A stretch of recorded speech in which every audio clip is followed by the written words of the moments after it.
from the kitchen and poured the soju into them. Ah, that's refreshing. Here, sir. Have some food. Yes, ma'am. There were pieces of seasoned squid at the end of the chopsticks in Soo-young's hand. With his mouth open wide, Sang-young ate what his wife had offered. This is good, right? I bought some when we went down to my parents' place. The saltiness made it a perfect pair with their drinks. The two ate and conversed about various things. With her scripts on streak of success, Soo-young was on the rise as a writer. Between a director and a writer, the conversation was always riddled with movies. Are there a lot of actors asking you about Yunwoo? Yeah, I haven't given them anything though. A large number of renowned actors had been cast for the movie, all sharing in the charm of the original book. I like Myung-ju, Soo-young said as she took a sip from her glass.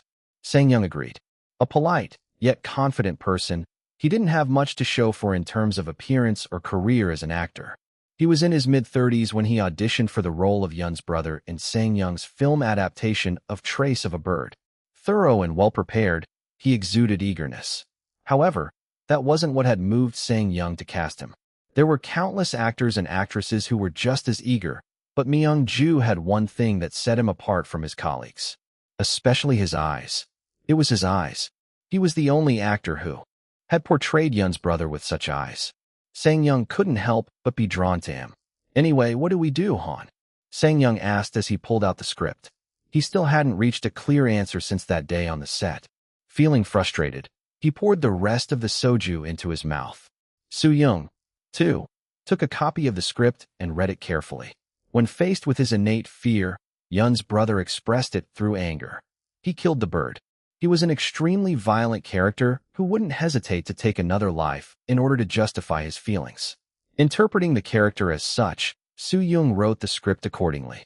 Yunwoo said that he wouldn't look at the script, right? Yep. Sang-young felt somewhat frustrated.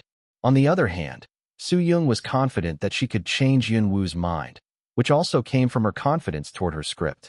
Unfortunately, Yunwoo refused to even look at it. Studying the look on his wife's face, Sang-young said cautiously, "He's like that. He's far from ordinary." She laughed as she pulled up her glasses. I guess that's the kind of person it takes to write a book like that. Yunwoo's different. Not only did he completely neglect all of the other directors who are more established, but he also willingly agreed to talk to you. On top of that, he gave you permission to make a film adaptation of his book. It's baffling. One with a simple desire for success wouldn't do such a thing. That is what sets Yunwoo apart. Think about it. How do you hand the copyright over to the director solely on his opinion? Let alone a lesser-known director? Han, that's kind of hurtful. Soo-young chugged her drink. Looking in her direction, Sang-young asked, "What did you mean when you said he was different? As in he's not after success?" I'm sure he wants to be successful, and is probably just as afraid of failure as every other author. What's different about him are his standards. With that, Sang-young remembered his conversation with Juho. He asked if I'd be able to surpass his book. I've never heard anybody say something like that. He meant it, right? He did. It sounded like he was asking me to impress him. Soo-young poured herself another glass of soju. Yunwoo was not after a conventionally understood success, and there was no way to know what he was really after. While curious, there was something else that she really wanted to know. So, the brother has to be different too then, she said as she chugged her drink. We need to talk to Yunwoo. Seeing her eyes burning with passion, Sang-young felt like he was falling in love with her all over again. Would that work though? Sang-young set his feelings aside and thought about Juho. He had been asking him numerous questions and fighting for answers. His efforts were in vain for the most part, however. Didn't you say he's a little more generous when you ask him about the brother? While Juho spoke sparingly most of the times, but there were times when he loosened up slightly, and that was whenever he was asked about Yun's brother. Though he never gave a direct answer, he spoke relatively more than usual. There was potential. As Sang-young hesitated with his phone in his hand, Soo-young said, Han, whether or not it works out, bring it up at least. If it doesn't work out, then it doesn't. With the encouragement of his wife, he tapped the call button on his phone and exclaimed cheerfully as Juho agreed to meet with him unlike what he had expected. Are you going out? Yes. You're eating out, right? Yes. It's cold out, so make sure to bundle up. Wear a scarf. It's okay. Listen to me. I don't want you to be shivering in the cold. In the end, Juho gave in and went back into his room and wrapped his scarf around his neck. Upon stepping out through the door, he realized that it had been wise to have listened to his mother. It was rather cold out. A cold breeze blew as he made his way to the meeting spot. His breath was visible. Dry tree branches moved about lifelessly, while people went on their ways with their shoulders hunched from the cold. As Juho kept on watching the scenery, a car became visible in the distance. In it, there was a person waving at him. "How have you been?" It was Sang-young, waving his hefty hands. While they talked over the phone numerous times, it had been a while since they met in person. Exchanging brief greetings, Juho got in the car, where Sang-young kept himself warm. Juho took off his scarf. Not too long after, he cracked the window open to let the air through. "So, the writer and one of the actors are going to be there?" "Yeah, the script writer and the actor who's playing the brother. Just those two." "Is the brother becoming an issue?" "He sure is." Yun's brother was the most unique character in Trace of a Bird. His character was more than Juho could have handled as a young author in the past. When Juho thought back on creating a character like that, he couldn't help but smile bitterly for creating something that was more than he could deal with. "I was surprised by how quickly you said yes." We are talking about Yun's brother here. When talking about the character, Juho couldn't help himself. The words jumped right out of his mouth. That came from his regret of letting go of the character too soon. He was much better equipped as an author now, and though Sang-young had no clue about what was running through Juho's mind, he rejoiced in the possibility of finding some clues. "I won't say much," Juho said quietly. "Don't worry. We're only stuck in one particular place. That's where Myung-ju has a question for you." "You mean the actor?" "Yeah. I saw his performance, and then I came to realize that something didn't add up. Thanks to him, I've realized that my interpretation was wrong." Juho's body leaned to the left as the car turned right. "You should just hear him in person. We're on our way to a high-end restaurant.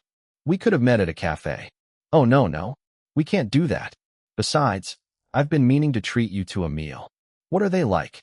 Juho asked as he rolled down the window a little more. As if he had been waiting, Sang-young began to talk about his beloved. "My wife is a lovely person.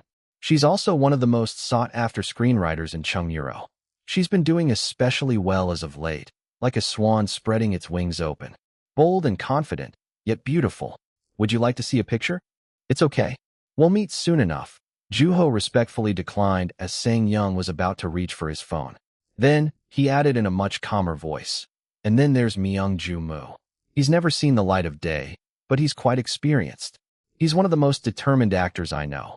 We cast him through auditions, so you won't have to worry about his acting. What really sets him apart, though, are his eyes." "His eyes?" "That's right. He knows how to express emotion through his eyes. He's a character. Just the one I've been looking for."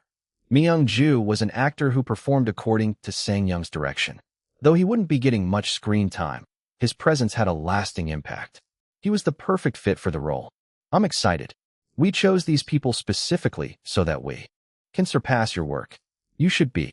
Juho laughed cheerfully at that. Sang-young had the habit of making direct remarks. It was for that reason that Juho had been able to hand the rights over to him with confidence. After about 30 minutes, they arrived at a Japanese restaurant. As they entered, they saw a series of rooms lined up on either side of the hallway. A place like that would provide more than enough privacy for discussing any sensitive matters. "The other two are already here, waiting for us. Shall we?" When Sang-young gave his name, the usher led them to a room located further in. As Juho followed him, a series of dazzling works of pottery and flowers came into view. "I'm curious about the face they will make when they see you. Probably not all that excited." "Nah, they'll be blown away. Am I like an alien to them?" "I guess in the sense that your identity is unclear." As they conversed on the way, the usher stopped at a tatami room and gently opened the sliding door. "Enjoy your meal," the usher said calmly. Juho waited until Sang-young went into the room, as his large figure blocked the view and made it difficult to make out the interior. As he went in, the first thing that came into view was a large table decorated with a beautiful pink flower. "Oh." As he looked toward the source of the sound, he saw a tall, lanky man with a small head. His mouth was slightly open. The sound had come from him. His eyes shook, with astonishment, excitement, anticipation, and a slight sense of tension. Strong emotions were visible in the man's eyes, and Juho understood immediately what Sang-young had meant on their way to the restaurant. Hello. Hello. A woman stood up and greeted Juho as he slowly made his way into the room. She was rather skinny. Her glasses were falling off as she bowed. Hello. Juho returned the greeting. Yunwoo. With that, the woman laughed cheerfully. She was rather pretty. Again, Juho understood Sang-young's words at once. Soo-young Choi. I'm the writer who turned your book into a script. It's an honor to meet you. I'm honored to meet you too, ma'am, Juho said with a smile. Soo-young was taken aback by Juho's vibe. He was much calmer and more mature than she had imagined him to be. I heard about you through Mr. Ju here, but I wasn't expecting you to be this mature. Is that so? After exchanging brief greetings with Myung-ju, Juho took his seat. The meal began as soon as the table was filled with delicious dishes. Like any high-end restaurant, every bite was as delicate as the first. I've enjoyed your book, The Sound of Wailing, Soo-young said. Chapter 126, Twisting the Bird's Neck, 3. It was especially shocking when the mother jumped off the building. She was referring to the ending scene in The Sound of Wailing. The mother had left her life behind in order to reunite with her baby. It was quite detailed and realistic, wasn't it? That's not all there was to it. That scene was the pivotal point in the book. It hit hard with reality in a story that had been mostly emotional. Soo-young added scoldingly at Sang-young's light-hearted remarks. The Sound of Wailing is not a book that is nice and friendly by any means. It heads toward destruction full throttle, and content like that tends to be heavy and burdensome.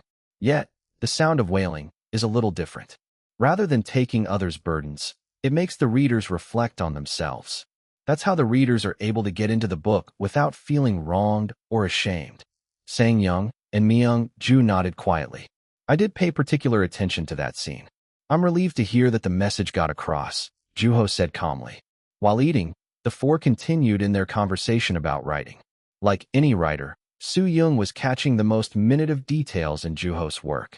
It was obvious that she had carefully studied the flow, the chemistry between characters, the meaning of their dialogues, and the properties of the sentences.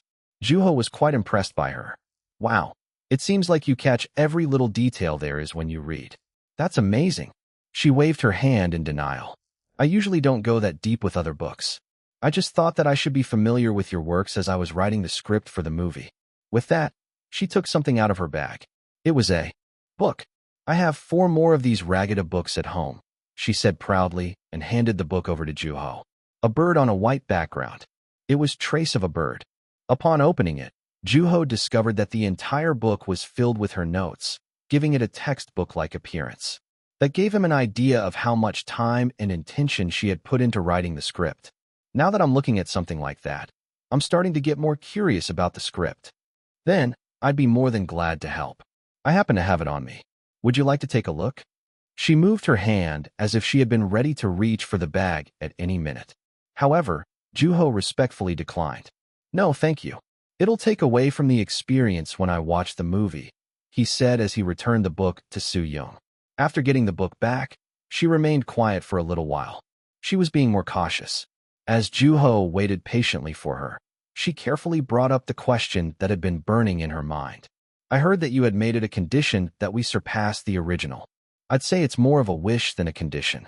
You really are different, Mr. Wu, Soo-young said as she chuckled lightheartedly. Am I? Yes. If I were in your position, I'd go after wealth and fame. That's the condition for success. That is true. She felt relieved that Juho was still smiling. Depending on the person, it could have been a sensitive subject to discuss. Also, there was a sense of affirmation in Juho's answer. Frankly, I'm not any different. Juho believed that he was no different from any others, and a perplexed look appeared on the couple's faces. Are you saying that surpassing the original equates to more benefit? Wait, you're not talking about some sort of bigger picture here, are you? Like the book selling more once the movie comes out, bringing wealth and fame. Juho shook his head. Not at all. Most people want wealth for their livelihood, to live just a bit more comfortably. Right. I'm exactly the same. Her light eyes blinked rapidly behind her glasses. Looking at her eyes, Juho reminisced about the days when he had had to survive through the winter without money or fame. He had starved and shivered in the cold. Yet, he had lived on despite the misery and discomfort. Those days had been filled with tears and laughter. He had been incapacitated by the alcoholism. He hadn't been able to feel anything. He had vomited stomach acid instead of his emotions. His organs no longer functioned properly due to the alcohol. He had hallucinated often. Unfortunately, his own hands had prevented him from putting that experience into writing as they shook uncontrollably. Even a short sentence had proven to be a challenge. It had been no different from death. And I'll keep writing. Now, he wrote freely, just as his young self in the past. I want to be moved by a movie that surpasses my work. When that happens, I'm certain that I'll be able to write something even better than what I've written so far. In that case, wouldn't you have to work with a better director? Who would that be? Soo-young remained silent. She couldn't answer. Could a famous director who was widely recognized be considered to be a better director? If not, an award-winning, perhaps? I'm confident that I'm working with the best director there is. Joo-ho thought back to the day when Sang-young came to meet him at the publishing company. Sang-young had been confident, and that had been apparent in his words.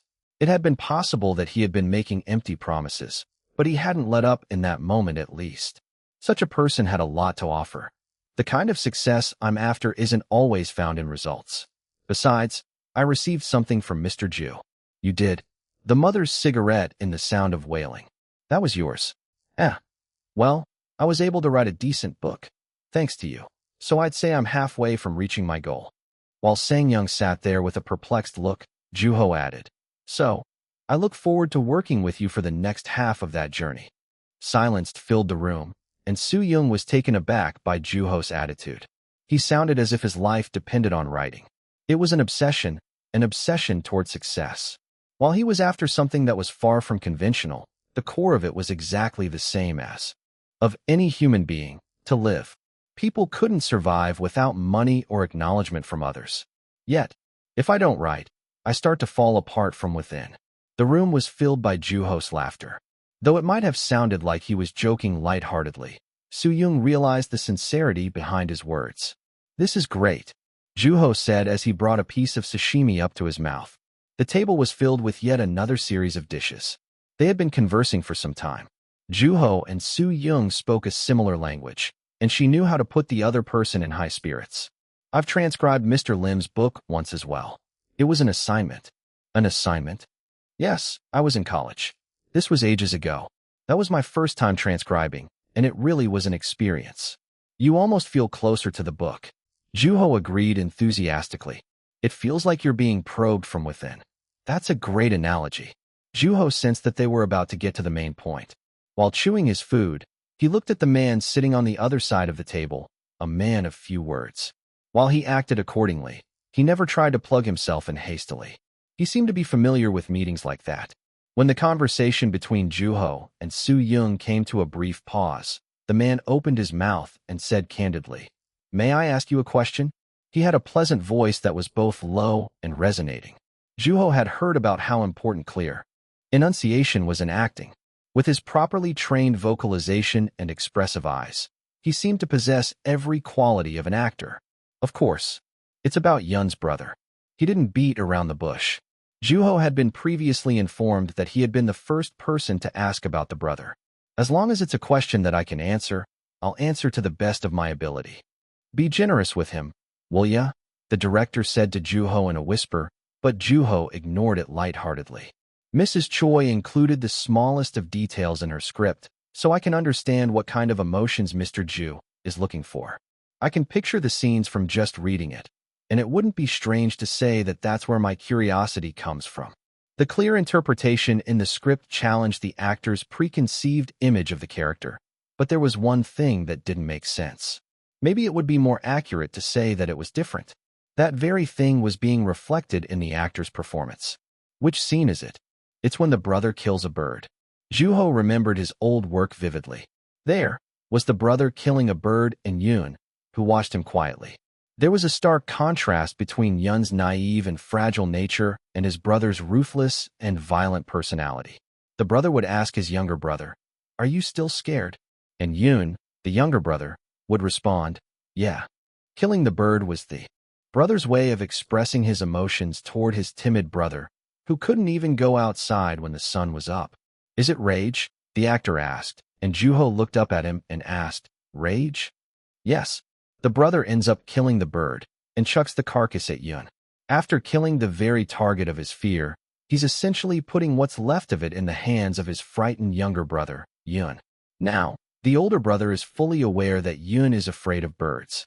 Yet, what he did wasn't for the benefit of his younger brother, or to comfort him, or to encourage him to do the same. That was the actor's interpretation of the scene. The older brother would do something terrible, leaving their house tainted by the bird's blood. He had brought the very thing Yun feared into his place of hiding. That place was no longer safe. The very person who knew his brother's weakness pinched him where it would hurt the most. It was betrayal. So, I acted it out, Myung-ju said as he raised both of his hands, looking like he was grasping onto something. It was the bird, trying to escape the hands that would bring its death. Joo-ho played through the scene in his head. First, the brother would twist the bird's wings. It had been a rule of sorts that he had kept whenever he committed similar acts. Without the chance to fly away, the bird would be as good as dead. Yet, it struggled to fight back, trying to walk on its 2 feet. It was at that moment that the brother let the bird free for a short time, as he made his way to the kitchen to look for a knife. By the time he returned, the bird was exactly where he had left it. Now, this is where the brother kills the bird, raging. His face twists into a scowl, and his jaw becomes tense. He's fuming from his nostrils, and his breathing becomes more rigorous. The blood rushing up to his head fuels his rage all the more. With that, the actor lowered his hands in a slightly awkward manner. I'd read your book before it was decided that it'd be made into a movie, Mr. Wu. Of course, this was before I took the role of the brother. When I read your book, I did it from Yun's point of view. That makes sense, considering that the book is written from his point of view, Joo-ho said. There's that, but I thought that I had done it because I had resonated with him, the actor said. In what way? With that, Myung-ju pondered for a brief time and answered in his low, resonant voice, enunciating everything clearly. Whenever I sense danger, I tend to take a step back and analyze the situation. I shrink and stop in my tracks, and I don't move a muscle until I have a better grasp of my opponent. The brother, however, is different. Yes, he is, Joo-ho answered after a brief pause. It was the first time he gave a definite answer. It was an affirming answer, and everyone in the room recognized it.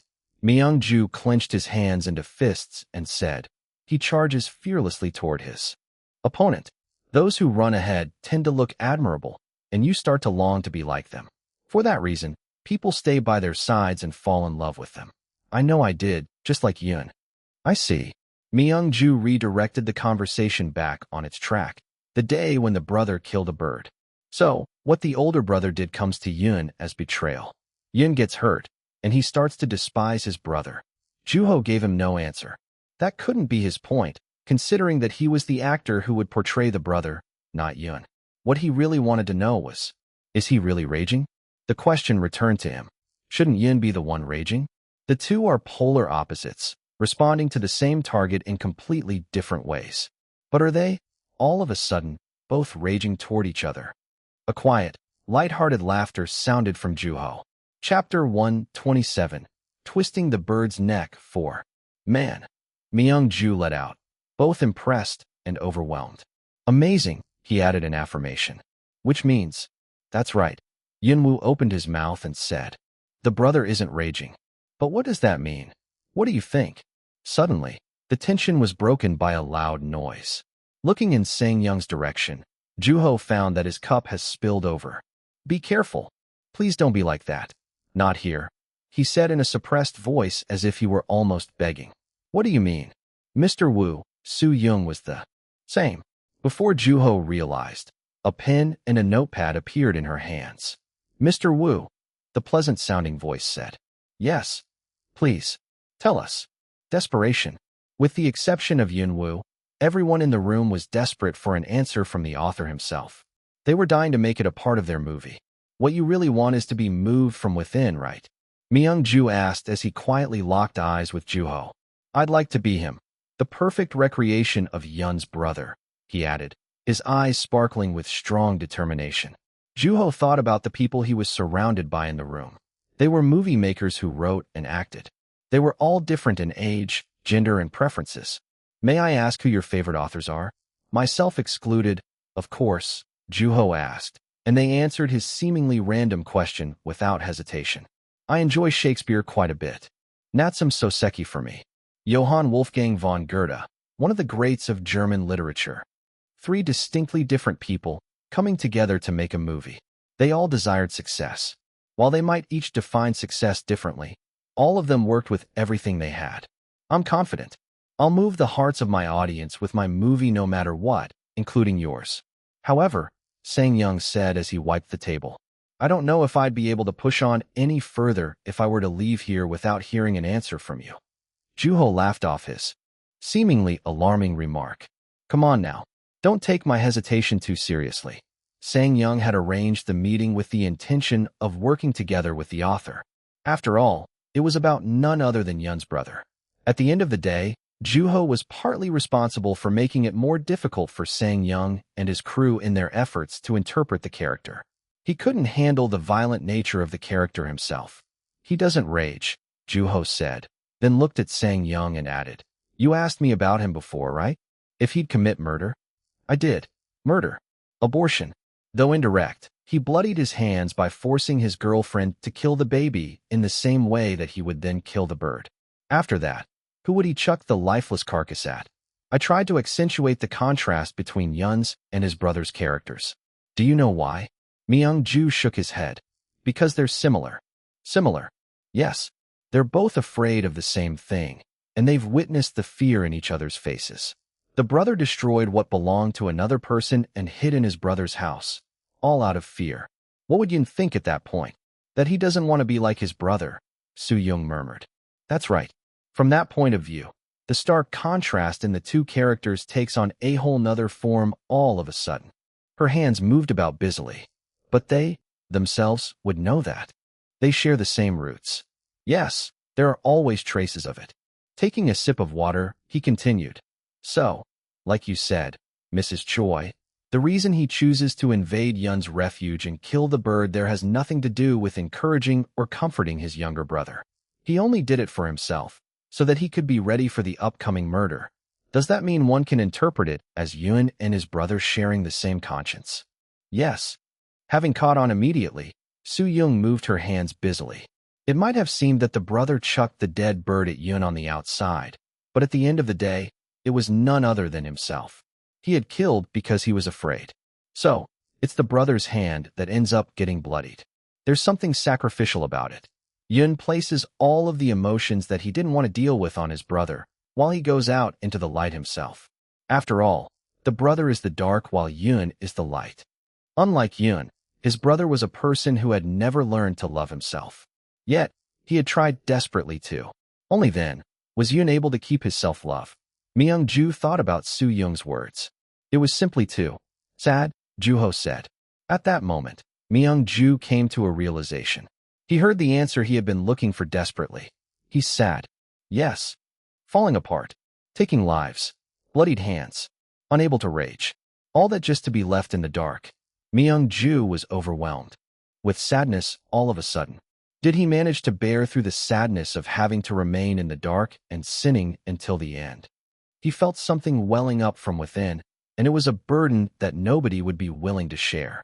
Knowing that he wouldn't be able to last long in that state, he asked, does he die? He didn't ask who. Juho didn't dare to write the brother's demise.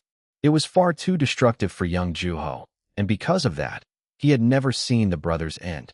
Would he die? I'm not sure, Juho said softly as he imagined the scene in his head.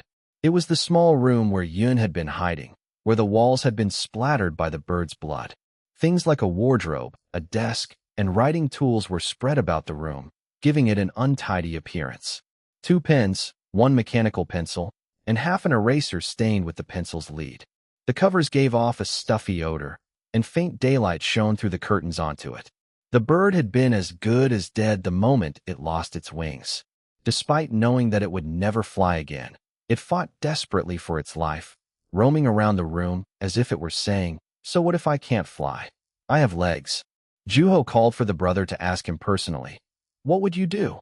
Mr. Wu. He opened his eyes. The brother never turned up. Is it getting too late for you? Huh. He saw the puzzled look on Myung-ju's face and said, he must have either died or gone away. Sigh. You're not going to make this any easier, are you? Sang Young grumbled, and hearing those words made Juho somewhat sad. The publishing company was always busy. Editors worked busily every day, and Jiang Mi was no exception. Dong Beck Publishing Company. Editors were also responsible for answering the phones that would ring from time to time. Lately, she had been receiving calls asking about someone in particular. I wanted to ask about Wonnie Young. It was none other than Wonnie Young. The readers remained curious about him.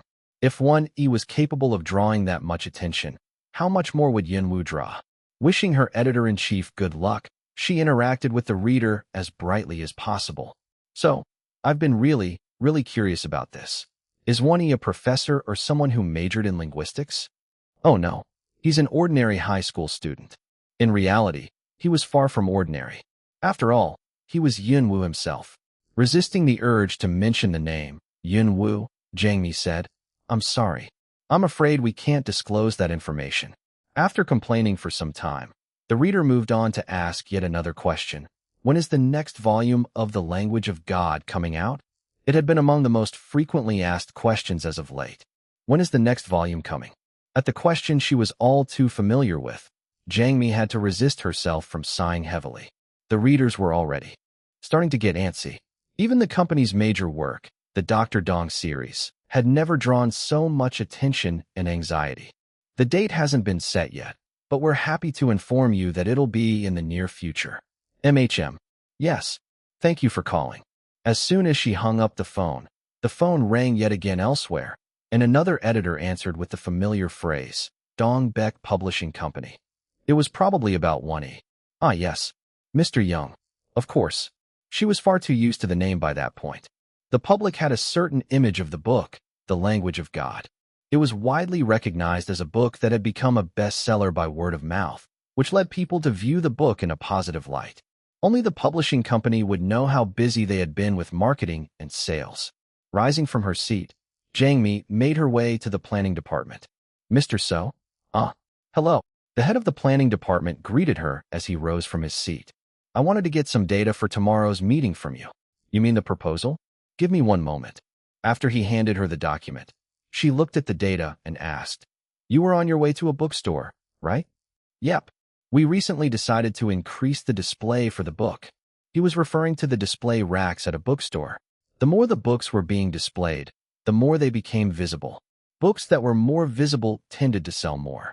Now's our chance. The book became a bestseller, so it'll really start to take off. We should row while there's water. With a pair of dark circles under his eyes, Mr. So smiled brightly. Seeing those dark circles, Jiang Mi related to him as she most likely looked the same. Well, you be safe. Will do. She looked at the document in her hands. The numbers that were growing steadily were starting to rise more aggressively, and she couldn't resist smiling. While she did work hard to achieve those numbers, Wonnie's work was at the center of it. If the book had not been interesting, it would have never taken off no matter how much time and money they invested into marketing. A tree with rotting roots was destined to die regardless of how much water and sunlight it received. The roots of Wonnie's book would grow even deeper, and it would grow into an unshakable tree. Jiang Mi, did you take a look at the final draft? A coworker asked. Not yet. I'll look over it by tomorrow. Oh, come on. You were supposed to look at it by today. Well, you can blame Mr. Young. Jiang Mi moved her hands busily as work came flooding in, then asked about the topic that usually came up around the same time. Speaking of which, the essay contests are going into their screening stage, right? You mean for the Literature Award? The Literature Award was given to the work with the most literary value of that year, and the screening usually began in winter. There were countless awards offered by different companies, publishers, and associations, but none of them were as significant or recognized as the 3 literary awards of Korea. Jiang Mi was particularly interested in the Dongkyung Literary Award. The reason being, it's the only award that considers full-length novels. Unlike most literary awards that only considered short stories and mid-length novels, length was not one of the qualities judged by the Dongkyung Literary Award. It judged a wide range of books that were published that year. Which book would turn up at the top for its literary value that year? I'm pretty sure it's going to be Yunwu. No doubt, the co-worker said. Considering his presence, Yunwu would be one of the most likely candidates. While agreeing, Jiang Mi shook her head. But there are more established authors who did well this year. Seo Jung-on put out his first book in 5 years as well. Speaking of which, Gun Woo-yu's Sad Face was pretty well received. So did Jun-soo Bong's, your favorite. The Dong Kyung Literary Award was an award that judged a book strictly for its literary value. It didn't matter how famous or obscure the author was. If anything, there were quite a few books that had become bestsellers after winning the award. One additional sentence in a marketing campaign was more than enough for the book to sell. Winner of the Dong Kyung Literary Award. I wonder how this book will do, Jang Mi said as she looked at The Language of God in front of her. Chapter 128, Cheering Loudly, 1. Hello. A voice greeted Yun Seo on her way into the building, and they exchanged bows. It was Pyung-jin Lee, a book critic who had been rising to fame because of his TV appearance. I enjoy watching your show quite a bit, Mr. Lee. You're too kind, Mrs. Beck. They walked together since the two were headed to the same place, and his yellow necktie dangled about. We haven't met since the recent reading. You're right. Pyung-jin was one of the judges for the Dong Kyung Literary Award that year. Consisting of 4 novelists and 3 critics, judges met monthly for a reading and discussed their opinions on the books that were published that year.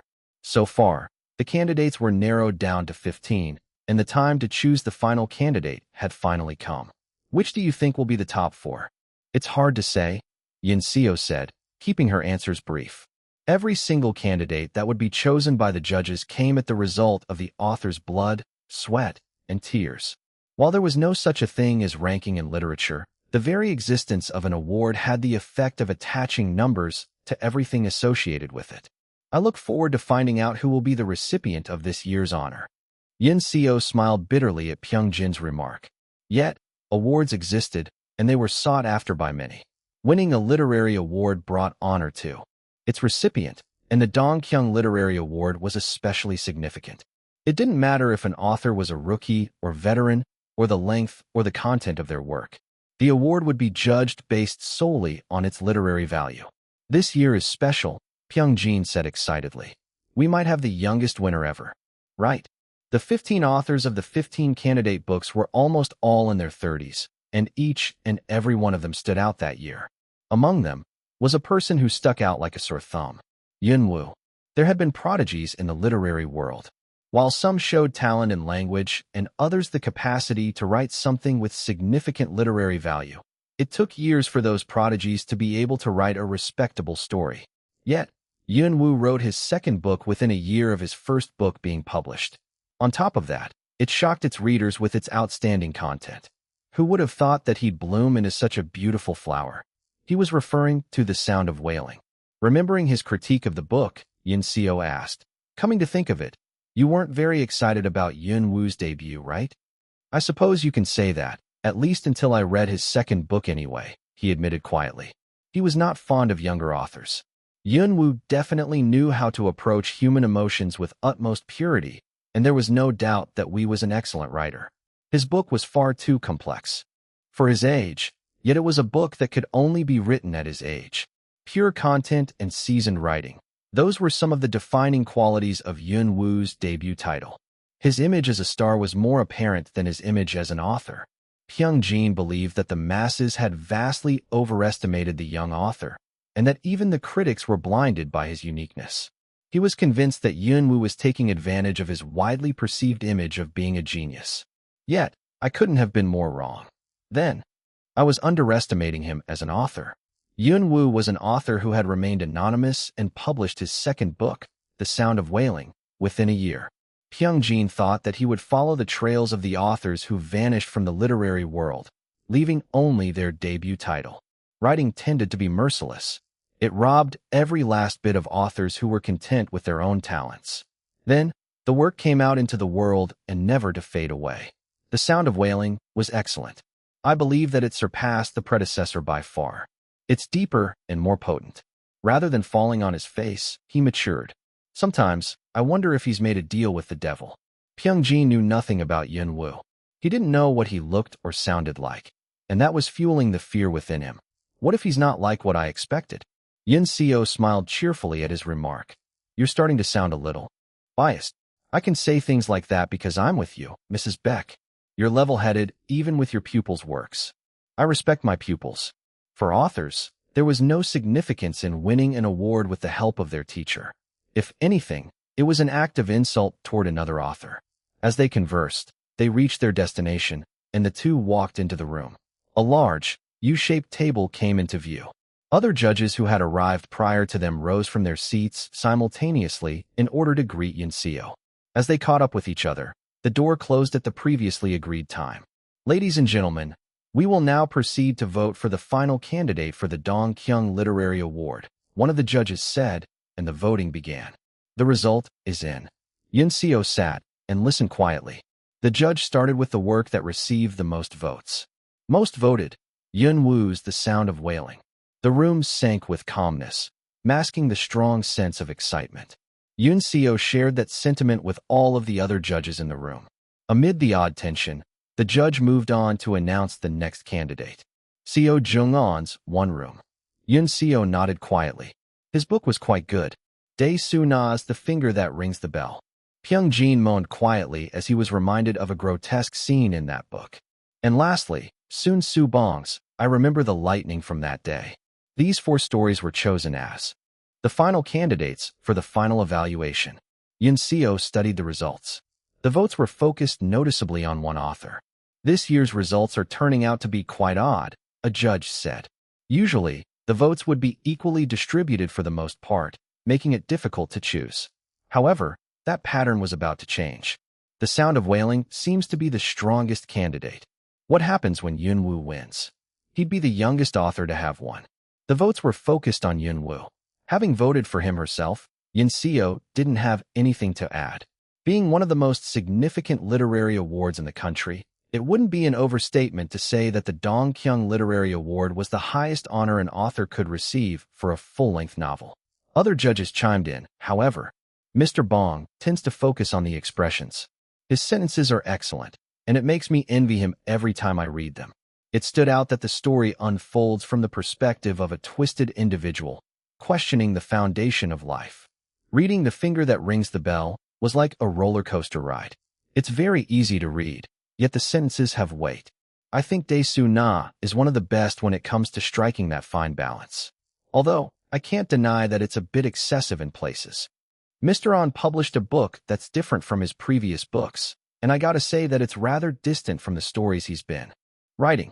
The result of that change, however, was a success. It was refreshing to see such a closed-off story from him. The turn went to Yunseo, and she slowly opened her mouth and said, Yunwoo is. All eyes were on her. Yunwoo, while he was alone, he was special, and for that reason, he drew a significant amount of attention. However, the Dong Kyung Literary Award was given to a book, not its author. Yunseo corrected herself. Yunwoo's writing tends to be rather potent. His books had a lasting impact on the readers. It was not watered down by any stretch of imagination. After reading it, one couldn't simply get rid of the experience. Things would never be the same. The impact lingered in the readers' hearts and continued to affect them. It puts me in an awkward place. Sigh. Nam Kyung let out heavily. He had been glaring at the phone in front of his eyes for the last 30 minutes. Nam Kyung, relax, said Mr. Ming. But that proved to be of little help. If he were in Nam Kyung's shoes, he might have been just as nervous when the author he'd been working with was on the verge of being the youngest winner of an award of nationwide recognition. I might be getting a call. I feel like I'm being crushed by my own anticipation. Are you sure you're not celebrating too soon? What if another author ends up getting the award? Don't be like that now, Nam Kyung said, still glaring at his phone piercingly. Shaking his head, Mr. Ming returned to his task. However, his concentration was short-lived as the desk shook uncontrollably. You're shaking your legs. How can I not?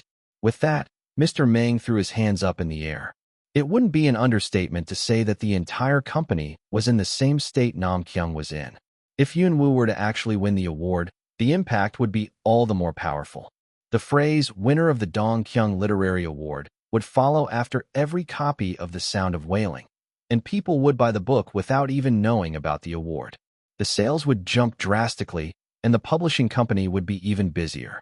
We might be able to get further ahead of The Language of God. I agree.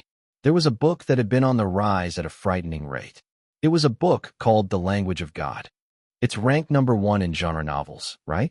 It's picking up at a threatening speed, and it'll sell even more. Being a rather long book, Nam Kyung hadn't gotten around to reading it himself. However, he had been hearing about it quite often. It was a book that showcased its own unique, finely detailed world. From the villages visited by the characters to the stores, there was nothing crude about the book. The only reason why Nam Kyung knew so much about the book was because of his co-worker, Mr. Meng, who was an avid fantasy novel fan. The language of God is incredible. It's been a while since I've read about such an enormous world. At the same time, the details are just fascinating. The language used in that book has a structure that's both delicate and flawless. There are people who actually learned it, so I tried to learn it myself, but it was a tad too difficult for me. And the characters, there's a clear sense of direction in their quest, so it makes it really exciting for the readers. They come across all sorts of people and events, and the characters become more three-dimensional in the process. Translating the mythology and the history within the book is also fun in its own way. I know nothing about the book. Never read it. Are you telling me that you haven't read the one book that's threatening the sound of wailing? You know how busy I am. Where do you find the time to read such a long book anyway? I sacrificed my sleep. Applying eye drops to his dry, tired eyes, Mr. Meng kept on. I liked also Won Yi's new work about a girl who believes in destiny. It was such pure literature. I personally believe that Won Young was a literature major. With that, he suddenly stopped talking. What made you stop? Coming to think of it, there's something about him that resembles Yun Woo. Is that so? Yeah. What could it be? Is Won Young a fan of Yun Woo? Maybe he was heavily influenced by him considering that his book came out after the Yun Woo fever. I see. Listening half-heartedly, Nam Kyung checked the time. Any minute. Now. They're taking a while. Maybe the evaluation is going longer than planned, Mr. Meng said as he looked at the shaking desk. At that moment, the voice of the editor-in-chief sounded in the distance. Still. Yes, Mr. Meng answered on Nam Kyung's behalf. Make sure your phones are connected, the editor-in-chief said. Don't worry, we made thorough checks.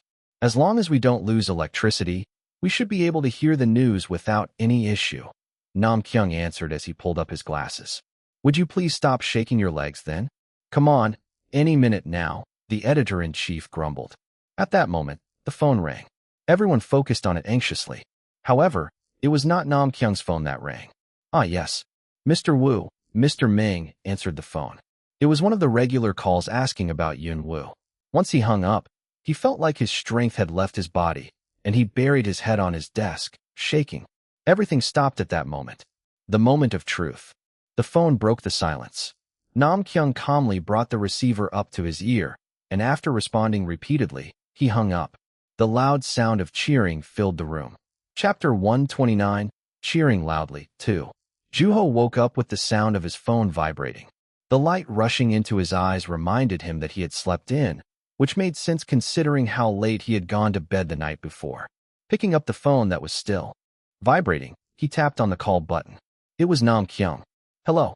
It was rather rowdy on the other end of the line, and Juho brushed down his face with his hand, still half asleep. Congratulations, Nam Kyung said excitedly. What is he talking about? Juho wondered.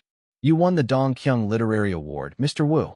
The Dongkyung Literary Award was one of the 3 major literary awards in South Korea, and Juho had already been informed that his book had been chosen as one of the final candidates. But what did Nam Kyung just say? Excuse me. It was a rather hectic morning. The winner of the Dongkyung Literary Award, Yun Woo. The youngest winner in the history of Korean literature. What are the 3 major literary awards? A closer look at Yun Woo's The Sound of Wailing. Yun Woo, the author who showers in awards, takes home yet another trophy. The new wave of the publishing industry, Yun Woo. I don't know what the Dongkyung Literary Award is, but he sure is impressive. All of the bookstores are filled with his books. Is Korea finally getting its own world-renowned author? I heard Trace of a Bird is really taking off overseas. I'm starting to get used to his title of being the youngest author to do this and that. He doesn't have a ghostwriter, does he? How old is he again? I'd love to meet the guy. I hope he's ugly as heck. It'll remind me that this world is fair. He's probably much better looking than you, though. Wouldn't he have to show up for his award? Is he finally going to reveal himself? I heard the editor is accepting the award on the author's behalf. I don't even look at his books, but I'm super stoked that he's getting the award. This is more nerve-wracking than the entertainment award on TV. You're the best, Yunwoo. I second that. I never thought I'd geek out over a writer. Honestly, though, it would have been controversial if he didn't win the award. Established authors are notorious for ostracizing newer authors on the rise. Take me, Yunwoo.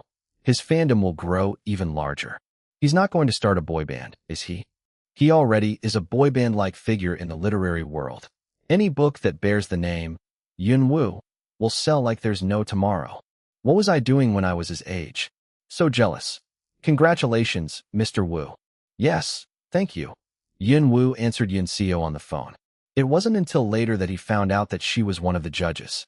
Juho received many more congratulatory calls from others, including the club members, Mr. Moon, and his fellow authors. He sat before his desk to work on his award speech that needed to be sent to Nam Kyung by the end of the day. The Dong Kyung Literary Award was given to the author's work, not its author. Therefore, it would have been ideal to have the speech delivered by the author's work itself. Sadly, it was impossible in various aspects, and Juho was forced to pick up his pen. Reaching toward the stack of books on his desk, Juho pulled out a book from the middle. Because its edge had been torn out, he didn't even have to look to know that it was The Sound of Wailing. What should I say? He asked, but the book gave him no answer. As Juho opened the book, the image of the mother lingered before his eyes. After reading about a page, he ended up closing it again. He imagined an award ceremony without the awardee. There were countless people in the audience, sitting before a small stage. Standing on that stage would result in becoming the center of attention. The round spotlight shone onto the stage, creating a boundary for the allotted space. As they clapped like machines, Just was able to see some of the audiences. By the time the applause died down, Juho started off with his regret of not being able to be present in the ceremony. For those who know my face, I'm sure you can imagine what I'm feeling at the moment. The only thing that enabled me to be able to publish my second book in such a short time was their silence. Because of them, I was able to write peacefully in a quiet place. Thank you. The audience remained silent, and everyone listened intently at the young genius' speech. Now, my books will be decorated with the title, The Winner of the Dong Kyung Literary Award. I'm mildly concerned by whether that phrase will actually work as a disadvantage toward the novel. But who knows? Maybe the book will be willing to accept it gladly. Of all books in this entire world, I find my own books to be the most mysterious. Juho looked down at the plaque in his hand as it sparkled beautifully. I believe that this award is the proof that shows how many people were moved by and have identified with my book, The Sound of Wailing. What was once unseen and uncaught somehow found its way into my hands, wrapped up quite beautifully, he said as he raised the plaque up slightly. It's an honor to be part of this. An explosive cheer sounded from the audience. Everyone celebrated the birth of the youngest winner. The applause went on for quite some time, and it almost sounded like it would last forever. As the plaque in his hand grew gradually heavier, Juho tossed it into the dark, smiling. The audience sank back into silence. Now, I think I'll go write some more. I can't hold my pen when I have something else in my hand, he said as he raised his hand as a final gesture of his appreciation. At any rate, thank you all. As he walked off the stage, Juho opened his eyes. After organizing his thoughts for a brief time, he began to write his speech one word at a time, adjusting the length and making it appropriate for the audience. Not too long after sending it to Nam Kyung, Juho received a call from him. This won't do, he said, despite Juho making careful adjustments to the speech. Nam Kyung explained the social standings of the audience in detail to him.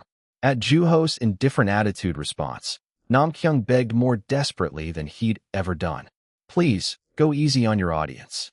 Left with no choice, Juho revised his speech and sugar-coated a few words. Relieved, Nam Kyung accepted it willingly. A few days later, Nam Kyung accepted the award on Juho's behalf, and the speech written by Juho became a sensation for a while. While people grew all the more curious about Yunwoo, Juho walked leisurely about the park. He was standing in the eye of the storm. James. Oh, Ethan. James waved happily at his friend. As the semester came to an end, he left for the U.S. to reunite with his friends. It had been a yearly occurrence for him from the time he started his teaching career in Korea. How have you been? As usual, And the others? They're on their way. Having arrived early, Ethan's glass was already half empty. James also decided to enjoy himself with a glass while waiting for his friends. I missed this. You mean the drink? Yeah, there's something special about it. We've been regulars for quite some time now. It wouldn't have been an overstatement to say that James had spent half of his college career there.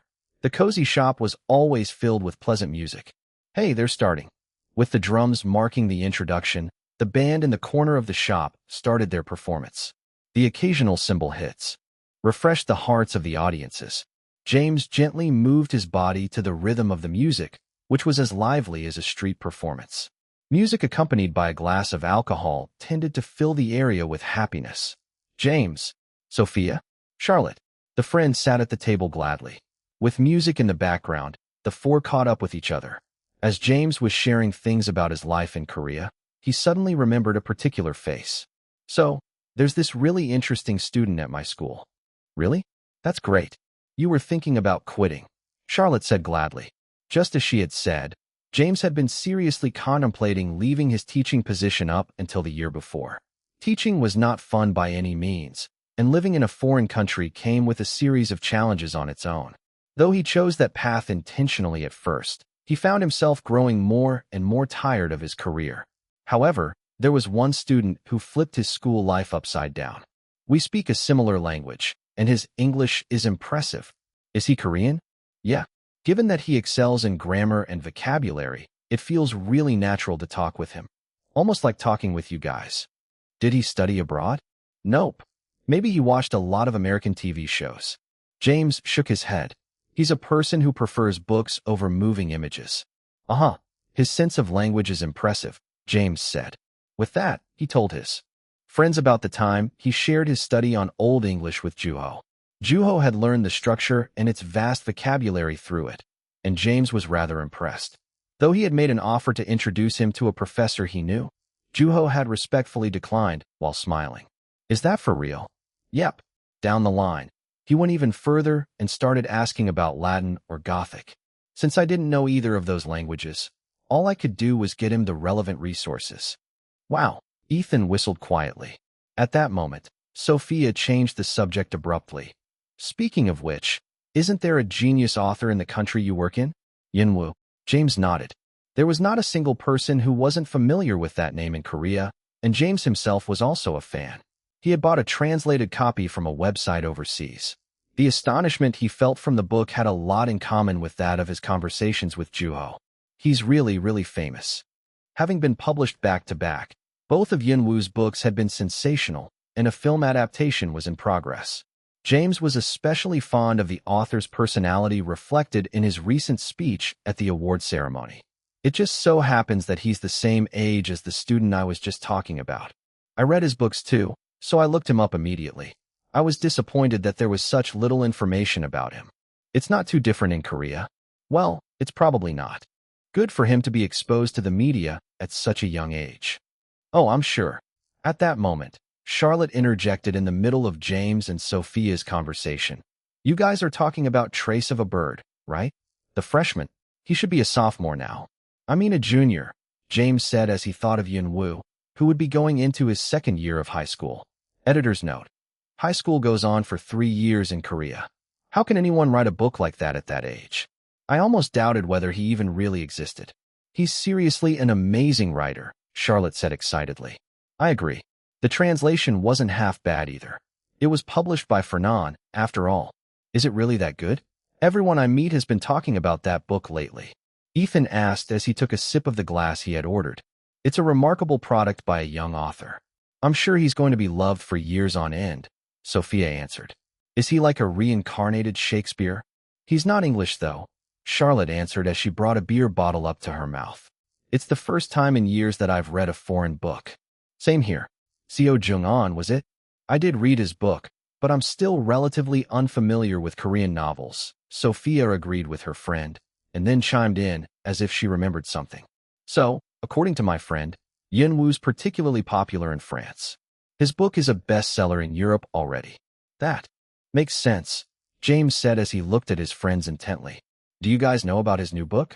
It's really taking off in Korea. It won an award recently, and, apparently, it holds quite a weight there. With that, a bright smile appeared on Sophia and Charlotte's faces. Yes, the new book. We're also aware that Fernand got the rights to publish it. Next week, we get to read Yun Wu's new book. I should get one myself, James said calmly. Despite the overwhelmingly positive remarks about Yun Wu, Ethan was the only one who looked displeased. I think it's all because of his age, he said as he rubbed his nose. Chapter 130, cheering loudly, 3.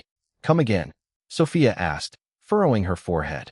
Ethan added without hesitation, if a man in his 40s wrote a book like that, he couldn't have drawn that much attention.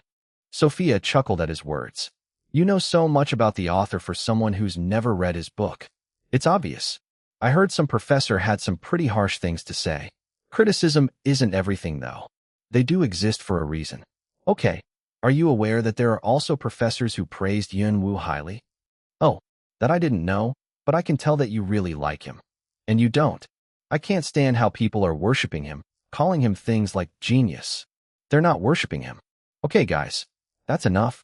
James intervened, and Ethan let up. Well, I have no recollection of being invited to a literary society or anything. Come on, guys, it's been a while. Let's talk about something else. This isn't just about the book, Sophia said. And Charlotte added with a smile, whether you like him or not, there's no one as sensational as Yun Wu in the literary world currently. Trace of a Bird was a debut title. He's rising to fame with his debut title. An author is essentially the equivalent of his country's image, like John E. Steinbeck or Edgar Allan Poe. So, that makes our conversation. Okay, I get it. Should we all go to the bookstore or something? The cymbals sounded in the distance, and the performance was reaching its climax. In a calmer tone, Sophia opened her mouth and said, well, should we change the subject for Ethan's sake? Yeah, I'll tell you about what happened to me this past week, James. You don't know yet, right? Just like that, the conversation moved on. Because they had conflicting personalities, Sophia and Ethan tended to get into heated arguments from time to time. The fact that they had remained friends was a miracle. Some time later, after making plans to go to the bookstore with his friends, James ended up running into the very person he had intentionally left out, Ethan. So what brings you here? In between Sophia and Charlotte, who were smiling proudly for an unknown reason, Ethan said, Yun Wu is the best author there is. Congratulations on winning the Dong Kyung Literary Award, Mr. Wu. Thank you, Juho answered Nabi lightheartedly. No matter how many times I'm here, this is a rather unique place to have a meeting, she added as she looked around. They were at the Botanical Garden. Usually, a meeting like that would take place in an office, studio, cafe, or a private room in a restaurant.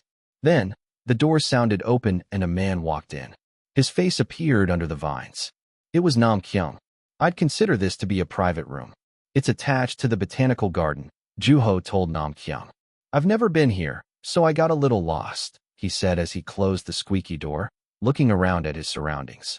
I didn't know this place existed. Past the tall banana trees, there was something that resembled a door that also looked like a large leaf or part of the wall. It was the same door that Nam Kyung had come in through. The place was occupied by a hefty wooden table, chairs, and a vending machine. Not many people know about this place aside from the security guard and the custodian. Juho looked around and saw a long, skinny pot that was filled with nothing but dirt. Empty flower pots were lined up like works of pottery. Surrounded by translucent walls, that place had been used for potted plants exhibitions at one point. The potted plants weren't all that popular, so they converted it into a resting area, but there's a snazzy cafe next to the garden's entrance now. So that's probably where people prefer to be.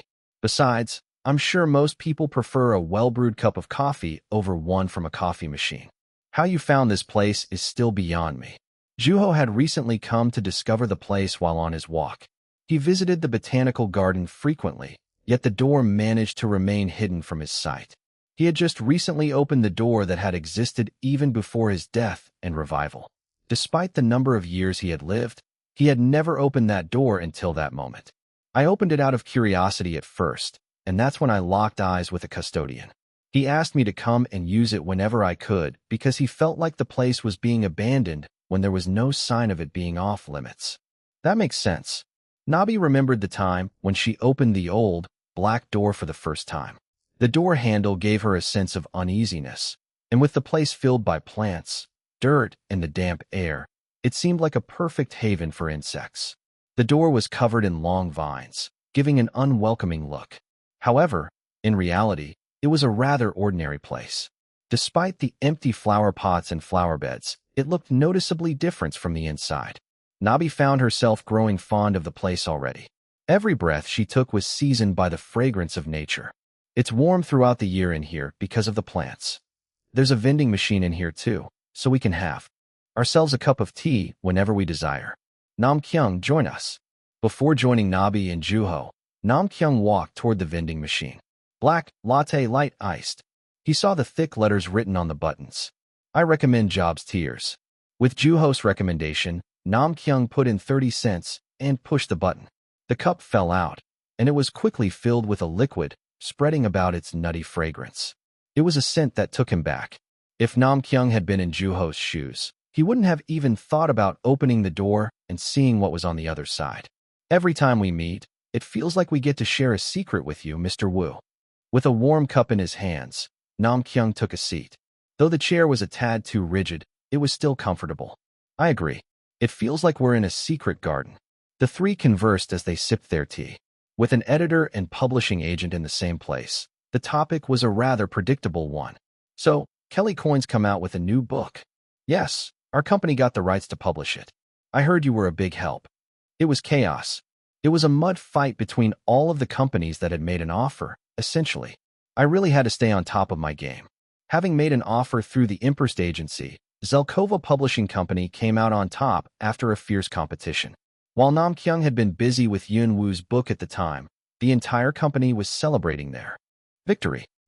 Although the almighty Kelly Coin ended up being pushed aside by Yun Wu, Nabi said as she smiled brightly. The #1 bestseller nationwide is The Sound of Wailing, while The Trace of a Bird is second. These books are flying off the shelves because of the award.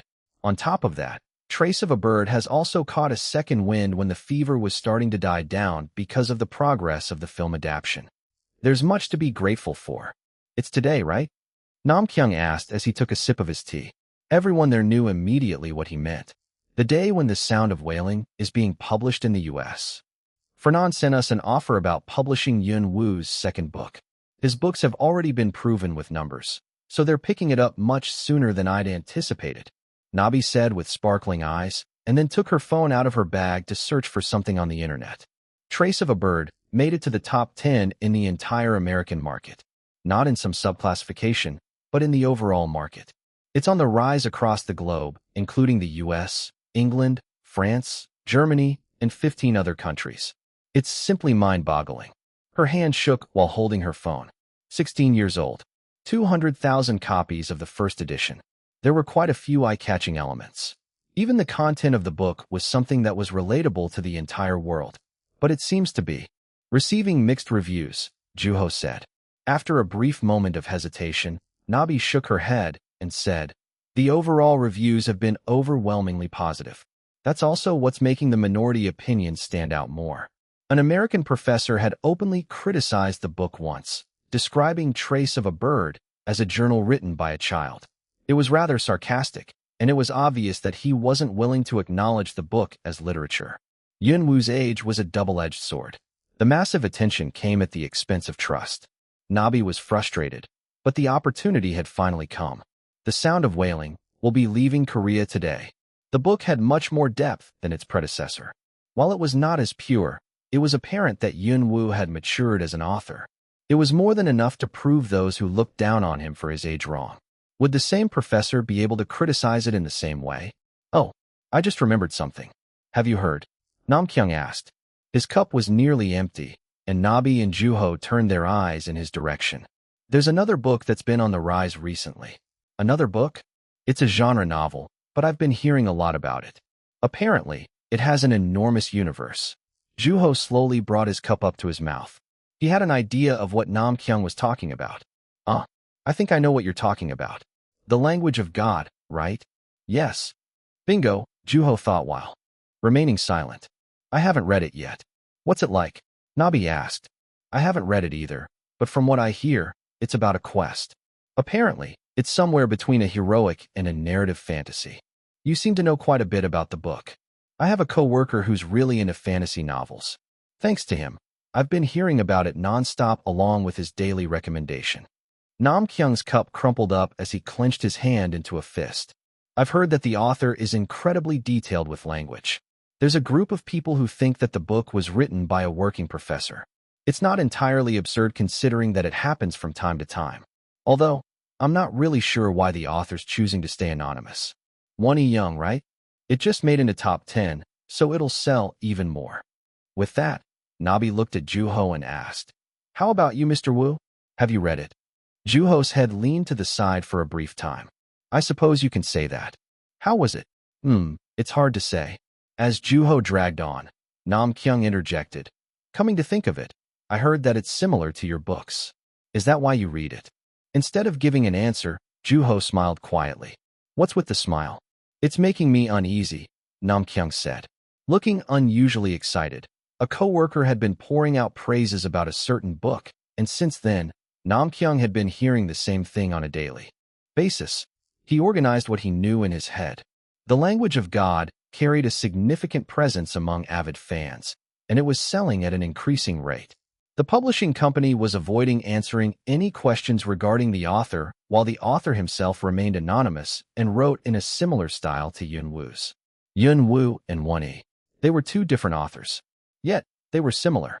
There was potential for it to evolve into a sensitive issue in an industry where personality was an essential factor. According to his experience, Juho's smile had never been something to be trusted. "Are you angry? Excuse me. Are you being defensive?" Juho laughed yet again, and Nam Kyung realized that he had misjudged him. "There's something there. What could it be?" Recognizing the odd tension in the air, Nabi asked, "Are they really that similar?" "It's odd." "Pardon." Nam Kyung pulled up his glasses. Seeing Yun Wu in front of him reminded him of something that he had been forgetting. "One can't simply write like Yun Wu." "How similar are they?" he asked. Because he hadn't read the book himself, there was no point of reference for him. Looking at the serious expression on Nam Kyung's face, Juho answered, "Down to a T." Chapter 131, Cheering Loudly for. What was that? They were exactly alike, down to a T, Juho reiterated in a friendly manner. The air grew heavy with silence, and both Nam Kyung and Nabi stiffened. Up. Yun Wu himself was claiming that another person's work looked exactly identical to his own. Coming to his senses, Nam Kyung asked again in a hurry, "In what way? The style? The plot development? The content? Something more fundamental? We're not talking about plagiarism here, are we?" Nabi asked, wearing a serious look. "No, not at all. Of course. We wouldn't be here right now otherwise." "Then what is it? Are you saying that there's another person who's replicating your writing down to a T? How's that possible? And what do you mean by fundamental?" Nam Kyung and Nabi looked at Juho with a perplexed look. Quietly fiddling with his cup, Juho said, "I, too, believe that my style is not easy to replicate. It'd take a considerable effort," and held his cup tighter, crumpling it. "But there is one possible scenario, which is..." Nam Kyung resolved to confront his coworker as soon as he returned to his office. How could he be so naive in praising an author who might have plagiarized another? No, this isn't his fault. An author's point of view is different from that of a reader. An author is much more sensitive. It's possible that it's something only visible to him. "I can't think clearly in a state like this. I gotta go read this book myself," Nam Kyung thought to himself. At that moment, Juho added, "If I wrote it." He said that as he folded the cup in half and placed it on the table. He flicked it, and it wobbled about as if it would tip over. Although it took on a different shape, the fact that it was a paper cup remained intact. "Pardon?" Nabi asked on behalf of Nam Kyung, who was frozen still. "I wrote it." "I'm sorry, what?" Nabi asked again, and Juho laughed quietly, adding weight to his words. "I'm Won-hee Young." A shocked expression slowly appeared on Nam Kyung's and Nabi's faces. "Wait, hold on a second. What? I mean, what?" A wave of information flooded Nabi's head.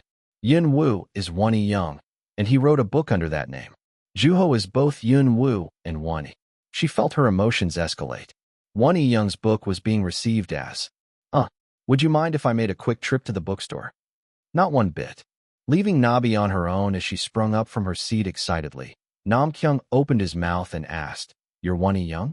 "Yes." Nam Kyung felt dumbfounded by the brief answer. He felt all the clues regarding the author untangling all of a sudden. A genius and another genius. The two had been the same all along. "My goodness!" His quiet exclamation echoed throughout the garden. Yun Wu had been the very author who had shocked readers and experts alike with the literary value of his works. In most cases, people who hurled harsh criticisms tended to be either jealous of him or fell into the category of conspiracy theorists. Yet, a genre novel this time? I thought I would give it a try. Fixing his eyes on Juho, Nam Kyung rose from his seat slowly. "Nabi." "Yes. Please come with me." "To the bookstore." Nam Kyung had just realized that he was standing in the eye of the storm itself. Waking up, Juho checked the time as he rubbed his tired eyes. It was morning. Thankfully, he had the luxury to sleep in since school was on break. Having written well into the night, he was rather sleepy. Following his instincts, he closed his eyes. The room was silent, so falling back asleep wasn't all that difficult. His consciousness faded slowly as darkness creeped in. Juho Wu. Right as he was about to fall asleep, Juho opened his eyes at the door flinging open. It was hard to see. A voice urged him as he lay still on the bed. "Mom," he answered in a hoarse voice. It wasn't usual for his mother to wake him up like that. While she had been letting him sleep and knowing that her son wrote into the night regularly, the fact that she was waking him up deliberately meant that she had something to show him. After opening the window for ventilation, she rushed out of the room. A cold breeze rushed into the room and ruffled through his hair. "It's getting cold," he thought. Since it was no longer possible to go back to sleep, Juho stumbled his way toward the living room. "Look," his mother said brightly as she stood in front of the large window, holding a cup in her hands. Juho shivered from the icy, cold breeze sweeping in from the window that was wide open. Still, he stood firmly in his place. "It's snowing," Juho said as he saw the white particles falling from the sky. The white background was telling him that it had been snowing for some time. Everything was white. "It's been snowing since last night. I don't think it'll stop anytime soon," his mother said, and made her way to the kitchen to prepare breakfast. That was her reason for waking Juho up. Feeling the refreshing breeze, Juho stood quietly and stared out at the snow as he breathed out white steam. With the news anchor's voice delivering various news in the background, he stood there, looking out the window peacefully. I'm sure everyone's heard of this name at some point. He's widely known as the genius who debuted as an author at the age of 16. Here's the news on Yun Wu. With that, Juho turned his head toward the source of the sound. "Juho, you're on the news," his mother said as she rushed toward the living room. Something tells me that something similar had happened in the past, Juho thought as he slid the window shut and made his way toward the couch. The morning news was on. Rubbing his cold cheek, he leaned back on the couch. "Let's hear from our reporters," the anchor said. The word Yun Wu fever in the upper left corner of the screen came into his view. Still feeling half asleep, Juho stared dazedly at the screen as it changed to the view of a bookstore. Unlike usual, everything in the store was written in English, and a blonde-haired man was examining the books. It was a bookstore overseas. Then, the screen changed yet again to a reporter's interview on Yun Wu. "Do you know an author by the name of Yun Wu?" "Why, yes I do.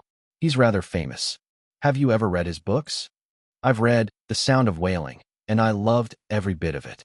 I was astonished that such a young author was capable of writing with such depth." With that, the reporter moved on to an African-American woman, asking her similar questions. At the name, Yun Wu, she raised her thin eyebrows and nodded enthusiastically to show that she knew him. "I've read both of his books. I loved Trace of a Bird especially. It was my first time reading a Korean novel, so there were definitely places where it felt somewhat unfamiliar to me, but it was hardly an issue. His book touched the hearts of many, and I'm one of them." Then, the same question was asked to a man pushing a stroller, walking alongside his young daughter. "I just bought a copy of Yun Wu's book, actually. It was recommended to me by the people around me, so I wanted to take a look. I gotta say, I like the cover design," he said as he took the book out. It was odd to see the book's title written in English. The cover design was also entirely different. With that, the screen quickly transitioned to the view of a building, and the reporter went on to talk about the Fernan Publishing Company and its long, prestigious traditions. "Now, We'll be interviewing the senior editor of Fernan, Adam. Following the reporter's introduction, Adam's face appeared immediately on the screen. His spiky hair and confident look left a strong impression. With the reporter's question, he went on to give an answer. Yun Wu is an outstanding writer. Not only is his style incredibly delicate, but it's also quite sensitive. It's very apparent in his writing. I chose his books based solely on his writing, and I'm sure that you know better than me that I've made the right choice. With that, the reporter moved on to asking about the newly published book, The Sound of Wailing. With big motions, he answered, "First of all, I thought that it was quite different from his debut title. It was astonishing how he was able to display his vast potential in mere 2 books. It's as if he's showing that he's capable of performing in any given environment, whether it's in the streets or in an orchestra." As Juho yawned while watching, the reporter in the screen asked Adam about the professor who had openly criticized Yun Wu and his book, Trace of a Bird, to which he answered mockingly, "I'm sure she's always been an excellent student, throughout her entire school career, the kind who likes to follow the rules and is willing to do anything at the command of her teacher. As most students of her kind tend to be, I suspect that she was in the habit of writing in her journal every day. It's apparent in the way that she's viewing Yun Wu's book, the journal of a juvenile whose life is filled with joy and sorrow." It was a rather cynical remark. While the translation appeared as subtitles on screen, they were watered down significantly from what Juho was actually hearing. With that, the screen transitioned back to the bookstore. We look forward to this young prodigy's journey into the future as he reaches out to the world at the mere age of 16. The reporter concluded her segment, and the news anchor reappeared on the screen, delivering the following news about the rising popularity of Korean novels. "Son, what would you like for breakfast?" Juho's mother asked cheerfully. She seemed to be in a good mood. After pondering briefly, Juho answered, "Anything. I don't know how to make that." "Then, anything tasty. All the food I make is tasty." They conversed as usual. No matter how chaotic the world around them was, their conversations remained and always would remain the same in the same place. It was one of the few elements in his life that was both stable and comforting. As he had always done, Juho went back to his room after the meal and turned his computer on to write.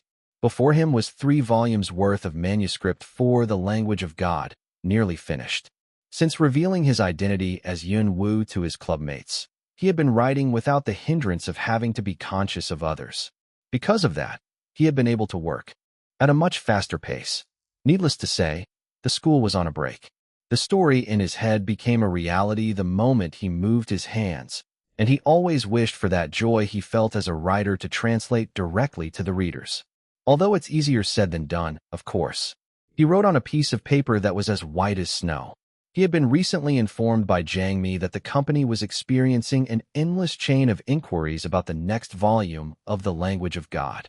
Things were quite hectic at the Dongbek Publishing Company.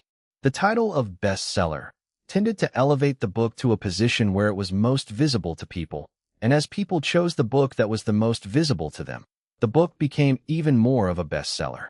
With the positive image that came from word of mouth, The Language of God began to solidify its place as the best-selling genre novel.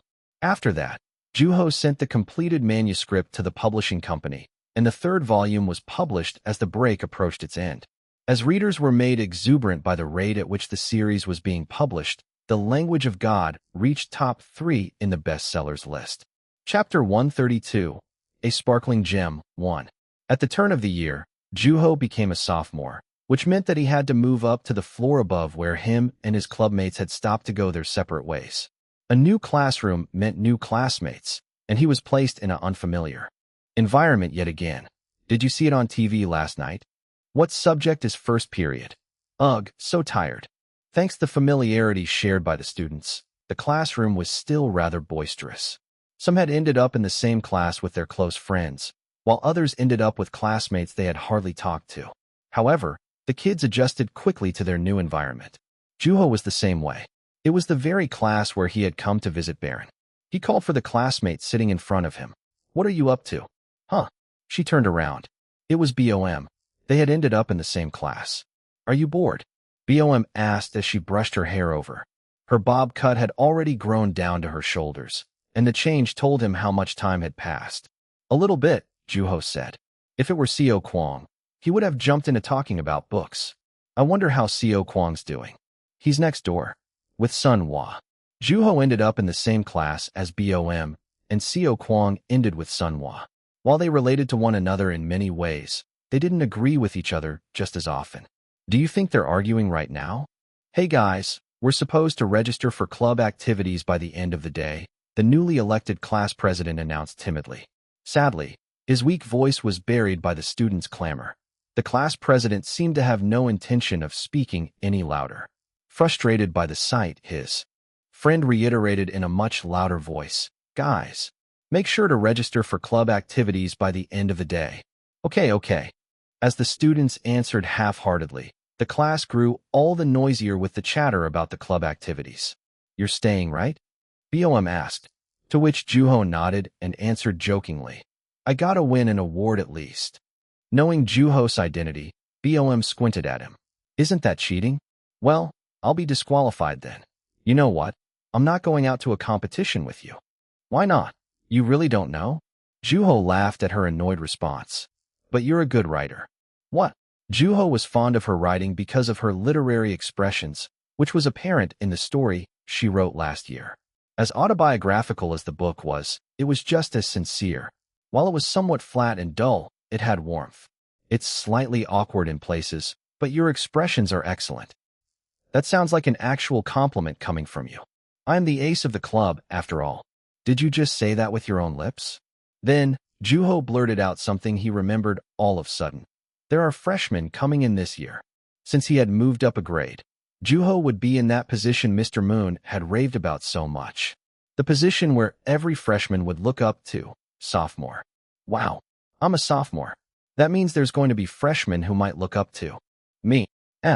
Contrary to Juho's indifference, BOM was filled with excitement. "I don't have a younger sibling, and I never had someone look up to me either." "Really?" "Yeah. I don't know why I'm getting so excited. I'm going to help them adjust to high school and understand what Mr. Moon is saying when he speaks in riddles. I'm not really in a position to be teaching anybody, but still."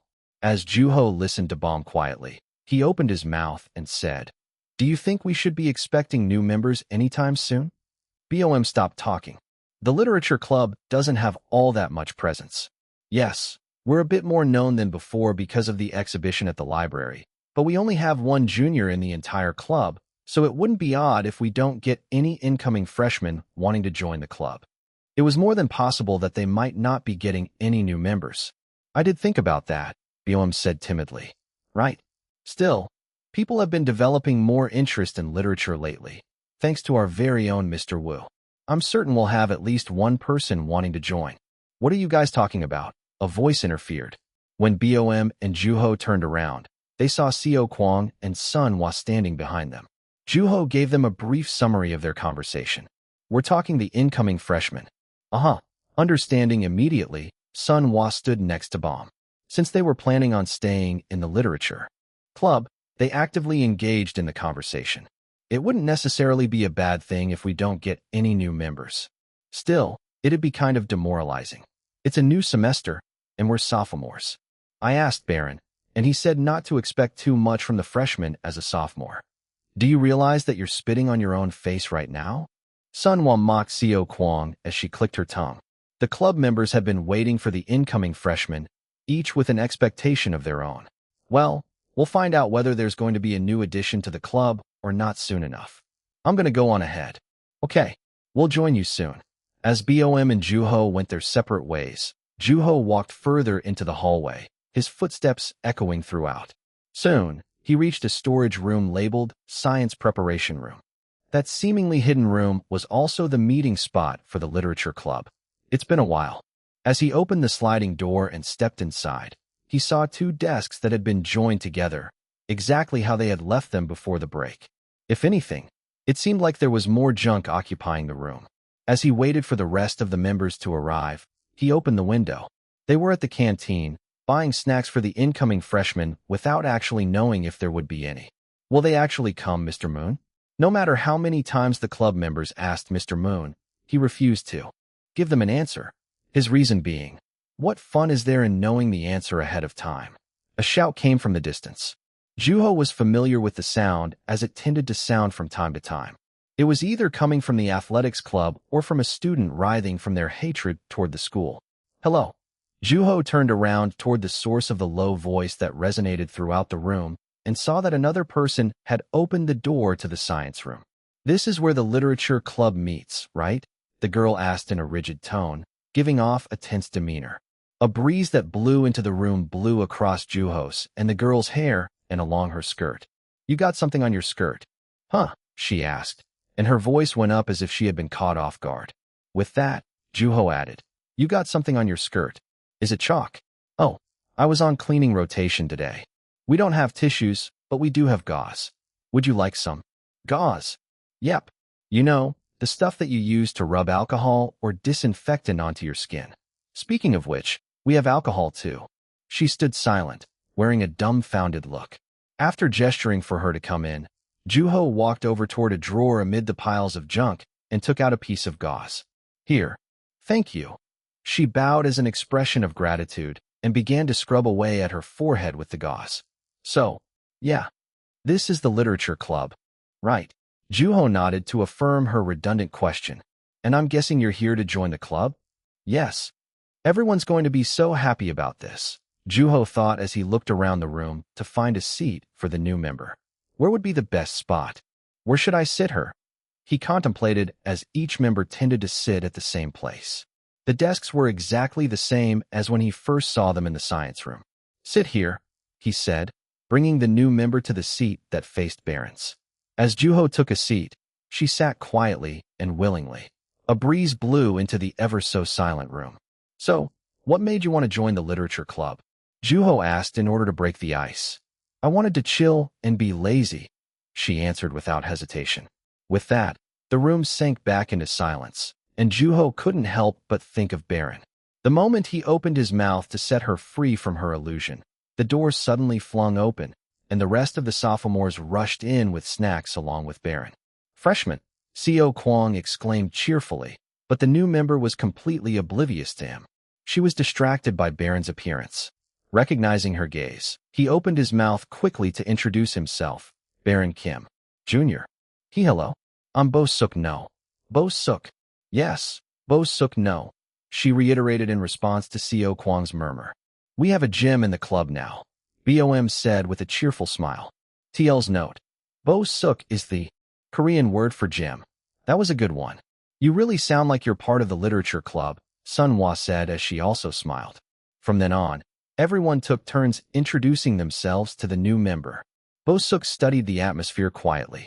She was starting to realize that the literature club was not one of the lazy clubs.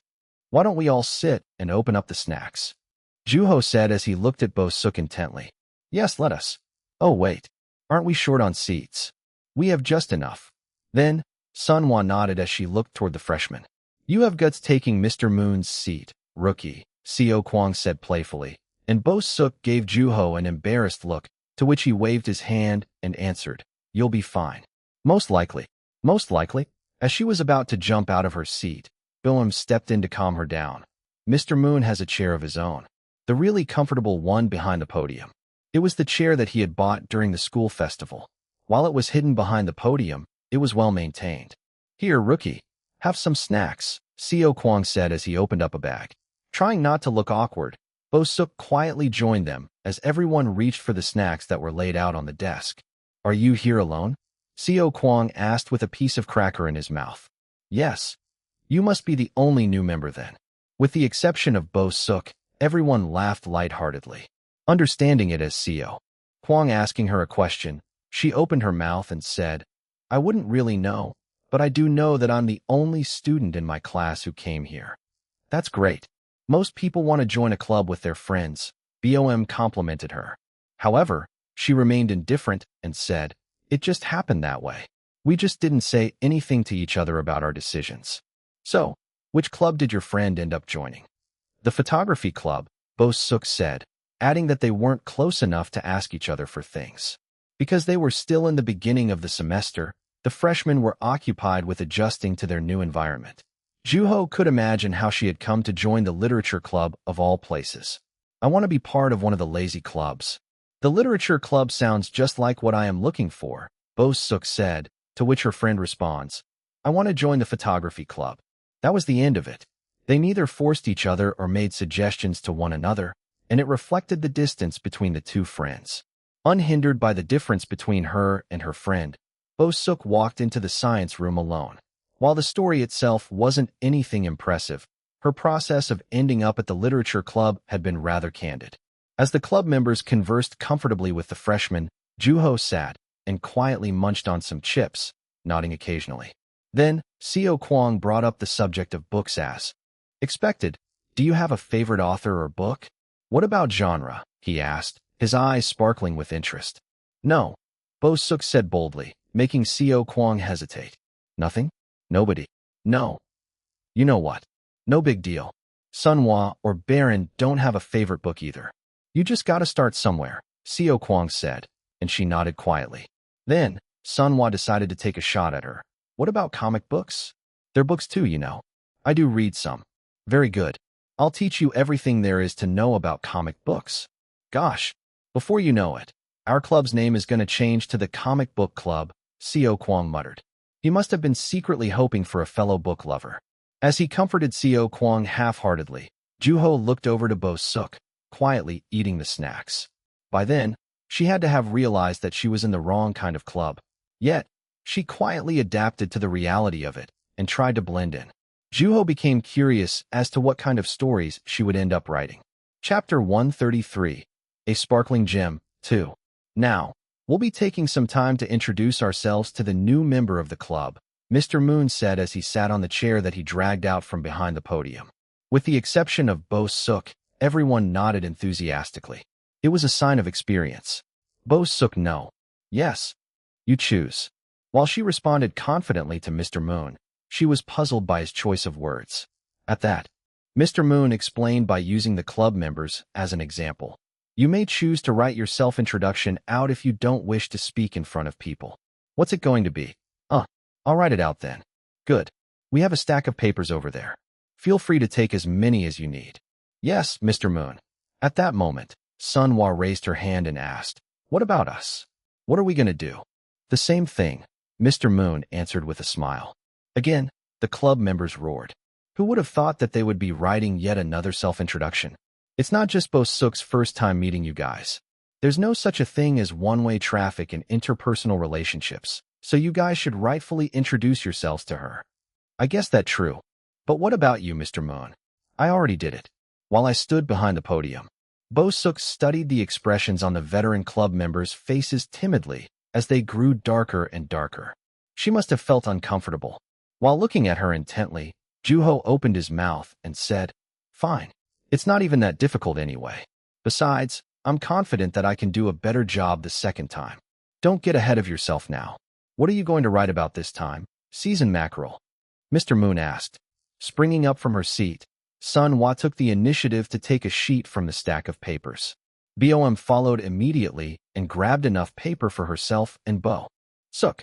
Juho and Seo Kwang took out their own as they had some left from the year before. At that moment, Baron stood tall from his seat. Are you going to write, Baron? Yeah, I am in the literature club after all. It doesn't hurt to write from time to time, he answered as he closed his sketchbook and placed the paper on top of it. What do I write? Ugh, I'm going to end up being a master in self-introductions at this rate, Seo Kwang grumbled as he picked up his pen. Self-introductions had been a struggle for him since the previous year. Don't you have more to write about than last year? Juho asked Seo Kwang. You have a goal now. Having understood Juho, Seo Kwang gave no response. What Juho said didn't necessarily apply only to Seo Kwang. From Sunhwa, who had watched Bom quietly as she had written a self-introduction that had been nearly identical to hers, to Baron, who was writing his very first self-introduction, everyone had to have evolved as writers. Hence, they were capable of writing better self-introductions. Well, same goes for you too, doesn't it? Seo Kwang said quietly. Seo Kwang's voice was filled with playfulness. What do you think about introducing your second name? Pretending you're Yunwoo, that is. That doesn't sound bad. Okay, get set. Right, Mr. Moon shouted. At that moment, Juho stopped him as he was about to rush out of the room. Mr. Moon, yes. May I go to the computer room? When I'm done. There was a story that Juho had to write, and the computer room had become an environment safe enough to write in. Besides, he would be in school only for so long.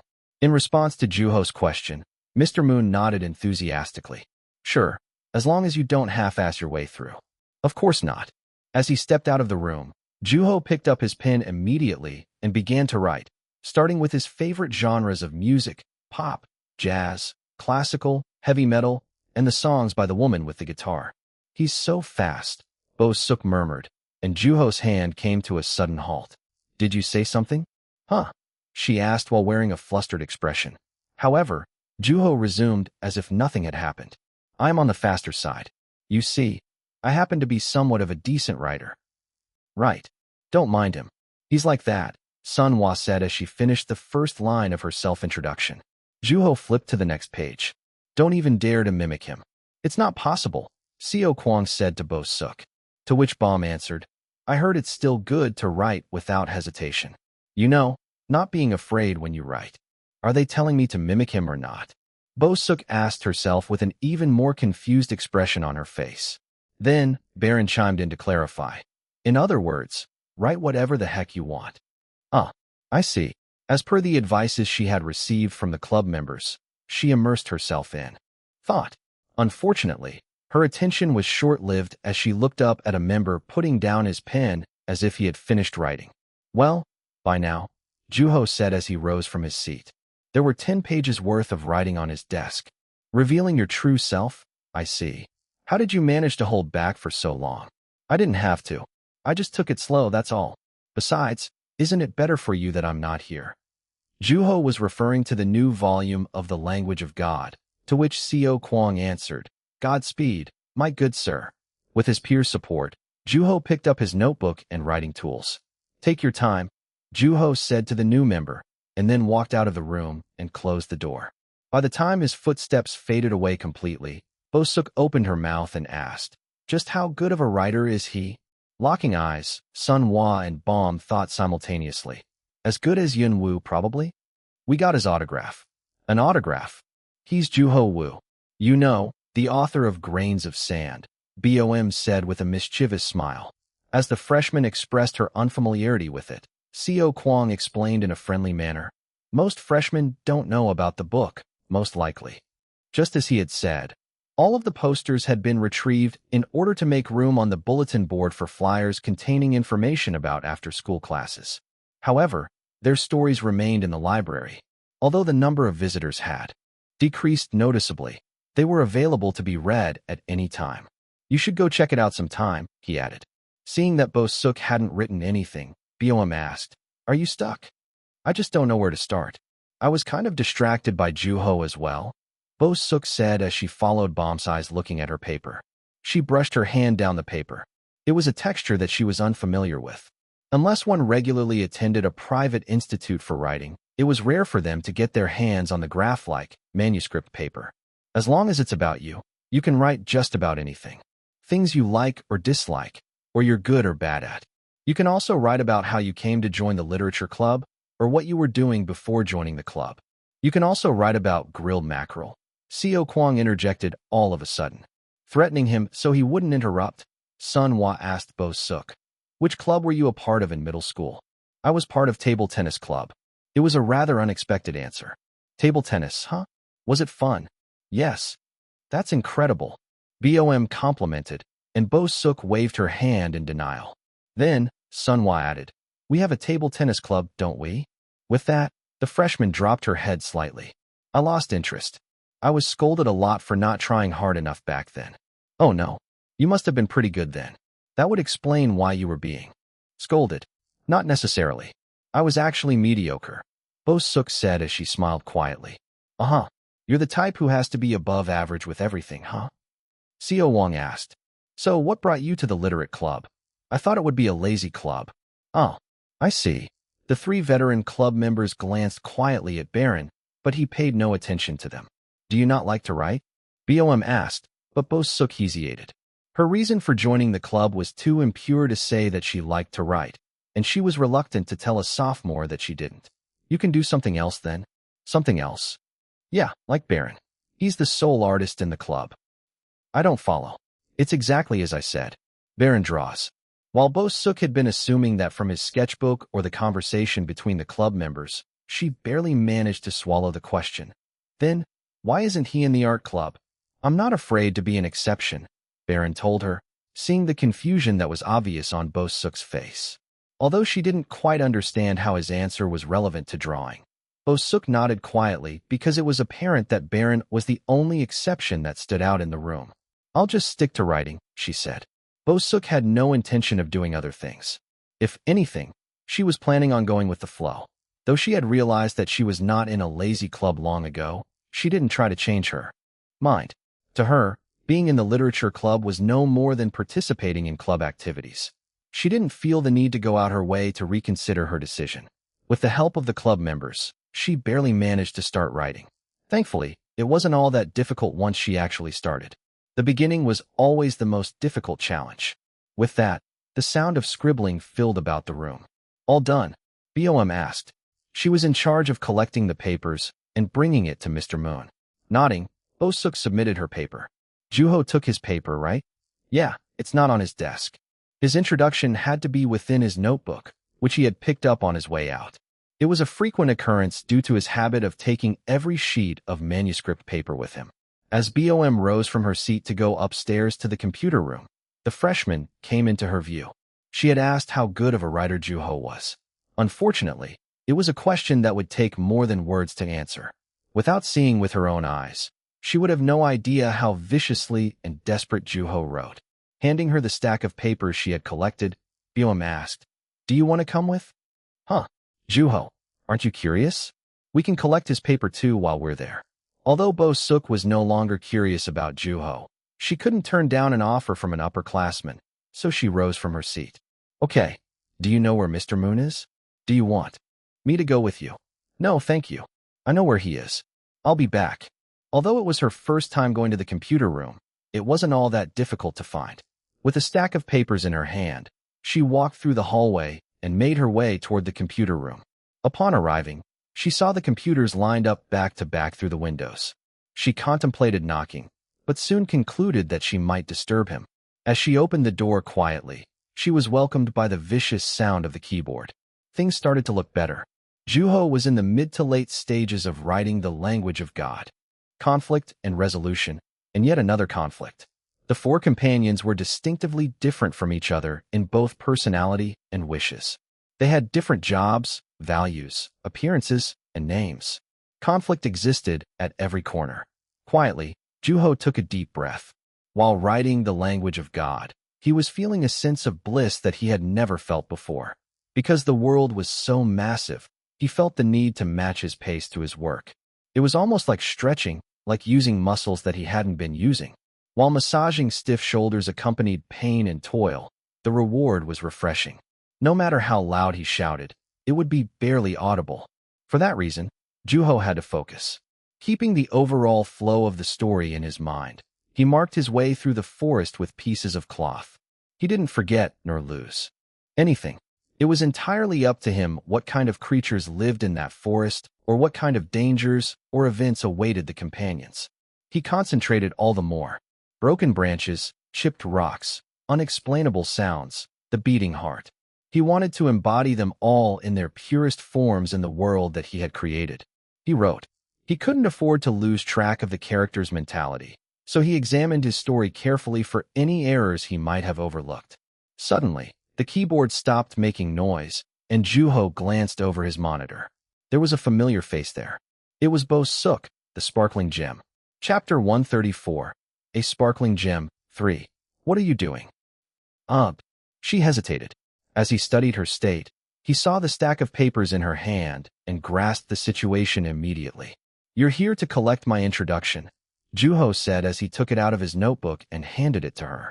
Coming to her senses, she quickly took the pages from him. She was wearing a peculiar expression on her face. After returning to his seat, Juho placed his hands on the keyboard to resume writing.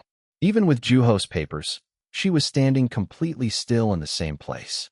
Did you have something to say? Juho asked. Are you just going to stand there? As Juho asked that, she stared intently at the stacks of paper in her hand. Are you always like that? Like how? Just like that, Bo-suk answered as she gave up, looking for a better word. Juho smiled. She seemed like she needed to work on her vocabularies. I don't really know what you're trying to describe, but it's nothing special. You're incredible. What? Nothing. I'm gonna get going now, she said as she bowed to Juho with enough force to blow wind. Juho watched her as she rushed out of the room, and while he was curious, he quickly returned to writing. Since then on, Bo-suk adjusted to the literature club without any issues. She followed the instructions seamlessly while maintaining a decent relationship with the rest of the club members. However, there was something that bothered Juho, and he had been quietly searching for it. At that moment, the door flung open with a loud noise, and Mr. Moon walked in with a pile of things in his arms. They seemed quite familiar to the veteran club members. Okay, Bo-suk, you get the privilege of looking through the works of my previous students. It was the compilations. We want to look too. You guys need to be planning for what to write in the future. Oh, come on, Mr. Moon. No matter how much the club members complained, Mr. Moon shook his head and stood his ground. Well, if it's part of the process, then feel free, he said. Yes, it's essential. Whatever floats your boat, he said as he sat on his chair and opened a book as if he couldn't even see his students. The title read, The Language of God. Despite knowing that he was reading in front of the author, Mr. Moon seemed to pay no attention to what he was doing. While Juho remained indifferent, Seo Kwang poked at his sides repeatedly. At that moment, Sun Hwa began to complain to Mr. Moon as he had just started reading. Mr. Moon, aren't you being too loose with us since we became sophomores? The sophomores in the literature club had been each working on a free topic composition. They had to plan everything out from beginning to end, from the topic to the genre. It's almost time for you all to be independent. Still, Bo-suk was the only club member who was listening to Mr. Moon's lecture, and Sun Hwa seemed to miss those days. This is the compilation you guys made, right? Bo-suk said as she picked up one of them, and Baron's cover design became visible. 5 distinct colors were mixing with each other. Without hesitation, she opened the compilation and flipped through the pages one by one. Juho already knew that the club members were merely pretending to look indifferent while feeling incredibly proud internally. Wow! At the sound of the quiet exclamation, all eyes fell on the source of the sound. Glancing over her shoulders, Seo Kwang saw that she was reading Juho's work, at which, he explained without hesitation, he wrote that in a subway station. A subway station? Did you all go outside? Yep. That was when we were learning to write only up to the beginning of the main event. With that, her eyes widened. Does that mean the story ends at the beginning of the main event? Yep. As Bo-suk turned her eyes in Juho's direction, Juho gave her a gentle nod. She seemed rather attached to the story. How sad. I was really getting into it. It was for the lesson. Still, I want to read the entire story. I know. Bummer. Juho didn't offer to write the rest of the story until the end. It was the story about an elephant and a woman who suffered from a phobia towards it. The story ended abruptly as the woman was on the verge of running into the elephant that had escaped the zoo. Because she couldn't do anything to change Juho's mind, she only smacked her lips quietly.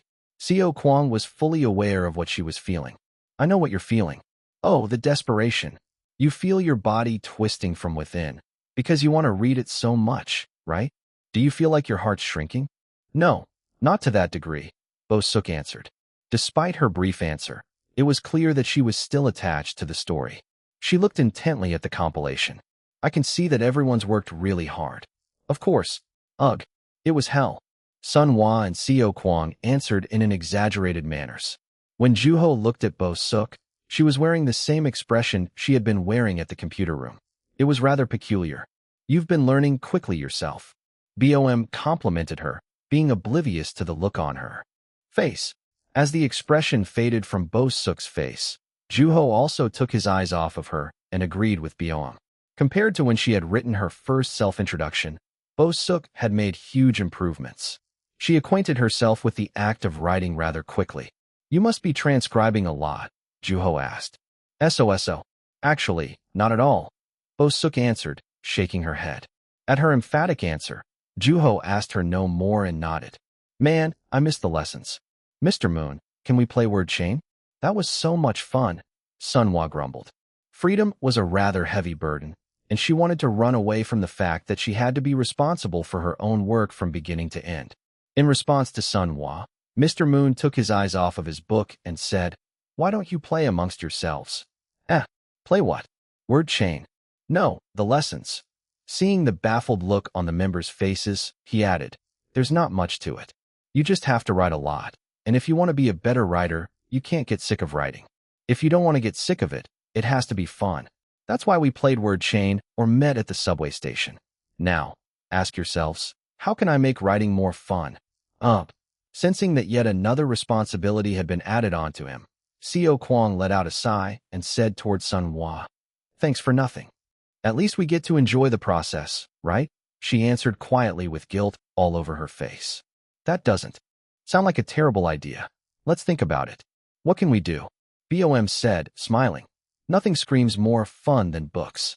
Let us read, my friends, and then we'll write a report on it." "Speak for yourself," Sunhwa said, and then suggested, "Speaking of reports, why don't we just go watch something while we're at it?" "You mean something entirely different? Like a musical?" "That could be an option. The tickets are really expensive, though." The fact that it cost money was a crucial matter to be discussed. "What about a movie?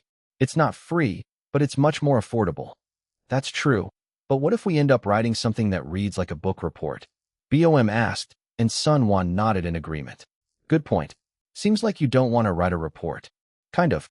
I'd much rather write a story." "Why don't we decide the genre on our own, then?" Juho suggested. Because it would allow them to write in the fashion that they wanted, the club members agreed. "Okay, so what should we watch?" As everyone was lost in thought, Baron chimed in. "How about you guys?" "Huh? You guys, yourselves?" His pencil pointed toward Juho. He had been drawing the club members frequently, and Juho caught on immediately. "We make each other the main character." "Make each other the main character?" "Yeah, let's make each other the protagonist, whether we're writing a book report or a novel." The club members expressed interest. Being the primary character of a story brought about excitement. Everyone looked at each other, curious about who would write about whom. "That sounds like an idea," Mr. Moon interjected. With the affirming words of their teacher, the club members jumped right into setting rules until, "Make sure to include the freshmen." Is Bo Suk that good of a writer?" Alerted of the news, Sunhwa asked. Mr. Moon smiled quietly and said, "You guys get to choose the genre for yourselves. I'm sure Bo Suk has what it takes. In that case, why don't we include Baron while we're at it?" Sunhwa asked as she looked at him, but he waved his hand and turned her down. "I'm going to stick to drawing." Therefore, a total of 5 people decided to participate. Now, they had to decide who they were going to write about, so they discussed methods by which they would reach a decision. Rock, paper, scissors?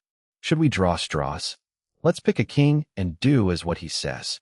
As they struggled to agree, BOM opened her mouth and said, "Should we each decide this on our own too?" "On our own. Yeah, everyone gets to write about whoever they want.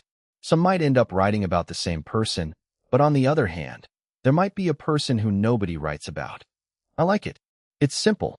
With that, the 5 looked at each other as if probing. Amid the excitement, Juho was the only calm person. Suddenly, Seo Kwang poked at his sides and whispered, "Hey, pick me. Make me the protagonist." He was rather direct in his appeal. Of course, Sunhwa wouldn't have let it slide. "Don't you dare to be sneaky. Juho, there are others around you. Consider me. Who stands out here the most?"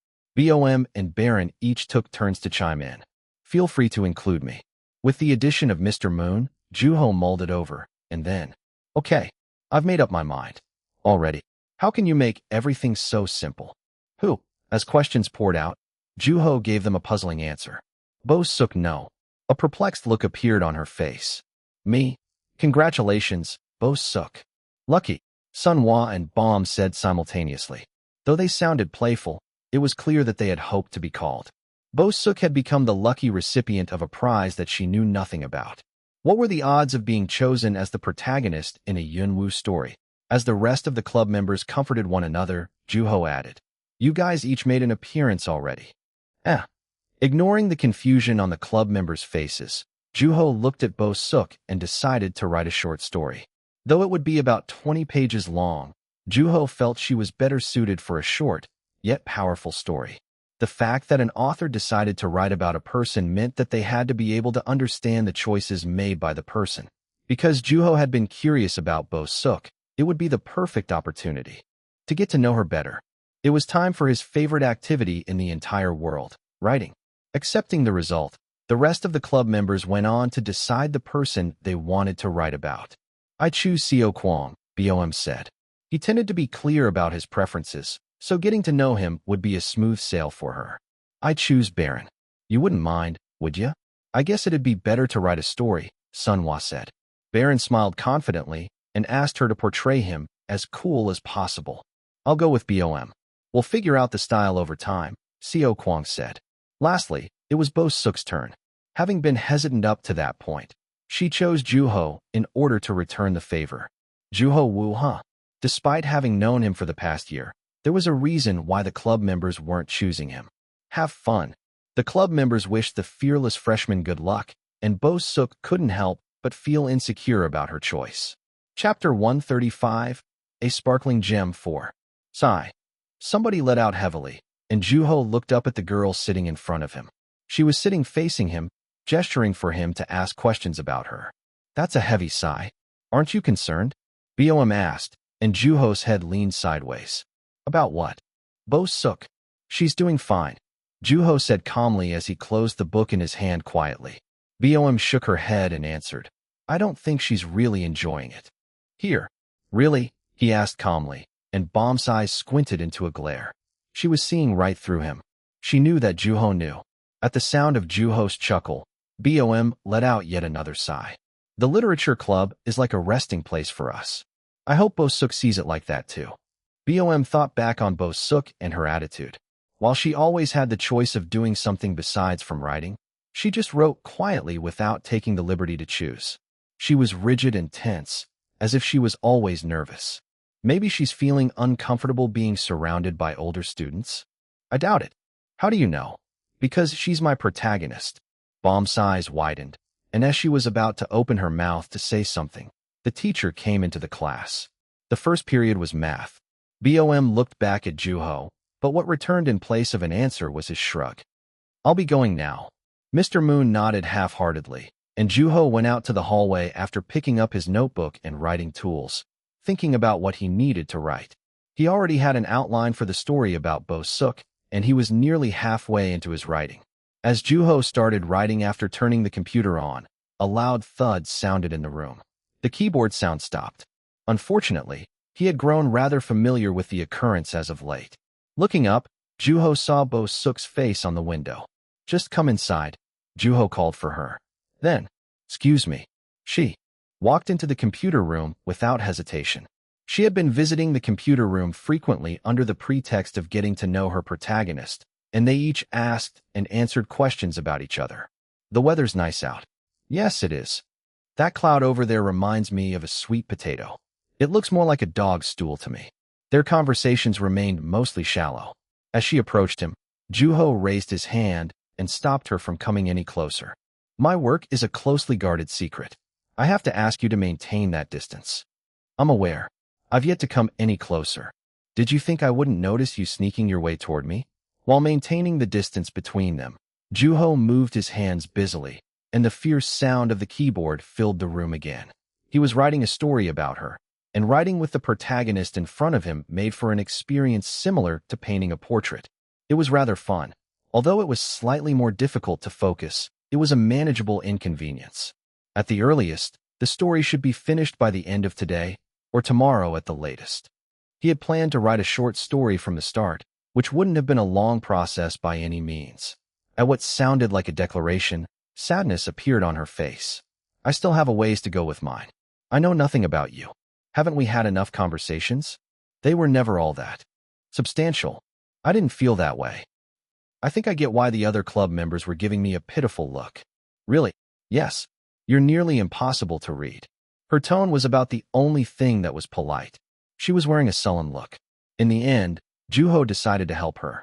You said you used to be in the table tennis club? He asked as he moved his hands. Because the outline had already been finished, all he had to do was write the story. Yes. She answered briefly with her eyes fixed on Juho's hands still. As he wrote about her, Juho came to understand the mysterious look on her face better, awe-inspired, yet disappointed at someone. He was also aware that her time in the table tennis club was not one of the subjects she was willing to talk about. For that reason, instead of asking her questions, he told her his story in order to make the writing process easier for her. I heard from someone that one should hold a racket like they're holding a pencil. Huh? She asked, caught off guard because she had expected more questions. Apparently, you have to hold the racket like you're holding a pencil. I think that's why I was somewhat drawn to the sport. I'm a person who enjoys writing, but it has nothing to do with writing. I write with a pen too, from time to time.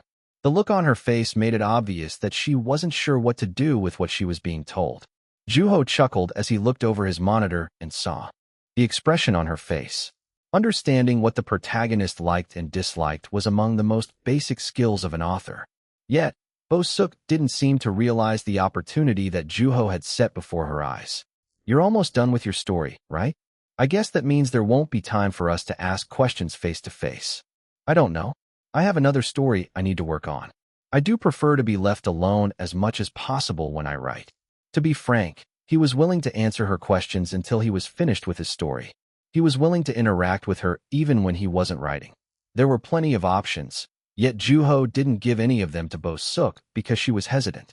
She was yet to ask the question that she had been meaning to ask, and at times, realizing that there wouldn't be a next time acted as a source of motivation. Juho stared at her intently, and before long, Bo-suk asked, "How are you able to focus on writing like that?"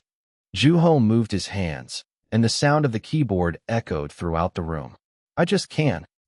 I'd like for you to answer me more sincerely, even if it's just half as much as your concentration." That was a genuinely sincere answer. With that, her expression hardened. "Sunhwa told me that you're always calm and not fazed by anything. She also told me that she finds that annoying about you." "I see. I was curious when she told me that the first time, but I think I'm starting to get it. Finding something that resonates with other people is a wonderful thing," Juho said to change the subject. "How's writing been for you? Are you enjoying it?" She gave him no answer. "It's not all that fun at the moment, right? I understand. You thought you'd be in a lazy club. That's not necessarily true. I'm used to it." She looked away for the first time. "I only joined the table tennis club because of my friend." "That's not entirely a bad thing," Juho said lightheartedly, but a perplexed look appeared on Bo-suk's face. "I'm surprised that you're not saying anything." "Should I be? I'm just saying. Most people would have had something to say," she said. Then, she hesitated and added, "I find this place somewhat odd." "You mean the computer room?" "The literature club." "Odd how?" "The fact that there's an artist in the club, first of all." It made sense from her point of view. Baron is quite eccentric, but he's also brave.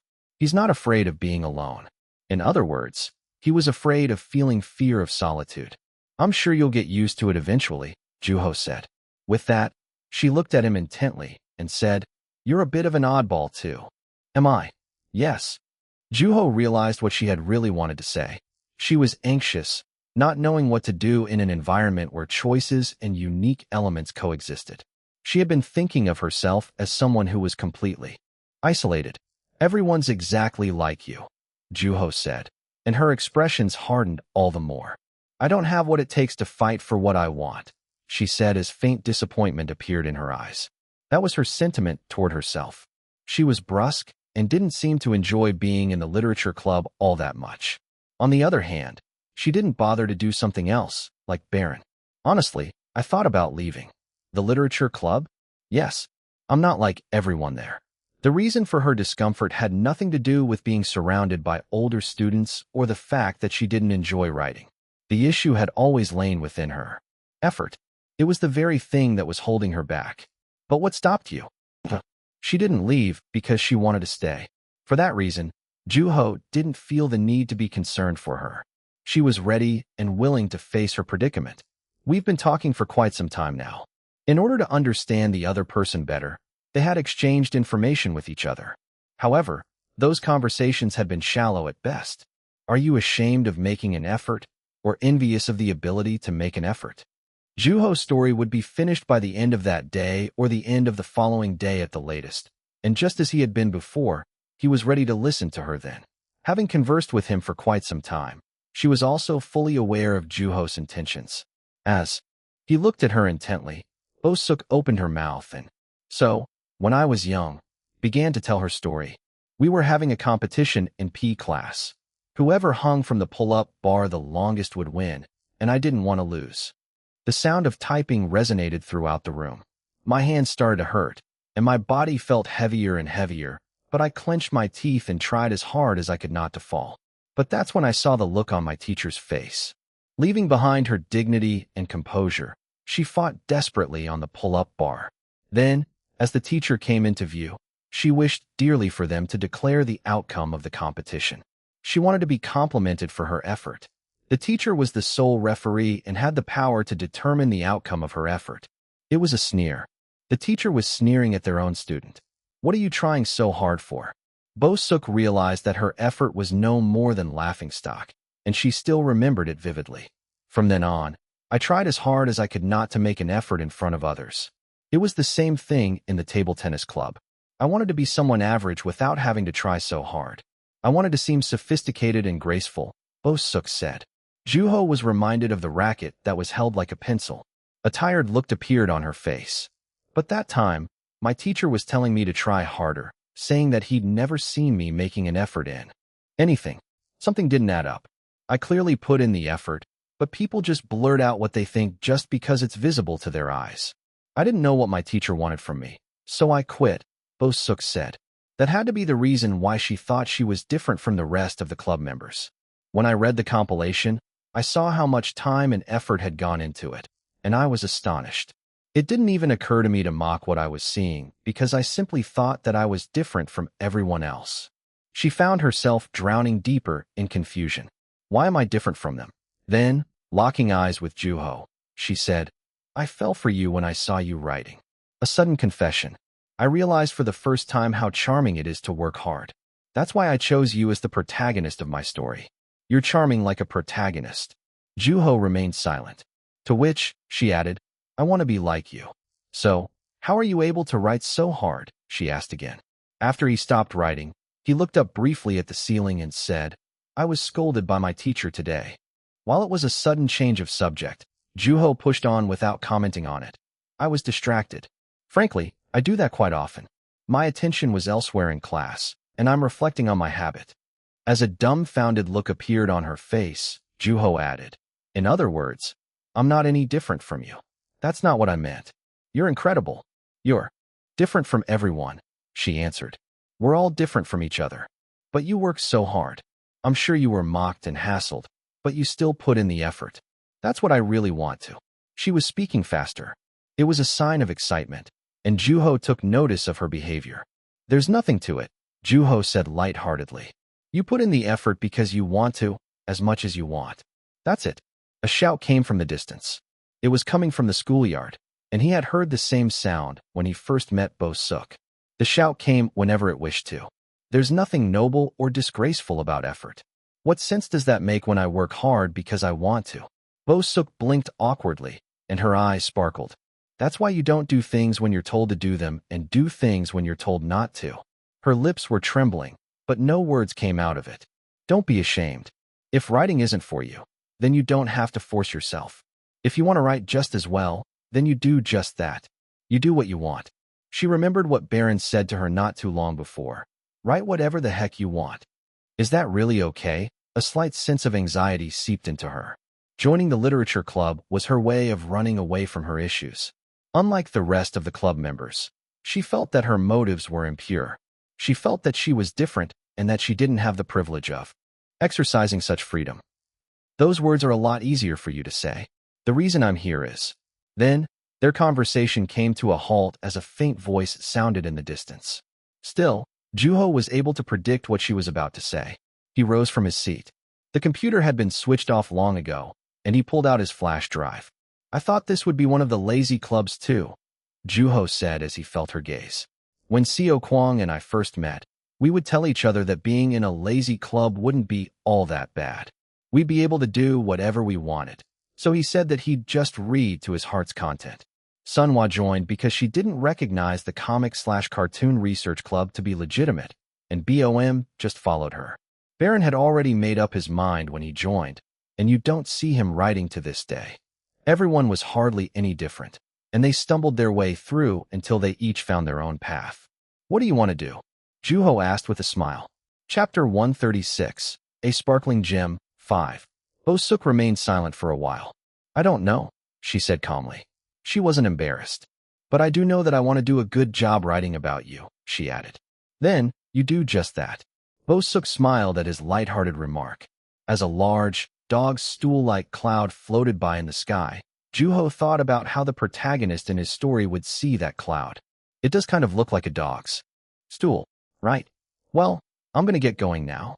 Feel free to use any computer. Leaving Bo-suk on her own, Juho left the computer room. She didn't follow him. His footsteps echoed throughout the hallway. Juho was no different from Bo-suk. He had returned to the past, as if he had been washed ashore at the Han River. He was struggling to lead a life that was different from his past, all without any particular goal, wavering and steadying himself, happy and sad, relieved and afraid. His life was rather hectic. However, it didn't stop him from writing. With the finished story in his hand, Juho walked down the stairs. There's a construction going on across the street from the bookstore. What's coming in? A famous cafe, apparently. You know, the one with the bird logo.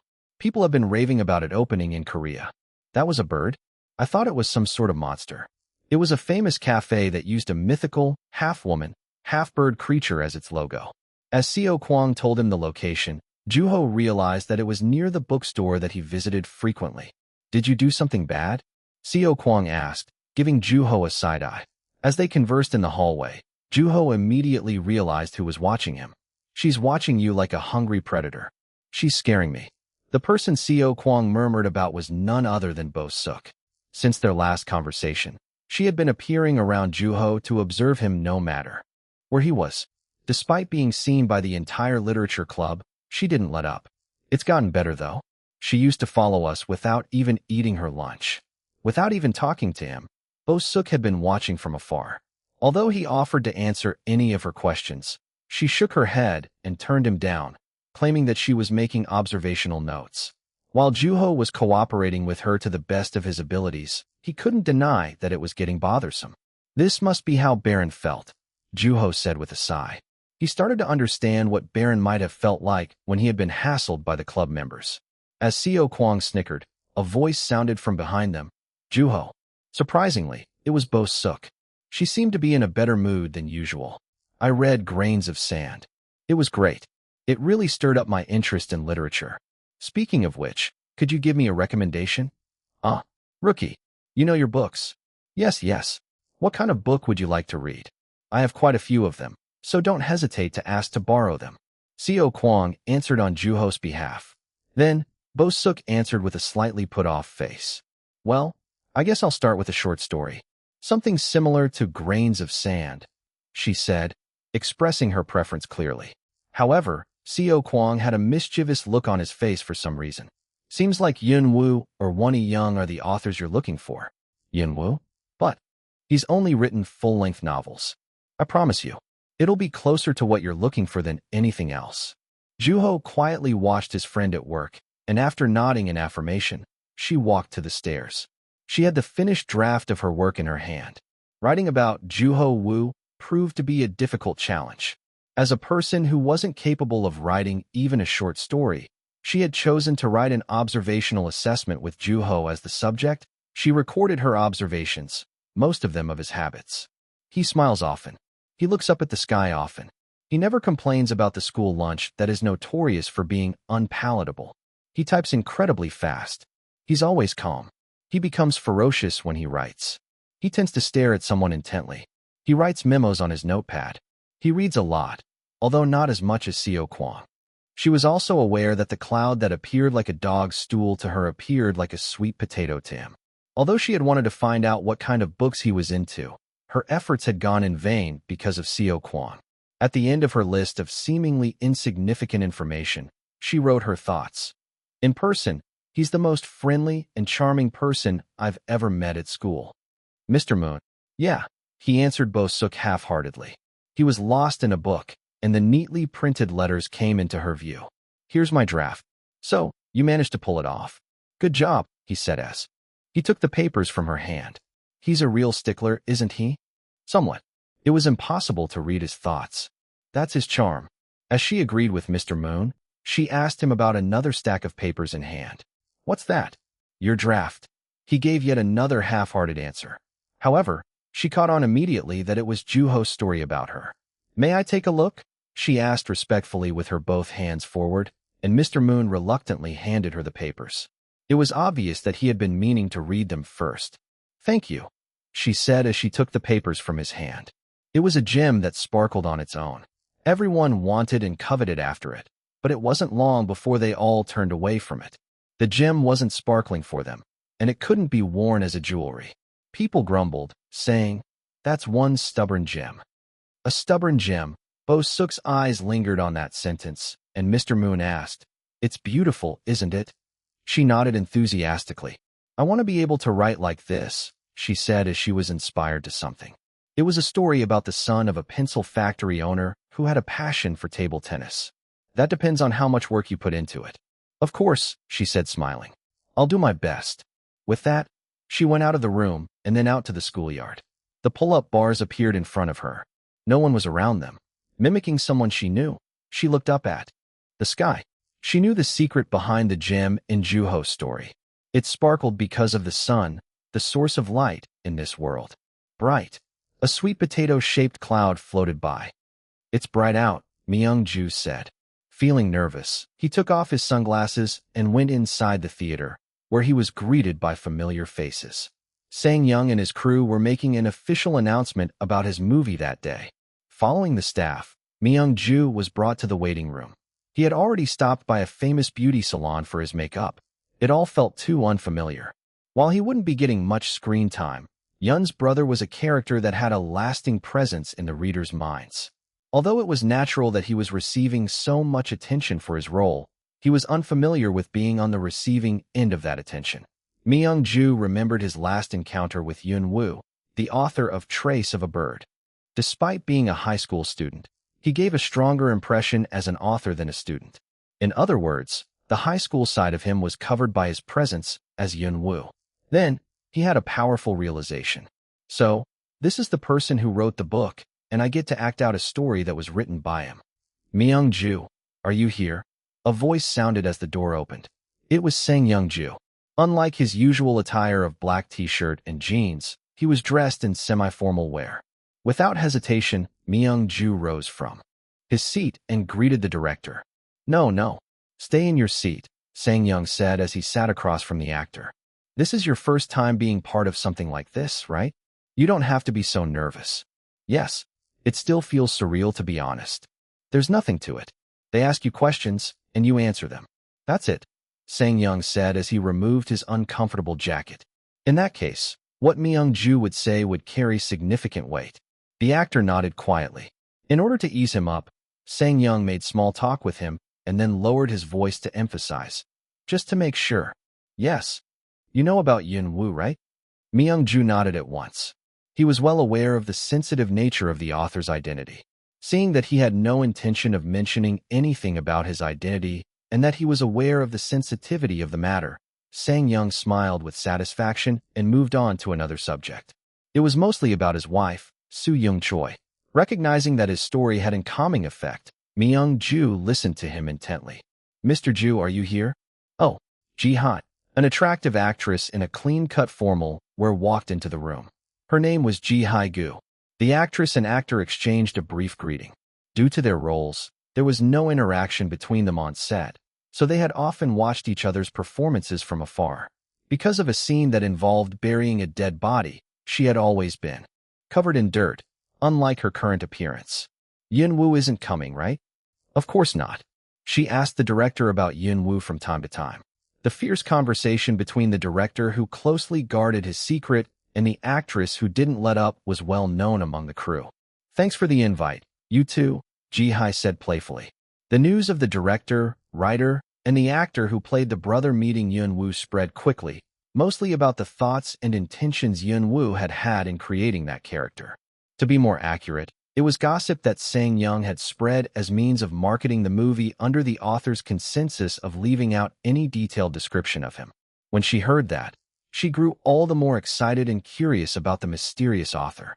We didn't have a choice. We needed help. I was having a hard time getting the scene right, too. But you, Ji-hai, your acting is top-notch. Don't change the subject, Mr. Ju, the actress said. Seeing that the director wasn't going to open up anytime soon, she moved on to the actor. You saw him too, right? Yunwoo? What does he look like? It's hard to say. Her skin sparkled brightly when she talked. Ugh, seriously? You too, Myung-ju. As Myung-ju smiled awkwardly, Sang-young groaned from the side. We're going to be flooded with questions in a moment here. Have mercy, Ji-hai. I know exactly what you're going to say. I prefer to keep that to myself. You know me so well, Sang-young said. Her impersonation was quite impressive. Though they went back and forth for quite a while, the director didn't budge. In the end, she let up and said, Frankly, I do believe that it's most ideal to meet the author through their work, just like myself. The actress on screen, the author of a book. There were similarities. Really? Yes. Especially for authors like Yunwoo, who keep putting out amazing books back to back. That was my reason for asking. I have no intention of meeting him in person. Besides, it's fun to hear it from someone else. I get to think whatever I want and judge it for myself. Having debuted at an early age, Ji-hai had climbed her way to stardom. From the streets, to the TV, and to cell phones, she was a commonly seen figure in advertisements. People both envied and yearned for her, in reality and on the internet. Myung-ju resolved himself. He was about to be exposed to the masses in many different ways. Just as he had judged those around him, he would be judged in the same way. Then, the actress' smile brightened the room. What was Yunwoo like? Sang-young's hearty laughter resounded in the waiting room. I prefer to keep that to myself. With that, he jumped from his seat and told Myung-ju, I'll be going now. Break a leg. All right, Mr. Ju. Just like that, Sang-young successfully escaped the waiting room, leaving the actor on his own. While the actress snickered at the director's ludicrous exit, Myung-ju couldn't do anything but look away. Chapter 137, The Trace of a Bird 1. Oh yeah? Hey, did you read that article? Seo Kwang asked as he turned toward Juho, and the clacking of the keyboard stopped. With the exception of Bo Suk, the other club members had been coming up to the computer lab one by one to use a computer. When Juho looked at Seo Kwang with the same glaring eyes he had been using to stare at the monitor, Seo Kwang said in a murmur, It's recess, man. I didn't say anything. I was about to take a fiver myself, Juho said. Rotating his stiff shoulders, Juho thought of the books he had read recently. However, what came out of his mouth had nothing to do with books. So, about that article, he asked in thought. Which one is he talking about? As he waited patiently, a corner of Seo Kwang's mouth turned up. They announced the release date for The Trace of a Bird movie. Oh, that. Although Juho had already been informed by Sang-young over the phone, he didn't go out of his way to elaborate. People are already getting antsy. The cast is really impressive too. I guess it's only fair considering how beefy of a novel the original is. Then, a voice sounded from the side. I'm not expecting much. It was Baron. Though he sounded calm, his affection toward the original was apparent in those words. Really, honestly, I'm not expecting a whole lot either, Seo Kwang answered Juho. Baron and Seo Kwang got along quite well. It's hard turning such a long book into a movie. And I'm sure there will be parts that get left out. I love every scene and sentence in that book, and it pains me to think about that. Juho was aware of what the two were wanting to say. I turned it down at first. Oh yeah? I remember reading an article it back then too. Yunwoo turns down offer for film adaptation. Man, I still can't believe that same Yunwoo is sitting right in front of me. Tell us more. There's not much to it. At the sound of the name, Yunwoo, even Bom and Sun Hwa started to show interest. Did you ever visit the set? Bom asked cautiously. No, I didn't. Why not? You could have met the celebrities in person. The actor who plays Yun is super good looking, Sun Hwa said without hiding her feelings. The actor she was referring to would often play leading roles in the various dramas she watched. Being one of her favorite actors, his fame was growing due to him having had started as a child actor. I think he'll be a great fit for the role, Sun Hwa said as she covered her face with her hands. Bom agreed and brought up yet another actor. I'm a little concerned for the other actor, the one playing the brother. At that moment, the actor's dull appearance crossed Juho's mind. Oh, Myung-ju Moo, right? I've never seen him before. Right? The brother was such a strong character in the book, so I thought the role would go to a famous actor. It was kind of unexpected. He got that role through an audition, so I think that he'll be a decent actor. You think so? Then, Seo Kwang interjected. Speaking of which, casting Ji Hae-gu was a great move. She's the one who buries the bird, right? Yep. She's a big star, but she's known for her action sequences too. That positive image of hers really suits her role. Yeah, she's gorgeous and stylish. She's got the best of both worlds. Juho had always portrayed the actress role as the role that involves burying a carcass in his book. Burying carcasses was a daily task for her, and it usually took place at night. Yun's encounter with her brings him a critical realization. They do have pretty similar images, Juho said, and the club members responded excitedly. Wow, really? That's it. The author has spoken. Juho nodded. It was inevitable that celebrities would have careers with images attached to them. And as for Ji Hae-gu, her image was of a talented actress who was both bright and positive. In the book, she was the only creature that shone brightly in the dark of the night. When Juho was writing about her, he had frequently thought of the image of a firefly. There were just some people who tended to shine brighter at night, and the actress definitely had a lot in common with the character she was playing. How are they similar? Maybe. It's because I'm more familiar with the character. What's familiar about the character? Juho had another reason for saying that the actress shared a similar image with her role. She was familiar to him because she had played the exact same role in the past. Before he fell into the river, she had played the same character in the movie. Although her interpretation of the character had been quite different from now, the fact that she had played the same role in the past remained the same. In the past movie, Yin had been her lover, and it had left both the audience and Juho with much to be desired. Juho had wished that the two characters had been a bit more distant from each other. He had hoped the director and the filming crew had understood his intention for the characters better. It wasn't out of mere convenience that Yun exchanged conflicting words with her at night, with a deep pit between them. It should look different this time around, he thought. They're not going to make her date Yun, are they? Seo Kwang cringed at the anxious thought that suddenly rose to the surface. They might, Juho said with a smile. If that really happens, I won't ever forgive the director for what he did.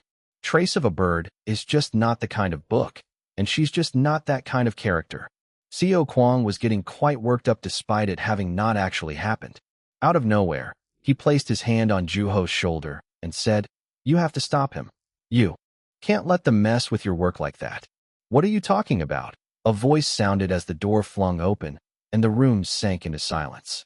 It was Bo Suk. Did something to happen to Juho's books? Seo Kwang shook his head in a hurry, and without asking any further, she went on to explain the reason for her visit.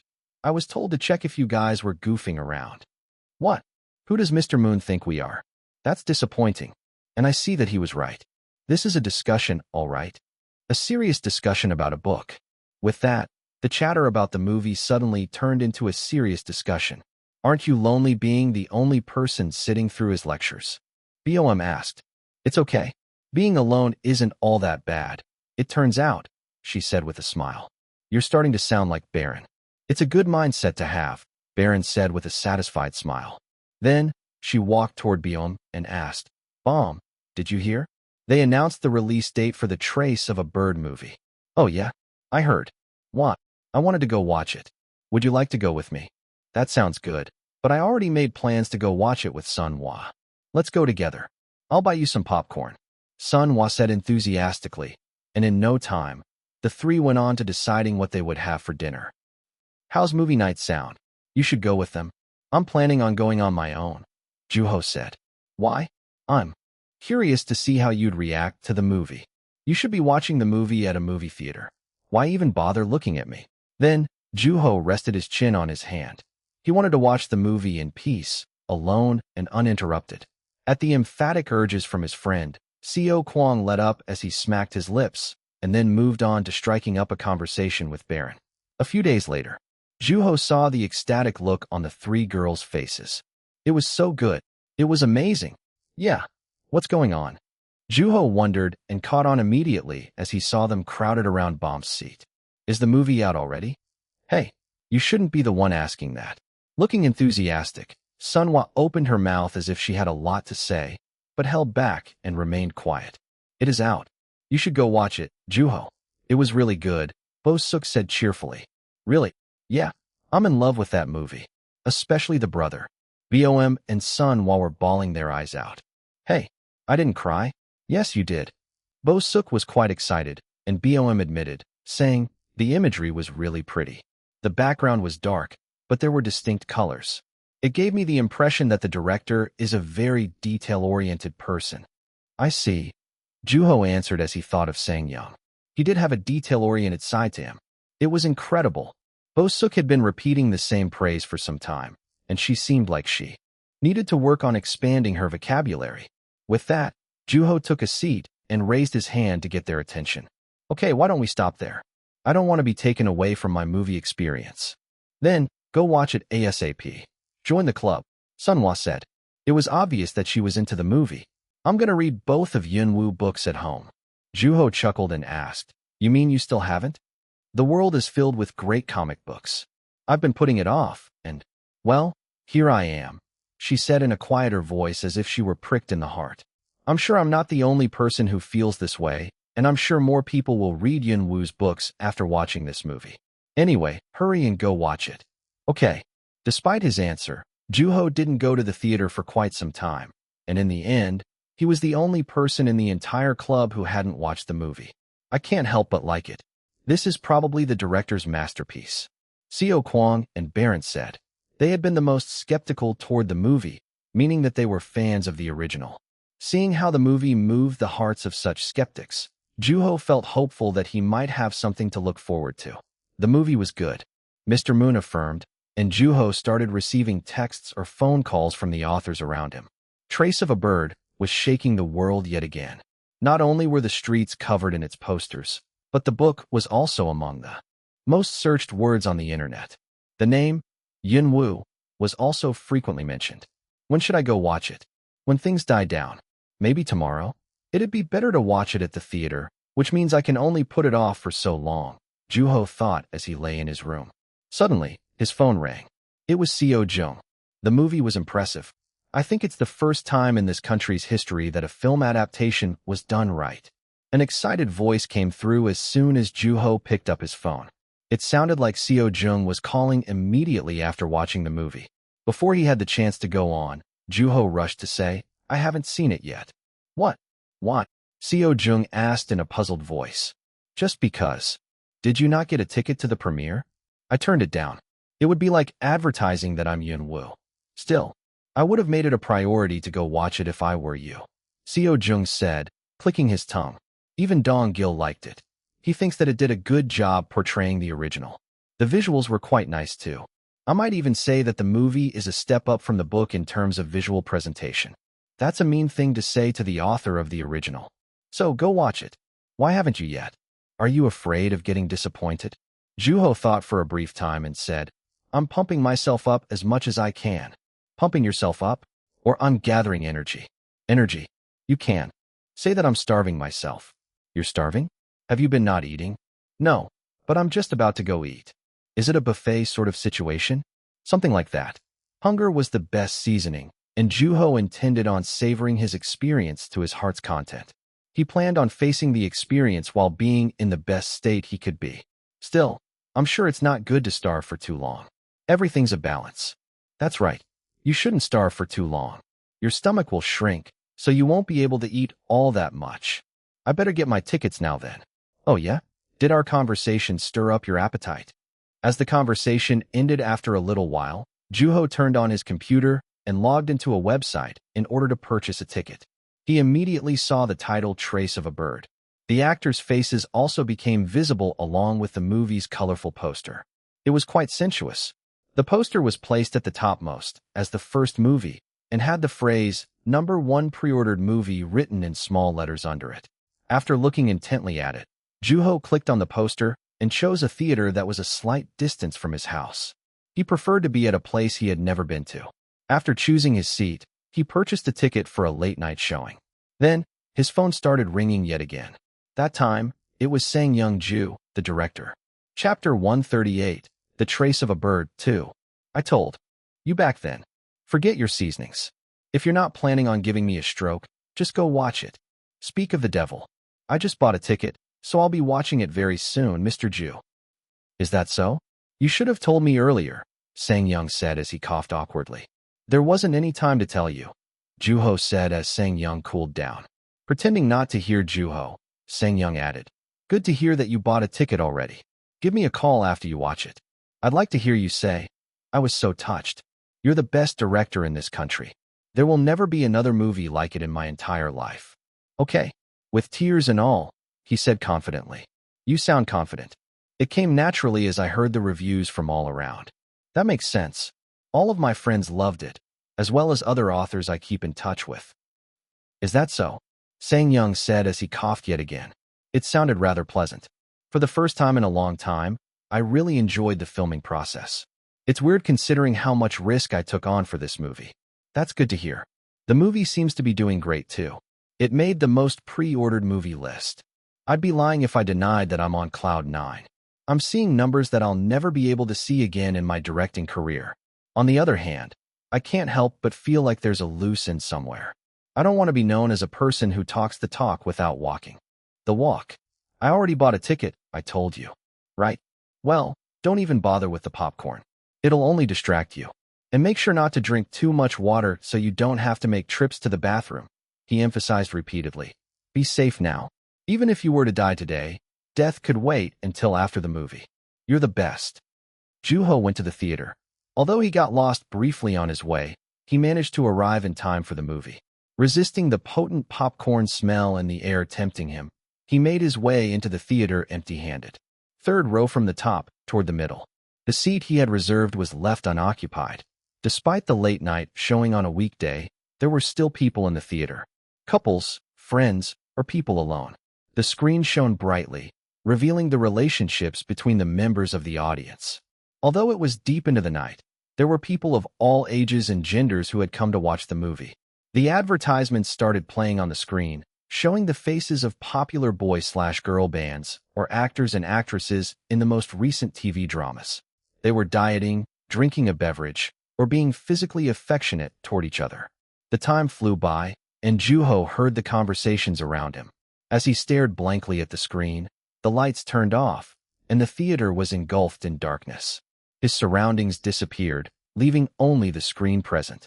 Feeling somewhat constrained, Juho rubbed his hands together, and after the announcement explaining the fire exit locations, the screen transitioned. With that, the movie began to play. A majestic music filled the theater.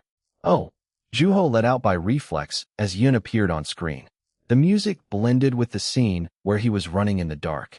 There were sounds and sound effects that were not directly portrayed in the book. The view changed from Yun's eyes, to his hair dripping with sweat, to his feet as they moved busily back and forth. Juho felt the letters and words he had written rising up to the surface of his mind. Yun ran as the drops of sweat trickled down from his forehead into his mouth. They were salty and unpleasant, the narration dictated, and the actor's voice echoed in the theater. It was dangerous to run in the dark, because the runner wouldn't be able to see ahead. There was nothing in Yun's way as he ran, not even a street light. However, he swiftly ran through that street. What appeared to be a superpower was actually his experience. He knew exactly where to expect the insects chirping and where he needed to watch his steps. I was finally able to run. He ran as he listened to the insects chirping, jumping over humps with ease. It was dark out, and the screen was filled with it, leaving only his eyes visible. It was the same darkness Juho had had in mind when he had written the book, and he felt excitement welling up from within. Yun made his way back to his resting place before sunrise. Then, after closing the curtains, he laid himself on the blanket and went to sleep alone. That's when everything around him started to come alive. The movie seemed to have shortened a scene that spanned about 20 pages in the book. He fell asleep and dreamed. It was a scene that indicated that his very resting place was the place where he lived in perpetual darkness, putting him in a state of near death. While there were certainly parts that were removed and changed from the original, the movie was quite good, and it immersed the author. Despite the darkness, there were distinct colors. Juho immediately understood what BOM had told him. The movie portrayed darkness in various, carefully considered shades. Some scenes were slightly brighter, whereas others were slightly darker. At the same time, There were also scenes that were quite dark, sometimes pitch black. The intensity of it changed according to what was taking place in the scene. Darkness wasn't the only thing that stood out. The light that shone through the curtains accentuated the overall color scheme, and the feathers fluttered about the room beautifully. It was visually striking, and the fact that it was a movie made by Sang-young's coarse hands stirred up Joo-ho's interest. Yun, a pleasant, yet familiar voice said. It was the brother. Hey, how have you been? Why are you here? The brothers continued in their crossed conversation, with visible fear on Yun's face and a suspicious smile on the brothers. Because of Joo-ho's recollection of the actor's dull appearance, it was hard for him to imagine how the actor would portray the character. Are you afraid? The brother asked. Yeah. And Yun answered. He was exposing his weakness to his brother and sank powerlessly, without resisting or running away. The camera showed his eyes shaking anxiously. In them was a deep sadness. The movie worked up to its climax as the brother snapped the wings of the bird. The scene was filled with painful breathing and feathers fluttering about. He was calm. Without clenching his teeth or his veins bulging from anger, he quietly killed the bird. Then, he chucked its carcass at Yun. It was fear, and the space became filled with it. The screen showed Yun's eyes, filled with sadness. Suddenly, he felt anger welling up from within that gave him the urge to shout. At the sight, Joo-ho also came to a sudden realization. So, this must have been what it was like for all you readers. Angry, emotional, he thought as he felt a tingling sensation in his hands. The screen showed that it was nighttime. With the dead bird in his hand, Yun went out to look for the woman, thinking that she would be able to bury his deep-seated fear along with the carcass. The music played as Yun ran, but he wasn't on his usual trail. Suddenly, he stumbled on something unexpectedly and staggered, struggling to get back up. Holding his fear in his arms, he pushes on, his tears making him all the more pathetic and undesirable. Joo-ho clenched his hands into fists as the darkness grew more intense, leaving only Yun's eyes visible. Yun stared intently on with his watery eyes at a shape made of light. With a shovel in her hand, the woman buried the bird for him willingly. The darkness lingered, and the movie approached its end as the screen became gradually brighter. It's okay now, Yun said as he stood alone in front of a tomb. There were countless carcasses of animals buried under his feet. The darkness started to fade, and the sun rose to brighten the world. Joo-ho frowned at the white light that shone brightly in the screen. There was a wind, and countless birds flew up to the sky. With that, the credit music played, and a quiet sobbing became audible. Please exit this way. Following the voice, the lights came on and illuminated the theater. The velvety covers on the chairs became visible. The door opened, and people rose from their seats simultaneously, heading down the stairs. It was a bit noisy. They were excited as they made their way out of the theater with leftover popcorn in their hands. Joo-ho sat in the theater quietly until the credit finished rolling and the music stopped. He felt the emotions linger within. It was just what he had been looking for. If what he was experiencing was equivalent to the effect that his book had on its readers, then, I guess I'm not doing too badly. Joo-ho would be content. On his way out, Joo-ho immediately called Sang-young as he had promised previously. Did you watch it? Sang-young asked abruptly. Yes. How was it? After a brief time thinking, Joo-ho gave his honest opinion. I was pissed. Huh? Sang-young asked in a flustered voice, and Joo-ho added with a smile. I was pissed or relieved where I should be. I felt something welling up from within at the end, but I soon felt proud. Sang-young remained silent at Joo-ho's calm and seemingly humble opinion. I see. Just like that, Joo-ho hung up and walked about the unfamiliar street. Trace of a Bird, most pre-ordered movie. Box office number 1 foot. Trace of a Bird reaches 70,000 viewers. Will it reach the 100,000 mark? The box office hit. Number 1. Critically acclaimed. Sang-young Ju's approach to the original. The sensational stage greetings of Trace of a Bird actors. Mentions of Yun-woo. The author of the original, Yun-woo, responds to the movie. His advice. The movie was so good. The actor who played Yun's brother was amazing. I got chills when he killed the bird. Sang-young Ju might not be the most famous director, but he was always recognized for his visual presentation. I second that. I didn't know there were so many shades to darkness. I can really tell that they paid close attention to the props. I was touched when the birds flew away at the end. What's with the article titles? It says nothing about Yun-woo. Actors and actress, please tell us more about Yun-woo. We're dying here. They don't know either, apparently. Actually, the director and Myung-joo met with Yun-woo in person. There's a rumor saying that the writer rewrote the brothers' character entirely. They had to rewrite a character? How bad of a job did they do? The director prefers to keep it to himself. I'm glad that it's not reflecting badly on the original. I was anxious throughout the entire movie. It still feels like it falls short of the original. It's a bummer that it didn't have the same philosophical depth. I don't think it's something that can be helped. Personally, I love the movie. I watched the movie without reading the book, and I loved it. On my way to the bookstore now. Trace of a Bird is the current #1 bestseller. The movie's proving to be a major boost. Sound of Wailing following as a close second. Yun-woo gets all the money even if there hadn't been a movie. Nope. Language of God is the second. I just saw it. Language of God is second. Love that book. It's a battle between Yun-woo and Won-hee. Pure literature versus genre novel. Yun-woo wins. No competition. Just came across something strange. Here's the link. As he saw the last comment, Joo-ho stopped tapping on his phone. Something strange, huh? Joo-ho clicked the link that took him to a long post that was obviously written by a Yun-woo fan. In summary, it stated, Language of God is a third-class novel at best. Sound of Wailing got pushed down to third because of that no-name author, Won-hee Young. Genre novels are cheap and tasteless. At the prolonged criticism toward genre novels, Joo-ho couldn't help but chuckle. Well, Yun-woo wrote that third-class novel, buddy. According to the writer's logic, Yun-woo would also be considered a third-class author. I'm sure he didn't know that when he wrote that post. The comment section was filled with people agreeing and disagreeing. It was a competition between Yun-woo and Won-hee Young, each hurtling insults at the other author.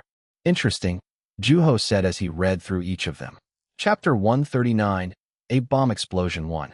The world sure is full of interesting people, Joo-ho thought lightheartedly as he turned off the computer, picking up the sheets of manuscript paper scattered about the room and tossing them onto the desk. With that, he lay on his bed and went to sleep. Another day came, and Joo-ho wrote as usual. The world was quiet and peaceful, and he got ready for school as soon as he woke up. He wrote at school as well, just like he had been at home. Then he went to sleep. Time passed, and yet another day came. What in the world is happening? Upon checking his phone, Joo-ho was taken aback by the number of missed calls. He took a closer look and found out that Jang Mi had made most of the calls, followed by Seo Kwon. There were also missed calls from the other club members, authors, and Nam Kyung. Yawning, Joo-ho called Jang Mi. Mr. Young, she answered the phone immediately. She sounded anxious on one hand and happy that she was hearing back from him on the other. I couldn't get a hold of you, so I was starting to get worried. I just woke up. I wrote late into the night, so I went to bed quite late. I see. Then, I suppose you haven't heard the news yet. What news? Joo-ho wondered as Jang Mi said hesitantly. So, this may sound somewhat absurd. I'm listening. You're involved in a dispute. Looking down at his pajamas, Joo-ho asked again. A dispute? Yes, between Yun-woo and Won-hee Young. The internet is a mess right now, and it's getting worse. We've been getting calls from other publishing companies too. Joo-ho remembered the post that he came across a few days back. It can't be that bad. They'd just hurl insults at each other at worst. Feeling perplexed, Joo-ho asked, How bad is it? There's a feeling going around that you plagiarized Yun-woo. Plagiarized? But I didn't plagiarize anybody. At his complacent attitude, Jang Mi answered in a serious tone, Now's not the time for jokes, Mr. Young. Your reputation is getting hurt, and Yun-woo has the upper hand in the matter because he debuted ahead of you. Unfortunately, the time of Yun-woo's debut wasn't his only advantage. So, Joo-ho calmly organized his thoughts. A Yun-woo fan had criticized Won-hee Young as a third-class author, and not only had it offended Won-hee Young fans, but also other fans of genre novels. It wasn't long until even non-Yun-woo fans joined in on the dispute that treated fantasy novels as subpar.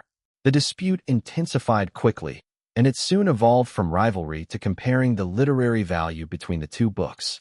To make matters worse, the dispute took an unexpected turn toward plagiarism after someone who was referring to Hong Sam's blog pointed out that the two authors were dangerously similar in style.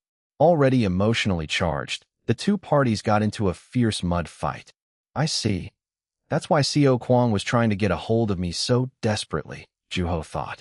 Are you there, Mr. Young? Yes. Things are blowing out of proportion, and the media is exploding. You're both the most and the second most searched person on the internet. Yun Woo, 1E Young. Aren't you being a little greedy? It would have been more than enough to stop once you reached bestseller status. With that, Juho pulled up a browser and scanned through the news articles about Yun Woo, 1E Young, and the plagiarism controversy between them. From an outside perspective, it was quite serious. What do we do? Zhang Mi asked helplessly, and Juho heard the phones ringing restlessly in the background. The calls had to be about 1E Young. Feeling hungry, Juho rubbed his belly and said, I'll come clean. Pardon, that Yun Woo and 1E Young are the same person. I'm sorry, what was that? His hunger intensified. This is nice, Zhang Mi said, sipping her tea while sitting next to her boss, Dong Baek. The nutty fragrance of Job's tears tickled her nose. Because of the reporters crowding the entrance to the company, the two had no choice but to meet Juho elsewhere, the botanical garden. Although they were hesitant to open the door to the hidden room, they came to realize that it was a rather nice meeting spot. Before making his way to the garden, Juho had a lengthy conversation on the phone with Seo Kwang to calm him down. Then, having arrived at the garden, he took a cookie from a stack that Zhang Mi and Dong Baek had brought and put it in his mouth. It was from a bakery. It's nice to be quiet for once, away from all those phones, Dong Baek said, exhausted. The staff at the publishing company was up to their knees with phone calls alone. From reporters to readers and broadcast producers, questions regarding 1E Young were flooding the office. Of course, Dong Baek's company was yet to make any official announcement, and Zelkova Publishing Company was the same way. They're really letting me have it, aren't they? Juho asked. Whether it was Yun Woo or 1E Young, Dong Baek couldn't deny Juho's question. Yun Woo and 1E Young, pure literature and genre novels, appealing to the masses and artistic value. Everything was in a jumble, and the purpose was no longer clear. It was a mud fight. Yun Woo fans feel that 1E Young is damaging their favorite author's reputation and his unique work. By contrast, 1E Young fans are claiming that their author's book is not something that can result from plagiarizing. That was when the two conflicting parties started talking down the work of the author they're each standing against, and that led to them exchanging insults with each other and their authors. It's all stale and pointless. Zhang Mi gave a summary of the current situation while cautiously studying Juho's expression. She was concerned about how he would feel as the person at the center of it. Interesting, Juho said, chuckling. The situation was rather interesting to him. The two books written by the same person were at odds with each other. He was both advocated for and criticized. Well, on the brighter side, things are not looking entirely bad. Thanks to the war between the fans, the rate at which the book is selling is increasing exponentially. Controversy can be an incredibly effective tool when it comes to raising numbers. I always thought that my books would sell with or without controversy. That goes without saying. I just wanted to show you that there is a positive side to all this. I did expect a bomb, but I didn't think that would be this big, Dong Baek said as he scratched his head. Language of God was ranked second in the bestsellers list. It was the achievement of a rookie who had nothing to show for, and Dong Baek had been more than content with the result. However, things had taken an unexpected turn, and he found himself the center of attention of the entire country. The fuse must have been burning too hot, and the spark must have lit another fuse near it. Perhaps we started off a little too strong, he said. Yun Woo simply had too much presence, and his clean and mysterious reputation had been caught in a controversy with a new sensational rookie, 1E Young, who was suspected of plagiarizing him. Once the hidden truth came out, another bomb would go off. It would be a chain reaction. I still think it's best to come clean, Juho said, and Dong Baek nodded.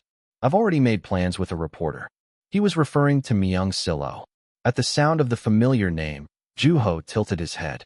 I know that name, Juho thought, and suddenly, Seo Kwang's face crossed his mind. I read her articles. She had a lot of good things to say about 1E Young. Yes, she's very experienced and skilled, very trustworthy. Emphasizing that Juho didn't need to worry, Dong Baek asked one of the questions that he had been wanting to ask Yun Woo himself. Frankly, I've been curious. Why did you, Yunwu, submit your manuscript under the name Won-E Young? Once the reports and those who could read the articles found out, they would ask the same question. Juho remained silent for some time because there had been multiple reasons for that decision. He didn't want his writing to be masked by Yunwu's shadow, and he had wanted to experience something that he had never done. He had wanted proof. He had wanted freedom. It wouldn't be fun. Pardon. Juho chuckled and said, "It's boring to write under one name." Is that it? No, there are a few more reasons. One of them has to do with a crow. While Dong Bek gave up, Jiang Mi's eyes sparkled with interest. Although ambiguous, it was a rather Yunwu-like answer. I'll be counting on you. With Juho's request, the two rose from their seats and made their way out. However, Juho sat back down and checked the time. It was time to meet with his editor, Nam Kyung. As he waited patiently, he opened a book he had brought. I'm here. Hello.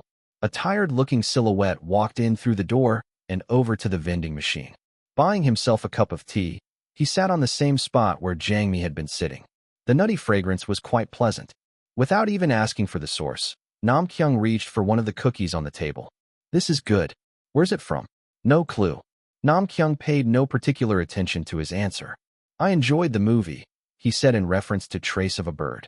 Juho, too, picked up a cookie and said, how does it feel seeing the book you're in? Charge of being made into a movie. How do you feel as the author? I heard you were against it for quite some time.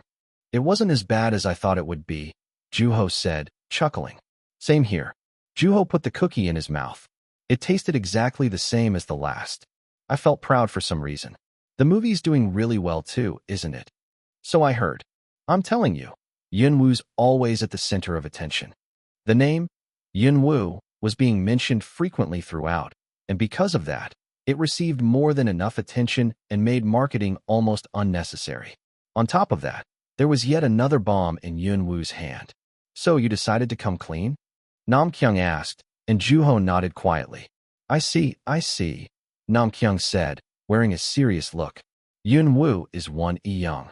Once the bomb drops, there was no denying that it would affect Yunwu's pre-existing works.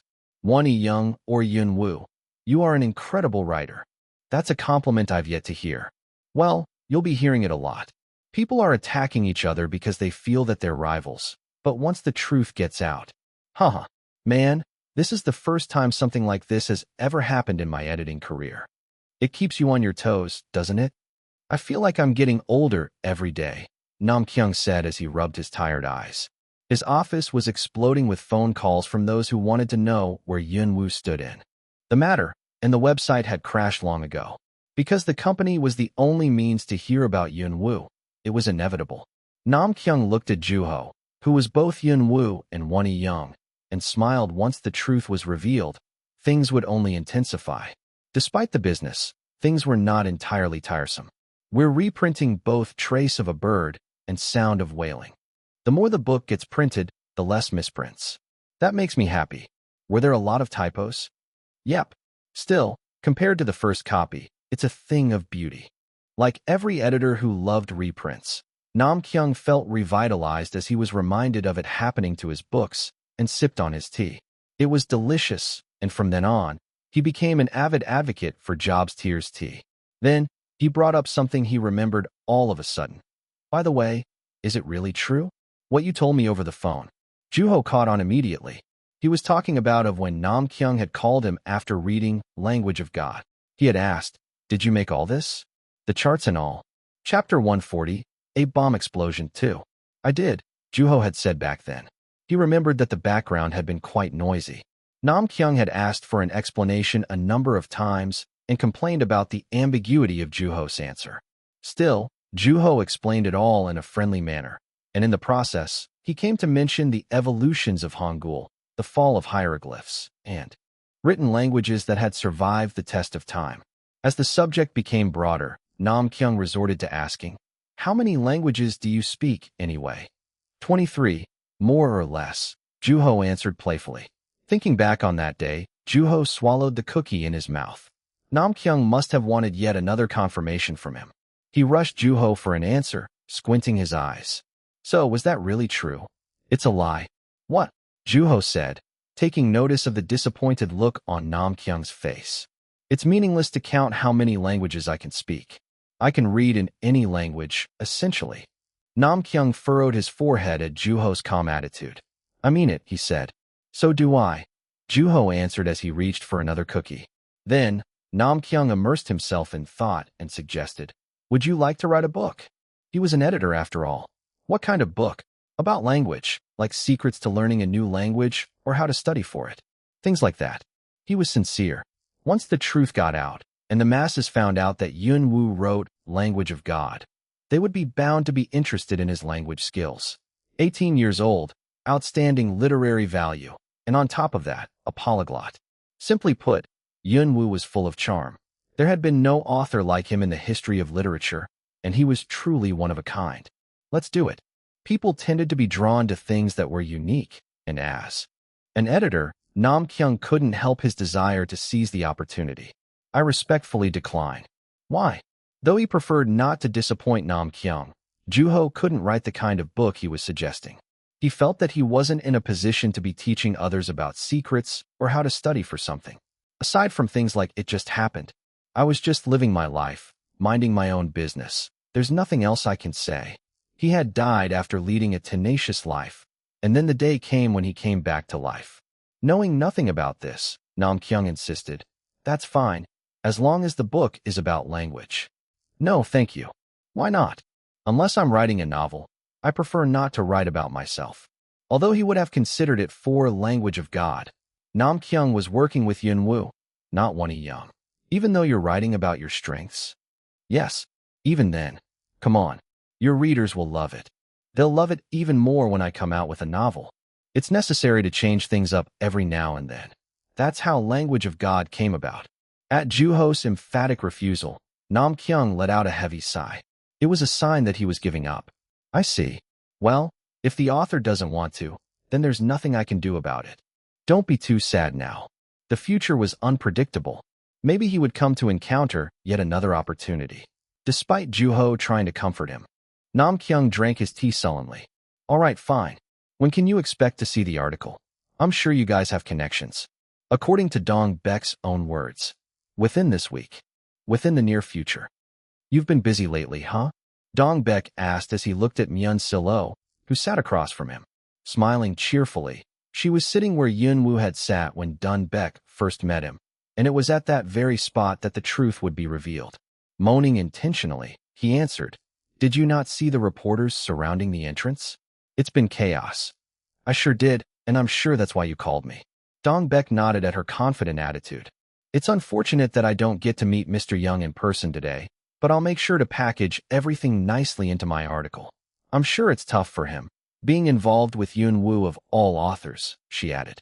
When she came to meet with Dong Baek, she was under the impression that she was writing an article in defense of Won Young.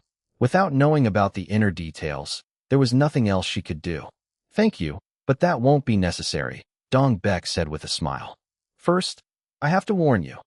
He gave her a warning as there weren't many reporters who were as skilled and trustworthy as her. With that, the smile faded away from her face. This is kind of intimidating.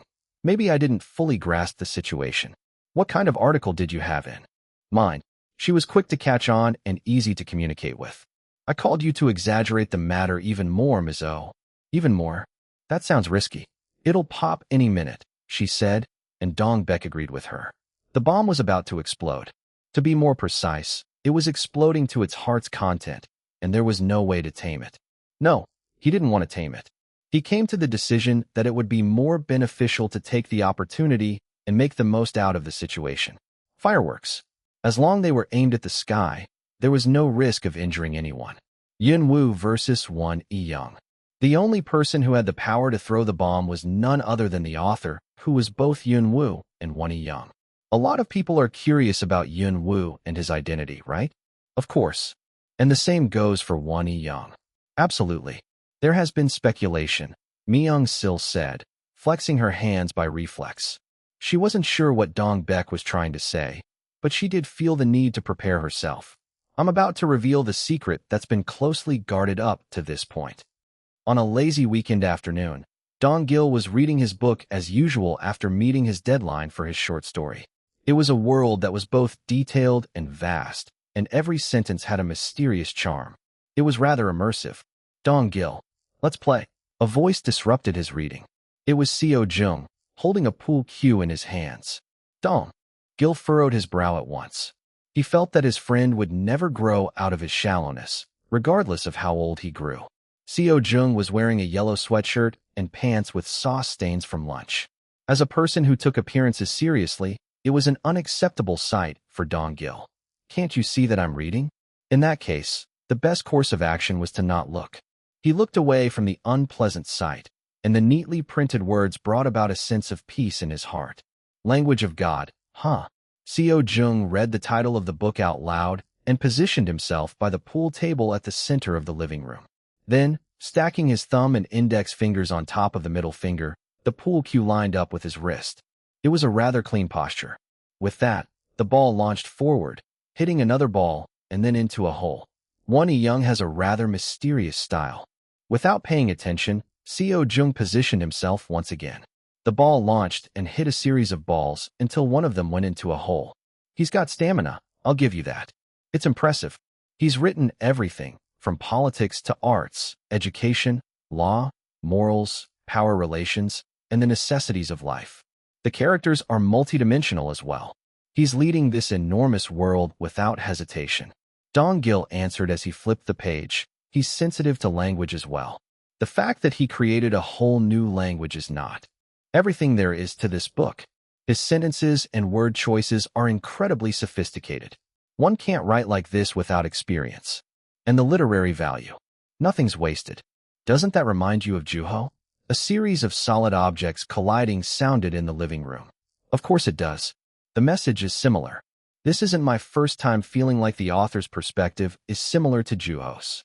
The style's similar too. Maybe he transcribed Yun Woo's books a lot. Listening to his ever-so light-hearted friend, Dong-gil flipped the page. You can't just write like Yun Woo after transcribing his book several times. Seo-jung laughed as his friend answered annoyedly and moved his hands even faster. An even louder noise sounded from where he was.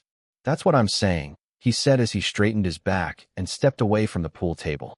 But maybe Won-young has what it takes because of how sensitive he is to language. Before I even delve into his skills, I just don't get it. What's the meaning behind copying Yun Woo?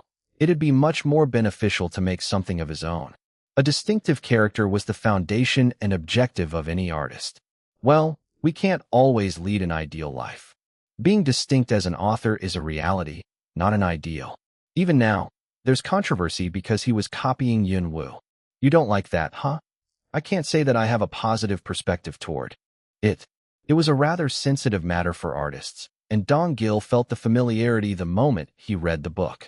It was Yun Woo's writing, yet the author was named Won-young. As Yun Woo's writing became only more apparent as he read, Dong-gil felt disappointed. Why would such a talented writer give up being distinguished from Yun Woo? Maybe we should go see him. I'm itching to know what he looks like. Take me with you this time, will ya? Ignoring Seo-jung, Dong-gil remained silent and closed the book. He didn't know what the author looked like because he had never met him. Should I dare to connect the dots? Dong-gil said with an unpleasant smile on his face, and Seo-jung shook his head. Here we go again, he thought. Dong-gil was about to doubt every single thought he had come across. I never saw it with my own eyes, so what I'm thinking would be a shallow speculation at best. Speculations shine with doubt. Aren't you tired? It's a thought. What's so tiring about that? I'm confident that I won't be taken aback when your head explodes next to me. Dong-gil brushed his hand down the book. He recognized that he didn't have the most positive opinions on the author. Now, let's think in a positive light. How? How can we connect the dots in a way where it won't offend us? What bothered me the most was the fact that the author gave up trying to be distinct. That's probably something we shouldn't mess around with. If he were not to give up being distinct, it would have yielded a completely different result. There might be a connecting piece that's missing from both of us. Well, I guess that settles it then. What's the point in thinking about it so hard when the really important thought isn't in our heads? Let's just relax and chill. That's why you'll never grow up, Dong-gil said as he gave his friend a pitiful look. In his mind, it was no wonder that Seo-jung wrote books filled with such mushy ideals. If you can't find it at home, then you gotta go out. Are you going to starve yourself because you're out of rice? I can eat bread, duh. Feeling the absence of the need to respond to those words, Dong-gil reached for the TV remote next to him and turned on the news. It didn't matter what the news was because everything was connected in this world. Just like how you'd be the first suspect when I'm found dead. That sounds more like getting convicted of murder. Their conversation stopped there. They wouldn't be able to reach a conclusion, and conversations like that had been a daily task between Seo Jung and Dong-gil. The objective of those conversations was not to reach an answer, but to find out the proper question. It was just like writing. Then, a familiar name sounded from the TV. There's Yun-woo. He's just on fire as of late. The two fixed their eyes on the TV as the news anchor delivered the news. Today, the Dongbek Publishing Company made an official announcement regarding the sensational dispute between the fans of two major authors, Yun-woo and Won-young. When? Shoo. Dong-gil warned his chatty friend and focused on the TV. The fans are in shock as they have come to learn that Won-young is the second alias of the author Yun-woo, the news anchor said in the TV. It was strange, astonishing, and entirely unexpected. At the same time, all the pieces began to fall into place. Wow, Seo Jung said absent-mindedly, and jumped from his seat, and said, Yun-woo was Won-young. My gosh, this is so satisfying. Wow, who would have thought? With that, he bursted into laughter. He was quite distracting. I better call Juho. Already on it. Dong-gil said as his phone informed him that the line was busy. Chapter 141, A Bomb Explosion 3. Hello? Dae-soo. Sorry, I can't really hear you because of Medium.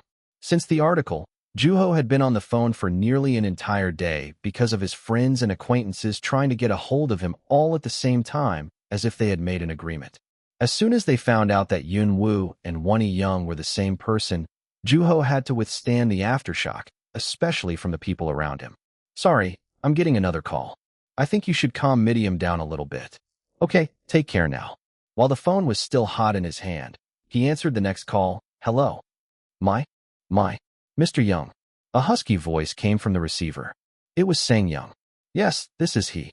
I'm at the bookstore to buy Language of God. He reported unnecessarily. I see. Your books are selling left and right. Trace of a Bird was at #1 for a while because of the movie, but I can see that might change soon. It's still my book. I'll take that as you saying that there are no other rivals aside from yourself. Take it as you will. Is that all you wanted to tell me? With that, he let out a hearty laughter and said, When would I ever get to buy Won-young's book while I'm talking on the phone with Yun-woo? Then, Juho heard an employee's voice asking Sang Young if he needed a bag for his book. No, thanks, he said. It was like a live broadcast. Mind if I hang up? Had a long day, huh? It makes sense, considering how big of a bomb you dropped. Maybe you understand where I was coming from a little better now. Similarly, Sang Young, too, had been dealing with people around him asking about Yun-woo, and things were not about to let up anytime soon. I always appreciate your work, Juho said sincerely. As long as you write good books like this, I can keep my mouth shut as long as you need me to, Sang Young answered. As soon as he hung up, Juho placed his phone on his desk. His hand was burning from the heat radiating from the phone. Lying comfortably on his bed, Juho stared at the ceiling. Absent-mindedly, but before long, the vibration from the desk broke the silence. Another call. Having lost count of the number of calls he had been answering, Juho chuckled. I wasn't aware that I knew this many people. He groped for his phone on the desk and checked the name on the screen. At that moment, he sprung up from his bed. Mr. Lim, he said as he sat up to answer the call. Can you talk? Yes, of course. Without hesitation, Hyun-do got straight to the point. The background was silent. That was refreshing, he said briefly, and those words sank deep into Juho's heart. The literary giant was aware of what it took for Juho to finally be able to write a book like The Language of God. With that, Juho remembered the scenery at the beach, where the boundless horizon and the grains of sand came together harmoniously. I thought you were panicking because I couldn't get a hold of you. I should have known when Yun-seo was acting suspiciously, Hyun-do said calmly. It was fun, Juho answered briefly like Hyun-do. He had enjoyed the process of writing The Language of God very much, as he indulged in his fantasies of creating an enormous world. It felt like I stretched for the first time in a long time. I feel refreshed. Did you get sick at all? No, as healthy as a horse. At the energetic response, a quiet chuckle sounded from the phone. I guess doing something out of my character did pay off after all. Pardon, I enjoyed your book as much as the work you put into it. Now, I'll see you later. With that, he hung up the phone. While it was the shortest phone call thus far, it was also the most memorable. Hyundu was nothing like the people who had called Juho. He was calm and composed. Juho slowly moved the phone away from his ear and felt that the emotions he had injected in his work had translated successfully to the readers. Well, Gomi. He was ecstatic. The truth revealed. I am my own rival. The dispute was an illusion. Fans react to the recent dispute. Yunwoo shocks the country yet again. A close look at Yunwoo's literature. Dispute turned out to be neither plagiarism nor imitation, but just Yunwoo himself. The true identity of Yunwoo? Should readers expect a third alias? Yunwoo is here to stay. What are his limits? Wow, what the heck is happening? There was a war between Yunwoo fans and Wonnie Young fans, and it turned out that they were fighting over the same person. That's insane. For real. I wouldn't be shocked if Yunwoo actually planned for all this to happen. This is the first time an article gave me the chills. The publishing industry is a mess currently. Nobody knew aside from his editors apparently. Language of God has an amazing world and characters. It was the first time I stayed up all night reading a book, and it turns out that it was written by a 17-year-old. It made me realize what a real genius is like. I second that. I mean, he created a whole new language. I think that speaks for itself. Here I was, thinking that he was a professor or a doctor or something. Turns out he's in high school. What does one have to eat to be able to write like that? Did Yunwoo really create that language? There it is again. I can always find at least one person mentioning that. I'm kind of doubtful still. Is it even possible to do that? He's a genius, so that's what makes him a genius. Is it really that hard to create a language? I'm not trying to pick a fight or anything. I'm actually curious. There are countless written languages in the language of God, and each and every one of them is based on Old English and Hangul, so they all have solid structures. There are even regions where body language developed as a main method of communication.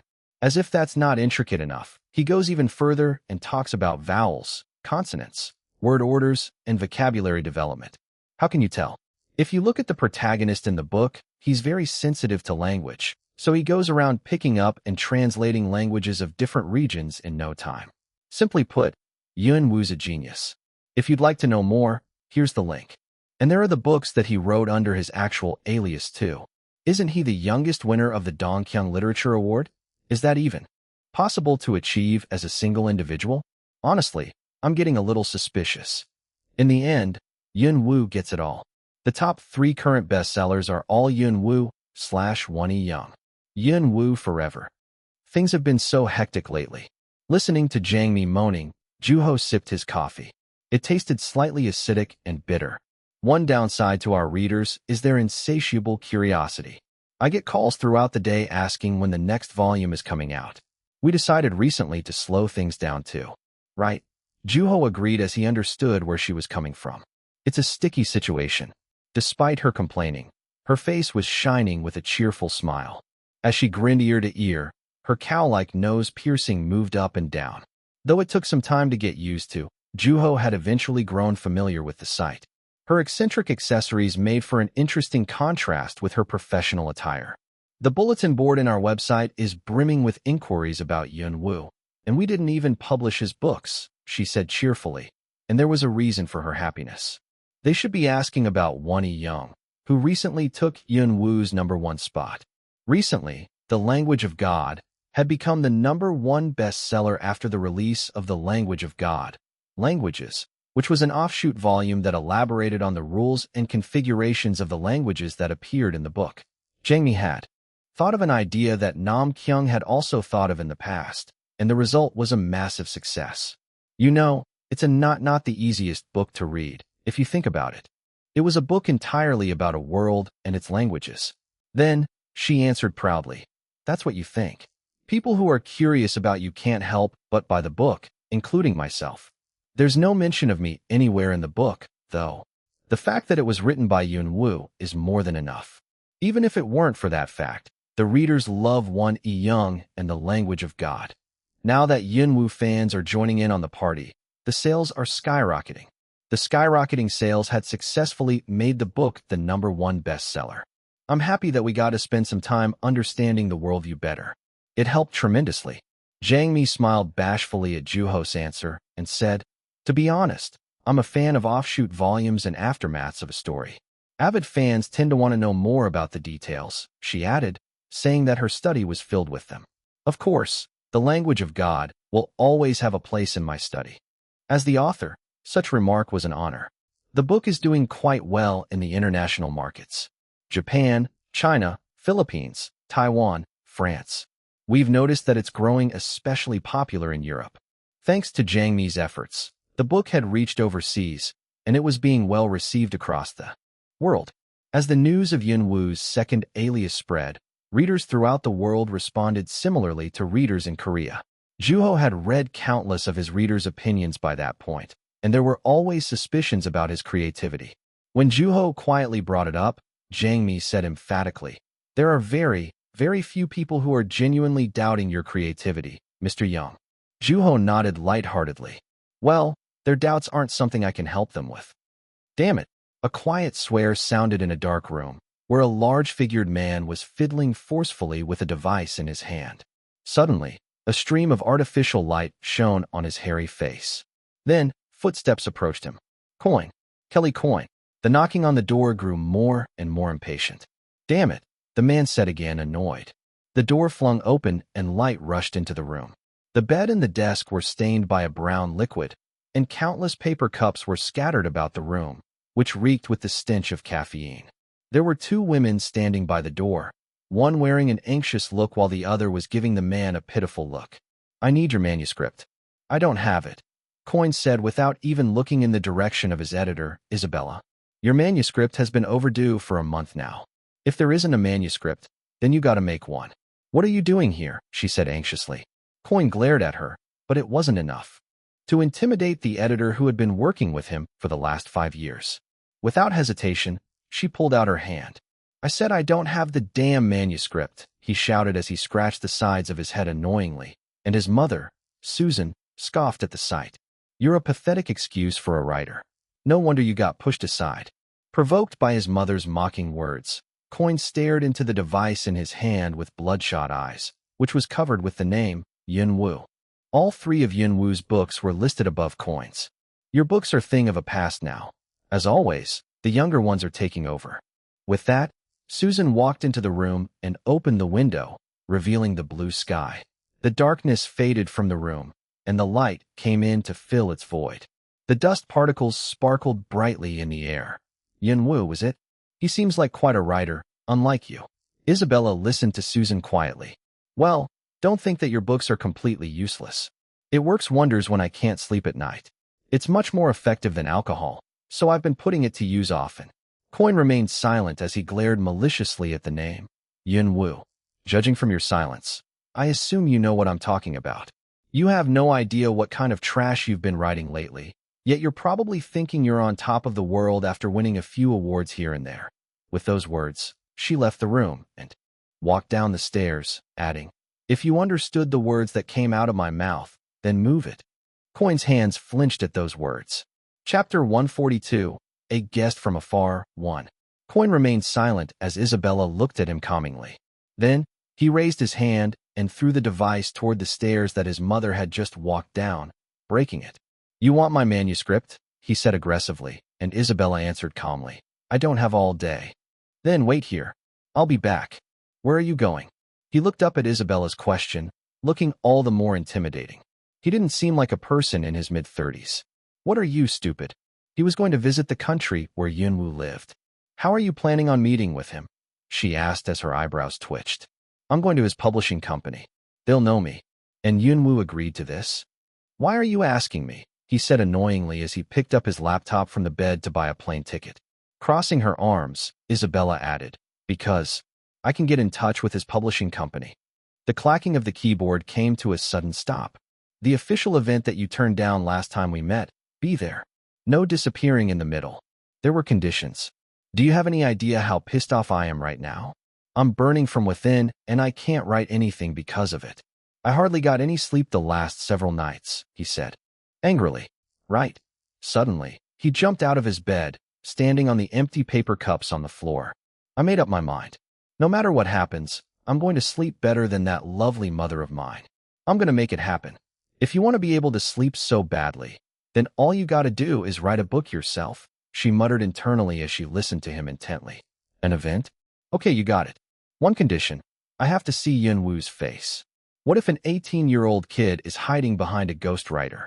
What if there's some sort of trick involved? I'm going to get rid of every trace of him, and I'll make sure to shout out my achievement to the world. His voice was filled with murderous intent. There is no Yunwu in this world. Coin was notorious for his temper, and people in the publishing industry shuddered at the sound of his name. He was also known for breaking a journalist's nose for ridiculing his book. He had been a rookie author back then who had just published his first book. Yet, he hadn't hesitated to act on his anger. Not only was he mischievous, but he was also eccentric. On top of that, he was violent and rough around the edges. Despite such terrible qualities, he was a rather skilled writer, and to the puzzlement of his editor, that bloodthirsty man was capable of writing the most gentle and beautiful books. I can't make any promises, but I'll do my best. As if putting a beast back into its cage, she closed the door. On her way out, and took out her phone without hesitation. Hello, Zelkova Publishing Company. Nam Kyung answered the phone that rang cheerfully, and as usual, it was an inquiry about Yunwu. Ah yes, he really did write it. With that, a sarcastic voice sounded from the receiver. Why is he hiding like that then? Are you telling me that he actually created all those languages on his own? He wrote all that. An 18-year-old kid. The slur in the speech indicated that the person was under the influence of alcohol. Yes, he wrote the book on his own. Also, if you have any questions regarding the language of God, you might want to try Dong Beck Publishing Company. Do you have proof? Prove it. Bye now. Nam Kyung said briefly and hung up the phone. He was well acquainted with calls like that. So without any trace of agitation, he picked up the manuscript on his desk. It was from an author other than Yunwu. After all, Yunwu wasn't the only author who had his books published through the company. Once he checked for errors and places to edit and sent it back by email with his comments, the author wrote back with their opinion. Then, they proceeded to make the necessary changes while leaving alone what needed to be left intact. As an editor, he had to be thorough and creative in order to produce a better product. Nam Kyung, I uploaded the file you were looking for in the shared folder, a coworker said, and Nam Kyung immediately placed his hand on his mouse. Ugh, my shoulders. I need a break, he said as he massaged his stiff shoulders. While on break, he logged into a bookstore's website, which was filled with promotional posters for various books. While there were books that made their way onto the main display rack, there were also books that were collecting dust. However, books of neither of those categories held a candle to the presence of Yunwu's books. First, Language of God, followed by Trace of a Bird and Sound of Wailing. If he was competing in the Olympics, he would be wearing all 3 medals around his neck: gold, silver, and bronze. The fourth was a book by Kelly Coyne from the year before. Having previously taken the #1 spot consistently, Coyne's books were nowhere near as popular as they once were. Knowing about the author's infamous history, Nam Kyung felt slightly concerned. Well, I do hear from time to time that he's mellowed out, but his record is just too colorful. Despite becoming an alcoholic and then a drug addict who was also convicted of assault, Coyne had the impressive record of winning 4 major genre novels awards simultaneously, and his profile contained his yearly record of awards. On top of that, he was active as a playwright and a screenwriter, as well as an author who wrote pure literature, essays, and poems. His versatility had brought him fame, and he was recognized as one of the top authors in the world. The Zelkova Publishing Company had been planning for a Kelly Coyne collection, choosing and translating his masterpieces. They had published 4 books so far, and the remaining 4 were waiting to be translated. As Nam Kyung clicked the cover image of Coyne's book, the author's profile appeared. Because of his skill as an author and disastrous personality, he had always been the recipient of praise and criticism. While there were people who bought his books without hesitation, there were also people who hated him without hesitation. And that's the kind of author Yunwu won against. Although literature wasn't about competition, Nam Kyung couldn't help himself while looking at the numbers in front of his eyes. Sales being one of the countless standards by which an author was judged, Juho was ahead of Coin noticeably, and Namkyung felt proud to see the book that he had edited himself. As the thought that Kelly Coin might be interested in Yun Woo crossed his mind. Feeling ecstatic about the bestseller's rank, he logged into a search engine and saw the list of the most searched. As he clicked one of them naturally and lightheartedly, the page showed a picture of Kelly Coin looking annoyed. Kelly Coin sighted in Korea? At that moment, his phone rang. Hoping that it wouldn't be another drunk, he answered the phone. Zelkova Publishing Company. Then, a voice speaking in native English sounded from the receiver. A few hours before Namkyung answered the phone, Juho was at a bookstore, and he picked up a book from a stack placed under a banner written in large letters, Kelly Coin Collection. They were the series of books chosen among the many books written by the author. Quite a few of those were well known, and many people would have heard of them even if they hadn't read it themselves. Walking past the display rack, Juho walked toward the section that was organized by the names of authors and found Kelly Coin.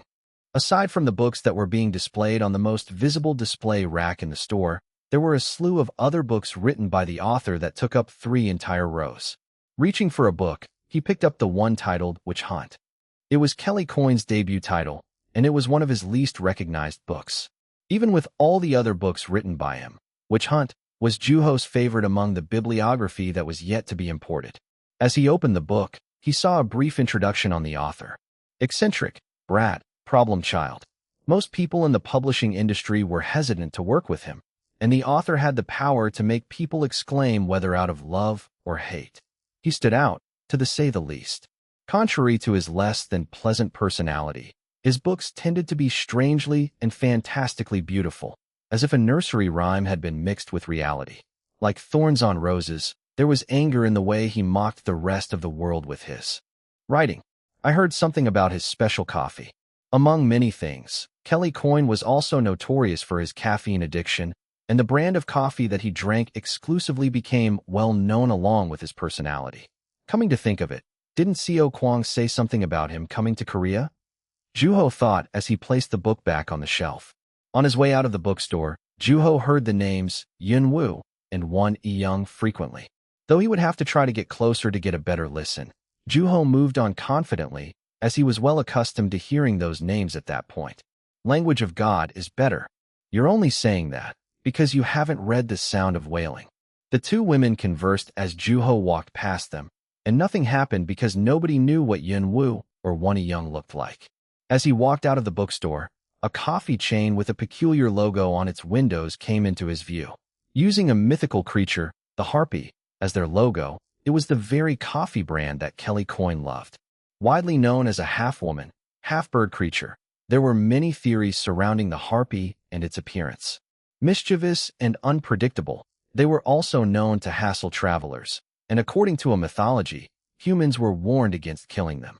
As for the brand, the founder had a simple reason for choosing the mythical creature as the company's logo, claiming that the company will never fall as long as it bore the name Harpy. Although there was no way to prove that theory, Harpy was a widely recognized coffee chain in Europe, and it suited that troublemaker of an author, Kelly Coin. Maybe it's not a bad choice after all, Juho thought. When it first opened, there was an endless line of people waiting to experience the famous coffee shop. But as always, the fever was short-lived. Opening the door with the picture of a harpy, Juho walked into the shop. If Kelly Coin really was in Korea, Harpy would be his first stop. Not bad, Juho said as he sipped his cup of Americano. While it was bitter, it also had a nutty fragrance.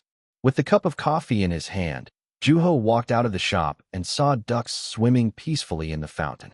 Located inside a university campus, there were benches spread out in uniform distance surrounding the fountain. On the bench next to where Juho was sitting, there was an old lady who seemed to have just finished shopping. There was also a shopping mall across the campus, so it was common to see shoppers resting by the fountain. Next to her were students working on their assignments on their laptops. Then, Juho heard some traditional music sounding in the distance.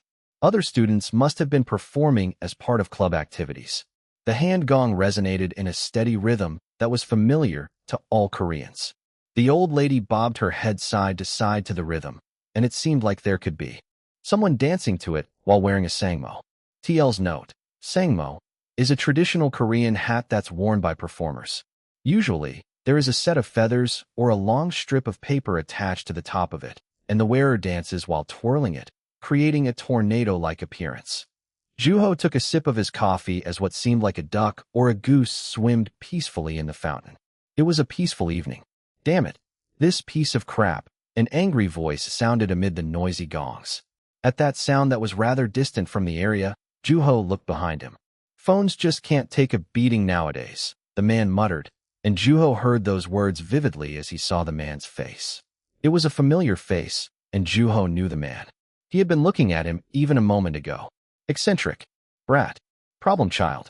It was Kelly Coin, standing right before Juho's eyes. The hand gong resonated, and a cheerful shout came from the distance. Where can I find some peace and quiet in this damn planet? I swear. He was cursing up a storm. It had to be him. Chapter 143. A guest from afar, too. After fiddling with the phone in his hand for a while, Coin punched the screen on his phone. It was obvious that he was angry, and Juho was made all the more certain that he was Kelly Coin himself. Come on, you piece of crap. Show me where to go. No matter how angry the owner got, the phone didn't succumb to his relentless threats. It must have taken after its owner's stubborn personality. Then, Coin let out a heavy sigh as he took a pair of sunglasses out of his shirt pocket and took his hat off, ruffling his hair annoyedly. As he looked around, Juho stared at him intently. Eventually, he realized that their eyes were locked. The sunglasses were looking in his direction. Despite knowing that there was no chance that Coin would recognize him, Juho couldn't help but flinch internally. Hey kid, Coin called for him. Growing impatient with Juho's silence, he walked in his direction to approach him. Upon closer inspection, Juho realized that Coin was looking at his hand rather than himself. Where'd you get that coffee? He asked in English accompanied by awkward body language. He seemed to assume that they wouldn't be able to communicate. Juho stared intently at his intimidating face. Damn it. Of course you wouldn't understand. Hey, kid, that thing in your hand. Coffee. Do you know what coffee is? Coin asked impatiently as he pointed at the cup in Juho's hand with his coarse finger. As Juho took many turns to look at his own hand and then at Coin's face, the foreigner responded with excitement. Yes. That. Where'd you get it? Where's Harpy? Can you take me to that creature? I might die any minute if I don't get my caffeine fix, he said, and then murmured, Damn it. How fascinating, Juho said. What did you say? Coin asked, squinting his eyes. Seeing how you're looking desperately for coffee. You really must be that person. What the hell are you blabbering about? You know Harpy. Harpy. That damn coffee you have in your hand. Wait, maybe they pronounce it Harpwea. Coin said as he emphasized the pronunciation of the word repeatedly, to which Juho chuckled and responded in English. I call it Harpy too. Oh my god. You speak English. It was hard to distinguish whether he was ecstatic or angry. Then, he added in a hurry. Can you take me there, right now? I'll give you anything you want. That won't be necessary. Follow me. Juho said as he slowly rose from the bench and then led him to the coffee shop. He was walking with the infamous Kelly Coin, the eccentric brat and problem child. Just as Juho hadn't been aware that he was in Korea, most people in the country had to be just as unaware of his visit. Are you here on vacation? Juho asked. No, I'm here to meet someone. Can we pick up our pace? It's not far from here. Once we cross that light over there, it'll take us less than 5 minutes to get there, Juho said as he picked up the pace and asked, Who are you meeting? Scoffing at his question, Coin changed the subject, asking, Do you read any books? I do. How much? 1 book a month. More than that. Enough to know your name, maybe. As they reached the traffic light, Coin lowered his sunglasses and looked at Juho, exclaiming, Huh, as if impressed. What's your name? Kit. After contemplating for a brief time, he opened his mouth slowly and said, Juho Wu, but feel free to call me however you wish. While Coin gave him an affirming answer, he didn't seem to have caught Juho's name. At a glance, Coin was a man with a figure enough stature to knock out those who criticized his books with ease. As the light changed, the two resumed their way to the coffee shop. Much like his impatient personality, Coin walked hastily without even knowing the direction. This way, Juho led him past the large shopping mall and toward the bookstore that he had just been in. Do you see the sign there? Juho asked, and Coin sprang toward the Harpy sign in the distance. The people around glanced at the jarring sight of the foreigner running at full speed. By the time Juho arrived at the coffee shop, Coin was already on his way out with a cup in his hand that smelled potently of coffee. Better. Not yet, Coin said as he opened the lid of his cup and poured the steaming hot liquid into his mouth.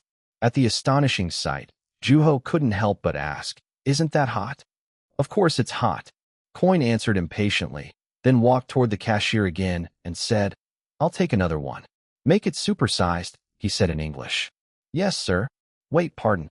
As the flustered employee studied the menu in a hurry, Juho chimed in and interpreted on Coin's behalf.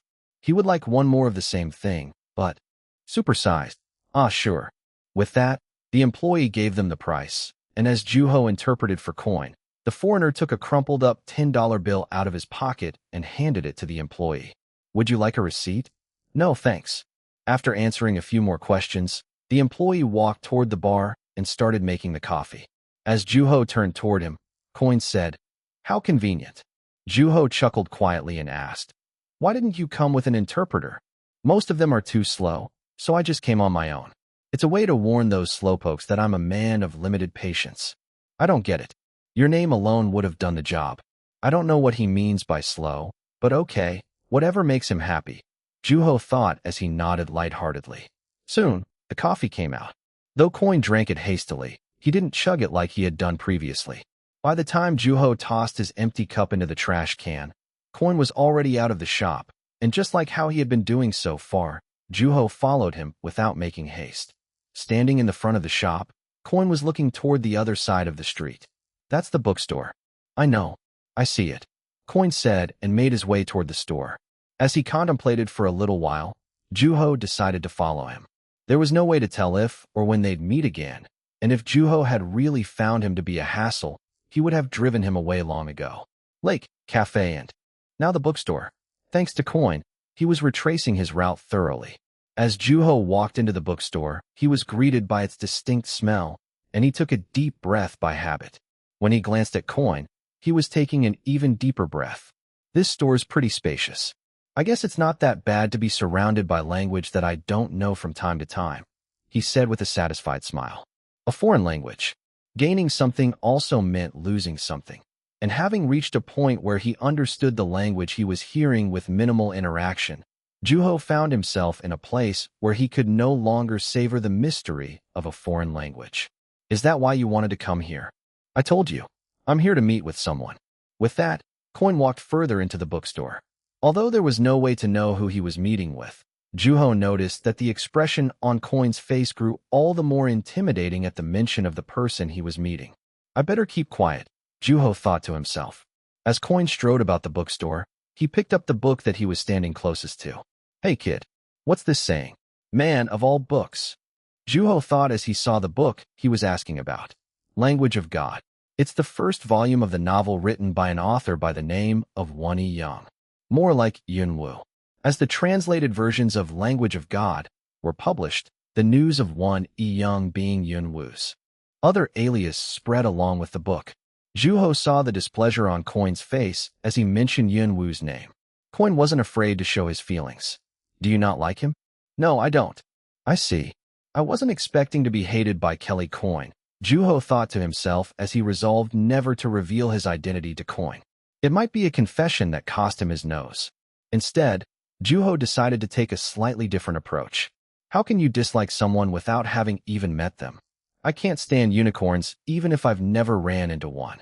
It was a rather emphatic answer. To Coin, there was no difference between Yunwoo and an imaginary creature like a unicorn, and that doubt was apparent in the way that he talked about the young author. With that, he looked around the store and pointed at the promotional banner, asking, "What's it saying?" "It's a description of Yunwoo." Translate. Fighting the urge to sigh heavily, Juho read what was written on the banner. #1 daily best-selling author, Yunwoo. Youngest winner of the Dongkyung Literary Award. The shocking truth gets uncovered. Yunwoo vs. Won Young. The work of a trend-setting genius. Exported to 20 countries, including the US, UK, France, Germany, Spain, and Japan, reaching bestseller status in 13 countries. Young Won Yunwoo. TL's note. Won Young would be Young Won in Korea, which sounds like the word forever. Enough, Coin said as he raised his hand, glaring murderously at the banner written in a language that he couldn't read. I've been at the top for quite a while. Pardon, I won awards until I grew sick of them. You know who I am, don't you? Juho was well acquainted with him and his achievements, as his profile contained his yearly record of awards. He had swept every single award in the literary world. As Juho remained silent, Coin picked up a book beside him. How about this one? Unfortunately, it was the very book that was written by the author that he dreaded, Yun Wu. A bird on a white background. Trace of a bird. That's Yun Wu's debut title. Damn it. Is there nothing but Yun Wu's books in this damn store? This at the bestseller section. His books are the current bestsellers, including Wani Yang's. Good for him. Where are my books? He asked, looking even more displeased than before, and Juho led him further into the bookstore, where Kelly Coin was on display. Here they are. Much better. A satisfied smile spread across his face as he saw his books being sold in a distant, foreign country. It's quite different from where you're from, huh? The cover design is very clean-cut, and the letters are rounder too. It's not terrible. Then, he opened the book, and Juho translated what he was reading in real time. The name Susan stood out, and Coin knew immediately which book he was reading by the time his eyes reached the third sentence. The pearl earrings. Yep. As he learned the title of the book in his hands, Coin examined the book cover once again. It was a widely known fact that one of the characters in the book had the same name as his mother. The mother figures in his books tended to be the most powerful and influential among all of the characters. The pearl earrings was recognized as a masterpiece, and it was the essence of Coin's style. But why is this the only book there is? I thought my books were popular in Korea. This is a collection. Coin was known for his reputation as a prolific writer, and Juho remembered his books taking up 3 entire rows on a display rack. I did hear about it from my agent once. So this is it, huh? He said indifferently, despite it being his own work. With that, Juho took him to the shelf that was organized by the names of the authors. There were rows and rows of books written by Coin. Aside from the books that were being sold in the bookstores, Coin had published countless others, including 40 full-length novels, 180 short stories, and a number of unpublished works in his study that were beyond count. He was truly obsessed with writing. As Juho translated the titles one by one, Coin looked at his books with a satisfied smile. Which of my books did you like the most? I'm sure you've read enough to know. Juho answered without hesitation. He was especially fond of Coin's debut title, Witch Hunt. At Juho's unexpected answer, Coin slowly took his sunglasses off, and Juho covered his nose by reflex as he saw the look on Coin's face. Witch Hunt, huh? He said in a surprisingly calm voice. Chapter 144, A Guest from Afar, 3. Been a long time since I heard the name of that book. You don't say? That's right. Nobody dared to mention that book in front of me. Juho sensed that something was wrong. I didn't overstep a boundary, did I? Boundary? Not at all. I'm curious if anything. Coin said, still looking serious. What's your reason? Of all books, why Witch Hunt? It didn't even make it into the collection. His debut title, Witch Hunt, was one of his least popular books. Not only did it get left out of the Kelly Coin collection, the compilation of his masterpieces, but every renowned critic considered it the worst book he had ever written. Yet, so what? I like it. Juho was fondest of that book. Regardless of how it was received, he felt drawn to Witch Hunt, and to him, it was the greatest book ever written by Coin. Reaching with his hand, Juho grabbed the same book that he had had in his hands while previously at the bookstore. Because of its unpopular nature, the book was still in the same spot where Juho had left it before leaving the store. You see, I happen to be a writer myself. What? I'm part of the literature club in my school, and one would often identify me as an ace. As Coin snickered at Juho's answers, his once intimidating face softened up slightly. So, I'm well aware of how powerful and hurtful words can be. You can't see or touch them either, so you can't even put up a warning sign. At least knives and swords are simple. They make you tense up the second you hold one in your hands. Unlike words, it's much easier to recognize that it shouldn't be used against other people. Then, Juho looked at the back of the book, where the synopsis was. There was a character who lied habitually in Witch Hunt, and the book never explained in detail how he had become a liar. There was no moral lesson or excuse. The character would just rave about meeting Santa Claus to a child or describe the journey that his dying mother was about to take to her. Whenever I read this book, I think of paprika. Paprika? Yes, not only is it good for you, but it tastes great. As Juho changed the course of their conversation from sharp objects to spices without warning, a perplexed look appeared on Coin's face. Paprika can't hurt anybody, and it's quite colorful. I eat it for my own good. One's decision not to pick up a knife was not for the benefit of other people. Think about it. You get to turn a sharp, metal object into paprika. How fascinating is that? It's exhilarating how alchemic or magical it is. You know what's even more fascinating, though? It's not even that difficult. There's just no reason not to do it. Anybody was capable of holding a knife in their hands to hurt those around them. However, they didn't use it. After all, it was a knife. What was more interesting was that it was a choice that was or would be common to people. In Witch Hunt, there were a number of people who were ordinary, yet smart. This is not a book that encourages lying. One can tell by reading it. It's just a get-together of people who prefer having paprika over a knife in their hands. For that reason, Juho was fond of the book. No matter how unpopular it was or how well-received it had been by the critics, he was drawn to it the most. Although the book had brought the author himself a flood of criticism, it had just the opposite effect for the young member of a school literature club. And some find that encouraging and comforting. Coin stayed silent for a little while, and then opened his mouth to say, "I hate paprika." "What do you like then?" At Juho's question, he shook his hand, shaking the brown liquid in the cup with it. "Don't worry. You can't see or touch words. They were not limited to paprika, either. They were free." "You arrogant little," Coin muttered as smiles spread across his face. That day, he was impressed by a boy he met on the other side of the planet. He realized that what was once the bane of his existence had become just a bit more pleasant to him. If the book had always had the power to impact its readers like how it had done to Juho, that meant that it was a good book, no matter what anybody had to say about it. What was once a festering wound transformed into something entirely different. Coin reminisced to the day when his book was first published. He was infuriated by the criticisms, and he decided to retaliate against those who had hurt him. However, it wasn't enough to abate his anger. "You got guts, kid. I'll give you that." Despite knowing who Coin was, the boy wasn't afraid to share his opinions, and before the author knew, his heart softened in the little time he had spent with the boy. Coin reached for his book on the shelf and opened it for the first time since it was published.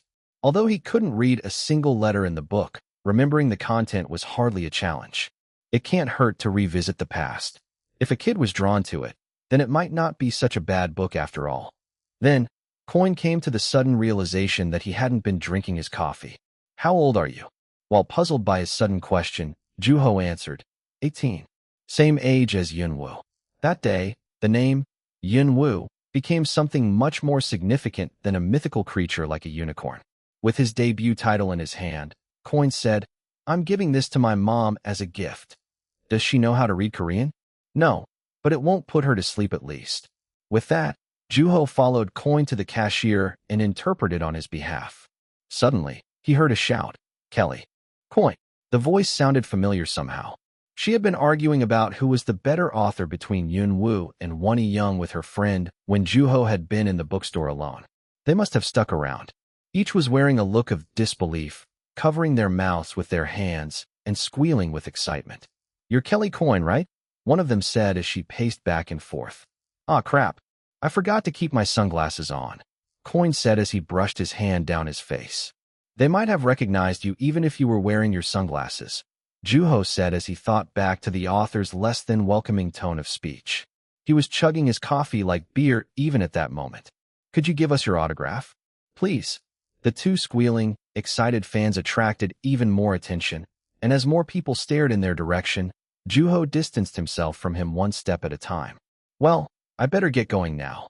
"Hey, kid," Coin called for him, and he stopped in his tracks as he made his way to the exit. "You said you write, right?" "Yes," Juho answered calmly. "I think you have what it takes to write a decent book." With those words, the author walked toward the crowd, and as he saw the author taking pictures and giving out his autograph to his fans, Juho leisurely made his way out of the bookstore. The harpy on the other side of the storefront came into his view, and that place was much more peaceful. Retracing his steps, he made his way back home, receiving a phone call upon arrival. Mr. Wu. It was Nam Kyung, and Juho took the opportunity to share the news. Guess who I just met? Kelly Coyne. How'd he know? He's in Korea right now. Somehow, it didn't sound like that statement was in response to Juho's, so he listened more carefully and noticed that Nam Kyung was suppressing his voice. Yes, I'm aware. You read it on the internet, huh? Although Juho had met Coyne in person, he quietly played along with Nam Kyung as he sensed something serious. He did it to hear what Nam Kyung had to say as well. Do you know why he's here? He asked. No. The only thing Juho knew about Coyne coming to Korea was that the author had come to meet someone. Because of that, waiting for Nam Kyung's answer was all the more nerve-wracking. It's you. Thoughts flooded into Juho's mind as he remembered the intimidating look on Coyne's face whenever he mentioned Yun-woo or that he had come to meet someone.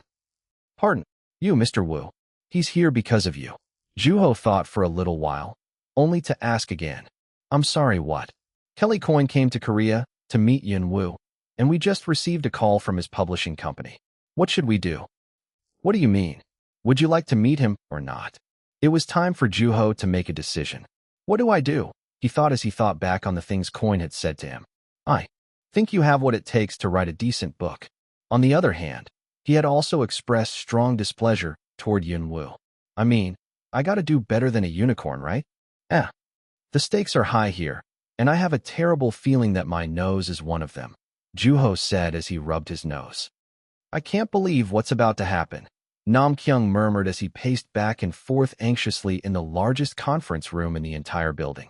It was also the space they had prepared for their meeting with Kelly Coyne. It wasn't common for the Zelkova publishing company to have a visitor from overseas, let alone a world-renowned novelist. In most cases, meetings like that tended to take place after a prior agreement for things like lectures or special events. The author would often be invited to meet with someone from the publishing company staff in between their scheduled events. In other words, Kelly Coyne was the first author ever to fly to Korea without letting anyone in the country know, just so he could meet with an author.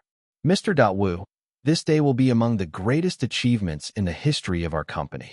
I think my heart is about to jump out, Mr. Meng answered the editor-in-chief. There were less than 5 people in the room waiting for Kelly Coyne's arrival. While Coyne did demand specifically for a smaller meeting, Yun-woo's uniqueness as an author was also one of the major contributing factors. There weren't many people who knew what Yun-woo looked like even within the company. It almost looked like a secret mission as the handful of people waited for the world-renowned author in the large conference room. Are you sure that you won't need an interpreter, Mr. Wu? Yes, I'm rather fluent in English. The editor-in-chief asked out of concern, but the young author seemed quite confident. As he was about to ask one more time, the phone broke the silence. Yeah? All right, I'll be out in a minute. As everyone in the room sensed Coyne's arrival immediately, Mr. Meng and the editor-in-chief rose from their seats and said, Mr. Wu, prepare yourself. The editor-in-chief left a warning as he left the conference room in order to greet Kelly Coyne, and Nam Kyung let out a heavy sigh because he had already heard the news that Coyne had already met the young author, who had introduced himself as Juho Wu. Nam Kyung looked at Juho, who was calmly looking around the room for a potential exit. The editor had never seen or heard of the young author losing his composure to that very day. However, Kelly Coyne had a reputation as a troublemaker. It was a stark contrast to Yun-woo, who led a quiet life despite shaking the entire country with his writing. Although they both debuted at an early age, there was also a stark contrast in the way their books were received. Whereas Yun-woo's debut title was widely recognized and well-received from the start, Coyne's had been neglected and ill-received. Yun-woo resembled peaceful waters, while Coyne was violent and boiling with anger. Nam Kyung grew more and more anxious as he anticipated the first official encounter between the world-renowned author and the young, sensational author. They were about to meet as authors, and Nam Kyung was nervous about what their conversation would be like. Considering Coyne's reputation, it was more than possible that he would try to throw a punch at the young author. At that moment, a series of footsteps sounded from outside. Preparing himself, Nam Kyung opened his mouth and told Juho, I might be able to hold him back for a few seconds. At that, Juho chuckled and answered, Thanks for letting me know. I'm not kidding. Keep your nose covered. At the end of those words, the door opened, and Mr. Meng, the editor-in-chief, Isabella, and Coin walked into the conference room in order. Nam Kyung and Juho rose from their seats as the editor-in-chief and Isabella, Coin's editor, exchanged cheerful words, and Coin walked in looking indifferent. Everyone's heart was rushing with excitement and anxiety. As Coin looked around the room, Yunwoo stared at the foreigner intently until their eyes locked. Then, Coin stopped in his tracks suddenly, forcing everyone in front of him to stop with him. As the air sank into a strange silence, Nam Kyung took a step back slowly while everyone quietly analyzed the situation. Coin. Isabella called for the author. But Coin's eyes were fixated on the young author standing in front of him, his opponent who had been writing astounding books under the name Yunwoo, the kid who stood on top of his lifelong achievements. You little, Coin said angrily, and everyone tensed up, except for the young author. Chapter 145, A Guest from Afar 4. Yunwoo, Coin asked, sitting across from the young author. It was a confirmation. Yes, Juho answered briefly, adding, we meet again. So you knew all along. I would have introduced myself as Yunwoo, otherwise. If Juho knew that they would meet again so soon, he would have revealed his identity the first time they met. Taken aback by Juho's fluent English and their conversation, the editors cautiously studied the situation. I knew that you weren't just a regular OL kid. I should have known when you were talking about Witch Hunt, when you already knew who I was, Coin said, glaring at Juho fiercely. While there was a cup of tea or coffee in front of everyone, there was an enormous thermos in front of Coin, which was, needless to say, filled with Harpy coffee. It looked like it could hold 2 supersized cups of coffee with ease. Juho imagined the look on the cashier's face as Coin placed a ridiculous order like that. Suddenly, Coin blurted out a familiar-sounding sentence. How can you dislike someone without having even met them? Exactly what Juho had said. It was the question that had come out of Juho's mouth while he had talked to Coin about Yunwoo. You knew that I hadn't met Yunwoo, obviously. Usually, one would have asked if he'd ever met Yunwoo or asked why he disliked the young author. Unfortunately, Juho had been certain that Coin was yet to meet Yunwoo, and there weren't too many students in Korea that Coin knew who were of Yunwoo's age. I admit it was a mistake. You didn't make a big deal out of it, thankfully. Well, if I caught on sooner, our conversation would have been cut much shorter, Coin said, staring at Yunwoo intently. So we meet.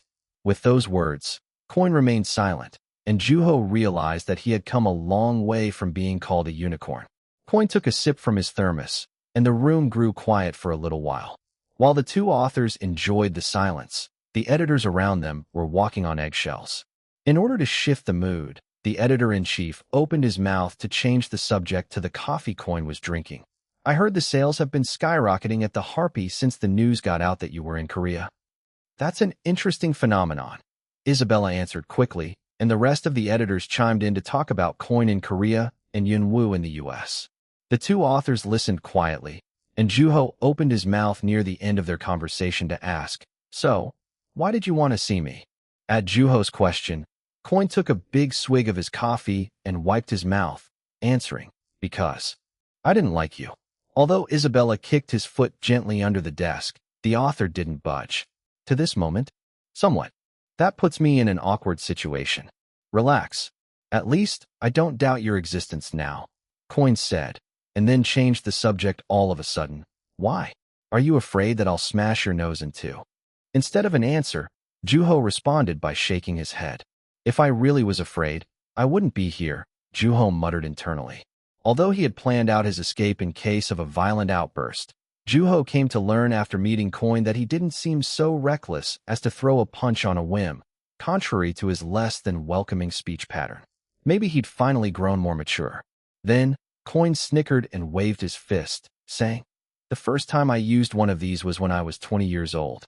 My first book had just been published, and I was evaluated as an author for the first time. They were mostly disastrous reviews, but I eventually came to accept it. What I didn't know was that there were those who hid behind those who were criticizing my book in order to criticize me as a person. They were using my book as a tool to brag about themselves. When I confronted them, they had the most absurd responses, asking me what I could do about it. So, I thought I should introduce them to my fist just to prove a point. Nothing fancy. Although, it was a pain in the ass dealing with the aftermath, like the lawsuits. The news of a 20-year-old rookie author breaking the nose of a widely recognized journalist had been quite sensational back then. You broke his nose, though? Mr. Ming let out by reflex and covered his mouth with his hands. At that, Coin let out another snicker and added, in hindsight, you can really tell how hopeless he was when it came to smelling out a good writer. There's no use for a nose without the ability to smell, so I just smashed it in. Well, I had and will always have words like violent following me around. The news spread to the masses, and there were those who judged him for his violent tendencies or gloated over him acting on his anger. Some argued that his actions were wrong, while others were much more tolerant of them. Some hated him, and others loved him. However, the time eventually came when everyone talked mutually about the end of Coin's career as a writer. Many thought that he wouldn't be able to set his foot in the literary world ever again. Juho looked at the author who sat across from him. The predictions had been wrong. Coin wrote a number of books within the span of 5 years, and the results had shaped him to be who he was currently. Juho reminisced to his past, when titles like Fallen Genius, Pretty Dressing, or Ghostwriter controversies had followed him around until his death. Now, although different in approach from Coin, Juho was standing tall in the literary world. You quit drinking, right? Do I look drunk to you? Just thought I should ask since we're talking about being labeled. Though Coin didn't seem offended, the editors around him were tensing up nervously. Aside from his well-known alcoholism, he had been a drug addict as well. Juho remembered what the author had said in an interview once. I started it so I could write, and I stopped it so I could write. That sentence alone was enough to make Juho realize how tenacious of a person Kelly Coin was. It was all meaningless, he said and chugged his coffee. Give it a try if you're interested. It's the quickest and easiest way to find inspiration. Oh wait, maybe it's illegal here. Coin, Isabella said in order to keep him from going any further, and Coin shrugged it off lightheartedly. Then, Juho shared reading one of his interviews and how his answer had left a deep impression on him. That answer was strictly for interviews, Coin said, snickering.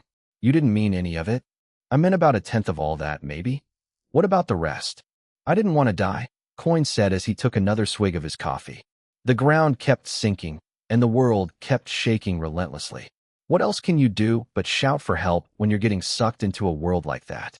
When it got to the point where I was vomiting my brains out every time I wanted to pee, that's when I realized that I needed to get my life straight. Do you mean drugs or alcohol? There's hardly a difference. Honestly, I wasn't all that fond of drugs. I don't know if it's because they were cheap, but same goes for cigarettes, or anything that involves smoking for that matter. What I really liked was alcohol. Although, it turned out to be a nightmare of its own eventually. You're a teenager, so you'll get addicted even quicker. With that, he began to share his experience with alcoholism. While the editors took interest in what he was sharing, they couldn't help but be concerned about the young author, who was still underage. Nevertheless, Juho listened to him intently. First of all, forget about your lungs. Your teeth might fall out, but it's just calcium deficiency, so don't worry too much. Oh, don't even think about falling asleep without the help of alcohol. The moment you get addicted, you're only left with 2 choices, to drink or die. Literally. There's no time to eat or make a trip to the bathroom. The author said, wearing an intimidating look and adding, and this is where it gets really painful. Prepare yourself when you're quitting. You can't do it on your own, and your family won't be able to help you either. If anything, you'll get them sick, so it's best to go straight to the hospital. They give you mental treatment too, so that's nice. It'll take about half a year until you can think on your own 2 feet. Oh, and make sure not to get carried away by a sense of kinship. You don't want to be dating your own kind. It's much better to hate them. What do you think it's the first thing alcoholics do when they get excited over something? I don't know how many times I had to go back to the program because of that. Coin said, looking disgusted. Go to a support group instead. I went to AA meetings often. It's cheesy as hell, but I gotta say it helped. It's fun seeing all sorts of people coming together, sharing their life stories.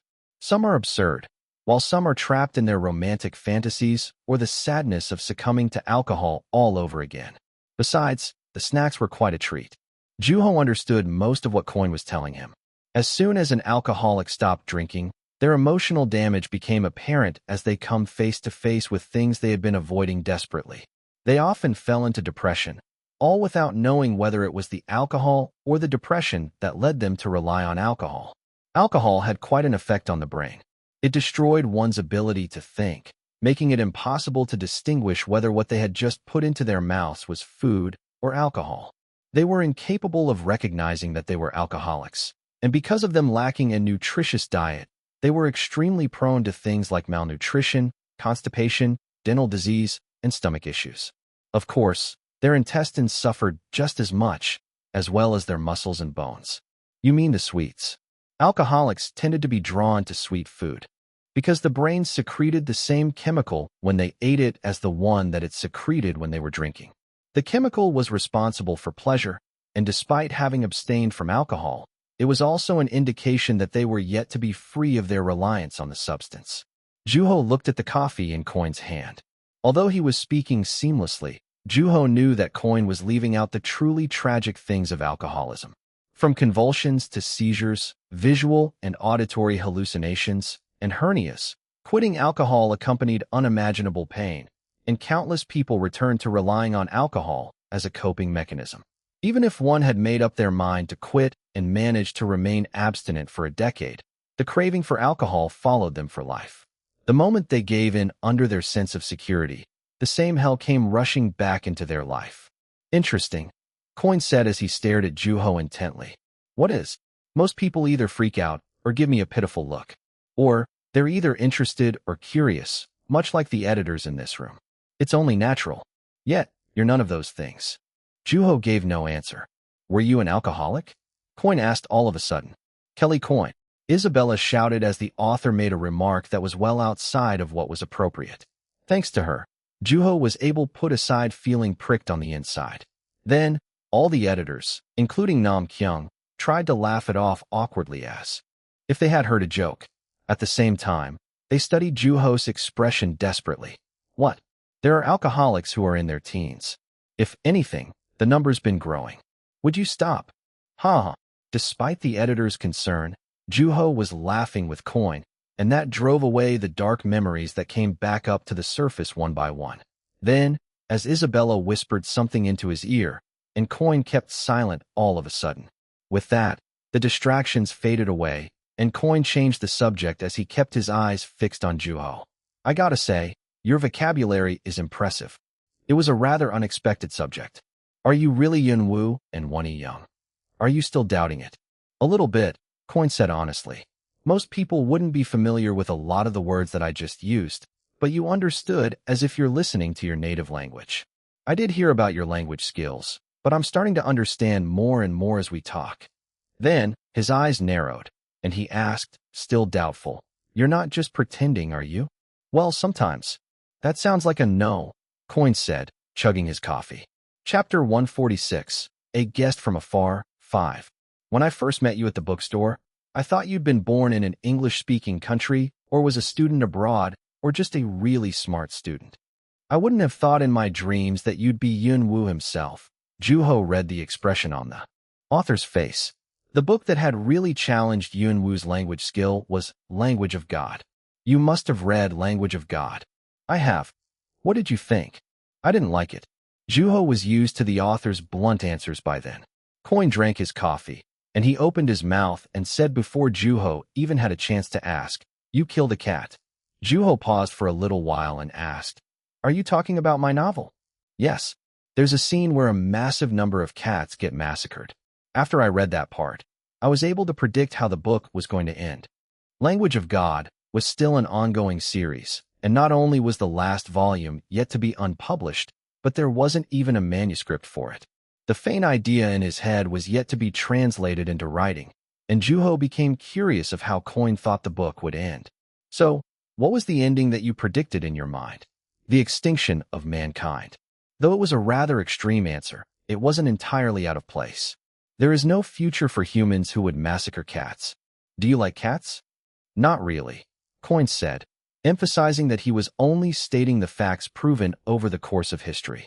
He was deliberate in using words that were difficult to understand. Of course, Juho was able to understand every bit of what Coin was saying.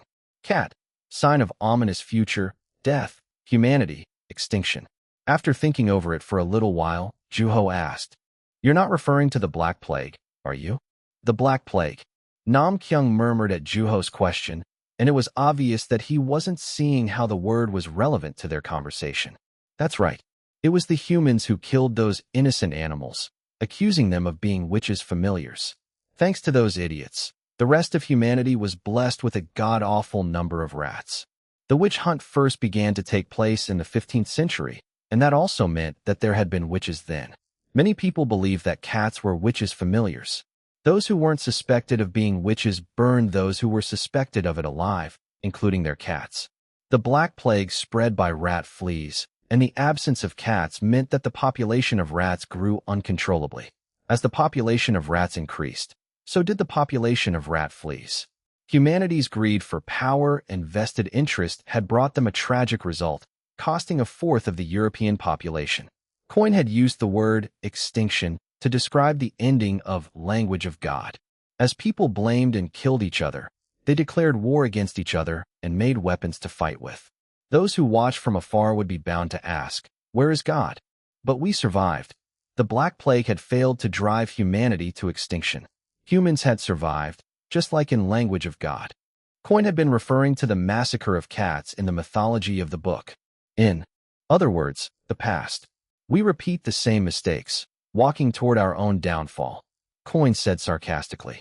Although it wasn't necessarily a terrible way to end the book, Juho couldn't help but think otherwise. What if they survive? Wouldn't they keep going? As Juho asked, Coyne took a swig of his coffee. I'm telling you, I just don't like that book. They do receive their due punishment. You mean being ostracized? Yes. Animals witnessed what took place, and they sensed threat in what they saw, predicting that they would meet the same fate as that of the cats. In order to prevent such disaster, they created a written language that only humans wouldn't be able to read. Knowing that humans couldn't survive on their own, the animals tried to leave them behind by using their own written language. But they failed. The existence of the 4 traveling companions indicated that animals' effort had ultimately been in vain. There were certain occurrences in the world where failure had yielded a more beneficial result. All thanks to the traitor. There were bound to be crimes amid the animals who possessed intelligence. Rape, murder, and war. Ironically, what held them back in their efforts to leave humans behind was the influence that humanity had spread among them. The traitor committed a crime in order to repay the favor it had received from the humans. PFF. That's barely a punishment. It's nothing more than a series of useless information one happens to discover as he delved into mythology. Just end it all. It's not too late. I'll think about it. With that, the conversation ended abruptly. The story of language of God was still ongoing. Then, Juho saw Isabella staring daggers at Coyne. Although he disliked the book, there had to be something about it that he had been drawn to. Otherwise, there was no way that he could have known so much about it. As Juho was made certain of that thought, Coyne opened his mouth to say, "You showed your readers the unreadable language." Although it was a language beyond what humans in language of God could perceive, it was the component that he had put in the most amount of time and effort in. I thought the readers should know what they were seeing. Although there was a traitor in the story, Juho had left out the details of the character intentionally, and because of that, there were a number of interpretations of the character and images comparing the different languages in the story floating around the internet. Did you really come up with all those languages on your own? He was a rather doubtful person. Nope, Juho said with a smile. Then, Coyne furrowed his brows and asked, "Is that a confession? I've always written with the help of those around me. Don't be boring now. Can't you tell? We've been talking for some time now." Then, Coyne looked at Juho intently for a little while and nodded. The young author had presented more than enough proof so far. Of course, creating a whole new language took more than speaking fluent English. But it did break Juho free from Coyne's doubt that an 18-year-old boy had created a language based on Old and Medieval English. In Coyne's mind, the young author sitting in front of him had the ability to accomplish that. People aren't made to live in solitude, Coyne murmured as he remembered another character from Language of God, one named Bird. Waiting for one to return from his quest in search of God, the character played a crucial role in enabling one to leave on his journey. After all, a trip could never be completed without a home to return to. Otherwise, it would be no different from wandering around. Coming to think of it, there are a lot of birds in your books. That's right. Do you like birds? I don't dislike them. Why birds, though? Juho let out a light chuckle and asked. Why Susan, though, Mr. Coin? Coin clicked his tongue annoyedly. A character signifying something bigger. Susan was also a component of the mystery in Coin's book, and as soon as the author revealed that mystery, the book would become bland and flavorless to the readers. Coin was not about to let that happen anytime soon, and that was also the reason why he didn't give Juho an answer. Speaking of which, why don't we talk about your books? We did, back at the bookstore. I know for a fact that's not the only book you've written, Juho said as he remembered a book that had been mentioned just a moment before. It was Coin's sophomore title, which took him 5 years to write, and the very book that placed him at the top. The book was about the life of a thief, right? It's well known that you actually joined a gang of pickpockets to write that book. I used a fake ID to join them. Were they not suspicious at all? Of course they were. They recognized me the second they saw my face. I even smelled different. Still, they pretended not to know me. They probably thought that I'd be useful somehow. Belongings was a story about a thief's life, and it was widely known that the protagonist, Bill, was a character based on an actual person. In the same way, Coin had revealed in the past that the victims in the book were also real-life victims he had seen in person. The book was rather explicit in its description of techniques used by pickpockets and confused the readers as to what to make of the author as a person. Despite its controversial content, Belongings was considered to be one of Coin's masterpieces. Mixing the perpetrators and victims into a fairy tale-like scenario, Coin found his distinct voice as an author, and Juho remembered being impressed by it when he had read the original. Then, Coin thought for a brief moment and asked, My understanding is that Belongings hasn't been translated to Korean yet, right? Yes, we're working on it, and it's planned to be published through our company. Thanks to Imperst Agency, we've been able to focus on your books, Mr. Coin, the editor-in-chief answered, coming to his senses after listening to the conversation between the two authors in a daze. I see. Coin said indifferently while raising his eyebrows, his eyes moving left and right with them. He was thinking about something. Soon, a mischievous smile appeared on his face. Sensing trouble, Isabella tried to keep him from talking, but it was no use. Are you talking about the collection? Oh, you must have seen them. We've published 4 volumes so far, and there will be total of 8. Who's the translator? We chose the very best in the industry, so there's nothing to worry about, Mr. Coin. Is there an opening? As in, I'm asking if you guys are looking for another translator. I suppose we are, for the future projects, the editor-in-chief answered, flustered. Considering the author he was dealing with, there was no benefit in dragging the meeting on longer than necessary. Give him that position. As in, the editor-in-chief's voice shook. He wasn't reiterating because he didn't understand what Coin was telling him. With the author pointing at another person in the room, there was no way to misunderstand him. Me? Juho asked, sounding just as flustered as the editor-in-chief, and Coin let out a hearty laughter at the sight. Yes, you Yunwoo. I want you to translate my books. Why me? Because you're fluent and a great interpreter? There are other interpreters who are much better than I am. There are professionals. Who cares? I want you to do it. Why?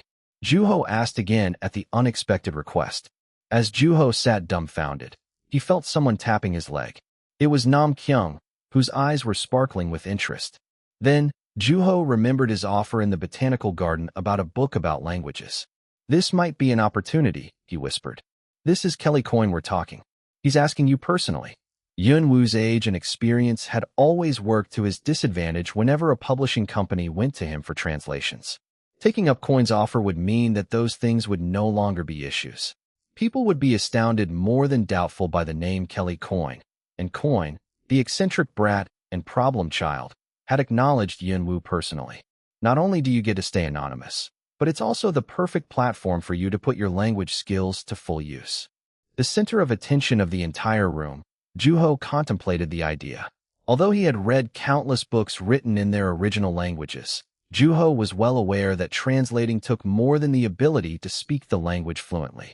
It was a task that involved rewriting a book in a new language. Even with the help of a language acquisition device, it wouldn't be an easy task by any means.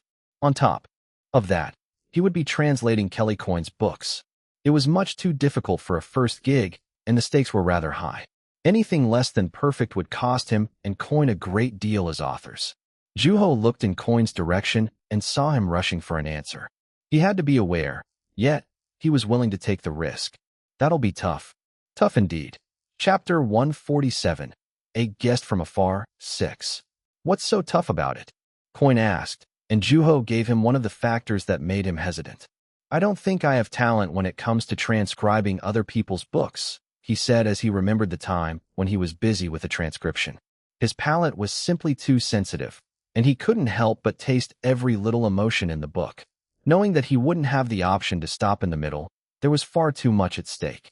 So you have no experience translating, but you have transcribed a book before? Coin asked, catching on to Juho immediately, and Juho gave him an affirmative answer. I don't know if your memory of transcription is good or bad, but there's nothing to worry about. Translation is entirely different. How are they different? Juho asked, knowing that Coin had experience translating. It's the difference of what's on the inside and the outside. What does that mean? So, transcriptions are all about rewriting the book word for word, in the same, exact shape, down to the last period. But translations? Not so. You're rewriting the book in a different language and giving words different shapes, which means you can't avoid changes. Juho remembered one of Mr. Moon's lectures. Just as the word itself suggested, transcription meant copying exactly what was in the book. Translation was different. The challenge is making the least number of changes as possible from the original, the intent of the writer and purpose of certain sentences. There's no way around it but to focus inwardly. Besides, it's written by another author, so you have to respect his intentions. So, in summary, transcription is copying what's on the outside, whereas translation is copying what's on the inside. Simply put, yes, Coin said, adding, transcription is done solely for your benefit, but with translation, you have to take readers into account as well. And that's what makes it a pain in the ass. It doesn't matter how easy it is to read to your eyes. You take what you've read and transfer that directly to the readers without deviating from the author's intent. Juho felt exhausted from the thought alone. If you fail to do that, then you end up writing a whole different book, and I don't consider translated versions like that as my own book. Really? Nam Kyung asked, putting pressure into his hands. The day had finally come for him to prove himself. He was quite envious of Dong Baek Publishing Company's recent success with the offshoot volume of Language of God. Then he told the editor-in-chief in a whisper, "This is huge." Indeed. The editor-in-chief had been sitting there with his eyes sparkling with interest as he witnessed Yun Woo's language skill in person. Translation takes more than speaking the language fluently. I don't doubt Yun Woo and his skills, but on the off chance that his translations are less than average, we can always edit them on our end. I wouldn't even bother with translators who take up their editor's precious time, but the person sitting in front of me is Yun Woo himself, the best-selling author and youngest winner of the Dong Kyung Literary Award. On top of that, he's won Young himself. Better yet, Kelly Coin chose him personally as his translator, the editor-in-chief thought as he quickly locked eyes with Nam Kyung. As long as Yun Woo is up for it, this is an opportunity for us, Nam Kyung thought, and opened his mouth to say. In fact, it's common for authors to take on translation gigs, very much like Mr. Coin here. Mr. Has recently decided to participate in translating the World Literature Compilation. He says it helps him with writing, the editor-in-chief chimed in. We have some manuscripts that need to be translated. As long as you're willing, Mr. Woo, we'll get in contact with the person in charge. Juho contemplated as everyone in the room waited for his answer. I do have the time, but translating, huh? He replayed the words said by Coin in his head. Unlike transcription, translation wasn't solely for his own good, and it was different from simply reading the original text. He would have to take the readers into account. Then, he remembered the notebook that he used for the transcription. The transcription was being put on hold indefinitely. However, he couldn't afford to treat translation in the same way. He would need to meet a deadline, and the readers would be waiting. Growing impatient of Juho's hesitation, Coin rushed him on. I don't got all day. Are you going to do it or not? Are you not feeling confident? At that, Juho looked up and locked eyes with Coin. If translation is really different from transcription, it might be doable, Juho thought, and the corner of his mouth turned up at Coin's taunts. You're on. It was an affirmative answer, and Coin chugged what was left in his thermos and said, "Just know that I won't let you ruin my work. I better start planning my escape, just in case. Why aren't you more ambitious? I wouldn't want to be all talk." Juho looked down at his cup, which was filled with a brown liquid unlike Coin's thermos. He would be translating a book written by an author who was distinctly different from him. "Well, I better write a new contract," Namkyung said. "Thanks to you, we won't have to worry about paying for a translation agency. Let's make sure to get the numbers straight with sales." Of course. With that, the meeting with Kelly Coin ended peacefully. Sigh. Isabella let out a heavy sigh in her plane back home with Coin. It was a long day. Massaging her neck, she stopped a stewardess who was passing by and asked, "May I have a cup of orange juice, please?" At her request, the stewardess put on a friendly smile and poured her a cup. With the cup in her hand, Isabella questioned Coin, who had his eyes closed. "Do you need anything to drink?" "Nope." It was a rather insincere answer, and being familiar with his attitude, Isabella drank her orange juice quietly. "Do you think he'll be able to do it?" Coin asked, and his editor caught on immediately. "I thought you chose him because you thought he had what it took." "No," he said with a mischievous smile. "The most important thing as a translator is to stay hidden in their work. The original belongs to the author, so overshadowing the original means that the translator failed in their job, no matter how impressive the translation is. It'll be a nightmare for a punk like Yun Woo. Although I didn't say anything on purpose. You're such an evil person." Although Yun Woo's success as a translator would reflect positively on his career, Coin seemed entirely uninterested in working together with another author. He was a person quite distant from the notion of unity. With that, Isabella looked away from him and out the window. A punk like Yun Woo. In her eyes, Yun Woo had a lot in common with the clouds that floated around freely.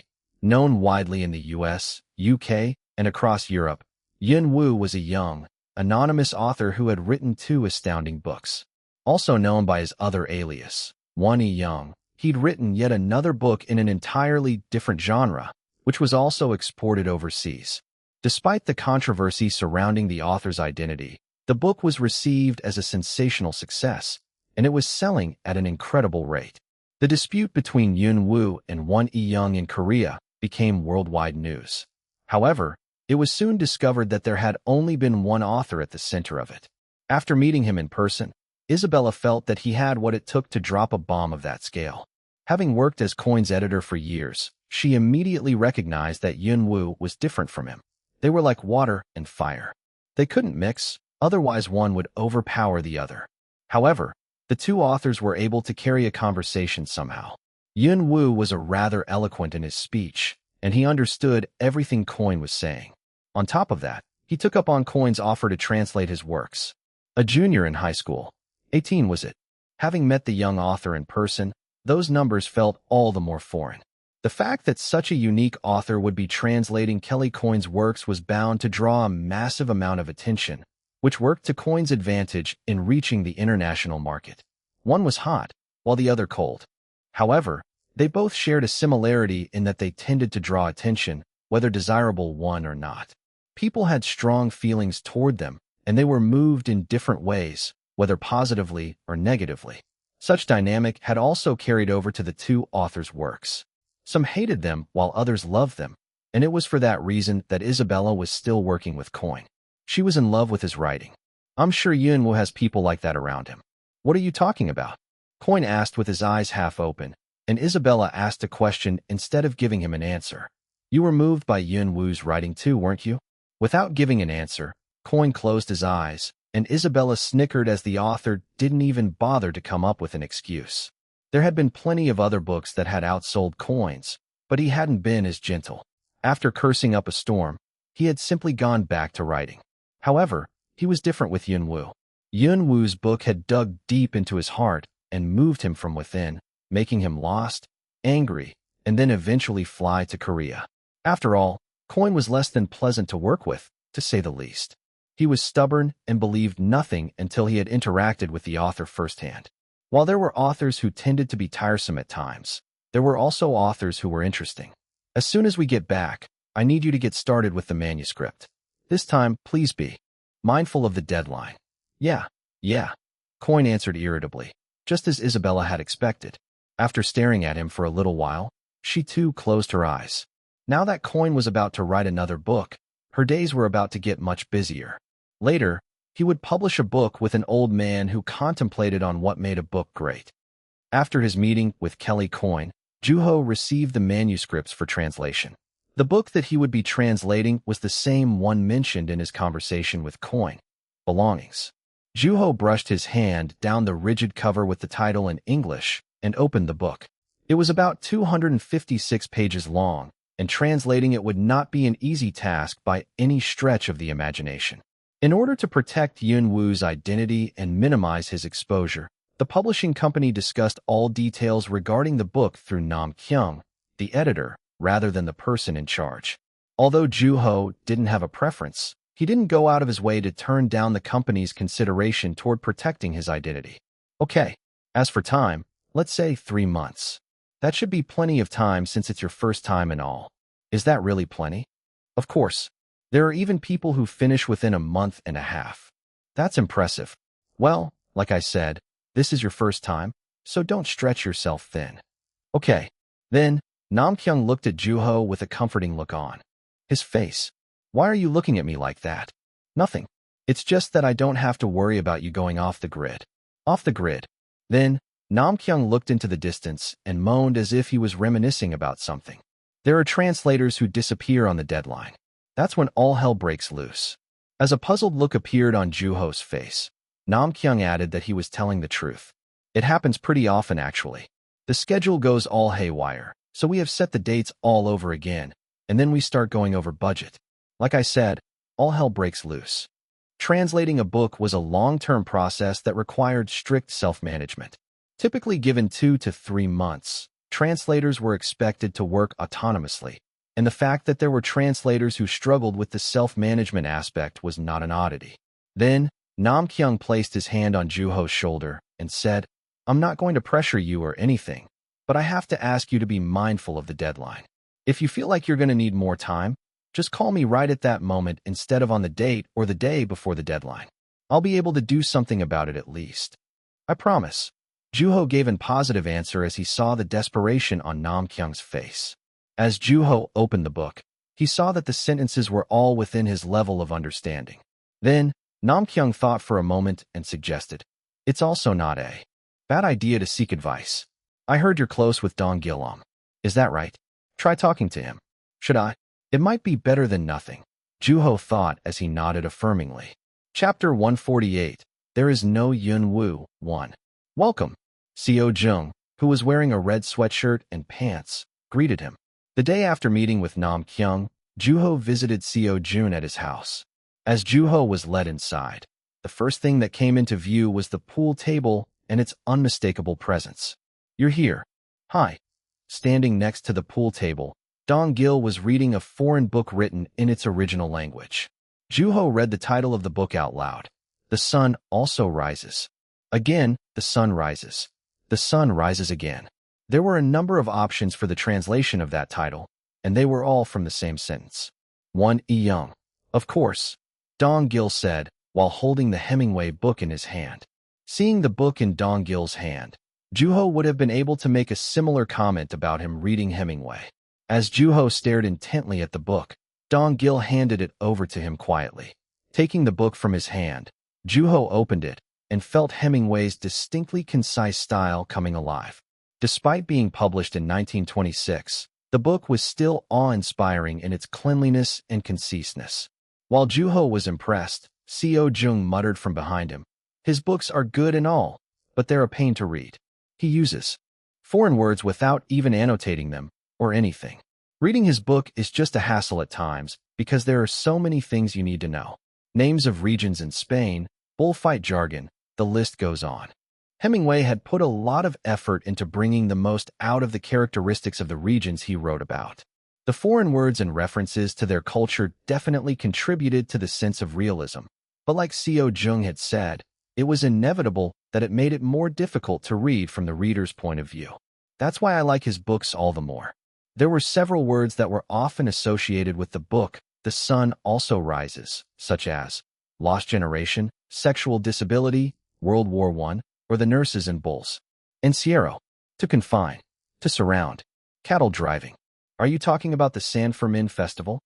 The San Fermin Festival was a famous festival in Spain that was known worldwide, and encierro was the process of transferring the bulls that were to be used for the bullfight during the festival. Simply put, it was a street bull run. As they reached the farm, the angry bulls and crowd anticipating the festival's main event came together in harmony, freely expressing their emotions. Because of the violent nature of the festival, there were bound to be those who were injured every year. After being a part of that very festival himself, Hemingway wrote, "The sun also rises." Juho stared at the book in his hands, and there were quite a few descriptions of the bullfight as if it was trying to prove that the author had actually been at the scene. Can you read Spanish? Oh, of course. This is nothing. I'm Wani Young, after all. Must be nice to be Yin Wu, being able to speak whichever language you want. It sure is nice. That's how I came to take up that translation gig. Wait, what? Seo Jung asked in disbelief. While Dong Gil was also wearing a surprised look, it wasn't nearly as dramatic as Seo Jung's. So, that's why you wanted to come over. Yes, I wanted to get some advice from you. Which book? Why? At whose request? Was it the publishing company? Seo Jung asked frivolously, and furrowing his brows at his friend's attitude, Dong Gil calmed him down. Then, he contemplated for a brief moment and went straight to the point and asked, "Whose book are you working on?" Kelly Coyne's. The two authors remained silent. They had to be thinking about Coyne's visit to Korea. As Juho waited patiently, Dong Gil asked, "You didn't meet him in person, did you?" "I did." "How?" "He came to me." "Why?" Seo Jung interjected. "Because he didn't like me." At those words, a serious expression dawned on Seo Jung's face. "You know, I was wondering what he came to Korea for when I first heard the news about his visit. So, you're the reason why he came here, huh? Well, it makes sense considering how his books haven't been doing. As well, I suspected someone as rough around the edges as him wouldn't sit there and not do anything about his books getting pushed aside, but who would have thought he'd actually fly here?" Dong Gil said as he examined Juho from top to bottom. "Seems like you got out of that meeting in one piece. He wasn't as scary as the rumors made him out to be." "You mean Kelly Coyne?" "Yes. Well, he was pretty stubborn about me translating his books." Then, Juho went on to explain that the book he was translating was one of the books in the Kelly Coyne collection. "Interesting. He didn't like you coming in, but he ends up making you translate his book going out." With that, Seo Jung began to ask about Kelly Coyne. "I'm so jealous that you got to meet him in person, Yun. How was he? Did he really drink his coffee like beer?" "Yes, he did." "Was he high?" "He quit, apparently." "Was he really the size of a bear?" "Hard to say. How big is a bear, anyway?" "Stop asking useless things." Dong Gil interjected as his patience wore thin. Then he asked, "Did he really join a gang of pickpockets?" It was very Dong Gil-like to ask a question like that. Juho gave him a quick summary of the story he had heard from Coyne himself, and then moved on to talking about his translation gig. "So, that's why I don't want to mess this up." "Understandable," Dong Gil said, nodding. "Can you tell me about your experience?" "What was it like?" Juho asked. "It was hard, first of all. Things weren't looking so hopeful from the get-go," and Seo Jung giggled as he leaned against the pool table. "What made it hard? Was it the deadline?" "That's just part of everyday life." "Ugh, deadlines." While both Seo Jung and Dong Gil shuddered at the sound of that word, Juho was alone at peace as he had been turning down every single manuscript request. Well, there are different aspects to what makes translations so hard. For starters, you have to understand the emotional boundaries of the country and of the language you're translating to. Otherwise, you'll find certain things about the culture difficult to understand. Juho listened to Dong Gil intently, and as Dong Gil kept on, he lowered his voice all of a sudden when he got to talking about his struggles. "You'll have to deal with the perpetual urge to make changes." "Make changes?" "Your sentences." Then, rising from his seat, he candidly went into Seo Jung's study and brought out a book. As Juho saw the title, World Literature Compilation 007, he knew immediately what he was looking at. It was famous enough for Juho to know the name of the book and the author off the top of his head. Along with the name of the author, the name Dong Gil was inscribed next to it as the translator. Dong Gil, translator. You're going to have the urge to change the work of a famous author like this. You know, humans can be so full of themselves. Before they know it, They try to change the sentences to suit their tastes. By the time you realize what you were doing and are just about to fall in shame, that's when the urge peeks its head out again without warning. Juho had an idea of what Dong-gil was telling him. After all, he was an author, and one who sought to write hard-boiled sentences, at that. There was an overwhelming number of flowery words in Juho's mind, so it wouldn't be weird if he felt the urge somewhere in his heart to change what he wrote. What's worse is that you do it anyway, despite knowing how much trial and error the author went through in order to write those sentences. You'll find yourself getting impressed by what you're reading, wondering about their thought process, all the while your hand is busy trying to make changes. It's hypocritical, really, Dong-gil said as he shook the book in his hand, and Juho's eyes followed its movement. Well, as you struggle with that, you'll be able to meet your deadline before you know it. I'm feeling the urge to drop out, even now. Maybe I was making light of this gig, Juho thought. That's not a bad choice either. Except, not everything about translation is hard and painful, Dong-gil said. Then, he opened the book in his hand. The entire book was translated by Dong-gil. Once a translator had finished translating, they were gifted with a pleasure that was different from writing a book. It'll be a valuable learning experience for you. You'll be able to get a lot out of it. He was confident in Juho. I'll let you get a taste for it, Dong-gil said as he flipped through the pages. Soon, he stopped and pointed at a sentence within a paragraph that wasn't visible from where Juho was. I sharpened my sword. Dong-gil read the sentence out loud. What could this sentence mean? At Dong-gil's question, Juho's mind worked busily for an answer. It could mean that the sword was getting too dull, so they had to sharpen it. It could also be about determination to achieve something or preparing to stab someone. It could even be a ritual of sorts to bring good luck. Maybe it's a sentence that indicates that the protagonist is a blacksmith, or it's emphasizing a time in the past when people had to sharpen their swords regularly.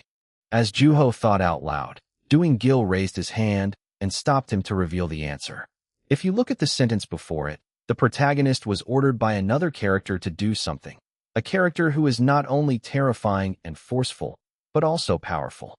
Sounds like the protagonist doesn't have much of an option then. That's right. The phrase's meaning was an indication of submission. The sword was the protagonist's tribute to the character. If the sentence was about the protagonist wanting to get a revenge, I would have used stronger words to accentuate the meaning of the original language. Like how Dong-gil had described, that was only a small taste of what the translation process was like, and Juho was able to get a deeper understanding of its significance. He realized how sensitive of a dynamic there was between translating and writing, as well as the danger of turning what he was translating into something entirely different from what the author had intended. Then, Dong-gil closed the book and got to the main point. So, first of all, the most basic skill you're going to need is to be able to speak the language you're translating from. But I'm sure that won't be an issue for you. Right? Juho said calmly. You have enough writing and thinking skills to write a full-length novel, not to mention your stamina. Then, with his eyes fixated on Juho, Dong-gil murmured for a little while and said, You seem to have all the basic things you need. Huh, I think you'll do fine. As Juho gave no answer, Dong-gil added, Well, it's probably a good idea to start with something shorter, but my understanding is that you don't have that kind of time. Through his conversation with Dong-gil, Juho came to realize that he had already been doing things that were helpful with translating. If only things were as simple as how Dong-gil had described.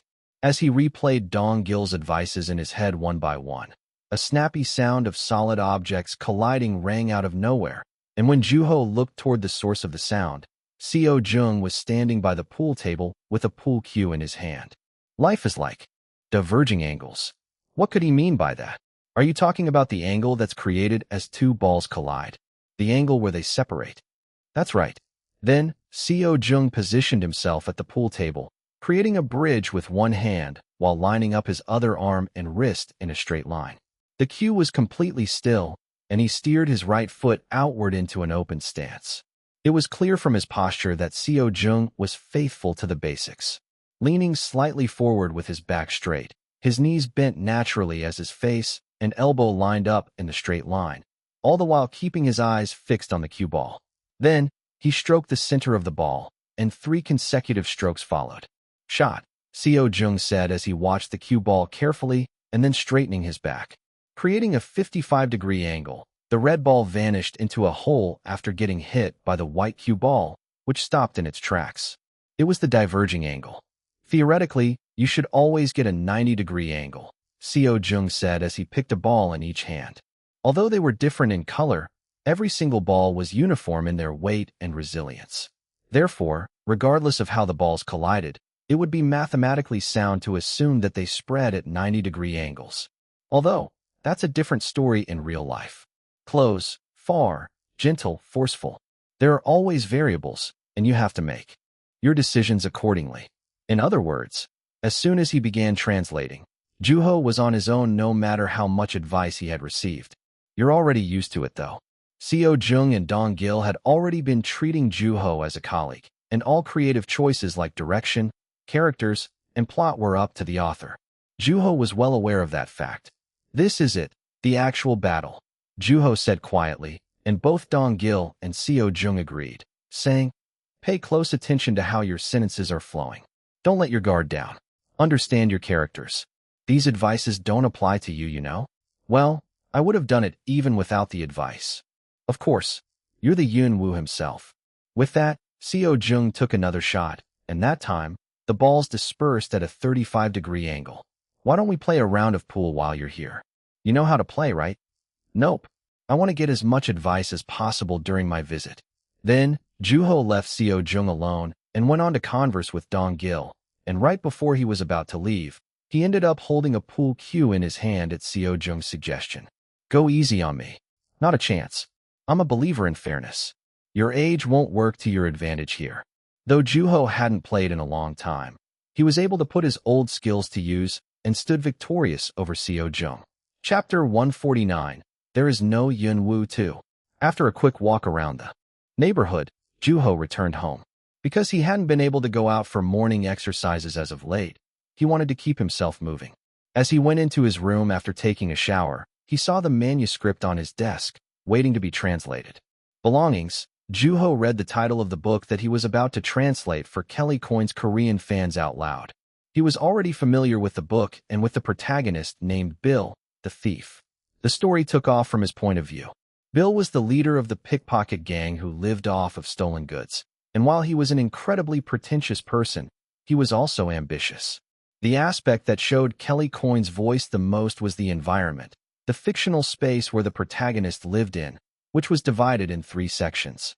Bill lived in the slums, where the people had a less than average quality of life, breathing the polluted air. It was filled with dark alleyways, sewer rats, poverty, neglect, deficit, and criminals. On the other hand, the entirety of Bill's prey lived in a wealthier part of the town, where people lived abundantly with money, comfort, and happiness. The wealthy often spent most their time getting together and their tea sipping graciously while playing with their cats. Most of them were wasting their lives in laziness or weariness of those living in the slums.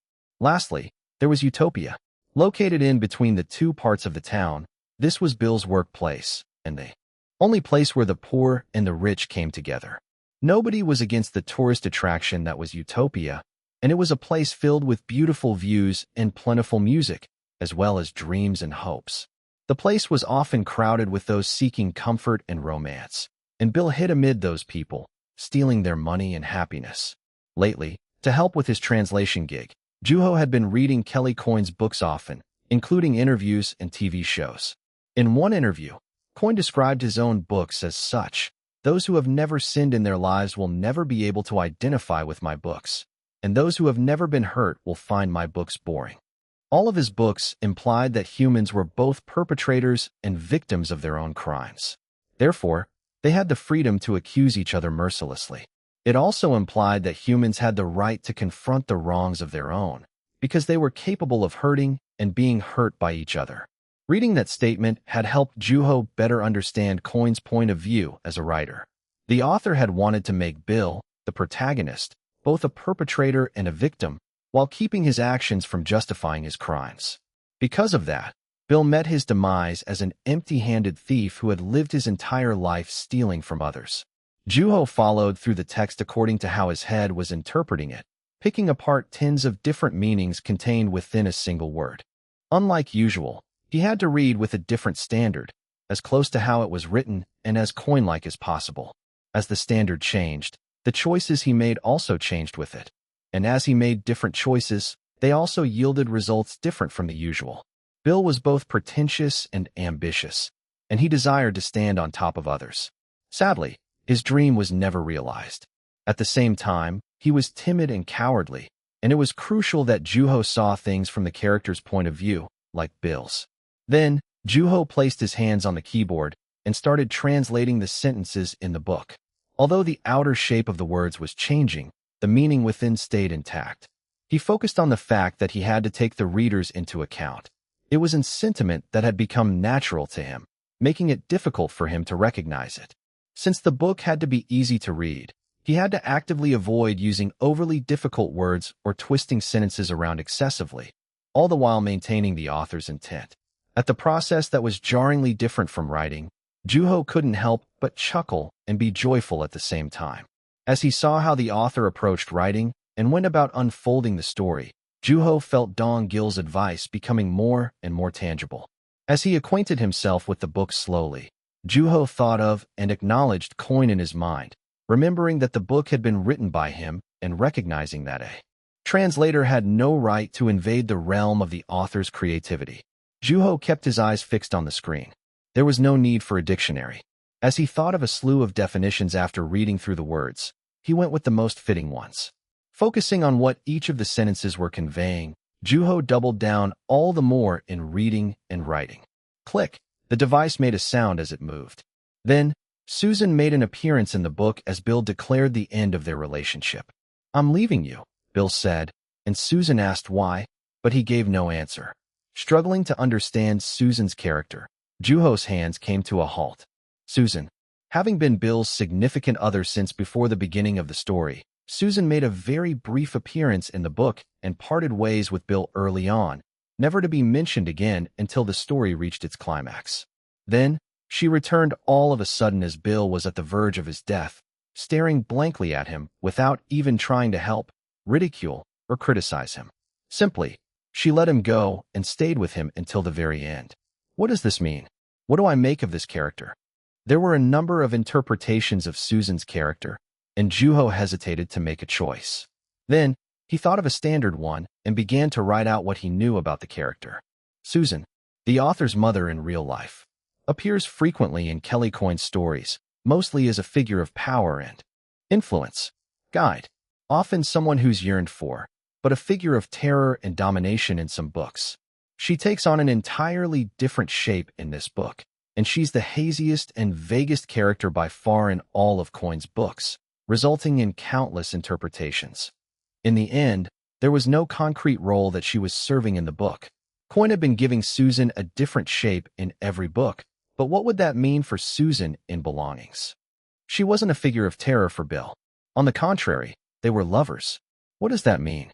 What's her purpose as a character? What kind of role did Coin give her? Juho flipped through the pages back and forth. She only appeared briefly in the beginning and the end of the book, all without any description on her appearance or her thought process. It was hard to get a grasp of her. Maybe I should try meeting her. As Juho was about to close his eyes, he stopped as he was reminded of another author all of a sudden, Midiam Chu. She had a keen interest in Juho's writing process, and she had had a hard time understanding his method despite his explanation. She had once compared his process to a ghost. Then, Juho picked up his phone and called her. After the signal sounded a few times from the receiver, it stopped all of a sudden, and, "Hello," a rather low voice answered. She had to have just woken up. "I wasn't expecting you at all at this hour. What's up?" "It's lunchtime." "Well, it's bedtime for me. I'm on my way to go see a ghost." You asked me to let you know when I'm on my way to go see one." When she found out that Juho was both Yun Woo and Wonhee Young for the first time, she was ecstatic and had asked him to let her know when he was on his way to meet with a ghost. Needless to say, her excitement made it nearly impossible for her to carry a conversation. Hold it. I'm in a bit of a hurry myself. It seems like I woke you up, so I'll let you go back to bed. Bye now. But you woke me up." With that, Juho hung up the phone, set it on silent, and went back to work. Kelly Coin, Bill, Susan, pretentious and ambitious, timid, perpetrator and victim, poor and rich, utopia. Thieves. Juho closed his eyes and calmly imagined. Even if he were to meet with Susan, they wouldn't be able to have a coherent conversation, in which case, it would be better to talk to Bill. Made entirely of coined sentences, neither of the characters had been created by Juho. I will not try to change Bill in any way. Everything has to go according to how Coin intended, Juho reminded himself. Stench. Darkness. A gathering of people who have nothing to lose. Juho imagined the place in his mind according to Coin's description in the book.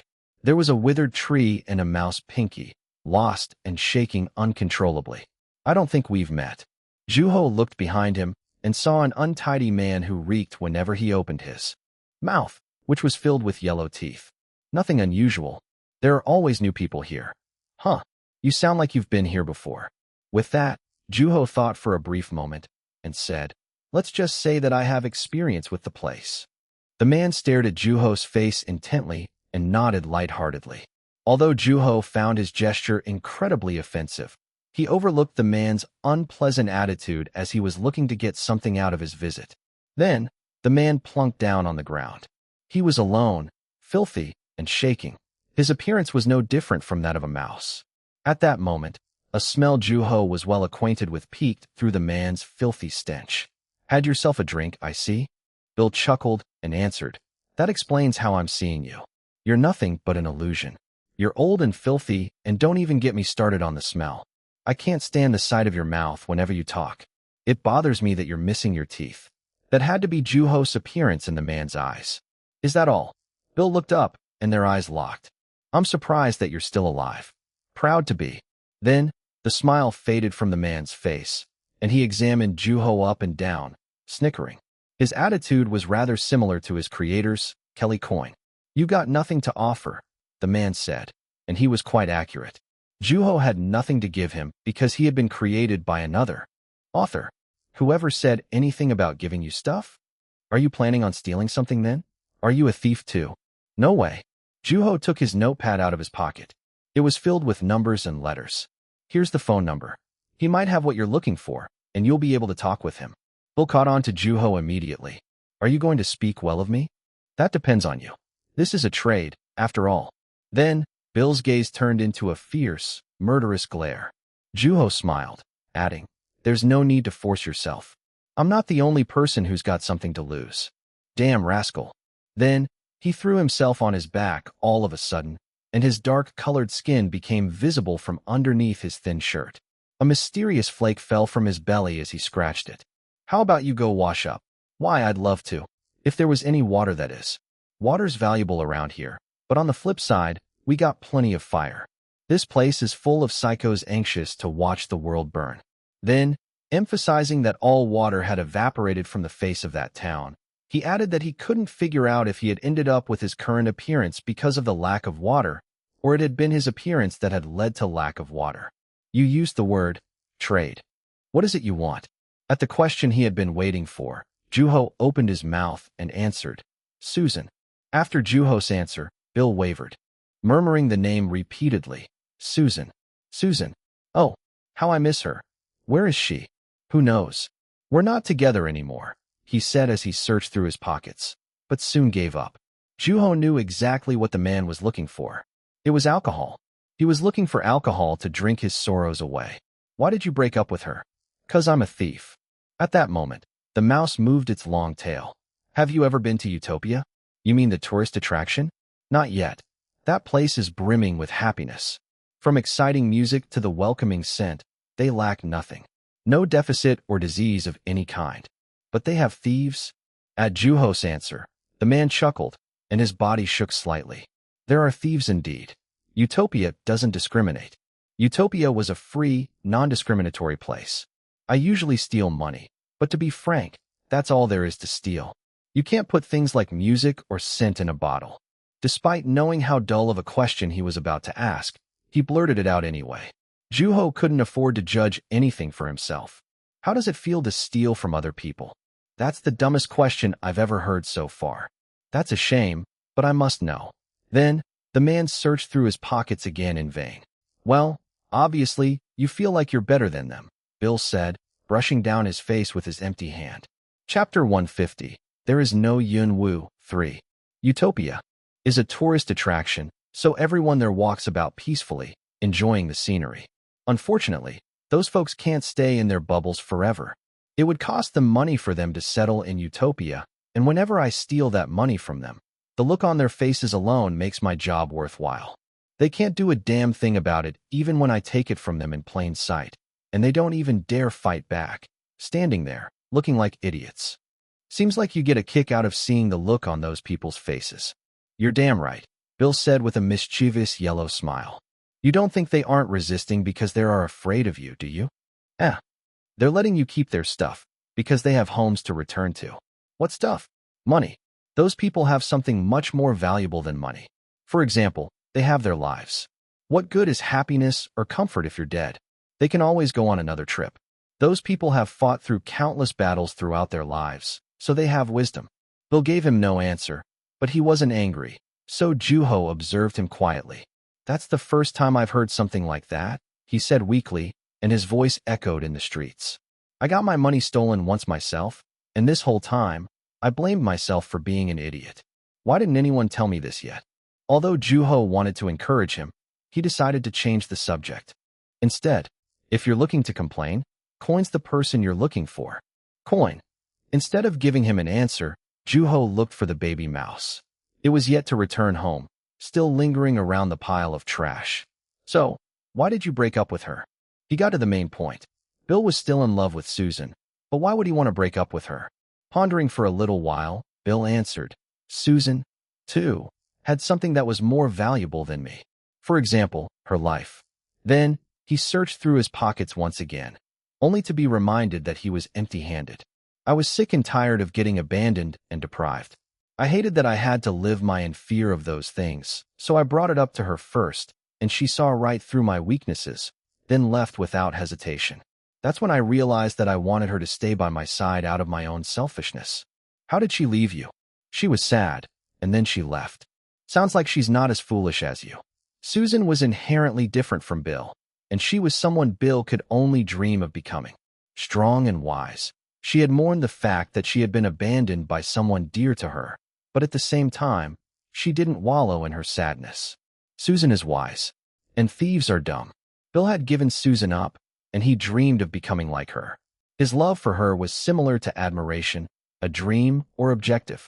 That was the kind of person Susan was too. Bill. He had said that the only thing he could steal was money because it was the only thing that he could grab with his hands.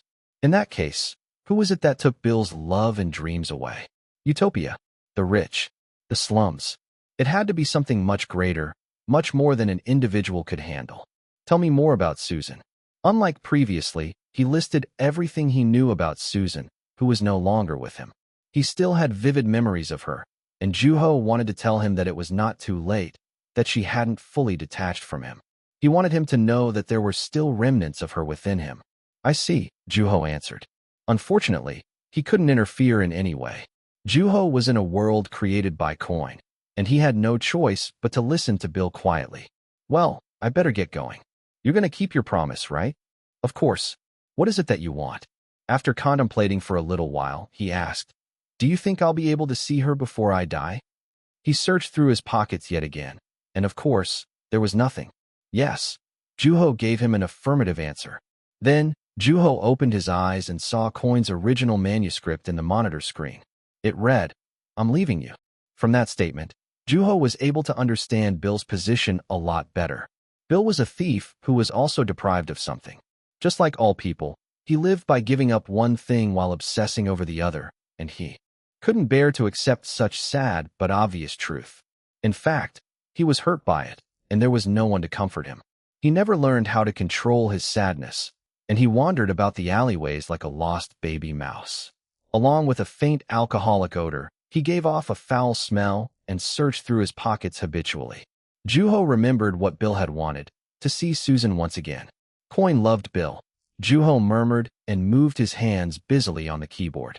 He knew for certain that Coin loved Bill, and that was the reason why the author gave Bill what he wanted, shaping his last moments so that he could see Susan one more time.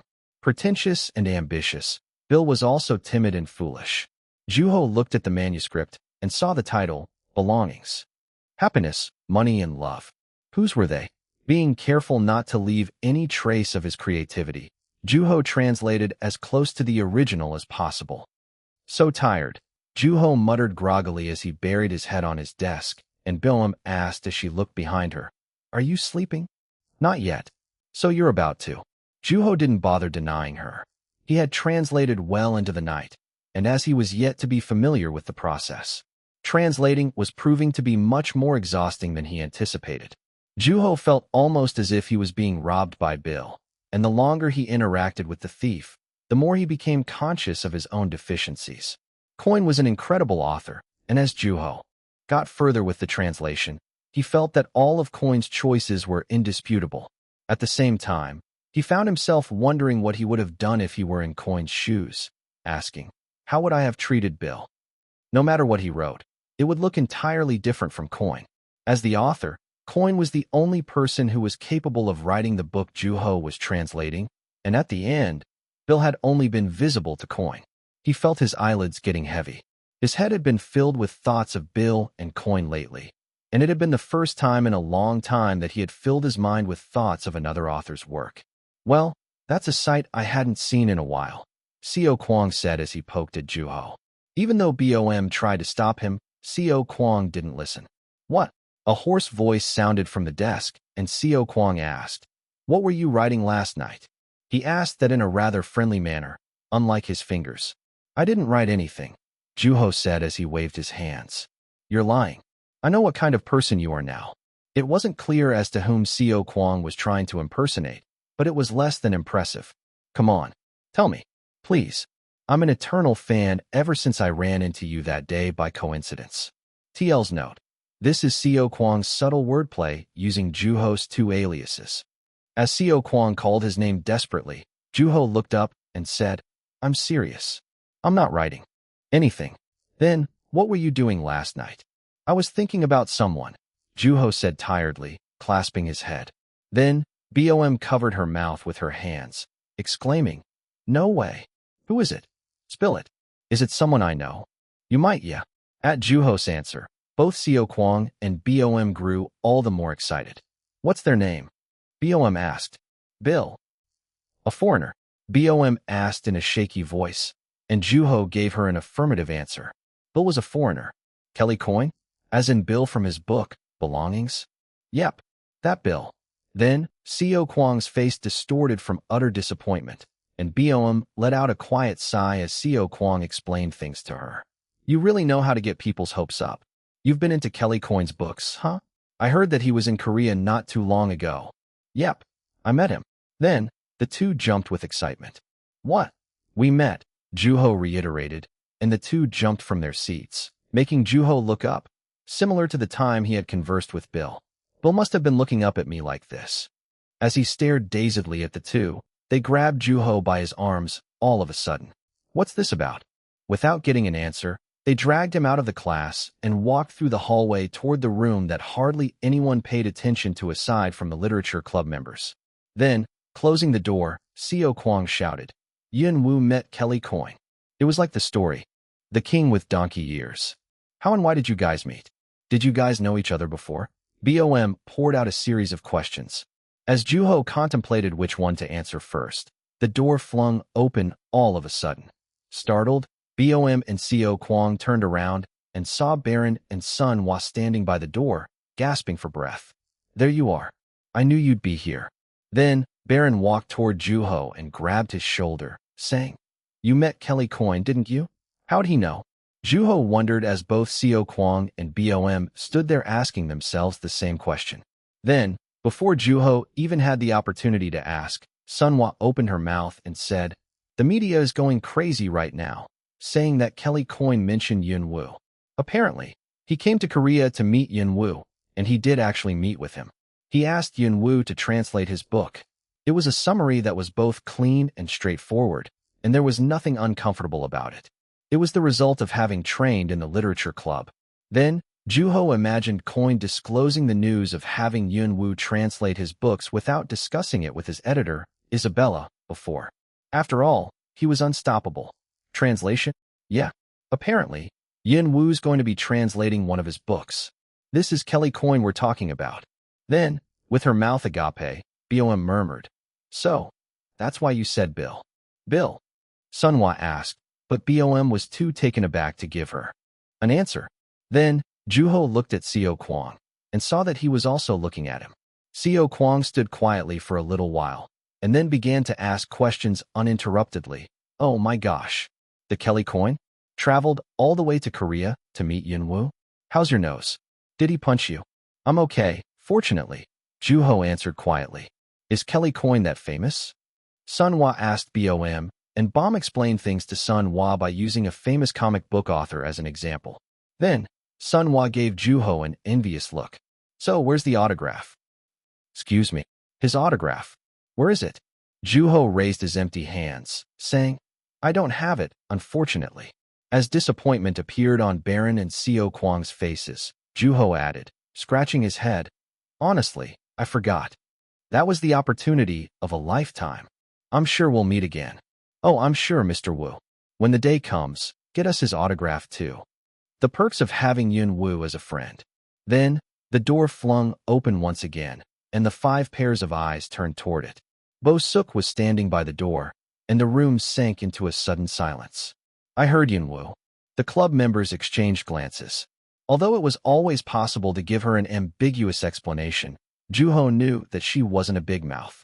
Besides, even if she were to go around telling others, no one would take her words seriously. Then, Juho looked at his 3 classmates and the junior who were frozen in place. None of them was so narrow-minded as to criticize Juho for telling the freshman about his identity. You heard right, he said, and the others gasped. I'm Yunwoo. Juho smiled, and Bo Suk's eyes sparkled with curiosity. Then, remembering him recommending books written by Yunwoo, she turned her eyes to Seo Kwang. So, that's why you said Yunwoo, she said and checked the hallway calmly before walking into the room and closing the door. Are you really Yunwoo and Wonnie Young? The Yunwoo that Kelly Coin came all the way to Korea for, who's also getting his hands on translating. Yep. At the brief, yet emphatic answer, her mouth gaped open, and she exclaimed, That's unbelievable. She was quite impressed. Oh my goodness. Is this real? Did I just become one of Yunwoo's acquaintances? Wow, that's right. I understand what you're feeling right now, but try to calm down, Sunhwa said as she patted Bo Suk on her back. But the freshman grew all the more excited as if Sunhwa's words had had the opposite effect. Then, she asked a random question out of the blue. Juho, did you study abroad? Study abroad? Yeah. The internet's going crazy right now with people saying that Yunwoo's a foreigner, mixed, a student abroad, a relative of Coin, or a member of Mensa. There are people questioning whether an 18-year-old is translating a book, and some are even claiming that he's not actually 18, she said in disbelief. And I get to ask all those questions to Yunwoo in person. Sensing that his school life was about to become a lot more tiresome, Juho briefly second-guessed his decision to disclose his identity to the freshman. Chapter 151. There is no Yunwoo for. That'll do for the night. Juho rested his eyes for a little while and looked out the window. Feeling hazy from translating for an extended period of time, he remembered a conversation he had had with Nam Kyung over the phone not too long ago. Bringing up the company website that had crashed yet again, he groaned. Our website won't last much longer at this rate. All thanks to you, Mr. Wu. There was joy in his voice. It was already widely known news that the infamous Kelly Coin had visited Korea in order to meet with Yunwoo to personally put the young author in charge of translating his book. Being the only 2 media between the young author and his readers, both the Zelkova and Dongbek publishing companies had been dealing with inquiries flooding their offices. For now, I've told readers that Yunwoo is in the process of translating, Nam Kyung said, listing some of the most extraordinary questions one by one. Some were asking if you're from another country, while others were asking where you went to study abroad. The questions weren't just limited to language of God, but a lot of people were curious about your language skills, and I had quite a few people asking how they could be like you. There was a broadcast producer looking for you too, and a lot of people were asking about your age. Oh, and what you talked about with Kelly Coin as well. Juho chuckled as he imagined the situation, thinking of the look on Nam Kyung's face frantically answering a series of ridiculous questions and phone calls. He could only imagine how hard Nam Kyung was working. A lot of the questions were just downright ridiculous, But on the other hand, I can kind of see where these people are coming from. It makes sense that they're so curious about Yun Wu and his identity, or whether if he even exists. Adding jokingly that it was a blessing to be in the minds of so many people, Nam Kyung cleared his throat and changed the subject. Anyway, how's translating? Hard to say. It's my first time, so I can't even grasp how good or bad of a job I've been doing. Are you getting stuck anywhere? There was one place, but I managed to get through. How many pages have you been translating a day? Juho thought for a little while, and then asked, do translators usually work knowing how many pages they're going to translate? Well, that depends on the person. How they manage their schedule until the deadline is entirely up to them. But I figure most translators would know the minimum number of pages they have to translate in a day. I have no idea. Even as a writer, Juho was never conscious of how many pages he wanted to write for that day, and he had been approaching translation in the same manner. Then, Nam Kyung asked in a slightly shaky voice, I think I'm starting to get concerned. Have you calculated how many days you have left? You have to translate the entire book within 3 months. Seeing Nam Kyung's concern, Juho told him his progress. I translated about 24 pages. Isn't that enough? Nam Kyung grew silent, and then asked after a little while, in one day? 24. Yes.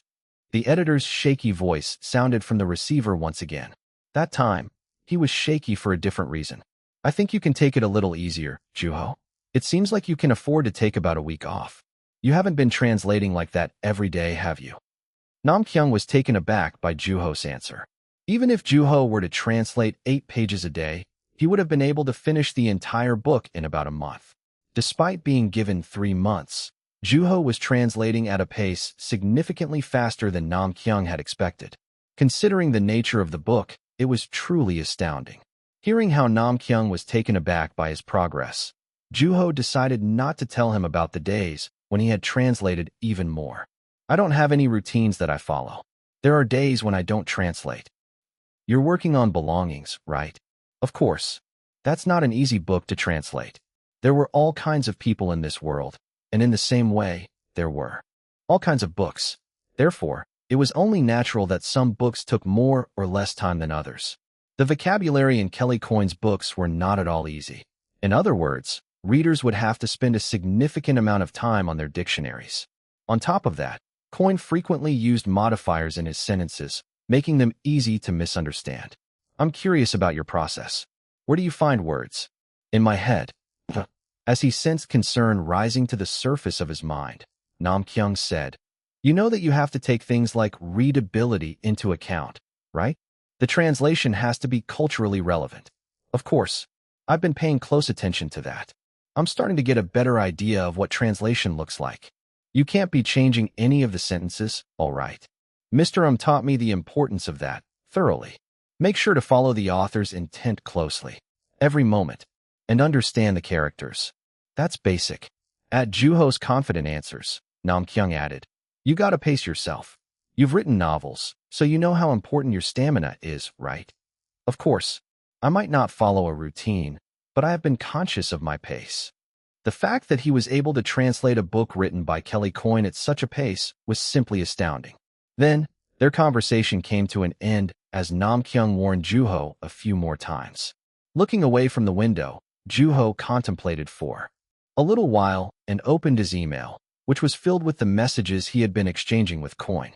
Having written to Coyne about his encounter with Bill most recently, Juho had been sharing what he felt as he read the book, as well as his interpretation of Susan.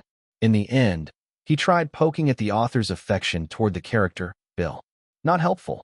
Mostly replying with hostility, Coyne refused to answer any questions regarding interpretations, threatening to hunt Juho down in Korea if the young author were to ruin his book. It was just as Juho had expected, as he hadn't expected a proper reply from the start. After thinking for some time, Juho began to write a new email about belongings to the author. The clear boundaries between the 3 parts of the town became fuzzier toward the end. A cat that left its rich owner in hunt for a mouse. Bill, who met his demise in Utopia, and Susan, who watched him quietly. Other thieves stealing Bill's belongings after his death. The book pitched an endless chain of questions without providing any answer, and Juho planned on putting off asking one of them, at least until he had finished translating. He'll never give me a proper answer. Then, after sending the finished email, Juho went to bed. The following day was slightly rowdier than the day before. The birth of a new blockbuster. Trace of a Bird. Trace of a Bird ranks third most watched movie. Trace of a Bird, first film. Adaptation of a Korean novel to reach 10 million viewers. Yun Woo, the sensation of the century. His opinions on his success? A flash interview with Myung-Joo Moo, the biggest beneficiary of the recent success of Trace of a Bird. Mentions of the author. Sang Young-Joo, the director on the rise, shares his success factors for the movie Trace of a Bird. Trace of a Bird presents a new potential in Korean film. The author of Trace of a Bird remains silent. Publishing company states, translation in progress. Yun Woo fever hits the Korean peninsula. How did he get to where he is? So what do you want to do? Nam Kyung asked with a cup of Job's Tears tea in front of him, and Juho contemplated on how to answer his question. I'm not sure. About what? A husky voice interjected all of a sudden, and the man looked briefly around the botanical garden until Juho came to view. Nam Kyung and Sang Young. It had been a while since the three had met together. Despite having directed a movie that had reached 10 million viewers, the director still insisted on wearing his old, dusty pair of blue jeans. You face it like Yun Woo. I can speak on your behalf if you write me a few things, Sang Young said. The three had come together to discuss a matter regarding Trace of a Bird, the movie, which had reached 10 million viewers. After discussing with the publishing company and the director, Juho had agreed to write out a review of the movie instead of being interviewed. It was a similar tactic to the one used at the award ceremony for the Dongkyung Literary Award. Considering how well it was received back then, Juho had decided to take a similar action. Of course, there would be no progress without the author's consent, and both Nam Kyung and Sang Young had come to the garden to convince Yun Woo. Would anybody bother to read my review? You have no idea how hectic it is at my office right now. The entrance is flooding with reporters desperate to hear something from you. I even saw them interviewing some of our staff who had nothing to do with you. Neither Nam Kyung or Sang Young were at the garden for no apparent reason. I'm sure things will die down eventually. I doubt it. If anything, it'll get worse. It's not like I'm winning an award or anything. Isn't this a little awkward? What do you mean? It's more awkward that you're not saying anything. This is nothing different from the award ceremony. In fact, think of it as thoughts on the movie reaching 10 million viewers, Sang Young said, and let out a hearty laughter. He seemed like he was in a great mood, and he had every reason to be. But I have a translation gig to worry about, Juho said. To which, Nam Kyung answered, I know that you knock out at least 20 pages a day. I'm just saying that I'd like to focus on it as much as possible. It'll barely take any time. You can write as little as 5 lines. That's just insincere, though. I guess you gotta write to your heart's content then, Mr. Woo. At Nam Kyung's words, everyone grew silent, and the two men waited for Juho's decision patiently. While the young author took time to think, it wasn't long before he reached a conclusion. It was something to be undoubtedly grateful for that a film adaptation of his movie had reached 10 million viewers, and writing a review on it wasn't a difficult task by any means. If it meant making his readers happy, Juho was more than willing to pick up his pen. Besides, the two men he was indebted to the most were sitting in front of him. Okay. Amid the loud cheers, Juho took a pen and a notepad out of his pocket, and a puzzled look appeared on the two men's faces. In fact, I'll write one right now. Now. Yes, now, Juho reiterated. You can write anywhere, right? As long as there was pen and paper.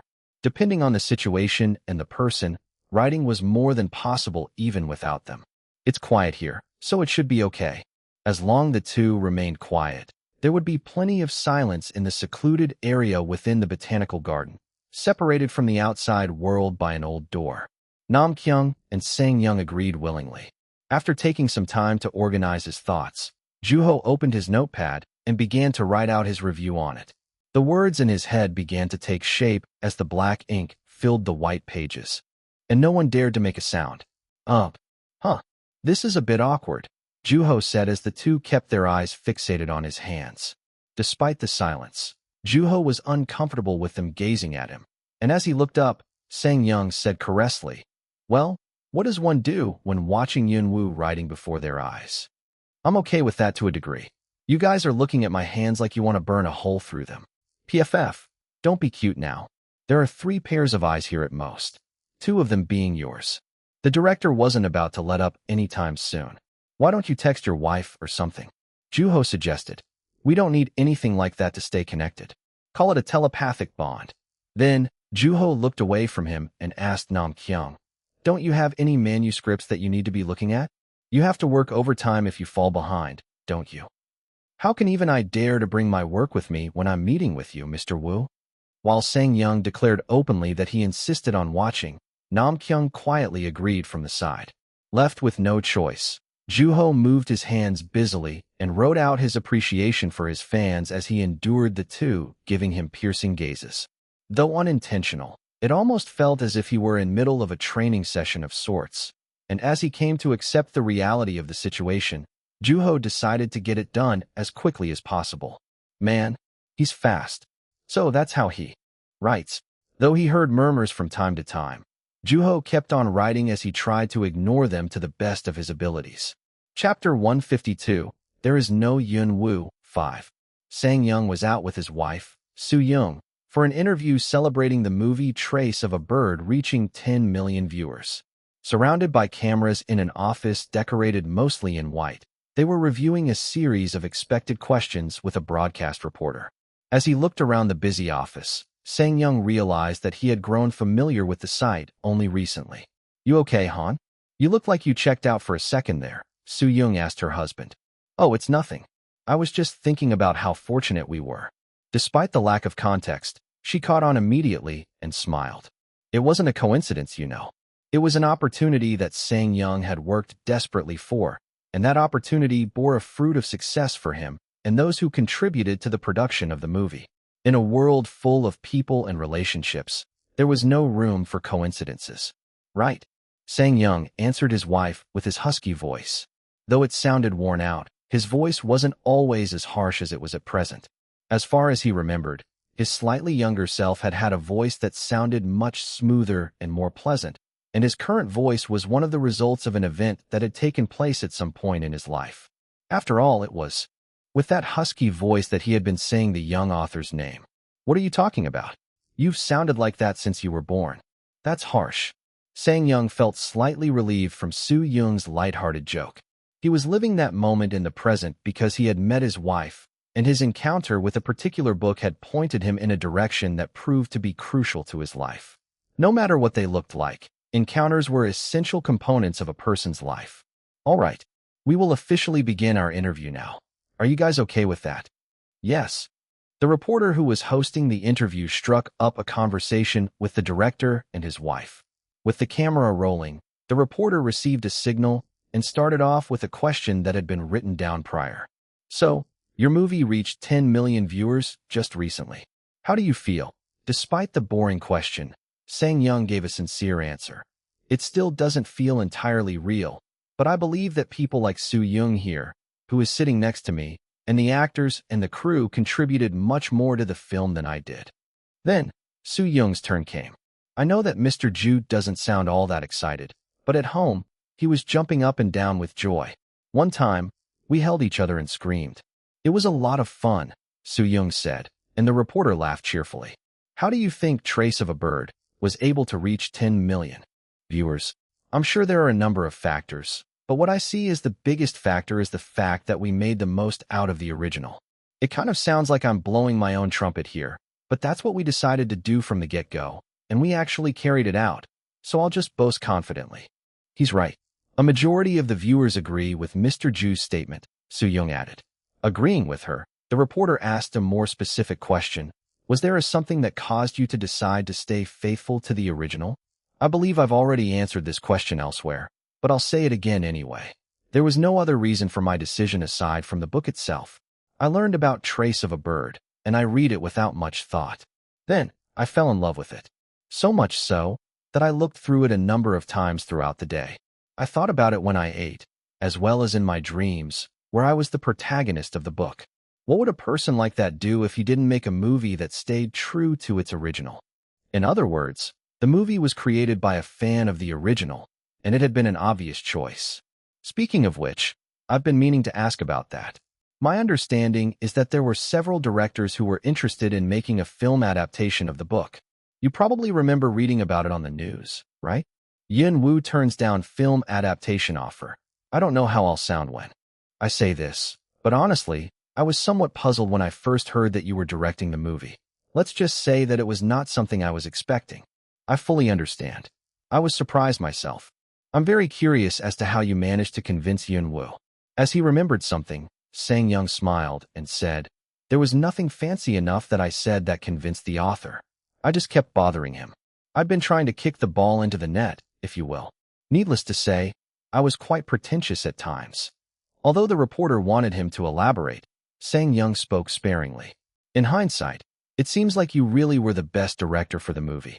Do you think Yun Wu saw something in you?" "Perhaps." Sang Young gave a light-hearted answer to the reporter's slightly exaggerated remark, all the while thinking that Yun Wu might have seen something special in him as a director. "Was there any difficulty in the casting process?" That time, Sang Young answered immediately, "Not at all. Practically everyone in the crew knew about Trace of a Bird, and a majority of them were very into the book. There was often mention of the book during every break. I remember thinking, would there ever be another movie set like this elsewhere? Because everyone had carried Trace of a Bird around with them. Sang Young didn't even have to remind his actors to read the original." Then, Su Yung chimed in, "Seriously. One time, we heard the news that Yun Wu was coming out with a new book while we were filming, and the whole place shook in celebration. It was such a peculiar set. That does sound like one peculiar movie set." With that, the reporter moved on to the next question. "Now, about the actor that played the protagonist's brother in the movie. Myung-Ju Moo has been drawing a lot of attention for his performance. We've been keeping our eyes on him since the audition as well. Myung-Ju Moo excels when it comes to sad scenes, and his expressive eyes really work to his advantage. What kind of advice did you give the actor?" "I wouldn't say that I gave him any advice, but we did converse quite a bit.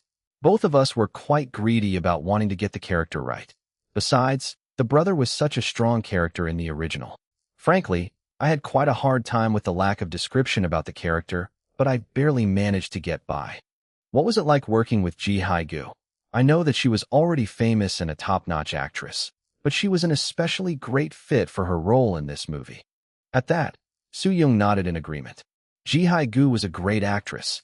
Working with Ji Hae was a breeze, especially when we were filming. We hardly ever had to ask her to do anything, because she was always so well prepared. She had already studied the script thoroughly by the time she arrived on set."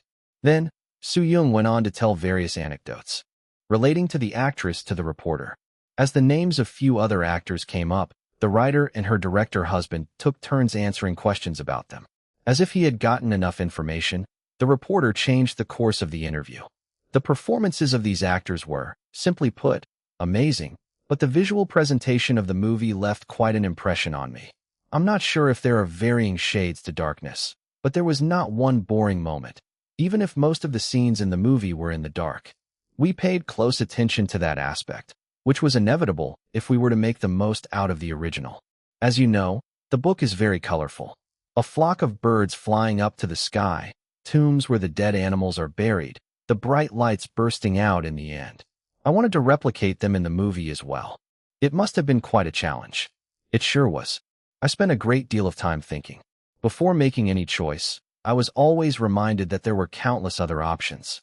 There may or may not have been better ways to direct this movie, but the matter is beyond my hands now." The room sank into silence as the reporter was handed over a cue card slowly. Then, a smile appeared on the reporter's face as the time had finally come to discuss the word that had been coming up throughout the interview. Frankly, it's impossible not to ask about this person when discussing Trace of a Bird. I don't expect you guys to make this easier for me, but I gotta ask. As agreed previously, Sang Young pretended to be perplexed. "Oh boy, is it finally time?" "That's right. We're finally getting to the question about Yun Wu." Sang Young smiled as the reporter's eyes sparkled with interest. It being the last official interview, the director had the freedom to be generous that day, and he and Juho had agreed to let out a small surprise for the readers and viewers of the movie. How involved was Yun Wu in the production? Unfortunately, that's a question outside the realm of what I can answer. He wasn't involved at all in the making of this movie, and that even includes the title. Even if I were to name the movie, trace of a rabbit, he wouldn't have said anything about it, even if it meant me getting beaten to death by fans of the book. Not one bit, huh? The reporter asked, looking surprised. He granted me complete freedom. Mr. Wu dislikes making conclusions regarding certain subjects. If anything, we had to cling to him for answers and beg desperately for clues. So, did he give you any? Not one, Sang Young said, choosing his words carefully. There couldn't be anything said about the author's identity. Then, Su Yung said, because of that, the conversation between Mr. Ju and Yun Wu became an everyday occurrence for them. Mr. Ju pouring out questions, while Mr. Wu wanted him to interpret things however he wanted. How did they converse? Did they meet in person or talk over the phone? People were curious about even the smallest, seemingly insignificant details. We had meals together occasionally, but the conversations mostly happened over the phone, especially when we were filming. Actually, we met in person recently. Doesn't that make you jealous? I'm not the jealous type, but I don't think that would apply here, the reporter said sincerely, and Sang Young smiled proudly. My understanding is that he's in the process of translating a book as per the request of the infamous Kelly Coyne. This is the first time something like this has ever happened. Yes, I heard. It's been quite the news. There are people who are starting to doubt Yun Wu's real age. Speaking of which, I'm kind of starting to have doubts myself. Is he really a high school student? At her question, Sang Young chuckled and answered, Yun Wu is the best writer among all the students I've met thus far. It made sense for people to have doubts, especially after meeting the young author in person. When Sang Young conversed with Juho, from time to time, he found himself wondering if the author really was an 18-year-old. Then, he remembered the author's young face. Have you heard anything about Kelly Coyne? No, not at all. Anything about his recent work in progress? He doesn't talk about that either. At his answer, the reporter's eyes narrowed with doubt. Seems like Yun Wu is either really good at keeping secrets or not all that close to you. It makes me sad that you're doubting our friendship. By the way, aren't you here to interview us? Yes, I am. Pardon me, Mr. Ju. It's just that there are so many people who are dying to know about Yun Wu, including myself.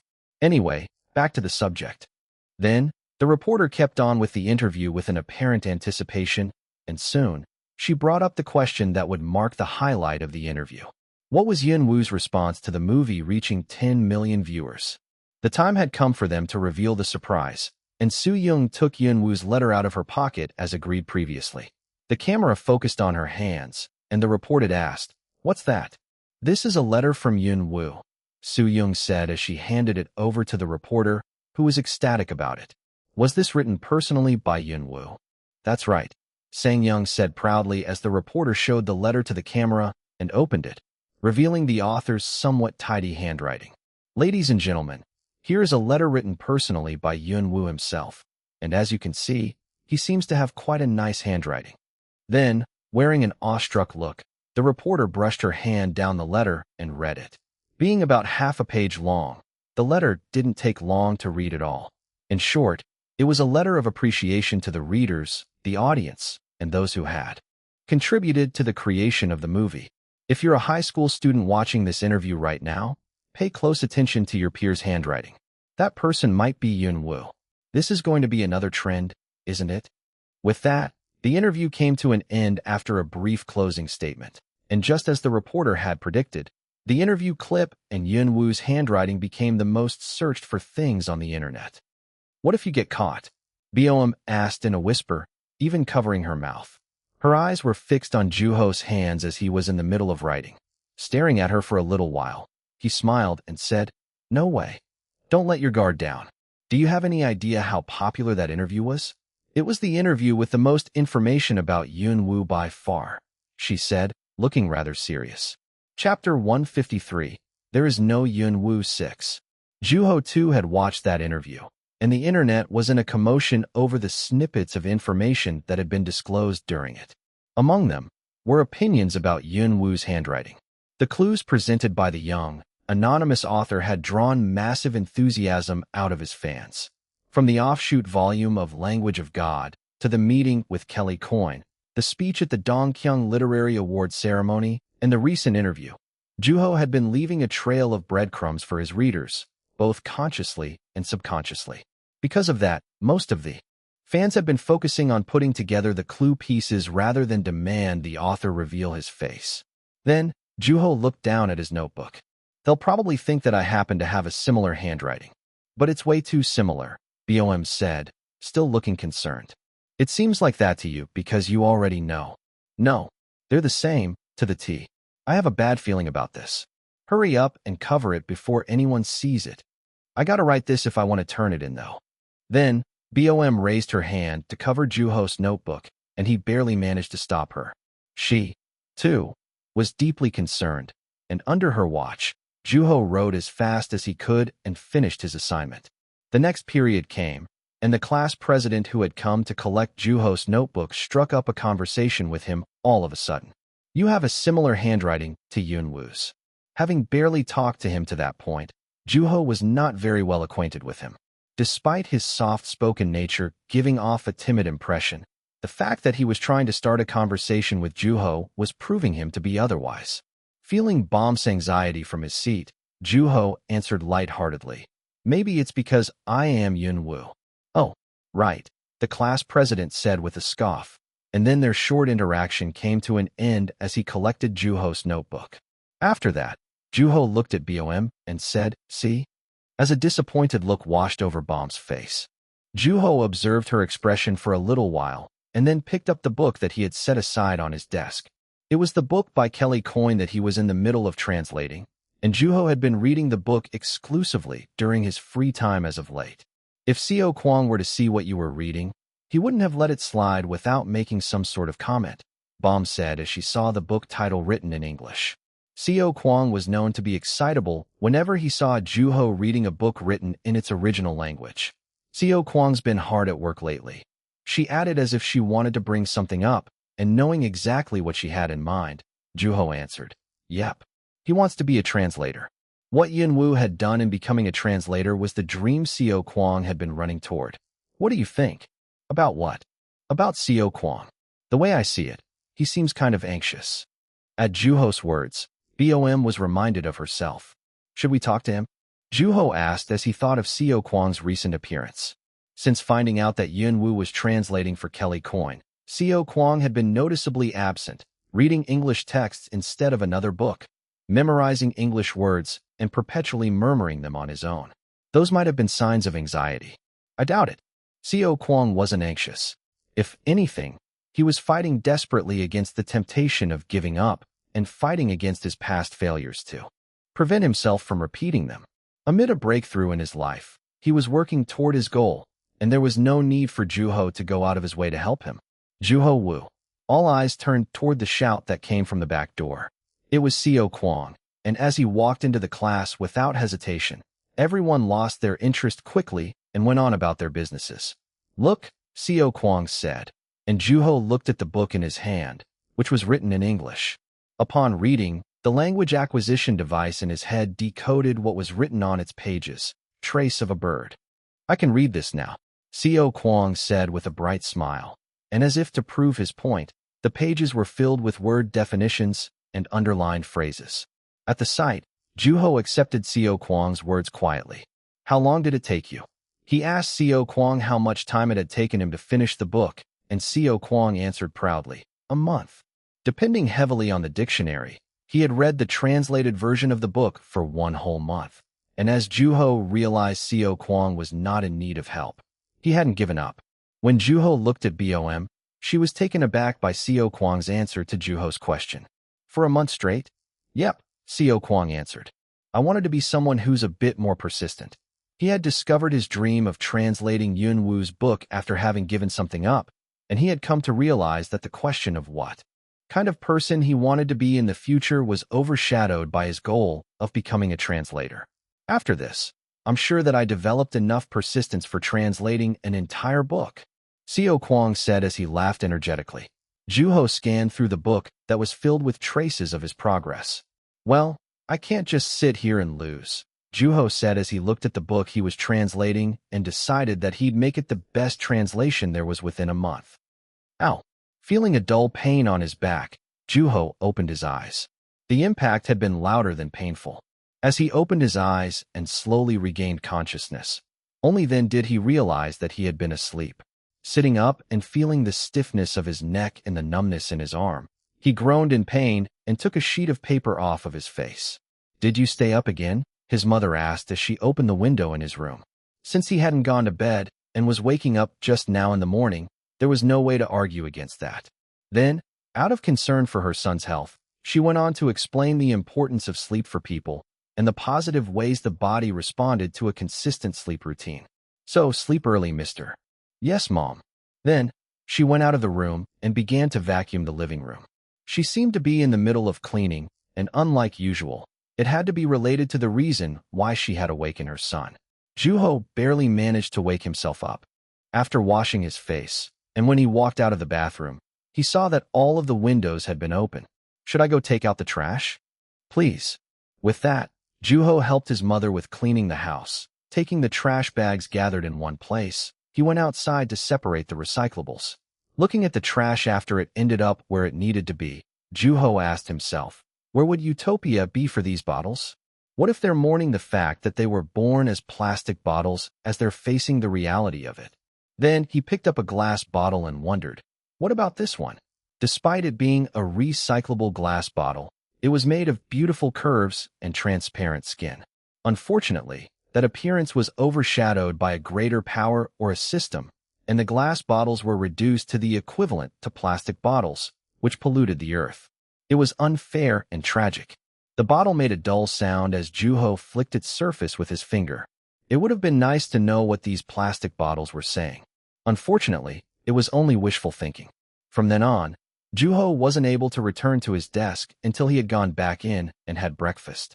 While the room was clean, the desk looked the same as he had left it, as his mother tended to avoid cleaning his desk when he was writing. Although it would stay that way until the end of the day, the desk maintained its untidy appearance. As he turned on the computer, the finished translation appeared on the screen. 1 month. Since meeting with Kelly Coyne, being requested by the author to translate his book, and being given 3 months by the publishing company for the process, Juho had spent an entire month solely on translating and reading Coyne's book, and finally, the journey had come to an end. Juho looked down at the last page of the manuscript, where Bill was dead. Even after his death, the world was still the same, divided into 3 parts, just as it always had been. As an individual, he had failed to make a difference in the world in any way, and just like that, Bill, the pretentious, ambitious, timid, and foolish, had faded away. That was how Coyne had decided to end the book, and Juho pondered as he read the sentences he had translated. It was a strange feeling, and none of them felt like he wrote them himself. It was a book written by Coyne, and that meant the sentences belonged to him as well. Although Juho was looking at the product of his effort, which came from referring to the author's book hundreds of times and reading through them tens of times, there was not one single trace of himself in those sentences. It was the exact opposite of what he had been doing, and Yunwoo was nowhere to be found in that world. "That's a little depressing," Juho said as he looked at the bright screen. Coyne's descriptions were beautiful and fantasy-like, as if they were wrapped in a heart-patterned wrapping paper. What could be in it? What's underneath the wrapping? It was reality, filthy and ugly. Coyne's book was like a burn. Once reading it, there was no going back to how things were, and it continued to influence its reader's life as it lingered. Juho put pressure into his hand. He had been reading Coyne's book tirelessly while translating and found himself getting impressed by how the author handled sentences and his plot development. There were even times when he caught himself looking to change some of the sentences subconsciously. All in all, it was an invaluable learning experience. Then, Juho made a call on his phone. "Hey, what's up?" A slightly tired voice sounded from the receiver. To which, Juho answered, "I'm finished." "Huh, I finished translating." Then, Juho heard some commotion in the background. "What's today's date?" At the seemingly random question, Juho answered him. "There are still 2 whole months left until the deadline." "I'm aware, but it hasn't even been a month." "I'm aware of that as well." "And you're finished?" "You finished translating Kelly Coyne's book within a month." "Yep, all done." After contemplating what to make of the situation, Nam Kyung said, "Send me the manuscript." Then, Juho immediately put himself into action. As he sent the email while staying on the phone with Nam Kyung, Juho heard him give a status report to the editor-in-chief, and after yet another commotion, Nam Kyung returned to his phone. "Yeah, Okay, I got it. Great job. I imagined it would have been difficult being your first time, he said, sounding like he was still struggling to accept the situation. He wouldn't have thought in his dreams that he would be saying those words so soon. Not at all. It was a new experience. Now that you're off the hook, are you finally going to relax? At Nam Kyung's excited voice, Juho chuckled and said, No, I'll be writing. Again, Juho was planning to keep on writing, and he needed the means to release the emotions that he had been suppressing. Yes, again. I'm telling you, that kid's really something, Nam Kyung said as he hung up, clicking his tongue. If he were in Juho's shoes, he wouldn't have even bothered to think about writing, and there were actually quite a few authors who went on to rest for several years after writing a book. While it seemed unrealistic, writing a book was an incredibly demanding task to say the least. Maybe it's because he's young. I mean, even just now, he translated an entire book as if it was nothing. Then, Nam Kyung opened the manuscript Juho had sent him over the email, and a series of letters filled the screen. Whenever he looked at Juho, he was reminded of how much the young author had in common with a spring that would never dry up. Cold, yet flowing gently, the water always left a trail, and its undilutable color emitted a presence that was unmistakable. When Juho first agreed to take on the translation work, Nam Kyung hadn't been very concerned because he was Juho's editor and was well aware that the author excelled peculiarly in language. However, there was one thing that had bothered him, and it was the fact that Yun-woo was an author. He was a novelist who wrote his own, unique stories, and it was uncertain whether a writer would be able to remove his voice entirely while leaving Coin's writing intact and as he had intended. Even Dong-gil, the leading figure in strict and elaborate writing styles, had undergone a great deal of difficulty in translating. Well, that's something even translators often struggle with. Nam Kyung read through Yun-woo's translation of Kelly Coin's book, Belongings, wondering if the young author had recognized that the story belonged to Coin or if he had ever given in to invading Coin's creative boundaries. Nam Kyung was filled with unexplainable excitement and anticipation, and the feelings were different from those of receiving Yun-woo's manuscript. Nam Kyung, I heard the temporary binding's out, Ms. Song said to Nam Kyung on her way back from the sales department, but he gave her no answer. Nam Kyung's busy at the moment. Mr. Meng, who sat next to him, answered on his behalf, and Ms. Song asked why. To which, he answered, he's reading Mr. Wu's manuscript. Mr. Wu? Which one? I didn't hear anything about a new book. At her questions, Mr. Meng shook his head and said, It's the translation. Already? Yep. That's why he's reading it so intently. Then, both Mr. Meng and Ms. Song looked in Nam Kyung's direction. He had a rather peculiar expression on his face and was murmuring something that were yet to be words. Nam Kyung. He rose from his seat slowly, asking, Where's Chief? At his voice that was strangely suppressed, Ms. Song pointed at the conference room. Why do you ask? There is no Yun-woo. Huh. There is no Yun-woo, Nam Kyung said as his voice grew louder gradually. There's no trace of him anywhere in that manuscript. Do you realize how incredible this is? There was none other than Coin himself in the translation. Despite the manuscript being a translation, it was filled to the brim with the original author. Although it was rewritten in a different language for a different country, after arriving at that distant country, Coin's voice was left entirely untouched. I don't see it. Everyone has to know about the greatness that is this manuscript. There's not a minute to lose. Chief, leaving his two co-workers behind in confusion, Nam Kyung ran toward the conference room in search of the editor-in-chief. At that, the two wondered, what's gotten into him? Should I print out a copy? Yes, and get me one, too. It wasn't long until the two had caught on to what Nam Kyung was experiencing. Chapter 154. Nothing Lasts Forever 1. Juho was at the same beach he had visited several times previously. A small seagull flew over his head, making Juho wonder if it was the offspring of a larger seagull he had seen during his last visit. Unfortunately, the tide was far out in the distance already, and it reminded Juho that he had arrived a tad too late. Then, he walked toward the water.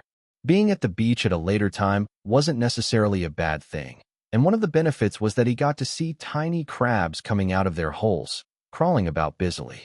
On top of that, the crabs left trails of lumps of sand, indicating where they had had their meals. Once they finished feeding off of the tiny creatures that lived in the mud, the crabs would litter around their holes with what was left after the meal, and what seemed like excrement on the sand was actually sand that had been purified. Juho was quite envious of the fact that their consumption and disposal of food had a positive impact on the planet, capable of creating something so beautiful from that mere act.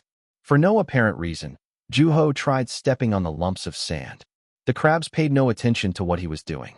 Then, Juho remembered the conversation with Nam Kyung on the phone a few days after sending him the translated manuscript.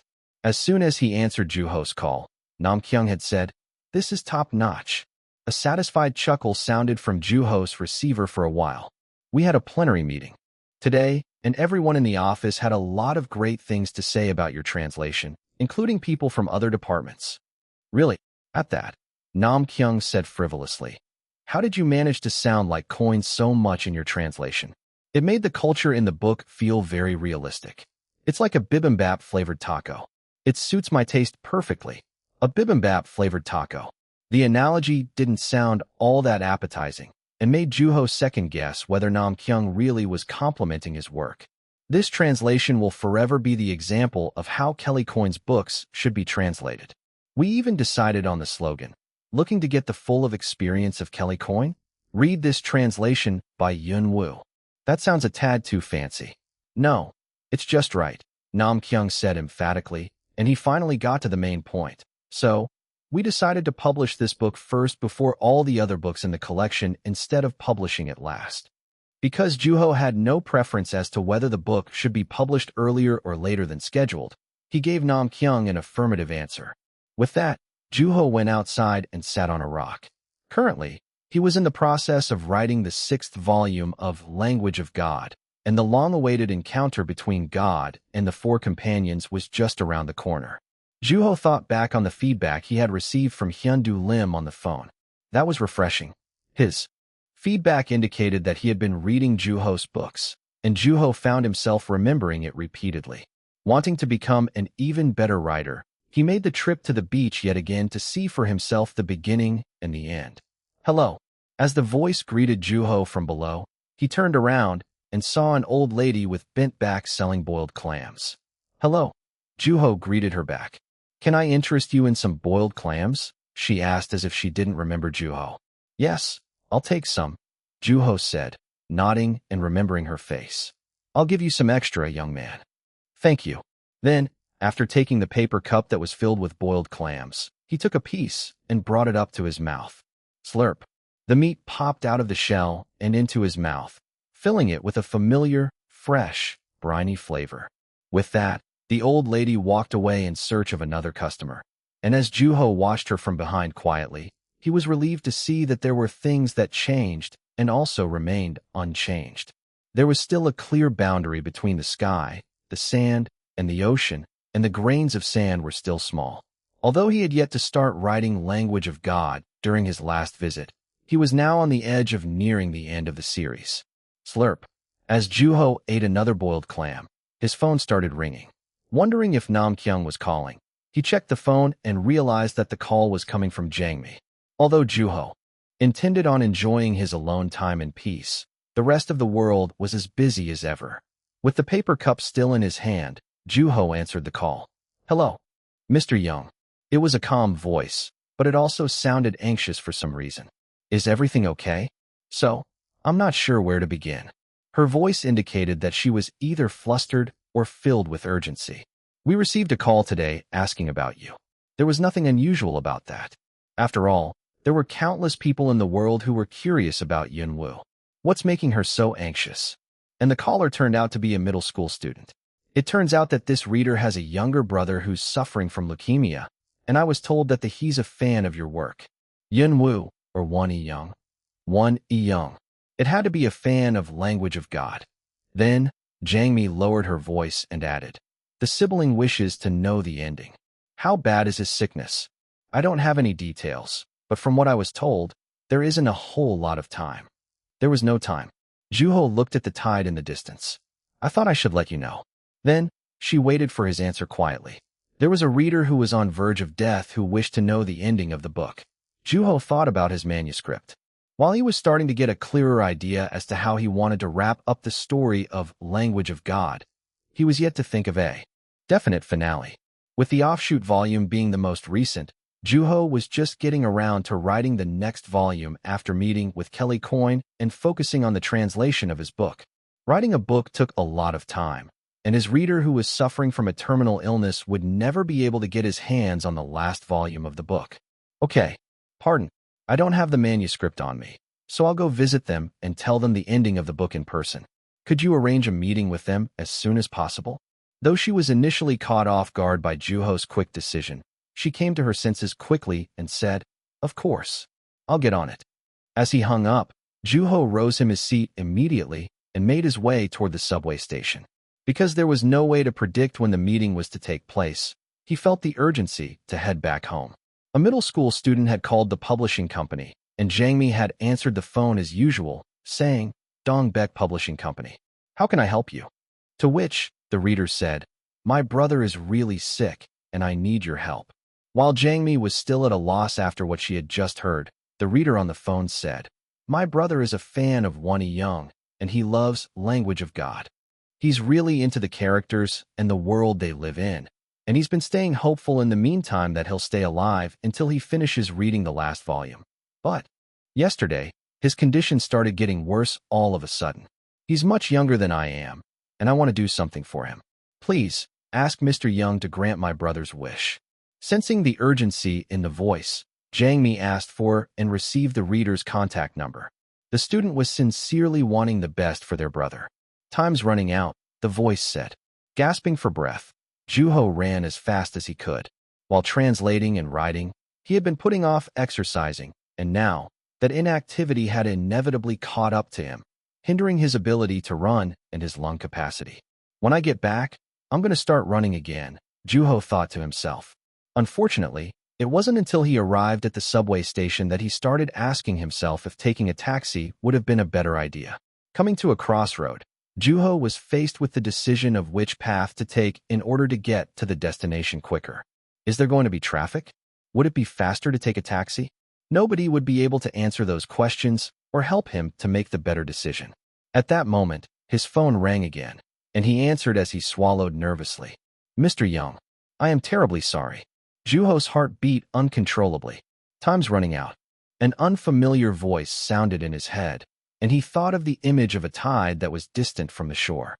Although he had arrived at the beach a tad too late, he had still been able to enjoy a view that was different from his usual visits, and it was not a bad view at all. What would it be like this time? Turns out that reader was lying. "Time's running out." The same voice sounded in his head yet again. "Pardon, I should have checked first. I am so sorry." "I'm sorry, pardon. That student lied to us. I just talked with the student's guardian on the phone." Only then was Juho able to hear Jang Mi's voice clearly. Neither flustered or anxious, she sounded entirely different from the last time they had talked on the phone. This time, her voice was filled with guilt and embarrassment. "A lie." Juho reiterated the truth slowly. "Yes, it seems like the student lives with her grandmother, so I gave them a call, but they didn't pick up. They must have not recognized my number. Eventually, I got a hold of them, so I asked, and it turns out that they were both orphans, and the brother had already passed away," Jangmi said, slurring her words in the end. What had really lacked in the situation hadn't been the time Juho had left to reach the reader. Instead, it was their parents. Then, the violent storm in Juho's mind suddenly died down, and he felt his lungs fizzling out. He was chuckling. "I'm truly sorry for putting you through all this, Mr. Young." "Oh no, it's not a problem." Jangmi's quick response might have shown if the phone call didn't turn out to be a lie. Although what happened was unfortunate, Juho wasn't angry about it. Feeling slightly dazed, he hung up his phone after calming Jangmi down, who kept apologizing profusely.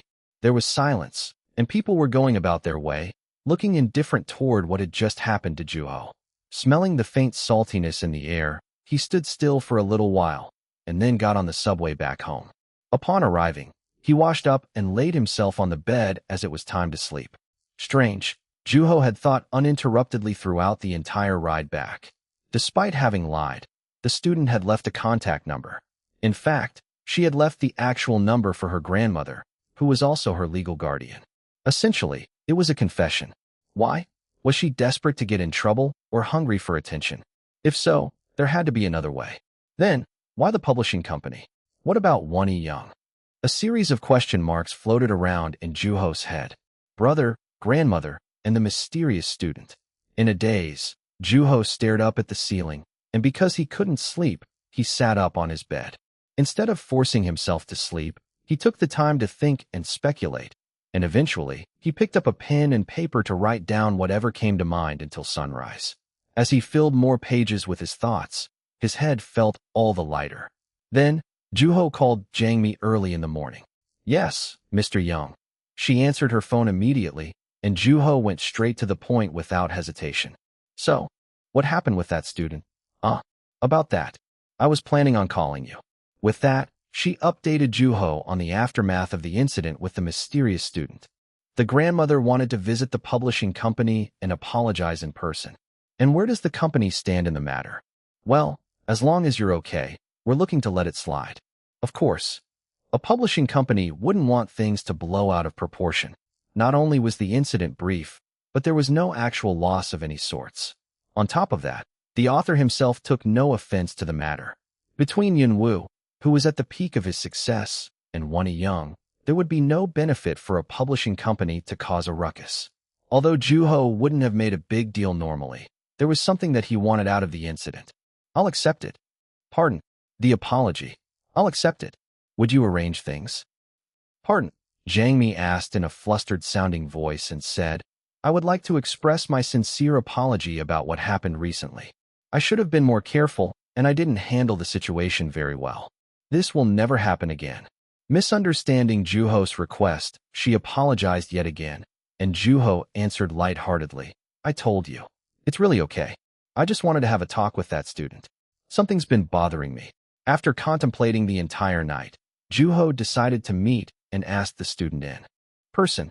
So, please let the grandmother know that she doesn't have to come in person. I wouldn't feel at peace about making an elderly travel a long way. As long as I get to meet the student myself, I'll be content. I wouldn't mind talking over the phone either. Sure. I'm on it. Thanks a lot. Hanging up, Juho sat up on his bed as it was almost time for him to go to school. Chapter 155, Nothing Lasts Forever, 2. Because both parties were students, the meeting between Jangmi, Juho, and the young fan was set for that weekend, at an awkward time, slightly past lunchtime. Following the path informed by Jangmi ahead of time, Juho headed for the meeting spot. After walking through an alleyway in a residential area near the publishing district, he arrived at a cafe hidden halfway behind a raised surface. Although it was located on the ground level, the location made it look out of place. Juho looked around as he stood in front of the cafe. The interior was shrouded in dim lighting, making it difficult to discern if the place was even open. Then, he quietly pushed the door that seemed much heavier than it was open and was greeted by the potent scent of coffee. There were no guests, and the host was dozing off behind the counter. This place is very quiet, even on weekends. Perfect, he thought, and greeted the owner as he locked eyes with her. Hello. As the owner gave him a nod in response, Juho walked toward the innermost table in the cafe and took a seat. Because Jangmi had informed him that she would be coming to the cafe with the mysterious student, all Juho had to do was wait patiently. The dimly lit interior was filled with exotic-looking chairs and furniture, and the table was decorated colorfully with what seemed like hand-knitted coasters. First, Juho ordered a cup of coffee. Since meeting Kelly Coyne in person, the brown liquid reminded Juho of the author's face. From what he was told, the eccentric author was furious to hear that the translated copy of Belongings was already in print. First, he suspected that the early completion of the translation had to have come at the cost of its quality, and second, the word was that the translation was of excellent quality, contrary to what he thought would be subpar at best. He had to have been secretly hoping that the young author would find himself in a difficult situation, despairing after realizing the weight of his work. After all, he was the infamous Kelly Coyne. His ill-tempered nature was very much intact. It was unfortunate that he wouldn't be able to read the translation of his own book, but he would still hear from the reviewers in Korea, including their evaluations. Unlike usual, Juho hoped that he and the author would be on the same page in terms of evaluation. Only then would he be able to rest assured that Coyne wouldn't be making a vengeful trip to Korea. At that moment, his phone vibrated. It was a text from Jiang Mi, saying that they were near. After writing back to let her know to take her time, Juho drank his coffee unhurriedly. Soon, a series of footsteps sounded from outside, and as Juho looked toward the entrance, the door opened just as quietly as when he had first opened it. It was almost too quiet, to the point of it being out of place. Would have been nice to put up a piece of paper or something, at least, Juho thought, and then his eyes locked with the girl's. "Hello," she greeted him in a soft voice. There was a small pimple on her pale face. "Hello." As Juho greeted her back, the girl handed something over to Juho in an awkward motion. It was a box of energy drink asterisk from the pharmacy, and he took it without making any comment. Upon taking their seats, Jiang Mi and the girl each ordered a cup of tea, and soon, the 2 cups were placed on the cloth coasters. Sadly, the designs of the coasters didn't quite match the cup. Editor's note: these are not your normal American energy drinks. You can say they are more like vitality drinks, and they usually say that there is some health benefit to them. After exchanging brief self-introductions with the girl, who was frozen in place, Juho asked her, "Aren't you suspicious of whether or not I'm real?" At that, the girl's eyes began to shake, and the ice broke. "No," she said, without trying to hide her flustered expression. "What makes you so confident? The editor is here. What if we were on the same side?" Then, the girl glanced at Jiang Mi, who wore a faint smile on her face without involving herself in the conversation. Finding herself at a loss, the girl clenched her lips tightly. "So, you trust that I'm real, yet I noticed that you have yet to ask me about the ending of the book. That's why you made the call in the first place, right?" Juho asked. The entire purpose of her calling Jiang Mi had been to deliver the ending of the book to her brother. Then, her shoulders stiffened up, and, "I apologize."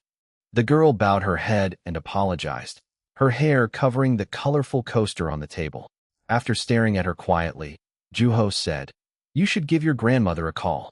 "Excuse me." "Call her and let her know that you apologized and that you were forgiven. She's probably worried sick. Better sooner than later." Then, studying the expressions on Juho's and Jiang Mi's faces, she rose from her seat and went out of the cafe. The owner was still dozing off behind the bar in a comfortable position, and as Juho stared at her intently, Jiang Mi asked, "Like you said, it is kind of strange. I thought she would be just an immature girl who was selling the story of her brother just so she could meet you. She doesn't seem all that happy to see me, does she? She doesn't seem all that satisfied either." Not only had the girl been polite, but her appearance was tidy and presentable. Although one couldn't judge a person solely on their appearance, she didn't seem like a child who would get a kick out of making prank calls. "It's strange that she left her grandmother's actual phone number too," Jiang Mi said. She was just as baffled as Juho, and the mystery grew deeper as she met the girl in person. At that, Juho nodded gently in agreement. "Well, let's find out." After the quick phone call, the girl came back into the cafe, and again, the door was as silent as ever. "I called her." She updated Juho and Jiang Mi. "What did your grandmother say?" "She said that you were good people and to never do such a thing again." At that, Juho asked the girl, "Why did you lie?" As she remained silent, he approached the subject from another angle. "Up to which point were you lying?" Yet to understand his intention, the girl answered with a voice that had grown quieter. "They were all lies." Without trying to corner her, Juho took a sip of his coffee and asked calmly, "You weren't actually at the hospital, were you?" "No." "And what you said to be your parents' number was actually your grandmother's?" "Yes." "What about the time running out?" "That was a lie." Juho observed her calmly, and it wasn't hard to read her emotions. "What about your brother being a fan of my book?" "That time?" She gave no answer. Her lips were clenched tightly, and Juho was able to tell that she hadn't lied. "How did you know?" "I talked with your grandmother. She hardly talks about him." "I didn't hear her in person, of course." Information tended to be connected.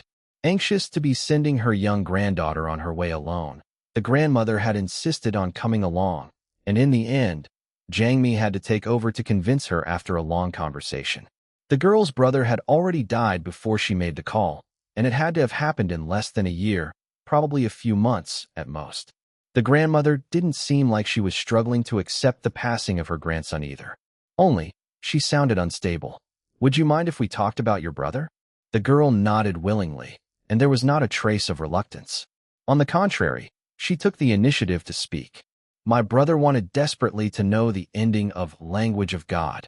While her lies were successful in deceiving Juho and Jiangmi, they weren't entirely hollow. And he was a fan of Yunwoo, not Wonnie Young. At first, no. Then, she added, he was always reading Yunwoo's books at the hospital, and he would read the same books 10, 20 times over. When the new book came out, we were celebrating together. Then, Wonnie Young appeared. Then, he started growing curious about Wonnie Young. He was being called Yunwoo's rival, after all. Then, my brother read his book, and it wasn't long until he became a fan. With that, the girl's expression grew darker. Wonnie Young was different from Yunwoo. There was no way she didn't know that the two authors were the same person. How? Wonnie Young's books are a lot longer. It takes a long time until it reaches the finale. Tom was running out for her brother. Was your brother not fond of that? Juho asked. No, but that's what made things difficult. Because of the limited time her brother had left in this world, the girl wanted desperately for her brother's wish to be granted. Why did you stop all of a sudden? She asked resentfully. Since it became known to the world that Yunwoo and Wonnie Young were the same person, the pace at which their books were being published had slowed down significantly. While the girl's brother, who had been on the verge of death, waited desperately for his new book, both Yunwoo and Wonnie Young had been distracted with translating, and she grew resentful of them both. Good question, Juho said, and the girl looked up at his ambiguous answer. If I had made a different choice, your brother might have been able to read my new book. There were many reasons as to why Juho had made the decision to take up the translation gig. While Hyun-doo's encouragement had stirred his interest, the meeting with Coin had brought about a sense of challenge. Not only did he want to write better, but he wanted to write more intricately, investing more time into writing better sentences. Although he didn't regret his choice, he couldn't help but think to himself after hearing her lies, I should have turned down the meeting and the gig. I shouldn't have gone to that coffee shop. What if I hadn't revealed that Yunwoo was Wonnie Young? What if I hadn't acted on Mr. Lim's encouragement? What if I had chosen not to go to the beach that day and told myself that I didn't want to write? Then, their eyes locked, and he saw the deep regret in the girl's eyes. I've been thinking nonstop. Juho had been thinking wherever he went. At school, at home, during recess and class, and even while writing. But nothing changed. Nothing had changed, and the day had simply come. It was the same for me, the girl answered in a soft voice. Nothing changed for me either. My brother might have died before his dream came true, but I knew all along that it's much easier to fail than it is to succeed. I knew that he wouldn't be around much longer either. Then, Juho asked again, why did you lie? It wasn't just to get in my way because you didn't like me, was it? You weren't trying to get attention or sell your brother's story just so you could meet me, either. Because my brother knew it too. Her brother had been aware of the same facts. He knew that he didn't have enough time left to see his wishes come true. He knew that it was easier to fail than to succeed. He knew that he wasn't going to be around much longer, so he came up with a plan.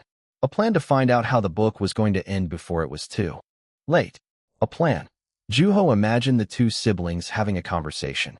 I won't be around much longer. Probably, the sister says. But I have a plan.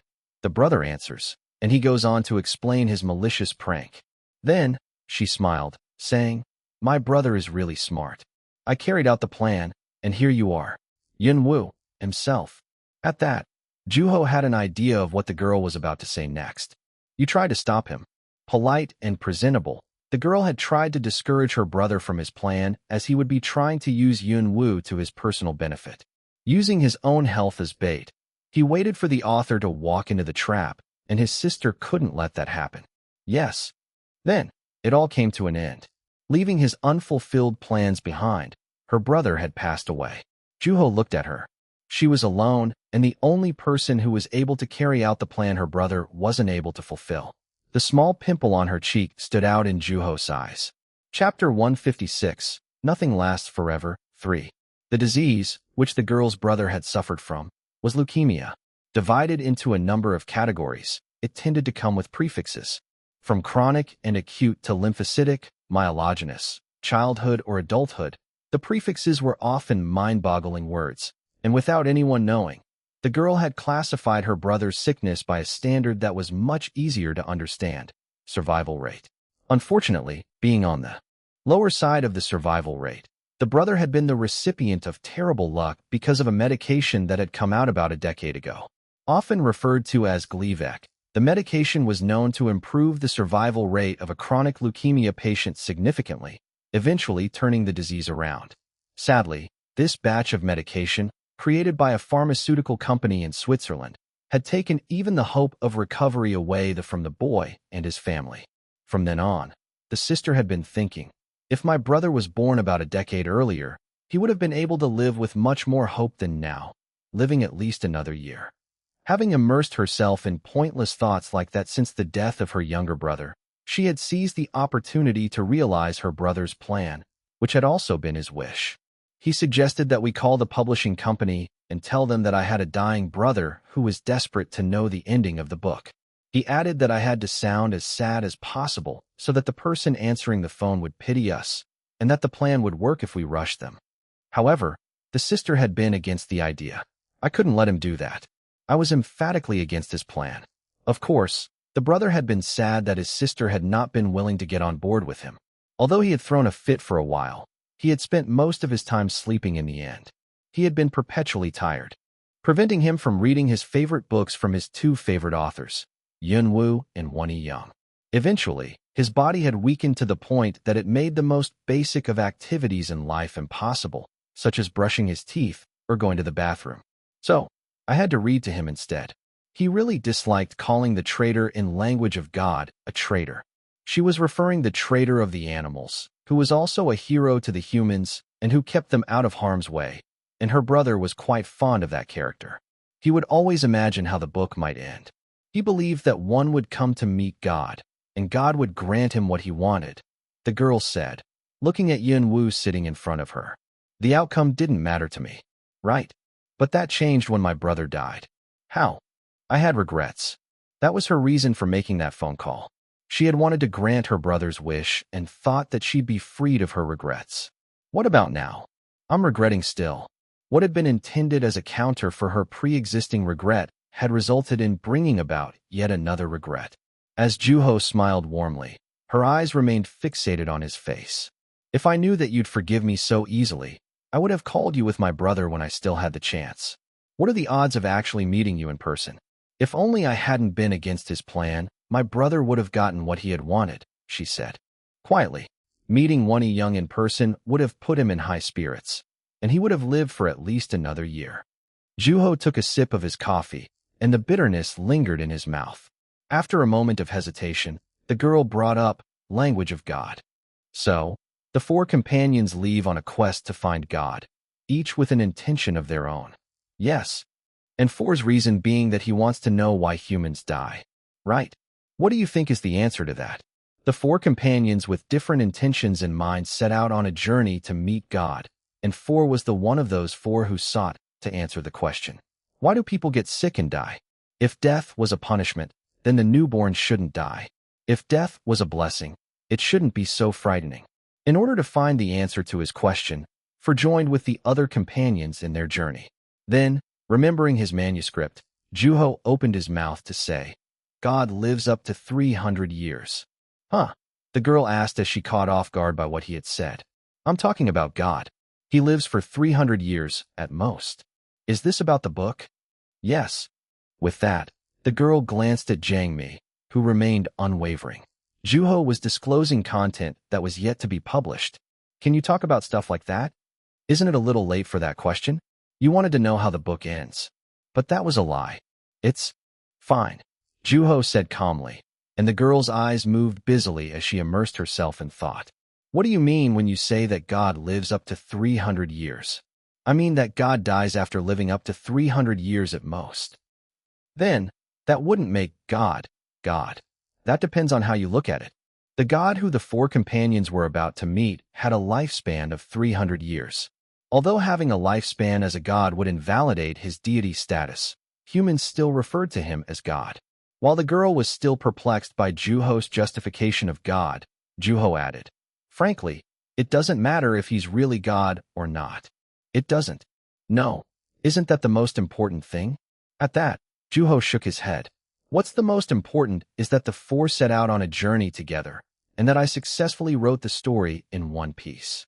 With that, the girl's forehead furrowed. But what about the ending? The one her brother had desperately wanted to know. In the end, a novel is about people, and Language of God is no different. Novels were about portraying a person's life in writing.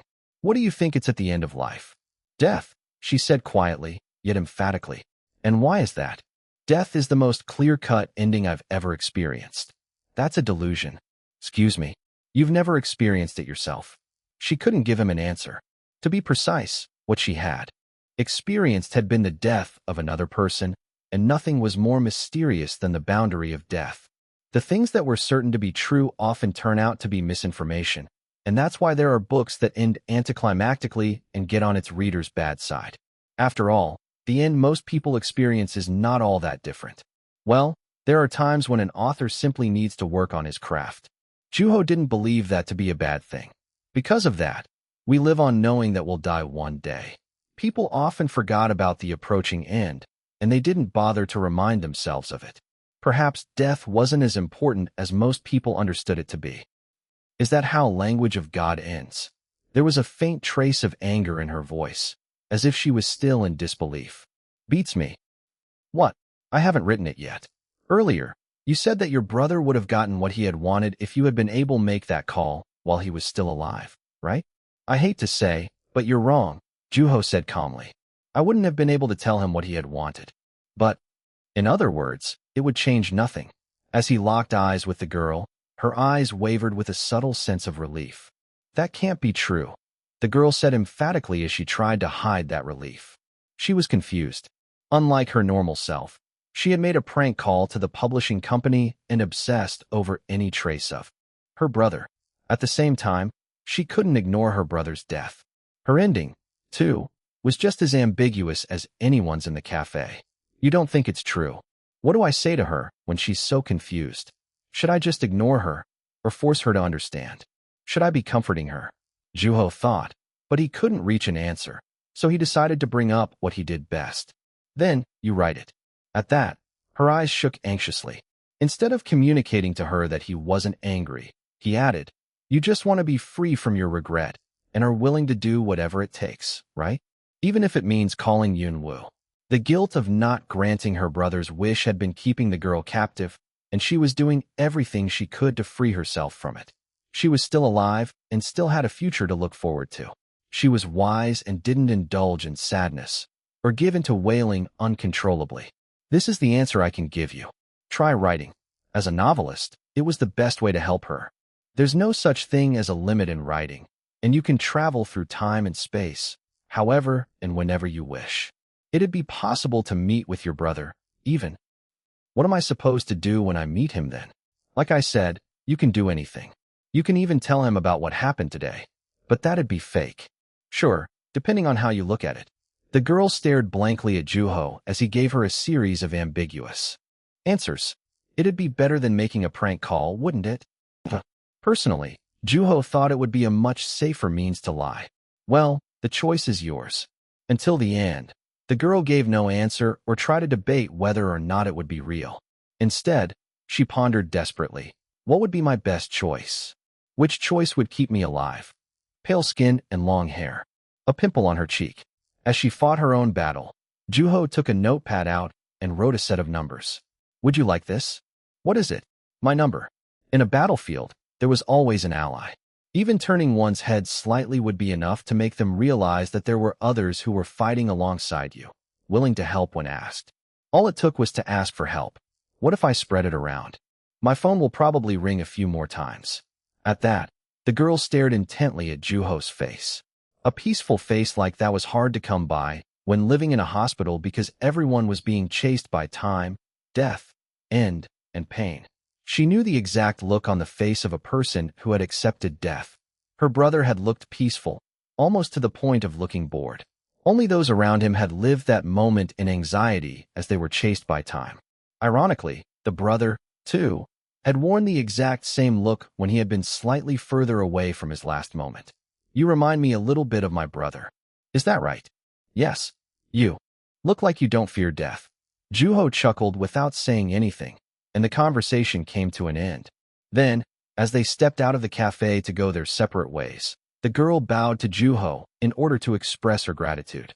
"It's fine," Jang Mi and Juho said. Left by themselves after sending the girl away in a taxi, Jang Mi told Juho that she needed to head back to her office. Then, Juho looked in the direction the taxi had left in. "I think I'll be able to finish my manuscript soon." "Well, that's a good news. What's the progress on it?" Juho thought of the manuscript that was yet to be completed. "I'll write as soon as I get back home." At that, Jang Mi asked, "Is this about God living 300 years? No. God and his existence was not at the center of the manuscript he had been working on. Juho thought of the beach he had recently visited. Along with the grains of sand, there had been a tide in the distance. Nothing lasts forever. That was the message he wanted to embody in his story and was in the process of writing. The four set out on a journey to meet God. They were neither close or understanding toward each other, and they weren't exactly fond of each other either. The only thing that kept them together was the fact that they shared the objective of meeting God. As they came across countless people and languages along the way, they saw and experienced all sorts of things that changed them in the end. Then, God finally made an appearance in order to declare the end of their journey. Jang Mi thought of the girl she had just met. Although she had been able to talk about her loss calmly, she was still at a loss. She still seemed sad. Then, Jang Mi chuckled as she remembered what the young author had said. "Nothing lasts forever. I'll be waiting," she said, believing that the girl would be victorious in her battle. After all, nothing lasted forever. Chapter 157, Nothing Lasts Forever 4. After getting off the bus, Juho made his way back home. Then, seduced by the mouth-watering smell of freshly baked bread while walking past a bakery, he went into the shop and bought himself a sandwich. One of the things Juho had learned from his experience of translating was to not rush. While waiting for his body to finish digesting, he was able to respond calmly to the emotions that were running amok within him. He no longer had to worry about losing the thoughts that occurred to him, and he reminded himself all the more that he needed to write with a rational mindset. After arriving home, he took a shower and changed into comfortable clothes. Then, after enjoying his sandwich with a glass of milk, he went into his room and sat in front of his computer where the manuscript was being displayed on the monitor. Sitting there, Juho stared at it intently. As he was reaching a point in the novel nearing the end, he felt his hand itching with anticipation. Death and a finale had a lot in common, especially in the sense that it was possible to imagine what was beyond it. Then he slowly reached for his notebook, in which he had written down the overall flow of language of God, and opened it to the last page. For now, he wanted to work on the finale of the book. With that, he thought back on what had happened earlier that day. A reader had died before he had had a chance to read the end of his favorite novel, and Juho was responsible for writing that book. Although he did have a passing thought about his book being part of a lingering attachment of someone on the verge of death, he couldn't help but think that it would have been better if he had met the young reader in person. Then, he thought of the girl who had carried out her brother's plan on his behalf. The bowing hair covering her face, her pale skin, and the small pimple. Although he tried to imagine what her brother might have looked like based on his memory of her appearance, it proved to be more difficult than he had anticipated. Juho wrote out Four's question for God. Why do people die? Then, closing his eyes slowly, he found himself at the destination the four companions would reach as they decoded the mythology and encountered numerous people. It was an enormous cave, where the sky was covered by a rough surface, and from afar, it resembled a sand castle. That was where God lived. The ceiling was of a height that Juho was simply not tall enough to reach, even if he were to throw a rock up at it. Much like a person's body, which had a number of holes in pairs, there were two holes in the ceiling that looked like a pair of eyes, and beams of light poured down through them. The sight alone seemed like it would be enough to leave the four companions in awe, despite them having experienced countless countries and their views. Juho felt the wet sand under his feet every time he took a step, and there were 4 large, 7 medium, and 5 smaller rocks scattered throughout the cave. Then, he climbed up to the highest surface, which reached closest to the ceiling, and looked up at the sky through the holes. The moon was shining through them, giving a striking resemblance to human eyes, or, perhaps, God's eyes. Man, this does seem like a place where God would live, a voice exclaimed, and a series of footsteps echoed throughout the cave. Then, As they got closer to Juho, the cave sank into silence as Juho came into the view of the four companions. As he turned around, he was greeted by four figures standing before his eyes, furrowing their brows. Because Juho was surrounded by light, they couldn't see him. "God," a familiar voice asked. "One," Juho answered gently. "So, you were God this entire time, huh?" one said, surprised. Juho gave no answer as the four stared at him absent-mindedly. He really was here. Misunderstanding Juho for God, the four shook in disbelief for a little while, but soon, they each remembered their own purposes for being there and took turns to list them one by one. Two spoke up first. "I'm an artist, the best artisan potter this world has to offer. I'd like for you to evaluate my work." As Juho gave no answer, three chimed in. "I killed a person, and as a punishment, I was in jail for 1 year. Only 1 year." Then, three piped up, his forehead furrowed. "I just can't wrap my head around it." At those words, Juho remembered the girl he had met recently. As Juho remained silent, four went on to ask, "Why do people die?" The question was similar, and Juho remembered answering it at some point. Meanwhile, one stood silently, biting his lip. Juho slowly opened his mouth and said, "I don't know." Silence. "What?" "I don't know either." As the four stood flustered by the unexpected answer, Juho laughed internally. "Are there things even God doesn't know?" one asked, sounding dumbfounded and disappointed. He was struggling to grasp the situation. "I'm sure there are. God is a living being too, after all, and this is where he lives." "What are you talking about? Who are you?" "God lives up to 300 years. "What?" "What I'm saying is, God dies too." "You know exactly what I'm talking about. Nothing lasts forever." "What kind of nonsense?" "Well, I'm not God, so I wouldn't know." The four swallowed nervously as their awe faded away, and they were left with wariness. They were starting to show the proper responses. "Show yourself." "Don't wanna." Although one scowled as if he was about to charge at Juho at any minute, he stayed still in his place. If he had been anything like himself when they had first met, one wouldn't have hesitated to act on his anger and grab Juho by the collar. "You've changed too," Juho said. Thankfully, he had grown mature. "Do you know me?" one asked. "It's odd, isn't it? God has to have a language that he speaks in. Yet, we're communicating without any trouble right now. The people you've met along the way each spoke their own languages. But God is a deity, so of course. Hate to break it to you, but God doesn't speak any other language aside from his own." "What the hell is God then?" Juho observed the expressions that appeared on the four companions' faces. They were at a loss as soon as they were faced with the truth that the God they had been seeking was nothing like how they had hoped him to be. Not only were they flustered, but also wary and doubtful. However, they didn't give in to despair. "When you meet the real God, ask him. Or, you can just go talk to Bird." "Bird? He knows?" "Wait, what's he got anything to do with any of this?" "Because he's a god too." One's eyes shook in disbelief, and he began to grow furious at Juho's nonsensical answers. His eyes were starting to look like his old self at the beach. "Do you know anything about his past?" At that, one kept quiet. "Do you know where he's from, and what kind of life he has been leading?" "No. God was next to you all along." Then, one's face distorted in anger. Ironic, isn't it? Although God had been standing right beside him, he had been entirely unaware and, instead, had set out on a long journey. In order to meet God, he had left God behind. "Are you saying that what I've been doing was all in vain?" "In terms of results? Yes. Not only did you fail to find the answer you were looking for, but you were oblivious to the fact that what you were looking for had been living with you, under the same roof, all along." At that, one roared angrily at Juho.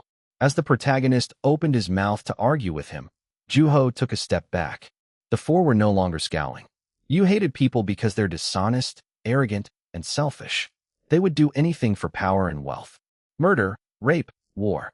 They commit countless sins, yet they discriminate and scrutinize each other." Then, he looked at one. Although he had changed significantly, his old self was still left intact within him. "You wanted to be away from them, so you came here to meet God." That had been his reason for setting out on the journey in search for God.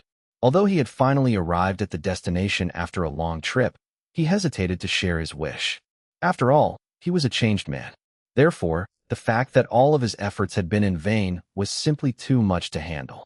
having caught on to. Juho, one bit down his lip. Then who do we talk to for answers? Don't know, Juho said with a smile, and raised his hand to point at one. But I'm sure you'll find your answer at some point. After all, nothing lasts forever. Then, the cave began to quake, and debris began to fall from the ceiling. When Juho looked up, he saw what had been a pair of holes stretch into one big hole, no longer resembling a human's or God's eyes. Well, I'm going now. Wait. One ran toward Juho in order to grab him, but was prevented from doing so by the falling debris. Although he might have been angry and dissatisfied, he still had a home to go back to, and despite his wish never coming true, he would be able to carry on with his life. Because Juho had confirmed those things with his own eyes, there was no unfinished business left for him. Take care. You're that punk at the beach, aren't you? Amid the falling debris, their eyes locked. How'd you know? I learned those characters then.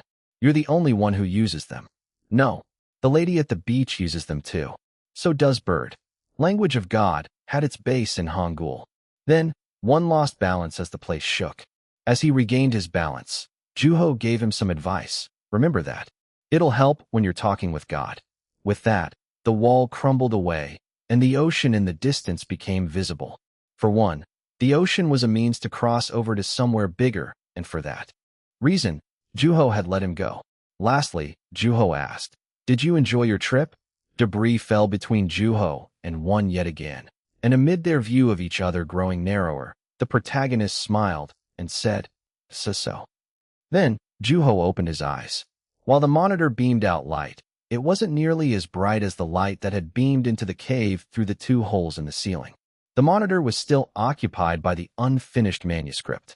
With that, Juho took the glass that was once filled with milk and took it out to the kitchen to pour himself a glass of water. There was a faint taste of milk in the water. After returning to his room, he checked his phone for the time. 5 minutes had passed since he had left his room, and there was a text message waiting for him. I don't recognize the number. With that, Juho checked the message. In it was the address for an internet novel website where people got to upload their novels freely. Staring briefly at the address, Juho placed his hands on the keyboard and logged into the website to search for the girl's name. Then, a novel popped up. Barely in its first chapter, it was a brand new novel that was yet to reach even 10 readers or favorites. There was a brief introduction of the novel that read, "The story of an immortal novelist and a girl suffering from leukemia." With that, Juho went on to read through the chapter. While it was awkwardly written, the novel was honest and carried a lasting emotion. I'm curious about the next chapter. Then, Juho took the initiative to write the first comment. "Thank you for the chapters, Chief." Nam Kyung looked around the office where Editor-in-Chief had been staying well after his shifts along with other editors. They were all working busily. "Yeah. I uploaded the final revision. I checked for misprints thoroughly." With that, the Editor-in-Chief accessed the folder that was shared office-wide and opened a file. It was a manuscript by a rookie translator. After stretching briefly, the Editor-in-Chief picked up a book from the desk, which was also the work of a rookie translator, Yun Woo. "Marvelous," the Editor-in-Chief murmured, and Nam Kyung immediately understood where he was coming from. Nam Kyung had been ecstatic when he had read the manuscript himself, and the book being published before any other books within the Kelly Coin collection was proof that he wasn't the only person who had gotten excited by it. Even Kelly Coin's books are on the rise, right? As we expected.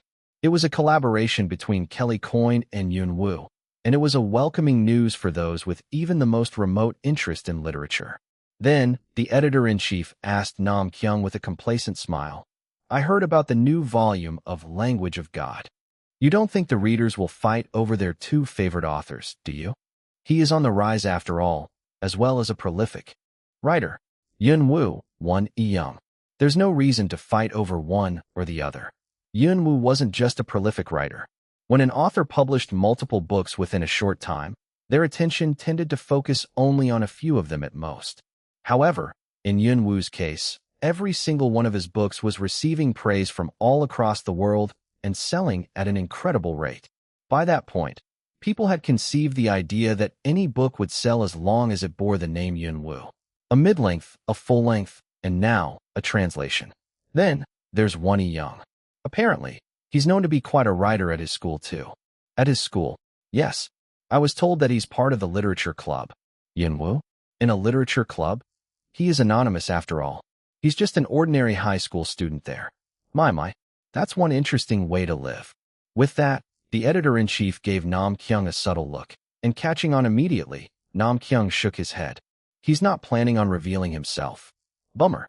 The editor-in-chief clicked his tongue as he stared into the screen filled with praises toward Yunwoo's translation that were being updated in real time. Chapter 158. To doubt, or to look forward to it. 1. Mr. Lee. The screenwriter called for Pyung-jin, the book critic.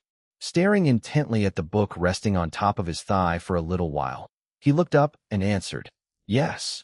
Here's your script." "Right, thanks." They were at the waiting room for the show The Great Book Club, and Pyung-jin had been waiting for the filming to start. Though usually he wouldn't have minded conversing a little longer, he was somewhat in a hurry, and he secretly wanted the writer to leave him be. "What you reading there?" Unfortunately, the writer didn't seem to be aware of Pyung-jin's wish to be left alone. At that, Pyung-jin put on a forceful smile and answered, "Kelly Coyne." "Oh, I read his books a lot too. Which one are you reading?" "Belongings." At Pyung-jin's answer, the expression on the writer's face changed. He had to know who had translated the book. Yunwoo. That's right. Like a lot of other people, the writer was also a Yunwoo fan. By that point, it was more difficult to find people who didn't read his books, and the author's record spoke for itself as he managed to convince those who viewed him with doubt and preconceived notions by publishing a book under yet another alias, Wonnie Young. The author had proved to his readers that he was not being overestimated, and there had been no other authors as mysterious and as aggressive thus far. He was truly one of a kind, and people were bound to be drawn to uniqueness. "I didn't get to go to the bookstore because I was caught up with work, so I bought it from an online bookstore. I should be getting it by tonight." "That's a bummer." "Night? I was contemplating whether I should go to the bookstore during lunch or not. But man, has it been a busy day." The writer kept on for quite a while, and Pyung-jin didn't have the skill to cut the conversation short politely, so he had no choice but to listen to him. He was a co-worker who was, and would be working with the critic, and a sour relationship was bound to have a negative impact at work. "All right, why don't we stop right there? If you don't mind, I'd like to go back to reading this book translated by Yunwoo. As far as I can tell from the little time I had to read it, this is really something. And what I mean is that this would be the most coin-like translation among other translated versions of his books. Now, I beg you to go bother someone else. I'd like to be left alone." Pyung-jin imagined himself telling the writer those words. "That restaurant has really good pho. You should go try it one of these days, Mr. Lee." "Yes, of course." Despite wondering when the subject had changed, Pyung-jin answered as he loosened his purple tie to unwind from the anxiety prior to filming. At that moment, yet another person came into the room. "Oh, hello." Being one of the hosts of the show, the lady greeted the two people calmly, unlike her usual attitude behind the camera. As she looked around the waiting room and saw the look on Pyung-jin's face, she grasped the situation immediately. "Were you having a word with Mr. Lee?" "Yes. We were talking about what to get for lunch." "Oh, I brought my lunch today. So, I happened to find this really good pho place. Would you like to come along sometime in the near future?" "I'd love to." After conversing with the host for a little while, the writer left the room, and Pyung-jin cheered internally as he let out a quiet sigh and redirected his attention to his book. Pyung-jin tended to be rather sensitive to translations. While his job did contribute to that, he had seen too many books that were ruined by poor translations. The mistranslations that he saw from time to time were especially atrocious to his eyes. Because of the sensitive nature of writing, a single poorly translated sentence was more than enough to damage the overall quality of a book. One sentence led to another, like a chain reaction. Mistranslations were like harmful insects that gnawed away at strings that were connected precariously. They rendered the book lifeless when it should be full of life, and the readers got to experience that firsthand. It was less than flattering. For those reasons, Pyung-jin made a habit out of checking the name of the translator and publishing company when buying a translated copy of a book, which was also why he wasn't all that happy to find out that the young genius author was getting his hands on translating. Yunwoo was an author, and translations were not an easy task by any means. It required training, and even the most seasoned of translators was bound to make mistakes from time to time. Because of that, There was no way to know how things would turn out for a young author like Yun Wu, who carried a bigger presence than just about anyone. It was a mystery whether such an author would be able to stay out of the way of Coin's voice in his sentences. As far as Pyongjin knew, the translation had been requested to Yun Wu by Kelly Coin himself. It was unclear as to what the eccentric author had had in mind, but the critic was certain that the gig would be the bane of the young author's existence. While the readers were going wild over the collaboration, Pyongjin was disappointed all the more as he assumed that the joint effort between the two authors would result in a bitter end. "What?" the critic exclaimed as he barely managed to suppress the excitement that was welling from within. He took pride in his love of literature, and he cherished books as much as he loved them. In order to better understand the subject of his love, he studied them as much as possible, and he had been making regular appearances on TV to spread that same love to others. Pyongjin read fanatically. Having already read the original, he was taken aback by how similar of a reading experience the translation was offering. It was fascinating, and translations of such quality were a rarity. Yun Wu had a talent in surprising people. "Mr. Lee, we're about to start filming." At that, the critic found himself unwilling to leave the room as he wanted to. Keep on reading. He wanted nothing else besides indulging in the collaboration of the two world-renowned authors. "Mr. Lee, I'm coming." Unfortunately, he had no choice. He was a responsible adult who was part of a society. He had to make money while protecting his credit, and he couldn't let his desires get the best of his work life. At the same time, he wanted to keep those desires as close to him as possible. "There seems to be a lot of mentions of Yun Wu today," the critic said to the screenwriter, who seemed like he had just finished talking about the Vietnamese restaurant. "Well, that's always a plus. Thanks to our viewers' interest in Yun Wu, our show's been growing in popularity." Of course, with his eyes sparkling, Pyongjin went into filming. When people heard that Yun Wu was translating a book, most of them often responded in two ways: with doubt, or they looked forward to it. "I wanted to see you crying like a baby after failing miserably," Coin said as he clicked his tongue. The fifth book of the collection was published, and Juho held his phone on one hand, while holding a book from the publishing company with a design unique to the Kelly Coin collection in the other. Belongings, written by Kelly Coin. Translated by Yun Wu. "Does that mean you're satisfied with the result?" At that, Coin snickered and said, "Yes. Too much so. People around me talk about nothing but Yun Wu, and I'm getting sick of it." Then, a slurp came from Juho's receiver.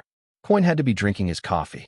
The critics and translators over in Korea had such good reviews that I think it rubbed off on the people on this side of the world. Just like how your fame is next to none in your country, you're slowly getting known in the US as well. Whoever told you about my fame being next to none? I've been getting interview requests from Korea nonstop. Those people couldn't stop talking trash about me when I wasn't writing as much. There was no trace of anger in his voice. Rather, he sounded like he was explaining what he saw. "I'm certain that they want to hear a thing or two about you from me, dying to know what's underneath that mask of yours." As much as the meeting between the two authors had been sensational, both authors refrained from sharing about it too much. Although they never actually agreed to do so, it was a natural occurrence. Translation is an odd thing. The more you erase traces of you, the more attention you get. Did you know what translation was about beforehand? No, I had some help. Then, Coin clicked his tongue once again. By that point, it became obvious that Coin had intentionally kept crucial information from the young translator. The process of translation often involved dealing with urges to make changes or improvements to the pre-existing sentences, as well as the fact that the author's intent had to remain intact. Thanks to you, I was able to read the book I translated from cover to cover. Juho had read the book as soon as he received it from the publishing company. Normally, he wouldn't have gotten past the first page. Yet, he was able to keep reading as he checked his translation word by word. Just like that, although having read it tens of times for reference while translating, he had read the entire book at once. It was a book written by Coin, and it belonged solely to Coin. Juho was successful in respecting the author's creative boundaries, and there was no trace of Yun Wu anywhere in the translation. "What are you talking about?" Coin asked. "I mean, I'm happy about my translation," Juho said with a smile. Yun Wu, the first translator to be personally requested by Kelly Coin, exceeds all expectations. A closer look at the recent, critically acclaimed translation by Yun Wu. The sixth volume of Language of God, published, leaving readers anticipating for the grand finale. Yun Wu versus Wonnie Young. The winner. Wonnie Young's recent success as a translator proves the author's language skills. The rise of a new prolific writer. Closer look at Yun Wu as an author. The leading figure in prolific writing, Kelly Coyne. Who are the top prolific writers? Riding the wave of the Yun Wu fever. The Great Book Club prepares for a Yun Wu special. A sneak peek at the next week's The Great Book Club, Yun Wu special, and the special guests. The Great Book Club. Juho asked as he picked up a piece of meat that was burning on his side of the grill. He was meeting with Sang Young for a meal for the first time in a long time. Because Sang Young was stuffing his mouth with food, Juho had to wait until he was done chewing. Yeah, I heard Myung-ju is gonna be there. Sang Young said. Myung-ju Moo was the actor who rose to fame after playing the role of Yun's brother in the movie Trace of a Bird. You mean the Yun Wu special? Precisely. Like they had hinted in the past, the show was actually doing a special episode on Yun Wu, and the fans anticipated it anxiously as the TV showed the preview repeatedly and articles poured out through other media. Did they contact you at all? The publishing company turned it down for me. The publishing company didn't really have a reason to be against the author making an appearance on the show, as it would be an effective means of advertisement. It was a common occurrence for books to sell at an increasing rate after being mentioned at the show. Then, Sang Young said, you won't have to worry about Myung-ju spilling the beans about you. He doesn't really want to be there either. As you know, the show's been doing well as of late, and it even won an award recently. The station seems to be supporting them quite a bit too. Although Juho knew hardly anything about the field, he did know that nobody was exempt from having to do the things that they didn't want to, and he didn't pay all that much attention. I'm not worried as long as we keep things at the level of your past interview. He might not seem like it, but Myung-ju is the type to worry a lot. Juho had met Myung-ju only once, and there wasn't a lot the actor could say about the author. If at all, he would have to refrain from mentioning his real name and description of his appearance. Myung-ju was sincere to a fault. Well, it would always be a plus for me the more he's careful with his words. Right? It's next week, so don't miss it, the director said as if he was advertising his own movie, and Juho gave him an affirmative answer as he brought up a piece of grilled meat to his mouth. Then, Sang Young asked as he wrapped his meat in fresh, leafy green vegetables. So, what happened with Coyne anyway? What do you mean? Oh, come on now. I don't know all that much about the publishing industry, but the whole world knows about his unpleasant personality. I'm just curious about how he interacted with an innocent kid like you. Sang Young said that with an expression filled with interest, and Juho answered while chewing. We just talked about livelihood. From then on, Juho had to endure through Sang Young's seemingly endless chain of questions. Chapter 159, to doubt or to look forward to it, too. According to what Juho found out, the Great Book Club, Yun Wu special had been planned in celebration of Yun Wu's success as a translator and for Language of God, approaching its glorious end. When Juho checked the bestsellers rankings, Language of God was at the top, followed by Belongings in second place. Even after the news got out that Yun Wu and Wonnie Young were the same person, the competition between the two authors remained a popular subject, and because of its nature, it was easy to provoke readers.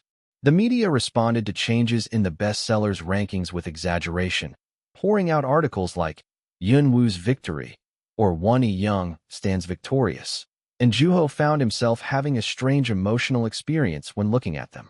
Then, the preview of the Yun Wu special came on TV, and Juho saw the audience going wild as Myung-ju Moo stepped into the set as a special guest along with the hosts of the show, each holding a book by Yun Wu and Wonnie Young in their hands.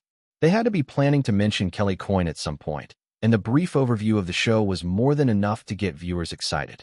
Juho, too, was curious as to what kind of subjects would be coming up on the show. As he checked for the showtime, his phone began to ring. It was a call from Seo Kwang. Yeah, I'm coming over next week, Seo Kwang declared. Juho was standing around his room, which was filled with piles of manuscripts. I don't mind, but did you come across a good book recently? What's the occasion? There are always good books, my friend. Anyway, do you get where I'm going with this? Me? Coming over? Next week. Next week. There was something that crossed Juho's mind. You mean the Yun Wu special? Correct. Why don't you watch it at your place? Why stay home and waste the opportunity to watch the Yunwu special with Yunwu? Xiao Kuang said shamelessly. As you wish. Just like that, Juho made plans to watch the special episode of the Great Book Club with his friend, Xiao Kuang. Then, time passed, and the day they had agreed to watch the Yunwu special together came around, and Xiao Kuang arrived promptly at Juho's house. Mind if I look around your room? There's nothing worth seeing in there. The fact that that's where Yunwu writes makes it more than worth seeing, Xiao Kuang said as he opened the door to Juho's room while the commercials came on TV. Man, this room is always filled to the brim with writing, Xiao Kuang murmured, looking at the papers and boxes that filled the room, stacked precariously on top of each other. What if you get crushed to death by these massive piles of paper? It's possible. Secretly, Juho thought to himself that being crushed to death by piles of his own works wouldn't be such a bad way to go. Truth be told, it was a death much more dignifying for an author than drowning in a river. Where's this language from? India. Aren't there a number of them? Yes, there are, but what you're looking at is their official language, Hindi. I'm telling you, one would think that you're a linguist if they saw your room. Looking around the room for a little while, Xiao Kuang found yet another thing that caught his interest.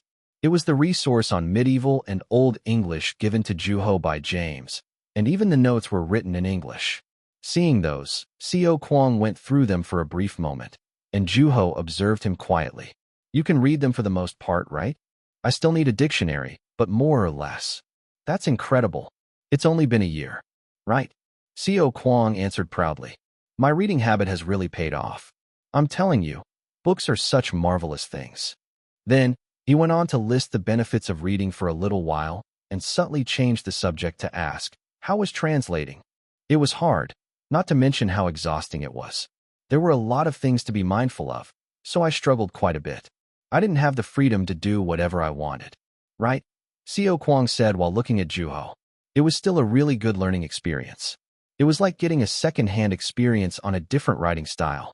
At that, Xiao Kuang nodded and said, I read the translation. How was it? Juho asked lightheartedly. It seemed like it wasn't your first time, Xiao Kuang answered, without taking his eyes off of the resource on medieval and Old English. That's good to hear. You know what though? What? I contributed to your translation skill. Then, Xiao Kuang looked up, wearing an overly confident expression. So, I started taking a class on translation recently, and I noticed that people are always debating on how to better translate a sentence. Students there have to discuss how to translate something or debate on a randomly chosen subject. Of course, there are debates on books, too. Juho caught on to what his friend was trying to say immediately. Xiao Kuang had the habit of wanting to talk about a book that had caught his interest, and as the conversation continued, the differences in opinions tended to become more apparent. It was only natural since there was no objective answer. As opinions conflicted, the two parties provided evidence to support their arguments while disagreeing and proposing questions, and that was just what Xiao Kuang was doing in his translation class. Coming to think of it, you talk about books on a daily basis. Like you'd die if you didn't. True. But know this, you were doing something that would improve your translation skill without even knowing, and you can say that I played a part in that astounding achievement of yours. You're welcome. Though Juho didn't feel all that grateful towards Xiao Kuang, he was aware that having a friend to converse with was a blessing, and in Xiao Kuang's own words, they might even have helped each other in some ways. You're right. Thanks. That's not a lip service I'm hearing, is it? Then, Xiao Kuang got to the main point. What do you want? Juho asked, to which his friend answered, this, as he pulled up the resource on medieval and Old English in his hands. That's it. All he had to do was ask, Juho thought. All right, it's all yours. Sweet. Xiao Kuang rejoiced, and while he was at it, Juho gave him a series of books that he had been collecting in order to learn other languages. There's a book on languages like Spanish and French here, as well as Chinese, Japanese, and Vietnamese. It's probably best that you interact with languages as much as possible, so take them if you don't mind. This, here, is on Egyptian, and it's quite interesting. This one's on how written languages came about, and this is a study on the written languages of Eastern countries as a whole. And this one here. Okay. My gosh, how many books do you think I can carry? Besides, what about you? What are you going to read later? Don't worry about it. I have it all in my head. Well, good for you. In the end, Juho ended up giving away 6 books on top of several other books that he had collected for reference in writing Language of God. While Seo Kwang carefully stuffed his backpack with those books, Juho observed him intently.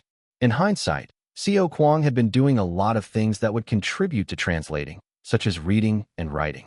One of the painful realizations Juho had while translating was that he had to wrestle with every single sentence in the book, as sentences tended to be intertwined with each other.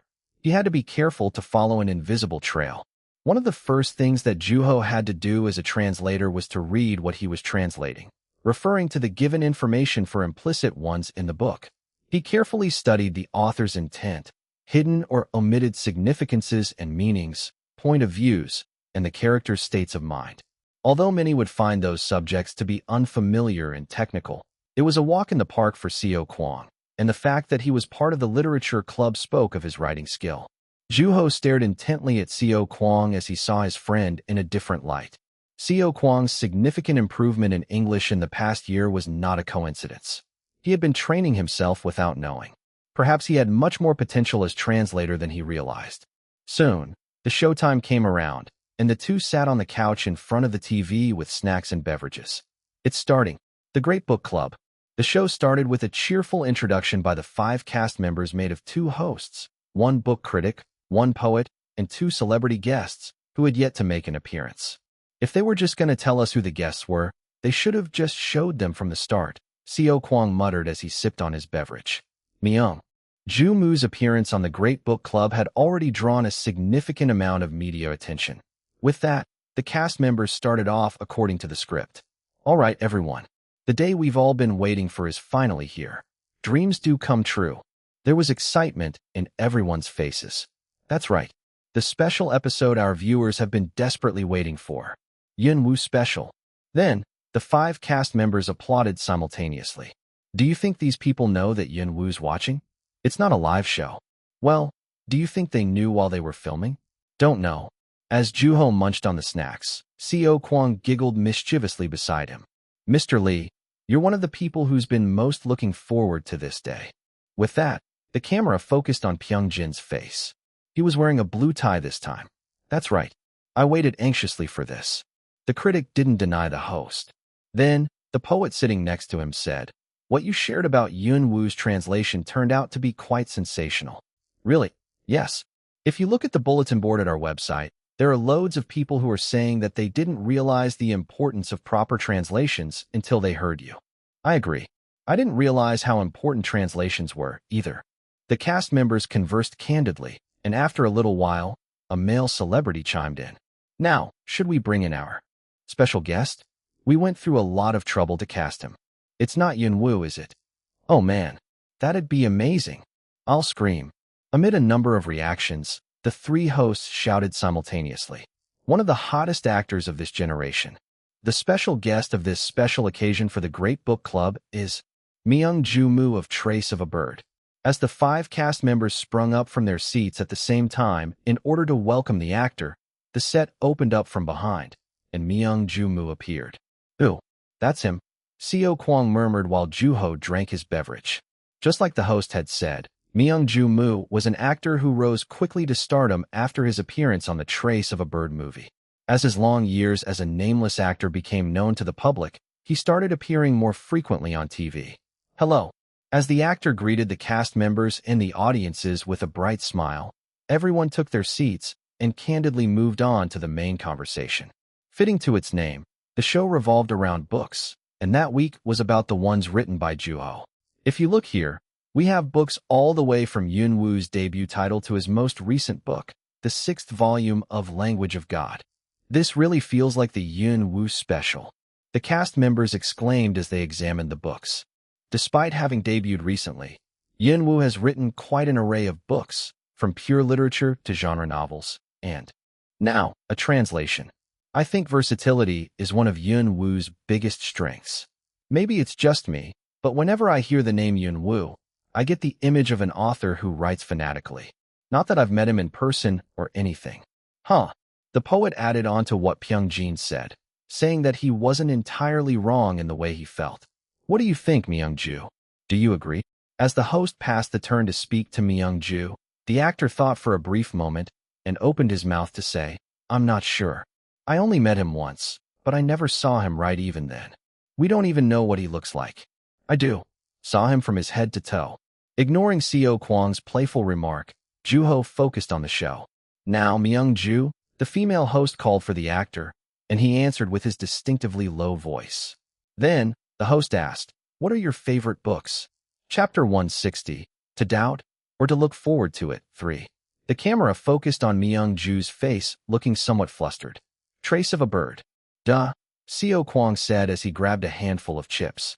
Unlike his light-hearted remark, the actor was contemplating the answer quite seriously. "It's somewhat of an obvious question, but I'm still curious." "I'd be hard-pressed, too." As the actor's thoughts lasted longer than anticipated, and the hosts took turns to chime in. Then, Myung-ju picked a book with a smile. "You know, I gotta go with this one, Trace of a Bird." Playing it safe, are we? Was that too predictable? Like Seo Kwang had predicted, Myung-ju had picked Trace of a Bird. A bird in a white background. Then, the screen transitioned into an informative sequence about the book, which was edited to look like a movie preview. The beginning of a genius author. Debut title. Film adaptation. What was your reason for choosing that particular book? Does it have anything to do with you being in the movie? The host asked. As far as the latter half of your question, I can't say that it didn't affect my decision. Honestly, I had read the book before I auditioned for the role. Really? Yes. I was already a fan of Yunwoo by then. My job involves expressing various things like emotions or situations, so as soon as I read the book, I thought, if only I can be this expressive. Then, Pyongjin, the book critic, spoke up. I think that's proof that Yunwoo had successfully formed his own voice and style right off the bat with his debut title. There's no hesitation in the way the author describes a person's emotional state, and he limits his use of modifiers to an appropriate level. The balance of the book as a whole, as well as that of between the scenes, is superb. Back then, I wasn't sure if it was the author's actual talent or if it was just a carefully calculated result, but the answer became obvious when I read Sound of Wailing. Everyone listened to the critic intently as they agreed with him. Then, the poet asked the actor in a mischievously, "You met Yunwoo in person, right?" At that, Seo Kwang poked at Juho's sides, but Juho ignored him and kept his eyes fixed on the TV. Myung-ju was smiling while scratching his cheek. "Yes, once." Then, a series of desperate voices sounded simultaneously, demanding the actor share more. "Please, tell us more. I'm dying to hear this. The viewers will love it. Our show's been doing so well lately. Help us keep up the pace, Myung-ju." Then, Myung-ju opened his mouth as if giving in to their pressure and said, "I was told to keep it to myself." Everyone on set jeered at the actor's less than satisfying answer, and Seo Kwang, too, joined in with them for some reason. "Oh, come on. Like director, like actor. Well, don't you think this is over? We'll get back to ya, Myung-ju." With that, the hosts moved on to talking about another book that had received the most number of votes, and the poet took the turn to speak. "For me, it's Language of God," he said as he placed his hands on a series of books bundled into a single stack. And like previously, the screen transitioned into a similar sequence that looked like a movie preview. The rise of Yunwoo's rival, Won E-young.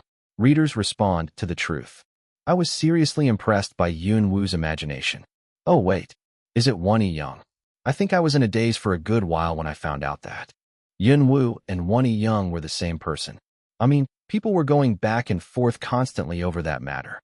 I doubted my own eyes because I was on Yunwoo's side. I was on Won E-young's. Then, the poet went on to explain the world in Language of God, from the characters to the regions and others various fictional beings, including the languages. As for these languages, you can find detailed explanations in the offshoot volume of the book, called Language of God. Language. I gotta say, as soon as I read it, I felt all my doubts melt away, and it dawned on me that Yunwoo really created all those languages on his own. If you look here, there's a mention of the author drawing inspiration from the development of various languages across the world. There have been people who actually started speaking those languages, right? I believe that some of the more avid readers speak up to 3 of those languages. Not to mention, there are people researching them as we speak. This world is sure full of incredible people, like the person who created those languages and those who speak them. Honestly, I was still just as lost, even after reading the offshoot volume. I'm struggling with Korean, as is. At that, Seo Kwang agreed enthusiastically, and Juho munched on his chips. Now, what about you, Mr. Lee? Lastly, the turn went to the critic, and he rose from his seat to walk over to the books. Then, without hesitation, he picked up a book in each of his hands. Without a doubt, Belongings. Sound of Wailing. Despite the host's pressure to pick one, Pyung-jin insisted on choosing two. Now, I don't have to mention that one of these books won the Dongkyung Literary Award. Of course, you were one of the judges, right? You spoke with passion that day. Then, the screen showed an excerpt of a previous episode, where the critic spoke about the book while wearing an orange tie. By the time the screen returned to the current episode, there was only Belongings in the critic's hands. The writing, translated by Yun Woo, became visible. Okay, so, Sound of Wailing seems to be the most popular book of the day.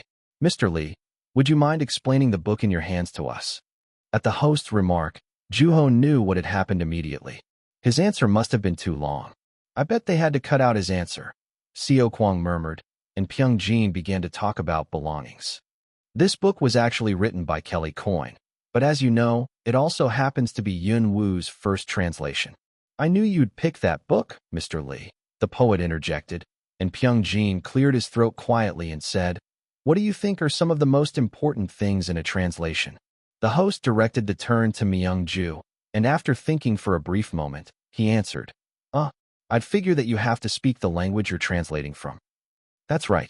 You have to be fluent in the language you're translating from, as well as the language you're translating to. I mean, that's what makes it a translation, right? Turning a book written in one language into another. The more the translator is fluent in both languages, the better the quality of the translation. The actor listened intently at the critic's explanation. There are several types of translations, and as you know, it's also a necessary component in film and business. Of course, every field goes by different standards, but in the field of literature, the most important thing is keeping the uniqueness intact. Uniqueness? The actor asked, and other cast members were nodding as if they were already familiar with what they were hearing. Novels are very different from a business document, where you have the freedom to let your subordinate take over and fill it out for you. It's not a standardized system where a person takes over when another resigns. When an author dies, we can't expect any more books from them, Pyung-jin said calmly. And it is a translator's job to translate such books. Then, Juho realized that Seo Kwang was oddly quiet. He was sitting in silence, without moving a muscle. Only his eyes were fixed on the TV screen. So, naturally, a translator would feel motivated to translate the author's original work as is. At that, Myung-ju nodded, and the hosts didn't go out of their way to cheer up the cast members as the air sank into silence.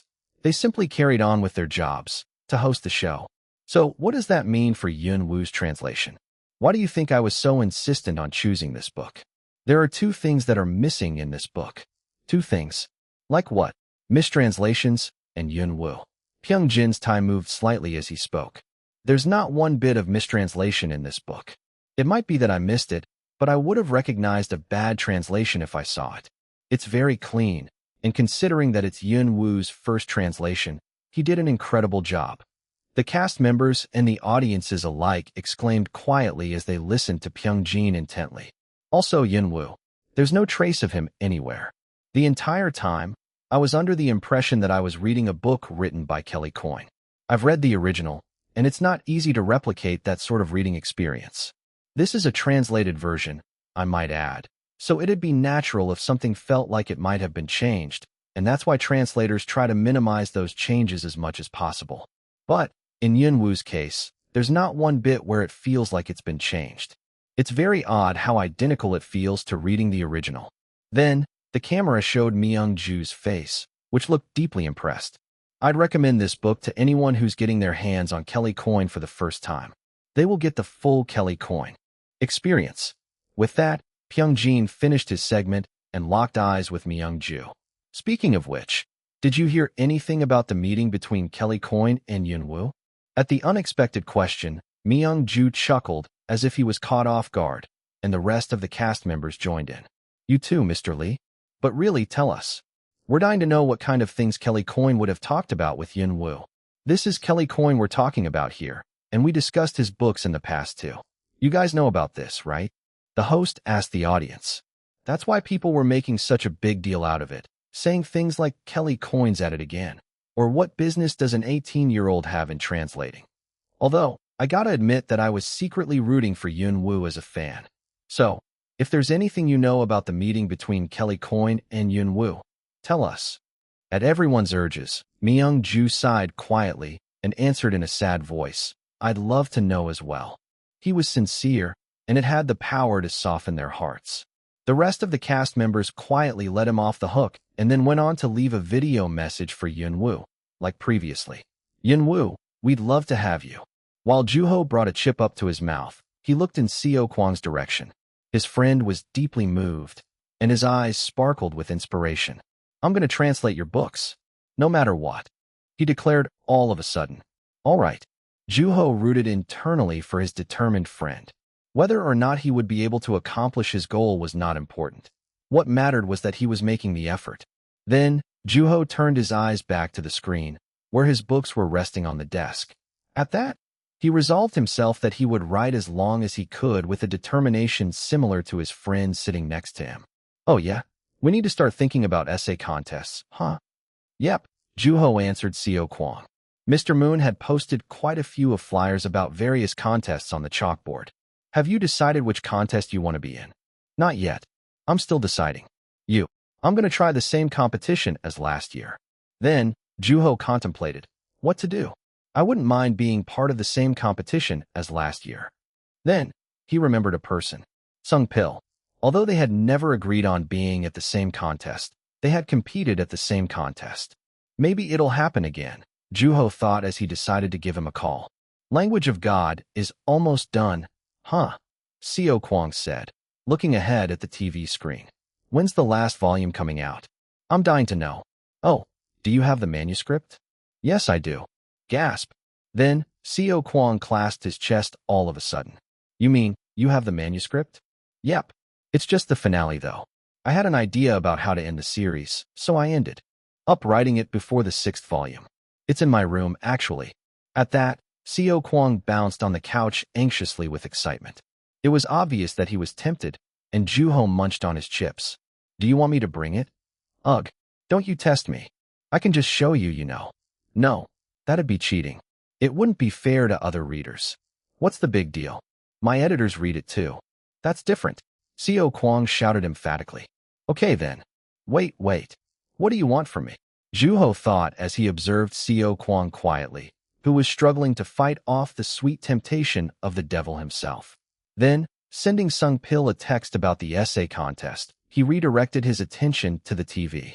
That night, Juho heard the news from Nam Kyung that belongings started selling at an increasing rate after the show aired. Chapter 161. You Who Live Within a Book, 1. Been a while. Long time no see. That morning, Juho got out of bed early in order to go to the park for morning exercises. Surprisingly, there was someone who had arrived at the park before him, stretching at the entrance of the park. It was Sung Pil. Although Juho hadn't seen him in a while, Sung Pil's eyebrows were as thick as ever, and Juho was glad to see what seemed like an indication that his friend was well. Then, the two jogged through the quiet park together. How's writing going? Juho asked as they ran through the usual route, his voice shaking with every step he took. The scenery filled with trees and green grass rushed past him. I'm still writing for now. Things are still in their early stages, Sung Pil answered, his voice also shaking with every step. In his past life, Juho didn't read Sung Pil's debut work because his writing career was beginning to fall apart around the same time. Therefore, there was no way to know if what Sung Pil was writing would be the same as that of the past. Besides, what was more important was the fact that he was still writing, regardless of whether he was writing the same story as before or not. As long as his debut wasn't a coincidence, Sung Pil would be more than capable to accomplishing his goal of becoming an author. After all, his ability to write hadn't changed. Can I ask what your story's about? It's about a bank. A bank? Juho asked as he stared at a ginkgo tree in the scenery rushing past him. TL's note. In Korean, the word bank and ginkgo, nuts, are homonyms, hence Juho's following thoughts. It wasn't clear whether Sung Pil was referring to the tree or a building. However, considering his personality, it was likely that he would write about the tree. Honest, precious, strong roots, and reaching for the sky as it fought daily to grow straight. For that reason, Juho asked, "You mean the tree, right?" "No, the financial establishment." Sung Pil gave him a clear-cut answer. The financial establishment, a bank, was a place where money went in and out of, and people often sought its services for various reasons, like making deposits or getting loans. It was one of the most crucial establishments for those who lived in a capitalist society, and it was also a place where hope and despair coexisted. Huh, I guess that suits you too. At Juho's remark, Sung Pil turned his head to look at him. In Juho's eyes, Sung Pil hadn't changed one bit since their first meeting. "I remember you going to the police station to return some money you found on the street." "I sure did. But why are you writing about a bank now?" "I had some business that I needed to attend to there, and it just so happens that I had finished reading Sound of Wailing around that time. So I found myself seeing the world around me a little bit differently from the book's lingering after effect. Then, when I got to the bank, that was when things looked really different. For the first time, I saw the look on people's faces while they were waiting for their turns with their numbered tickets, and that's when I felt like I had to write about it." Juho was well acquainted with moments like that, when his head was filled with signals such as, "I have to write about this, what I've felt and seen." "I assume you went there often from then on." "Since I started writing, I've been going at least 3 times a week." "Did they try to kick you out or anything?" "No, I just sit there quietly. If anything, I made friends with a security guard there. He's quite experienced, and I thought he would be the one person who saw everything that happened in the bank, so I've been writing a story from his point of view." "That sounds interesting." As Juho was starting to run out of breath, he found himself chuckling at the same time with every exhale. He was looking forward to Sung Pil's story, and for the first time, he was glad that he hadn't read it in the past life. Back then, he had felt nothing more than childish jealousy for Sung Pil, who was the next rising star after Yunwoo. Unlike himself, who had been at the lowest point of his life, Sung Pil had been making his presence known consistently in the literary world, and Juho had been less than willing to read the new author's book. Instead, he had watched quietly from the distance. However, things were different in the present. Now, Juho was rooting for the birth of his friend's debut title. "You're in it, too." "Me?" "Yeah, a version of you in that interview." Slightly confused, Juho looked at Sung Pil, who remained calm. "Interview? As in the one from the school festival?" "Yeah, that." Then, the face of the monkey-like newspaper club member rushed past Juho's mind. "There's an author who comes to the bank." With that, Sung Pil began to talk about his story, which was yet to be finished. "A customer and an author. And I drew inspiration from your interview."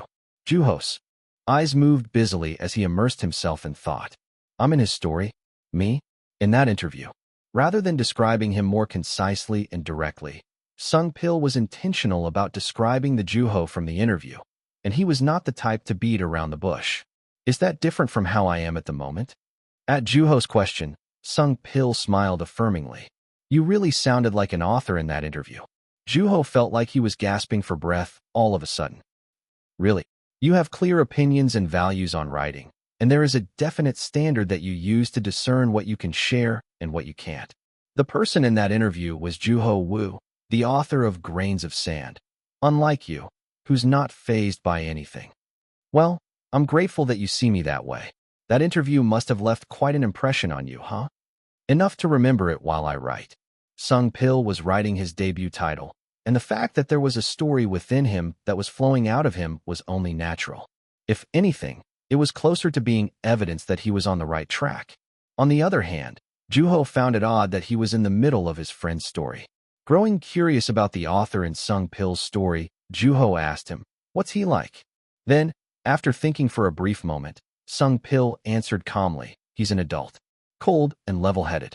He's a large-figured man. I don't know, but I had an image of a hunter for some reason, the kind that wouldn't be afraid to dance with a bear in Russia." Juho chuckled as the character's description grew further away from his own, and Sung Pil added as if to apologize, "It was just inspired by you. Right? Just an inspiration."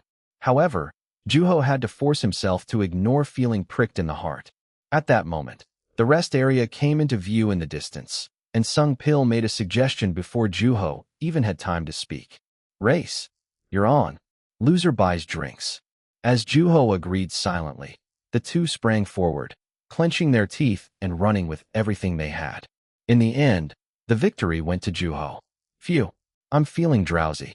I could use a nap right about now. As they quenched their thirst while sprawled on the bench, Juho looked up at the sky while catching his breath. It was clear, and he was feeling drowsy after exercising rigorously in the quiet park. At that moment, a thunderous sound roared from the side, or more precisely, from the stomach of the person next to him. I'm getting hungry. Typical Sung Pil. What do you want to eat? Juho asked. Although neither of them had agreed on what they were going to eat, they rose from their seats and made their way toward a hole-in-the-wall restaurant they had made themselves regulars of. It was a gukbap restaurant that sold ham hocks on the side. As they walked in, they saw a number of customers eating at their small tables without even looking in their direction, each concentrating on refueling themselves with the energy needed for the day. Walking past them, Juho and Sung Pil sat themselves at the innermost table in the restaurant. What are you getting? The usual. With that, Juho ordered 2 bowls of sundiguk, and the server went into the kitchen after taking the order in a manner neither friendly nor abrupt. As a man paid for his meal and left the restaurant, another lady came out of the kitchen instead of the server, who had gone to clean the table. The two were each doing their jobs without saying anything, and it made the 50-year tradition of that restaurant all the more convincing.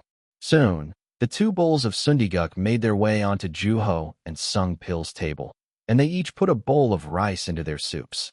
TL's note: gukbap means rice with soup in Korean. Sundiguk is a Korean soup with slices of pork blood sausage and meat or intestines.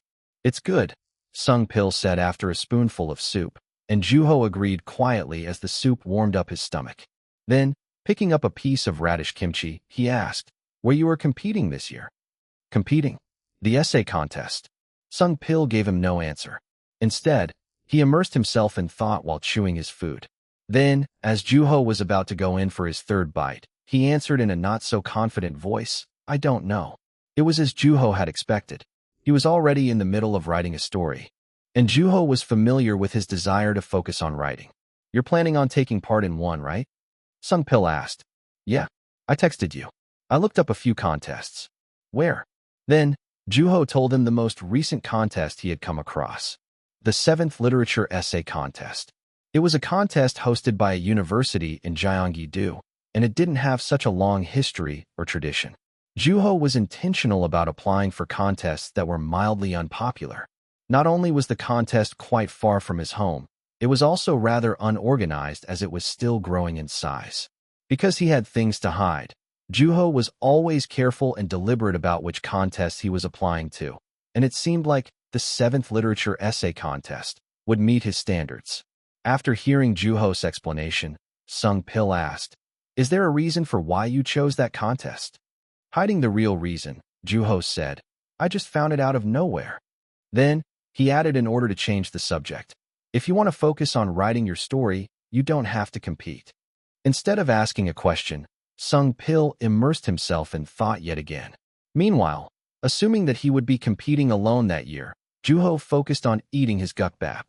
He was well acquainted with an author's desire to focus on their work. "No, I'll apply." Juho looked up at Sung Pil's unexpected answer. He was chewing on a piece of radish while wearing a serene expression. "Why? What do you mean? Why compete?" "Because I want to be a better writer." At his straightforward answer, Juho barely managed to stop himself from saying Mr. Moon's go-to phrase. "Not exactly wrong, but not exactly what I'm looking for either." Despite Juho staring at him intently, Sung Pil didn't catch on, forcing Juho to ask, "Can you be a little more specific? I want to observe you." Although his answer was much too direct that time, Juho understood where he was coming from. "Because I'm in your story? A story about a bank." "Yeah," Sung Pil answered, eating a big spoonful of his gukbap. "I'm confident what I'm thinking is accurate." "Wait, I thought you were writing about the version of me in the interview from the school festival? If you want the interview's content, I can just get you one." The version of Juho and Sung Pil's story was that of himself in that interview. In that case, it didn't quite make sense for Sung Pil to want to follow Juho to the contest. Like previously, Sung Pil answered calmly, I want to be a better writer. I see. After a brief silence, Juho answered as he had no choice but to answer briefly. Ever since he started writing, Sung Pil's hunger for writing had intensified significantly. Wanting to write and express himself better, he worked hard toward his goal, without trying to hide his desires. It was very Sung Pil-like. Like a ginkgo tree, his roots would only grow deeper.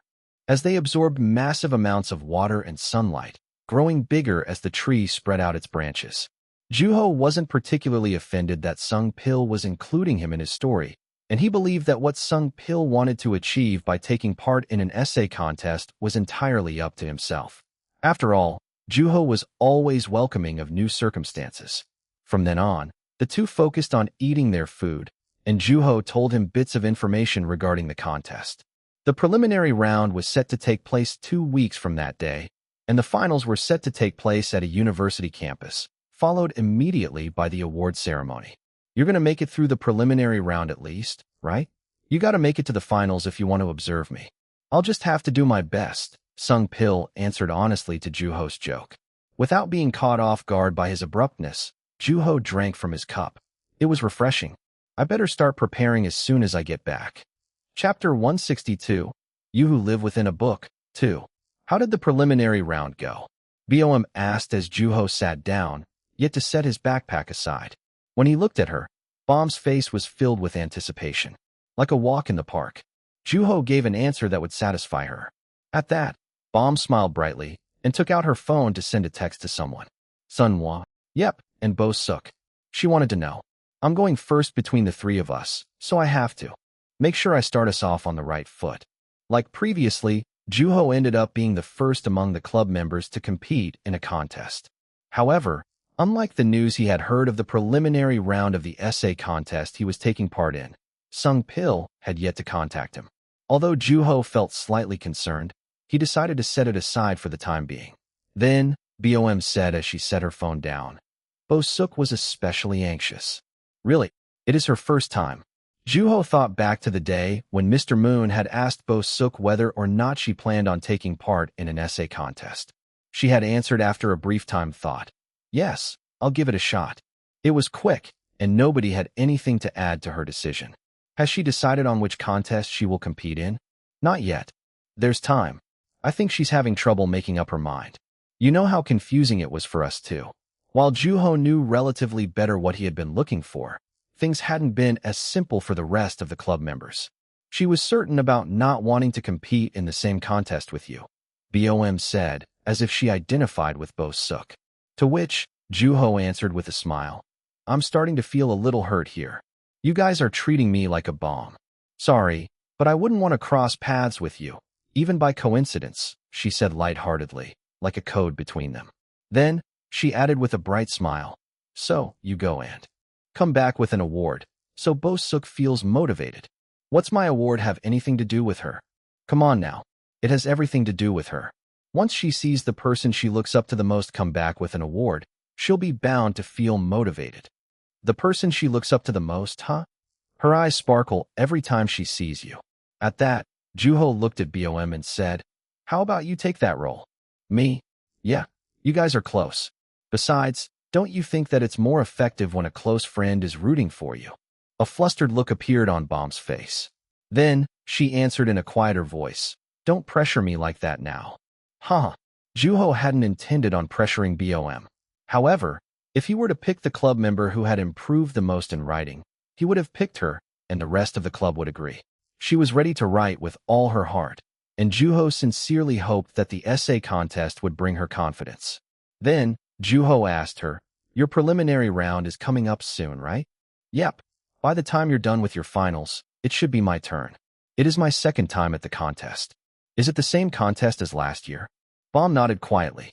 She had to have been preparing herself to the best of her ability. You feel less anxious than last year, right? A little. Very, very little. Bom answered as she showed Juho the tips of her nails in order to prove her point. She seemed to be a bit more at ease than previously. Okay, guys. I'm going to start collecting your phones now. At the voice of the timid class president, Only a handful of students stepped toward the podium to turn their phones in. Then, as Juho rose from his seat, his phone vibrated in his hand, and when he checked, the name Sung Pil appeared on the screen. At that, Juho realized that it was the news he had been waiting desperately for. As he checked the message quickly, a brief, one-word text came into view. Pass. What is it? Huh?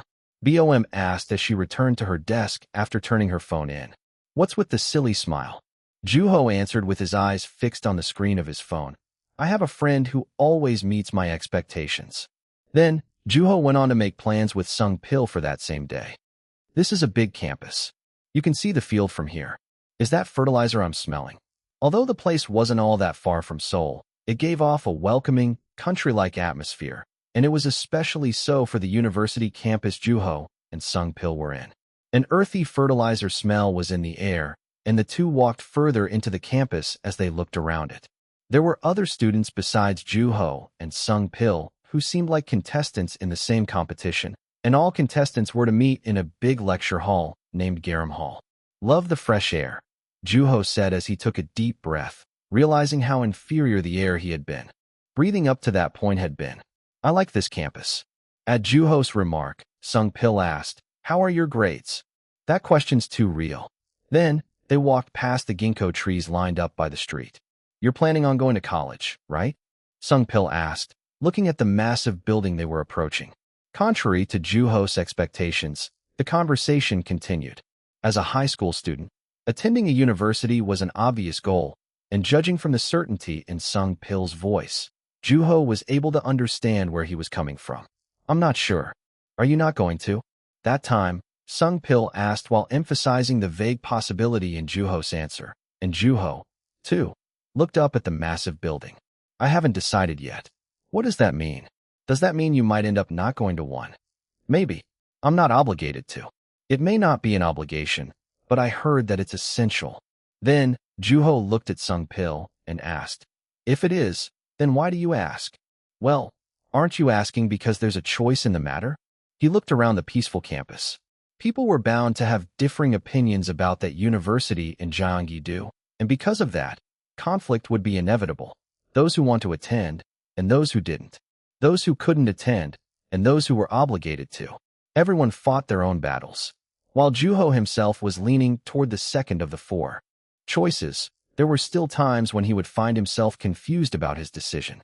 Nobody knew the result of the choice they made, therefore, and they had no reason to fear others criticizing or mocking their decision. What do you think I should do then?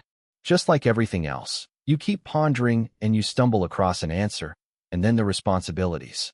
What if you make the wrong decision? It's fine. You'll have a way out. Then, Juho said as they arrived at the building, I don't think this is it. Are we at the wrong building? Let's go back. Is there time? At that, Juho checked the time and answered, yeah, plenty. In the end, it wasn't until they gave themselves a thorough tour of the campus that they arrived at Garam Hall. I will now present the topic of the 7th Literature Essay Contest, said a middle-aged woman, who had introduced herself as a professor of creative literature, and a student sitting next to her typed busily on the keyboard. Then, 3 topics appeared on the screen at the center of the hall: challenge, umbrella, and taxi driver. As the professor recited the topics, Juho stared at those words for a brief moment. While he contemplated what to write, he felt a burning gaze from behind him.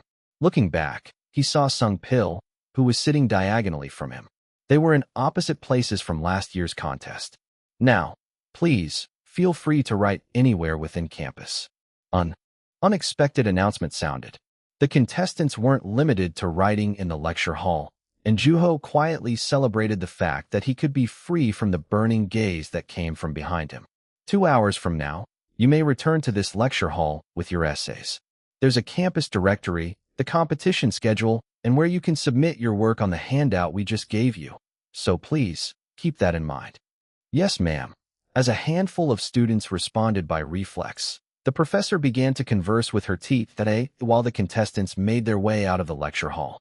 Juho looked down at the manuscript paper and the handout in his hands. Just as the professor had said, there was a directory, a schedule, and an indication of where to submit the essay, including the time and location of the award ceremony. Underneath that, were things that contestants needed to be mindful of, and while Juho was reading them, Sung-pil struck up a conversation with him. "Are you going to write here?" Juho looked up. "Why? I'm going to follow you." He was rather straightforward. Then, Juho rose from his seat, saying, "Well, the entire campus is at our disposal, so we might as well take advantage of it. What about that trail with ginkgo trees?" There were rare occasions in life when misdirections turned out favorably, and because they had already been to the trail before arriving at the lecture hall, they didn't have to worry about getting lost or not returning in time. Then, Sung-pil nodded enthusiastically as if he was fond of Juho's suggestion. Just like that, the two exited the lecture hall with the little burdens they had, such as paper and writing tools. As expected, it's quiet here. The two had arrived at the end of the trail. The air was still fresh, and the fertilizer smell was nearly gone. Unlike most students who wouldn't have hesitated to turn back at the smell and find a different place to write, Juho and Sung-pil were at the trail alone, as if they had reserved the place for themselves. There was nobody coming out of the building which the two had mistaken as Garam Hall, either. "There's a gazebo there. Should we check it out?" Juho made his way toward the garden, which was decorated with flower pots. It seemed like a resting area, and along with the gazebo, there were a number of benches throughout it as well. Each finding a seat, Juho settled at the gazebo, while Sung-pil chose a bench placed in the middle of the trail. They were neither near nor distant from each other.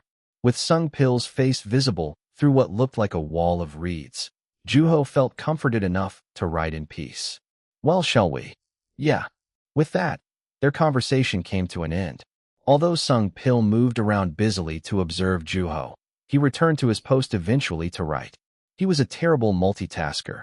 Sensing that he was free from Sung-pil's burning gaze, Juho thought about the three topics: challenge, umbrella, and taxi driver. What should I pick? What should I write?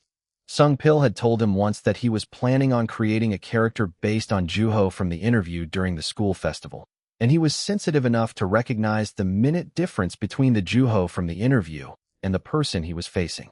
Juho agreed with Sung-pil that he had sounded more like an author in the interview, and the person who had been interviewed by the monkey-like classmate had been an author named Juho Woo. Sung-pil had read Grains of Sand. Although different from Yun Woo, it was just as Yun Woo-like in terms of quality, and because of that, the rest of the club members had been avoiding competing in the same contest as Juho. However, Sung-pil was just about the opposite. He was excited to compete with Juho, and he had come up with the goal of being Yun Woo's rival after reading his books. At that, Juho felt an unfounded certainty that Sung-pil would accept him as he was even after discovering that he was Yun Woo all along. Looking forward to the day when they would meet as authors, Juho put pressure into his hand. Until then, the best thing to do was to write with all his heart. Should I try writing about him, too? Challenge, umbrella, taxi driver. Juho decided to write about Challenge, which had a lot in common with Sung-pil, who kept pushing forward without fearing what other people had to say about him. Juho imagined a tall ginkgo tree, reaching up high with a thick trunk. It didn't try to avoid thunder or lumberjacks. It simply stood its ground and survived, providing a resting spot for people. Sustained by the nutrients in the soil, the tree stood stubbornly in its place, and there were people who ran past it consistently every morning. While they tended to vent at the tree, they also ignored or leaned against, or were impressed or envious of it. Seeing the course of human life, from their birth to becoming a part of a society, reproducing, and dying, the tree came to realize something about humans. The very act of them running past it was a challenge in and of itself.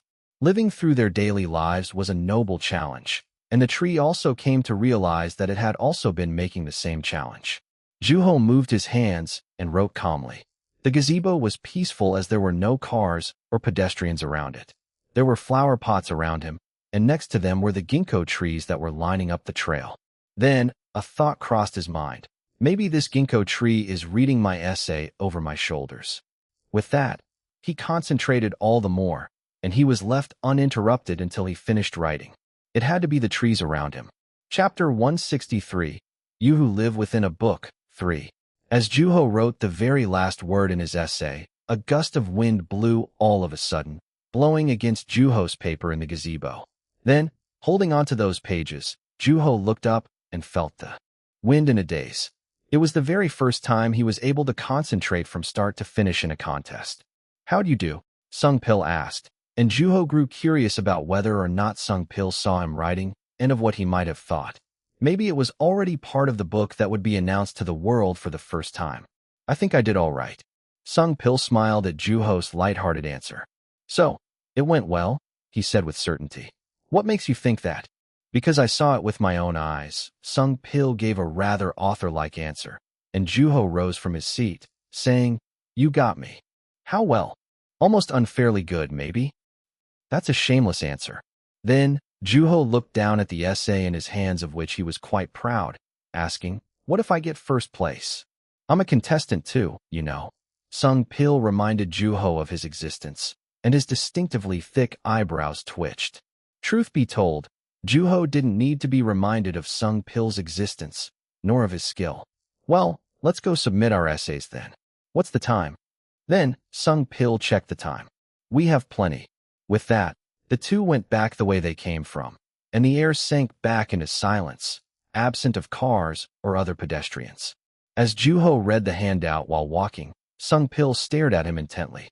Then, he opened his mouth all of a sudden to say, "So, there's something I'm curious about." "Yeah," Juho answered with his eye still on the handout. "Are you planning on not going to the awards ceremony?" At that, Juho looked up from the handout and looked at Sung Pil for a brief time. Soon, he went back to looking at the handout, and written at the bottom of the page in bold, he saw, "Contestants are encouraged, but not required, to attend the award ceremony. However, the award will be nullified with the absence of the awardee." "What makes you think that? You left ahead last year too." "Oh, are you talking about Jun Soo Bong's lecture last year?" Sung Pil nodded. Back then, Juho had chosen to leave early instead of attending the remaining events scheduled for after the contest that day. "I gotta hand it to you. You're quick." Juho complimented his friend with a smile. "Are you planning on leaving even if you win?" "Yep." Juho's reason for taking part in the essay contest was simple. He had wanted to. It didn't mean that he was looking to win an award. Simply, he wanted to compete in an essay contest as a proud member of the literature club, and he wanted to try writing in a new environment. In other words, he wanted a different experience, and unlike in his past life, he had a hunger to write. He was Yun Woo as well as Wonhee Young, who were both professional authors with published works. The only qualification for being in the contest was that the contestant had to be a student in high school. So while Juho didn't violate the rule, the contest was strictly for amateurs, putting Juho in an awkward category. For that reason, he had chosen things carefully and according to his own standards. Well, the results aren't out yet, so let's not celebrate too soon. You're right. We still have to submit our essays, too. By the time they were almost at Garam Hall, Sung Pil suggested, "Bet." When Juho looked ahead, the distance wasn't nearly long enough to race. Then, Sung Pil shook the sheets of paper in his hands. "You mean in writing?" "Yeah. As soon as we submit, they'll evaluate our essays, and the results will come out by the end of lunchtime. So let's make a bet on whose name gets called out first," Sung Pil said in a serious tone, and he didn't seem like he was looking to lose either, so Juho accepted his challenge willingly. "Cool. Drinks. Let's make it 2 this time. Raising the stakes, I see." From then on, the two went into the building while conversing lightheartedly. By the time they entered the lecture hall, there were quite a few people who had already arrived. Then, Juho and Sung Pil went on to submit their essays together. "Where should we go for lunch?" "I saw a noodle shop nearby." "Okay, let's go." "Professor Huang?" The professor looked toward the sound of the TA's voice, who was bringing a stack of essays. The contest wasn't all that big, and because all of the contestants were high school students, the judges rarely read through an essay from beginning to end. In most cases, judges were able to gauge the writer's skill by reading the beginning of the story's plot. Professor Huang was sitting in front of 5 other judges, consisting of 1 author, who was an alumni of the university, and 4 other professors. Then, Professor Huang looked at the professor sitting across from her. His books weren't very popular, and it was likely that most of the contestants would find his name obscure and unfamiliar. "Okay, shall we?" With the professor's words, the judges each picked up an essay simultaneously. Being the author's first time judging an essay contest, the author looked through the essays with eyes filled with anticipation, and Professor Huang sighed mockingly, reminiscing about the old days when hope had still existed, like within the author. Being oblivious to Professor Huang's sigh, the author, like the other professors, focused on the evaluations, and Professor Huang played along, reading through the essays page by page. Most of them were crude and lacking, and that was only natural, as their job required the professor to read through thousands of essay pages of similar quality. The pages flipped in a mechanical manner. Then, by the time the professor had just made it past halfway through the stacks of essays, she sensed that something was out of place. While sorting out the essays that were tolerable from those that were unreadable, there was one essay in particular that had grabbed her attention. It was written by one of the handful of kids who had come all the way from Seoul. The professor hadn't expected to come across something like that in an essay contest for high school students. The essay stood out amid all the others, which was revealing of its writer's skill level. It was out of place, and it was inherently different. Then, the professor flipped to the next page, and the next, trying read through them calmly. Professor Huang? Yes. The professor looked up at Professor Myung's voice. Having taught the longest at the university, she grasped what the professor was feeling immediately, despite her trying to hide it. With a puzzled look, she asked the professor, "What's the matter? You seem stuck for some time." At her question, the professor finally put down the essay that she had been reading repeatedly. "I was just taken aback by something." Then, the professor shared a packaged version of the experience, and stopping what they were doing, the rest of the judges looked at Professor Myung. "Taken aback? It's not every day that I see you taken aback by something, Professor Huang." With that, Professor Myung took the essay from the professor. Willingly handing it over, the professor observed the veteran professor's reaction quietly. "Huh," Professor Myung exclaimed quietly, and her eyes sparkled curiously as she was intellectually stimulated. "This is definitely not the work of a high school student." At that, Professor Huang brought up a name that raced past her mind. Could it be Yunwoo? Yunwoo. Surprised, the author looked at the two professors in turn. Then, Professor Myung shook her head slowly, saying, "No, it's different. The style isn't the same, and the depth is nowhere near Yunwoo's level. But the only high school student who can write like this is Yunwoo. Especially considering the qualification of the contest, Professor Myung. There are all sorts of people in this world, Professor Huang," she said calmly. "There might be another prodigy who is yet to be known to the world. Sure, if we can find one, that is," Professor Huang muttered internally. "There are probably only a handful of them, of course," the veteran professor added as if she heard Professor Huang's internal voice, and the professor smiled awkwardly. "There's always a higher ceiling, as well as a lower ground. Similarly, there's always someone better. Right? Anyway, we should be thankful that we have a candidate for first place, and our job has become just a little bit easier. Now let's get to work, shall we?" "May I?" the author asked, itching to read the essay in Professor Myung's hand. While the author was quite impressed after reading through it in no time, they both agreed that it had not been written by Yunwoo. Then, at the urges of Professor Myung, the author moved on to the next essay. Just like that, the air sank back into silence, and the judges read through the essays quickly. Embarrassed of being overly excited and hastily mentioning the name Yunwoo, Professor Huang looked around the room and saw the author sitting completely still, holding firmly to an essay, while staring intently at it. At the strange sight, Professor Huang let out a quiet cough, but the author was completely oblivious to it even as the professor coughed again for the second time. There was no progress, and Professor Myung, too, looked at the author as she noticed the strange sight. Then, just as she was about to call for the author spoke up. "You're right, Professor Myung. There really are all sorts of people in this world." "What do you mean?" Professor Huang asked, and Professor Myung also looked toward the author, who was wearing a stiff expression. As the author handed the essay over willingly to Professor Huang without saying anything, the professor caught on to where the rookie judge was coming from immediately. The professor was perplexed yet again by the skill level and depth of an essay that was supposedly written by a high school student. Professor Huang was well aware of that feeling. She had felt it when she had first started writing. Because she had yet to understand what writing was really like, the professor had been able to judge any book with ease, and it was easy to point out their flaws.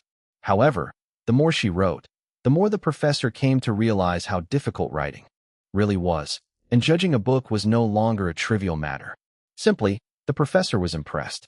How can one write and think of something like this? There was no way to truly gauge the actual skill level of a writer, and the reason for that was simple. An author would be, inherently, a better writer than a rookie who had just started writing.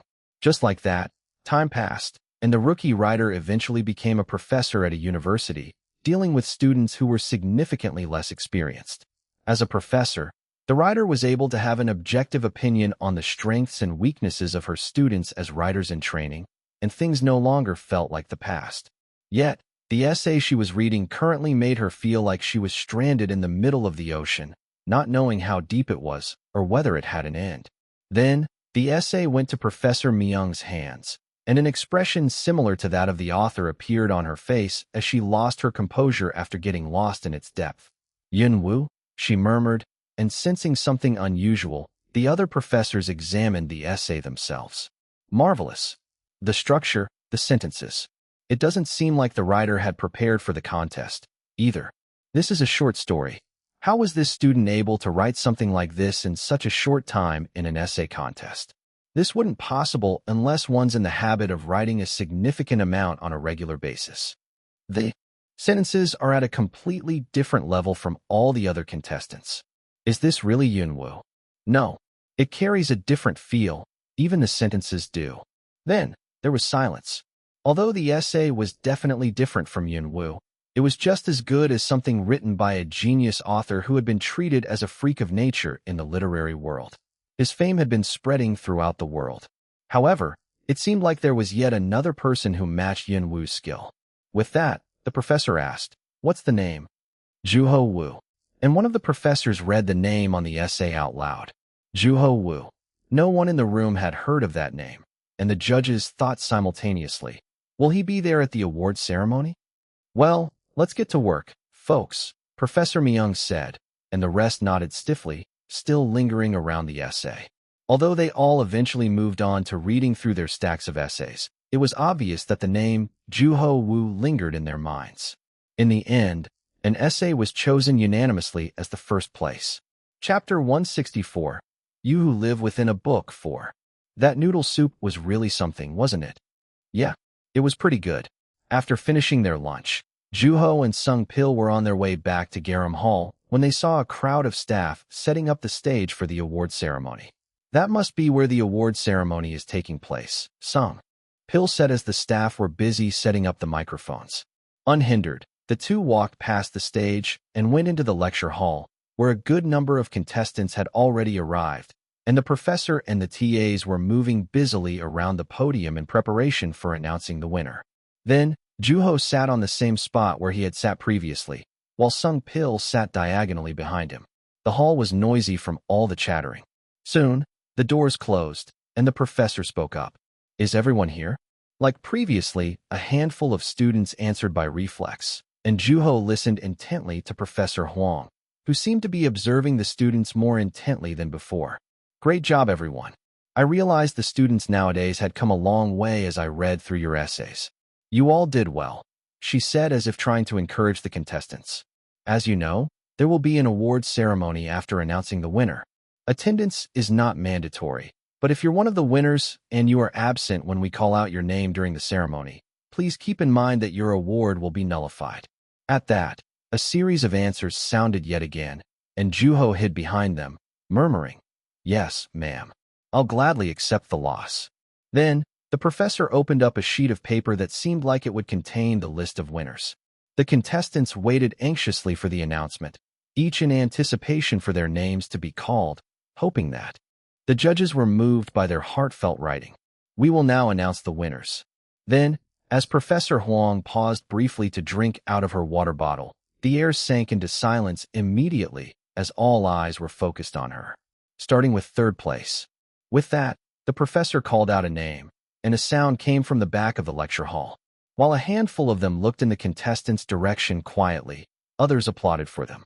Before the dull celebration came to its end, Professor Huang moved on to the next person. Second place. Juho heard the person sitting next to him tensing up. It was the very breath of a person who had worked hard toward their dreams, and the fact that they anticipated an award meant that there was a level of confidence toward their efforts and skill. At that moment, Juho glanced over his shoulders at Sung Pil, who was sitting diagonally behind him, locking eyes with him. An unexplainable tension traveled from his fingertips to his arms, urging him and making him think that he wanted to beat Sung Pil. Pil Sung Choi.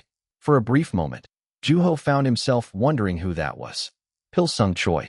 It was the name of the future author who would be called by his alias, Sung Pil. Sitting diagonally behind him, Sung Pil remained silent and looked straight ahead while the contestants around him looked around, confused and clapping. Then, Juho looked up slowly and also looked forward. First place. The professor paused briefly and announced. Juho Woo. His name. Congratulations. The professor congratulated the winner as she continued to observe the contestants. Then, reminding them where the award ceremony was taking place, she left the podium in a hurry, and the contestants also rose from their seats. As the lecture hall grew emptier, Juho stayed completely still in his seat. Congratulations, Sung Pil said, and Juho smiled.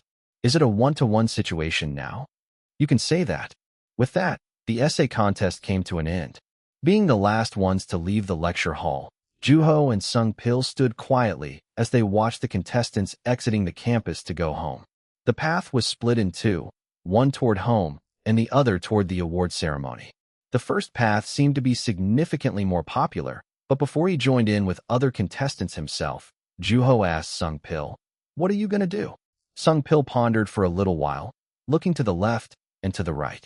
"You won first place. Are you really not going to go?" "No, I'm going to go home. I already got to experience what it's like to win an award," Juho said to his friend internally, and Sung Pil nodded quietly. "If you don't think the bet was fair because my award was nullified, feel free to call it off." "No, that doesn't change the fact that you won. I'll buy the drinks tomorrow morning." Juho smiled at the appropriate recognition, and after a brief time thinking, Sung Pil said, "I'm going to go to the awards ceremony." To which, Juho thought to himself, I knew it. He knew that Sung Pil would have gone to the awards ceremony, even if he hadn't won. "Well, take care now," Juho said as he raised his hand, and they said goodbye to each other. As Juho walked toward a crowd of students unhurriedly, Sung Pil looked at him for a little while. He stood out among the others around him. Then, Sung Pil remembered Juho's appearance while he had been busy writing. Sung Pil was completely incapable of multitasking, and in the end, he had chosen to focus on writing. By the time his essay was nearly finished, he had looked up at Juho, and he found himself regretting having made that decision in hindsight. He was desperate. Juho had written desperately, and he was quite unique even among Sung Pil's friends. By nature, he remained unfazed at all times and knew how to laugh off any taunts directed toward him. He also had a tendency to stare intently at certain things, and Sung Pil realized that his thick eyebrows were one of his friend's subjects of observation. Looking like he didn't have a care in the world, he wasn't afraid to talk to strangers when he hardly ever talked about himself. It wasn't clear whether or not he was fond of Yunwoo. For those reasons, it had been Sung Pil's first time seeing such serious and desperate look on Juho's face. It had been clear that he had been concentrating. Something had welled up from within, and Sung Pil grew all the more curious about Juho. He wanted to approach his mysterious friend, but unfortunately, Juho didn't wait for Sung Pil. As Juho looked up after finishing his essay, the world around him seemed to grow silent as his usual, lazily peaceful look appeared on his face. Although Sung Pil was left feeling unsatisfied, he had come to realize where his priorities needed to lie and how much room for improvement there was for him still. Slowly, Sung Pil tried to revisit the things he had felt back then. From the rustling sound of the leaves and the surface of his paper, to the rigidity of the bench, the memories were still vivid. They were burned into his mind, unwilling to be removed. Then, suddenly, he had a feeling that things would never be the same as before, thanks to his strange friend. Had Juho worn that same look while he was interviewed? Sung Pil asked himself as he saw and walked toward a number of tents in the distance, set up along a stage for the award ceremony. After the ceremony, I'll go home, eat, and write. I need to start writing about this person that I have in my mind. The ceremony is this way, a voice shouted as the judges had already taken their seats. Then, While Sung Pil had to endure a displeased glare from the judges as he received his award, Juho was learning of some unexpected news. A character based on Yun-woo. Juho read the title on his phone's screen out loud. Although it was unlikely, Juho wondered if Sung Pil had already made his professional debut as an author after publishing his book. Then, he read through the article and saw the name Medium. Upon reading the article that read, the most recent volume of the Dr. Dong series has been drawing the attention of the masses with a character based on the author Yun-woo. Juho couldn't help but find himself confused, as it was news that he wasn't expecting.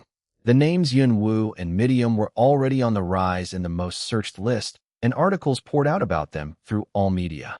As he stared at his phone in a daze, his phone started to vibrate, showing the moniker Medium. "I'm so sorry." A lively voice came from the receiver as soon as Juho answered the phone. "About what?" Juho asked, even though he was slowly coming to grasp things. "Did you read the articles by any chance?" "Yes, I was just reading them." Then, Juho heard Medium writhing in shame over the receiver. "Things are starting to sound like I was taking advantage of your name." "Oh, is that what this is about?" "No. Then there's nothing to worry about. I didn't take it personally." While the news was sudden, Juho wasn't all that offended. But despite Juho reassuring her, Medium apologized profusely and tried to explain how things came to be. She was quite desperate.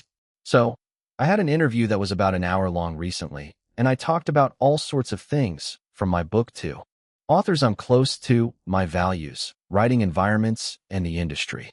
I did try to answer the questions as sincerely as possible, but I only mentioned you for like 5 seconds. I can barely remember what I said because it was so short. I just said that I got a hint from Yun-woo in passing. That's all I said, I swear."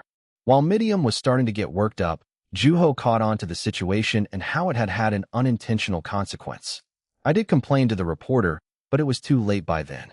I swear, I'm never getting interviewed by that prick again." "That's a shame. I'm sorry. It's okay, really." Then, as if comforted by Juho, she went on to express her frustration to him in a playful tone. "And guess what? Those 5 seconds in the interview ended up being the headline.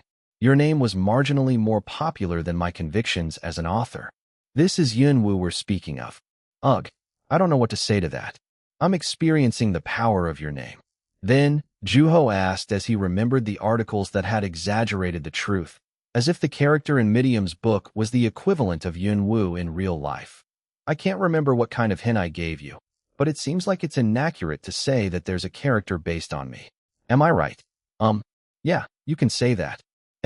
She sounded ambiguous for some reason. "Is it really true then?" Juho asked himself internally, but there was no way to know because he had yet to read her new book. "What's the character like?" "You haven't read it yet, have you?" "Nope." At Juho's brief answer, Medium groaned, making a slightly bizarre sound. She wasn't angry. Rather, she sounded tantalized. "It's still new. Could you let it slide?" No. I should be the one asking you to read it." How should I say this? There's something ambiguous about the new character." "Ambiguous? Are we talking about the culprit?" At that, Medium denied emphatically and said, "Dr. Dong's friend." Dr. Dong was the detective in Medium's novel, and it wasn't clear what could be so ambiguous about his friend. The one that's mentioned only in the letters. At that, Juho finally realized why Medium had been beating around the bush so much. There was yet to be a definite description of that character. Frankly, it's more accurate to say that the character hasn't appeared yet. I didn't even reveal what was on the letter, so that character hasn't said a single word. I've been saving the character for the next volume, but now that we found ourselves in this ordeal, I feel like it's hindering my plans. What kind of character was it supposed to be? Well, it wasn't one of the important ones, like a piece of cloud floating by. A character that was yet to even make an appearance had managed to draw the attention of her readers somehow, and it was all thanks to the name Yun-woo. As an author, Medium, too, was in a rather sticky situation, and there were usually 2 ways to go about it. The first was to go with the plan, and the second was to change the plan. It all depended on the author's choice, and she had expressed that she was tempted to change her plan. So what are you going to do? Are you going to change it? Thankfully, the book was yet to be published, so the author still had the creative flexibility to change things around in her book. Well, I wouldn't change the flow of my novels or anything just solely on the reader's responses, but lately, I've started playing around with the idea of creating a character that's actually based on you. So, in light of that, she dragged on, and, by reflex, Juho knew that she was about to ask for a favor. Can I interview you? As expected, she was working on turning what had been exaggerated into truth. I feel like I'm way too popular for my own good. Juho sighed, quietly thinking of all the authors desperate to write about him. Chapter 165. You Who Live Within a Book, 5. What could you possibly get out of interviewing me? Mr. Wu, I need you to be on the same page as me. You're a sensation with legs. Maybe from afar, but I don't have much to offer up close. No, you're an author of unlimited potential. I know it. Thanks for saying that. So, at least consider it. Miriam said in a desperate tone as Juho contemplated the idea. This is a novel, so it's not like you're exposing yourself or anything, you know. If you're still not sure, do you want me to let you read the part you'd be in ahead of time? I don't know. I'll make it sound nice. Do you not trust me? My name isn't Miriam for no reason, you know. TL's note. Miriam means trust in Korean. Then, Juho thought of the articles he had read earlier. People were already ecstatic about the idea that there was a character modeled after him, and they waited desperately to read about the character in the book. That meant that his name would be attached to the character forever, no matter what Miriam made the character be like. In that case, maybe it's not a terrible idea. Really? Really? She asked with her voice filled with excitement. And in the end, Juho ended up giving in to Miriam's request. Besides, it seemed like it would be fun to be part of a novel. Okay, I'll cooperate. Then, a loud cheer sounded from Juho's receiver.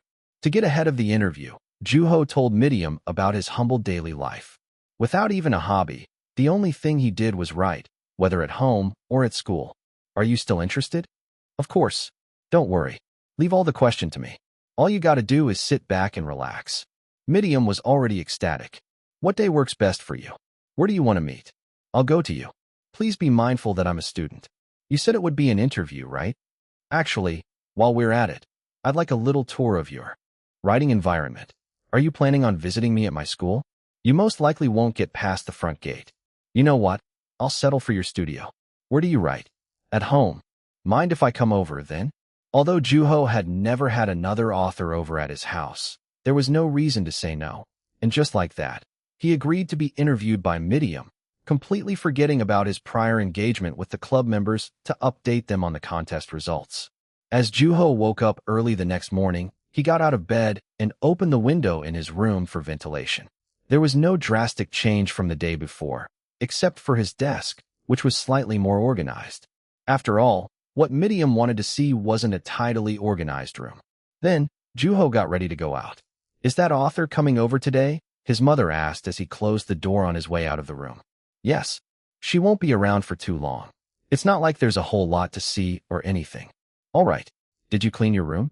Do you want me to go in and clean it up a little? No, thanks. It should be okay as is. Then, his mother nodded willingly. She didn't try to force herself into the life of her son, who had a social life while still being a student. She knew how to be respectful of her son as a student and a responsible adult in society, and Juho was grateful for having a mother like that. Bye. Be safe now. Okay. With that, Juho left his house to meet with Miriam. When he looked up at the sky, he saw that it was covered in clouds, and the gusts of wind made the weather all the worse. Fortunately, bad weather wouldn't be enough to bring Miriam down. As he walked toward the wind, the scent of freshly baked bread in the air indicated to him that he was almost at the meeting spot, and when he looked up as he walked out of the alleyway, Miriam was standing in front of the subway station with her camera. That's one hefty-looking camera. For our occasion, it's an essential, Miriam said, shaking the camera that she was wearing around her neck. She seemed proud of herself that she had managed to remember to bring the camera with her, and she was just as bright as Juho had expected her to be. This is the perfect weather for an interview. Despite the wind blowing her hair all over, she paid no attention to it and looked around curiously. So, this is the neighborhood our man of the hour lives in. I love the smell of freshly baked bread, she said as she inhaled deeply. Where do you want to go? Juho asked. Obviously, it's your studio that I'm most interested in, but we'll save the best for later for now. Why don't we walk around the park for a little while? Miriam said, looking at the park on the other side of the street. So, I've never been interviewed like this before. What do I do? Juho asked as they stepped into the park, and Miriam answered as she fiddled about with her camera. Just whatever you feel like doing. Sounds pretty lax for an interview. This is my first time interviewing a fellow author, too. I'm sure we can figure it out as we go, as we always have. There was no way to predict when an author would come across inspiration. In Miriam's own words, they were figuring it out as they went. With that, Juho went where his feet took him. It was a familiar route. I usually come here for my morning exercise. You exercise? You don't say, aka jogging. Impressive. Then, she shared information about her gym membership, which was yet to be put to use. My covers feel so much warmer the day I decide to go to the gym. Juho couldn't agree with her more. The covers felt much warmer before having to get out of bed for morning exercises. The two authors had a casual conversation about their daily lives. Oh, there's a fountain show.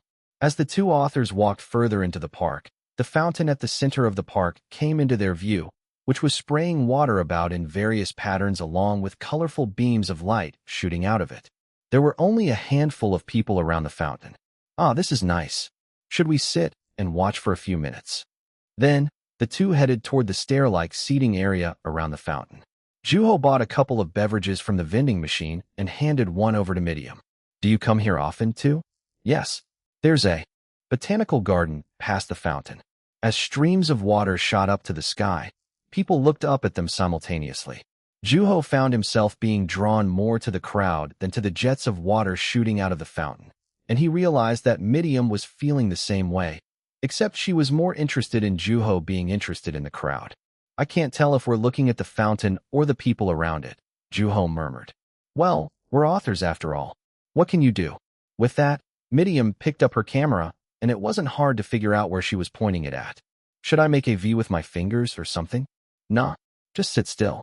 Looking good. Thanks. Juho answered lightheartedly to the lighthearted compliment, and click. The dull sound of the camera filled the void between Juho and Miriam. How much do you think I can sell this picture for? Who would buy a picture of an average Joe high school student? I guess that's true, Miriam said as she put her camera down, smacking her lips. So much for trust, Juho thought as he chuckled at Miriam's exaggerated response. I read your book. The new one? Yes. Like you said, it was a really brief appearance. Juho was referring to Dr. Don's friend who sent a letter to him after he had solved a case toward the very end of the book. The book didn't even clarify the character's gender, and Miriam didn't intend on making the character play a leading role in the novel. So what am I like in the novel? I'm not sure yet. I haven't started writing the manuscript. I'm not in the habit of writing out the plot, and I mostly prefer to work with the bare bones. It allows me to have the flexibility to change things down the line.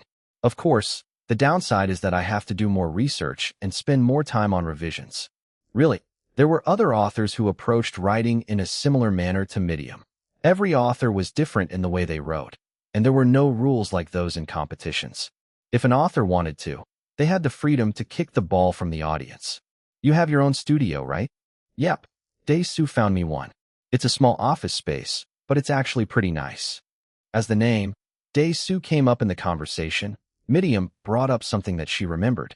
Oh yeah, Dae-soo's been staying in a hotel room somewhere. A hotel room? Where? Don't know. All I know is that it's somewhere in Gangwon-do. Whenever she's struggling to make progress, she stays at a random hotel room. Dae-soo's purpose for staying at a hotel was quite unusual, and it was as if the goal of her trip was to be in the hotel room. Isn't she odd? Once she finds a room, she disappears with her laptop and research data, and then comes back with amazing results. Whenever I read her work, I'm tempted to try writing at a hotel room myself, Miriam said, her eyes sparkling with curiosity. Even though she was still talking about Dae-soo, her eyes were fixed on Juho. What about you? Do you do anything weird when you're stuck? Then, she blatantly changed the subject. It was obvious that her sole interest was Yun-woo.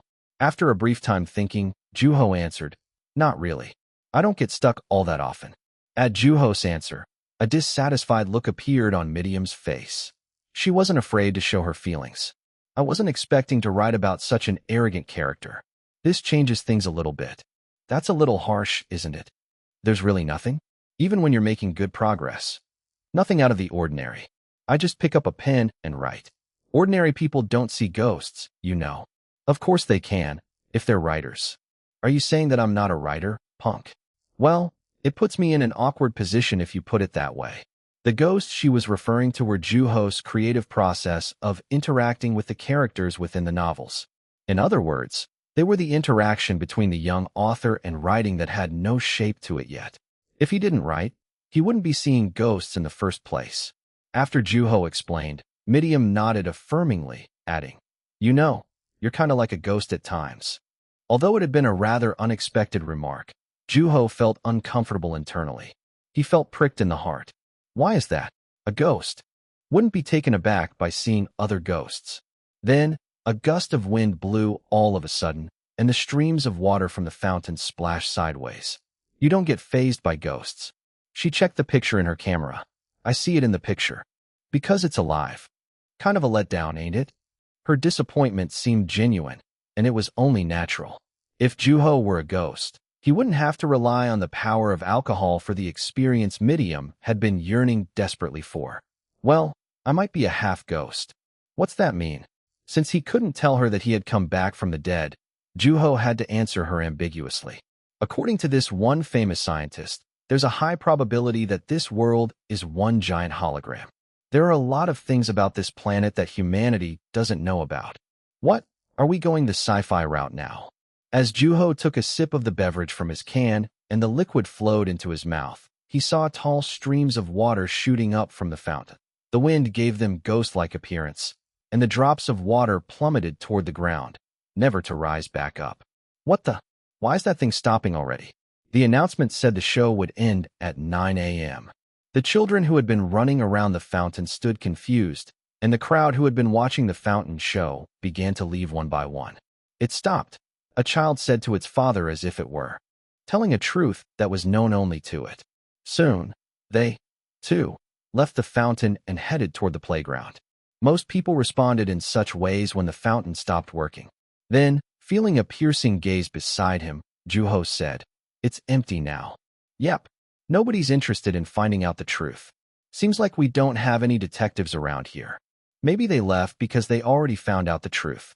Also, I think the weather has a lot to do with their behavior. The wind was strong, and the weather was not suitable for a fountain show. However, the detective writer was yet to be satisfied by what she had found. Let's think about it some more. So, Juho played along willingly. Do you think this was a homicide case, then? Maybe the detective already smelled the blood and tragedy of the custodian's death. At that, Midiam presented an argument as if she had been waiting for him. The detective might not be all that good at what he does. No curiosity, reasoning skills, or an assistant. Well, lucky for the culprit then. They have it easy with an incompetent detective like that. No, the culprits always reveal themselves in my novel, so that I make sure they pay for their crimes in the most unfortunate ways. Oh man, I guess the culprit's not so lucky, after all. Midiam wasn't afraid to use the word always, and insisting on the same ending was a big burden for writers, as it could very well be their weakness. After all, there were bad people who lived prosperously while the good lived in poverty. However, Midiam had made her choice to show no mercy to the culprits in her novels, and Juho made no comment about her decision. Chapter 166, You Who Live Within a Book, 6. It wasn't until the fountain grew silent that Juho realized how loud the fountain show had been. It had to be the absence of music. What's the first thing you do when you write a detective novel? Juho asked, since detective novels were a territory he was yet to have explored. Midiam smiled at his question and said, "For me, it's collecting data. I decide what kind of case I want to write about. From then on, I don't follow a particular order since I have a pretty good idea of the subject, characters, and backgrounds by the time I finish researching." With that, she added, exclaiming as if she had remembered something. But the culprit is usually what I start with. At least with characters, anyway. The culprit, huh? At that moment, the image of an unfortunate culprit appeared in Juho's mind. From their faces, to things like height, weight, habits, favorite foods and places, hobbies, values, relationships with friends as students, and who and how many people they had made love to thus far. I shaped the culprits thoroughly because they are the people who are most closely related to the criminal cases. I don't know. It just happens that way. Judging from the intricate process, Midiam had to. have a detailed understanding of the crime that was about to be committed by the culprit. Perhaps that was why the author was so intentional about making sure that the culprits in her novels paid dearly for their crimes. However, Juho decided not to bring up his conjecture about her thought process. That's intriguing. Really? I thought I was normal in comparison to someone who comes up with a slew of bizarre languages. Miriam smiled and pointed at the fountain that was no longer working. Then, she said, "Now, first question. If you were to write about this case, who would you make the culprit?" Her eyes were fixated on Juho, indicating that she wasn't looking to miss the slightest of details in his answer. While being on the receiving end of her piercing gaze, Juho thought for a brief time. The culprit who had stopped the fountain show. Did they have a bad memory associated with the fountain? Or are they using the fountain to their advantage for an unknown reason? In any case, the culprit's capable of committing a crime, and I have to think within that boundary. Maybe there was more than one culprit hiding among the people near the fountain, the custodian. A number of faces rushed past Juho's mind. Would this person feel no guilt, even if the fountain were to stop working? Or is this a person who's still willing to do something foolish at the cost of taking on the burden of sin? When the thoughts reached that point in his mind, Juho let out a quiet sigh. I don't think it really matters. The culprit. It doesn't matter what kind of person they are. As soon as they commit the crime, they become the culprit. Well, yeah, that's what makes the culprit a culprit, right? I don't think I would make anybody the culprit. What? Miriam furrowed her brow, as if confused. Because people are much more interesting than a fountain. Those who benefited or suffered a loss as the fountain stopped working. Those who ignored have accepted the situation. Those who knew or didn't know the culprit responsible. Those who were overlooked or suspected. I'd probably go from there and pick a random person to be the culprit. It was the exact opposite of Miriam, whose creative process started with shaping the culprit. Regardless of their intention or the kind of life they had led in the past, a person was always capable of committing a crime, and authors were people who wrote about people. Although frowning for a little while, a smile appeared on Miriam's face. Then, picking up her camera, she began to take pictures of Juho and the fountain. Maybe detective novels aren't for you. You think so? You don't know the joy of being part of the mind game between a detective and the culprit. I feel bad for you. Of course I do. I'm just saying that's how I would go about writing a detective novel.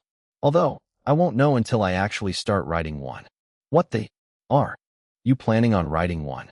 I'm willing to write any genre of novel. Great answer. Click. The shutter sounded off, and with that, Juho and Miriam left the fountain. After they had been walking around the park for a while, Miriam grew more curious of Juho's school. So, your friends at school really don't know that you're Yunwoo? Of course not, except for my clubmates in the literature club. Do your books ever come up during linguistics? Not really. It's not like they're in the textbook, either. However, when I get caught dozing off, the teacher says, you can keep sleeping as long as you're Yunwoo. So I keep sleeping. Miriam chuckled. Yunwoo? In a literature club? Did anyone figure out that you were Yunwoo after they read your writing? Nope. Because Juho didn't write in Yunwoo's style at school, there was no way for anyone to know, and being oblivious to that fact, a puzzled look appeared on Miriam's face.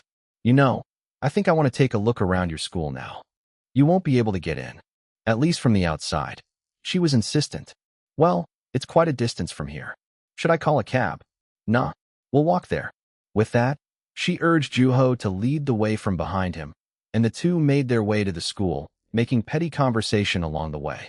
Upon arrival, Miriam exclaimed as if impressed by the sight of the school building and the schoolyard.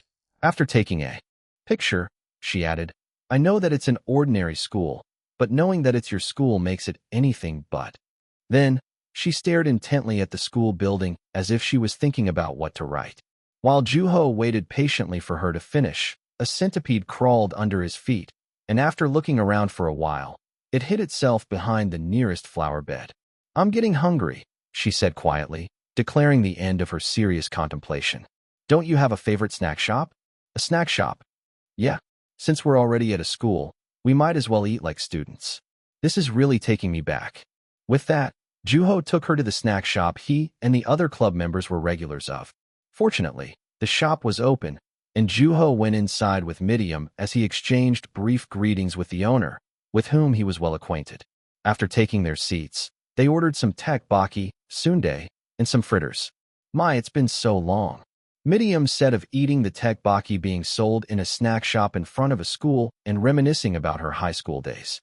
Juho, too, was well acquainted with that experience. It's a nostalgic flavor. At Juho's words, Miriam said with a snicker, PFF. Okay, Grandpa. Age is of little importance to memories. The two focused on eating, and the plates grew emptier at a fast pace. Although it wasn't clear whether it was because of nostalgia or the distance they had walked, Miriam had an impressive appetite.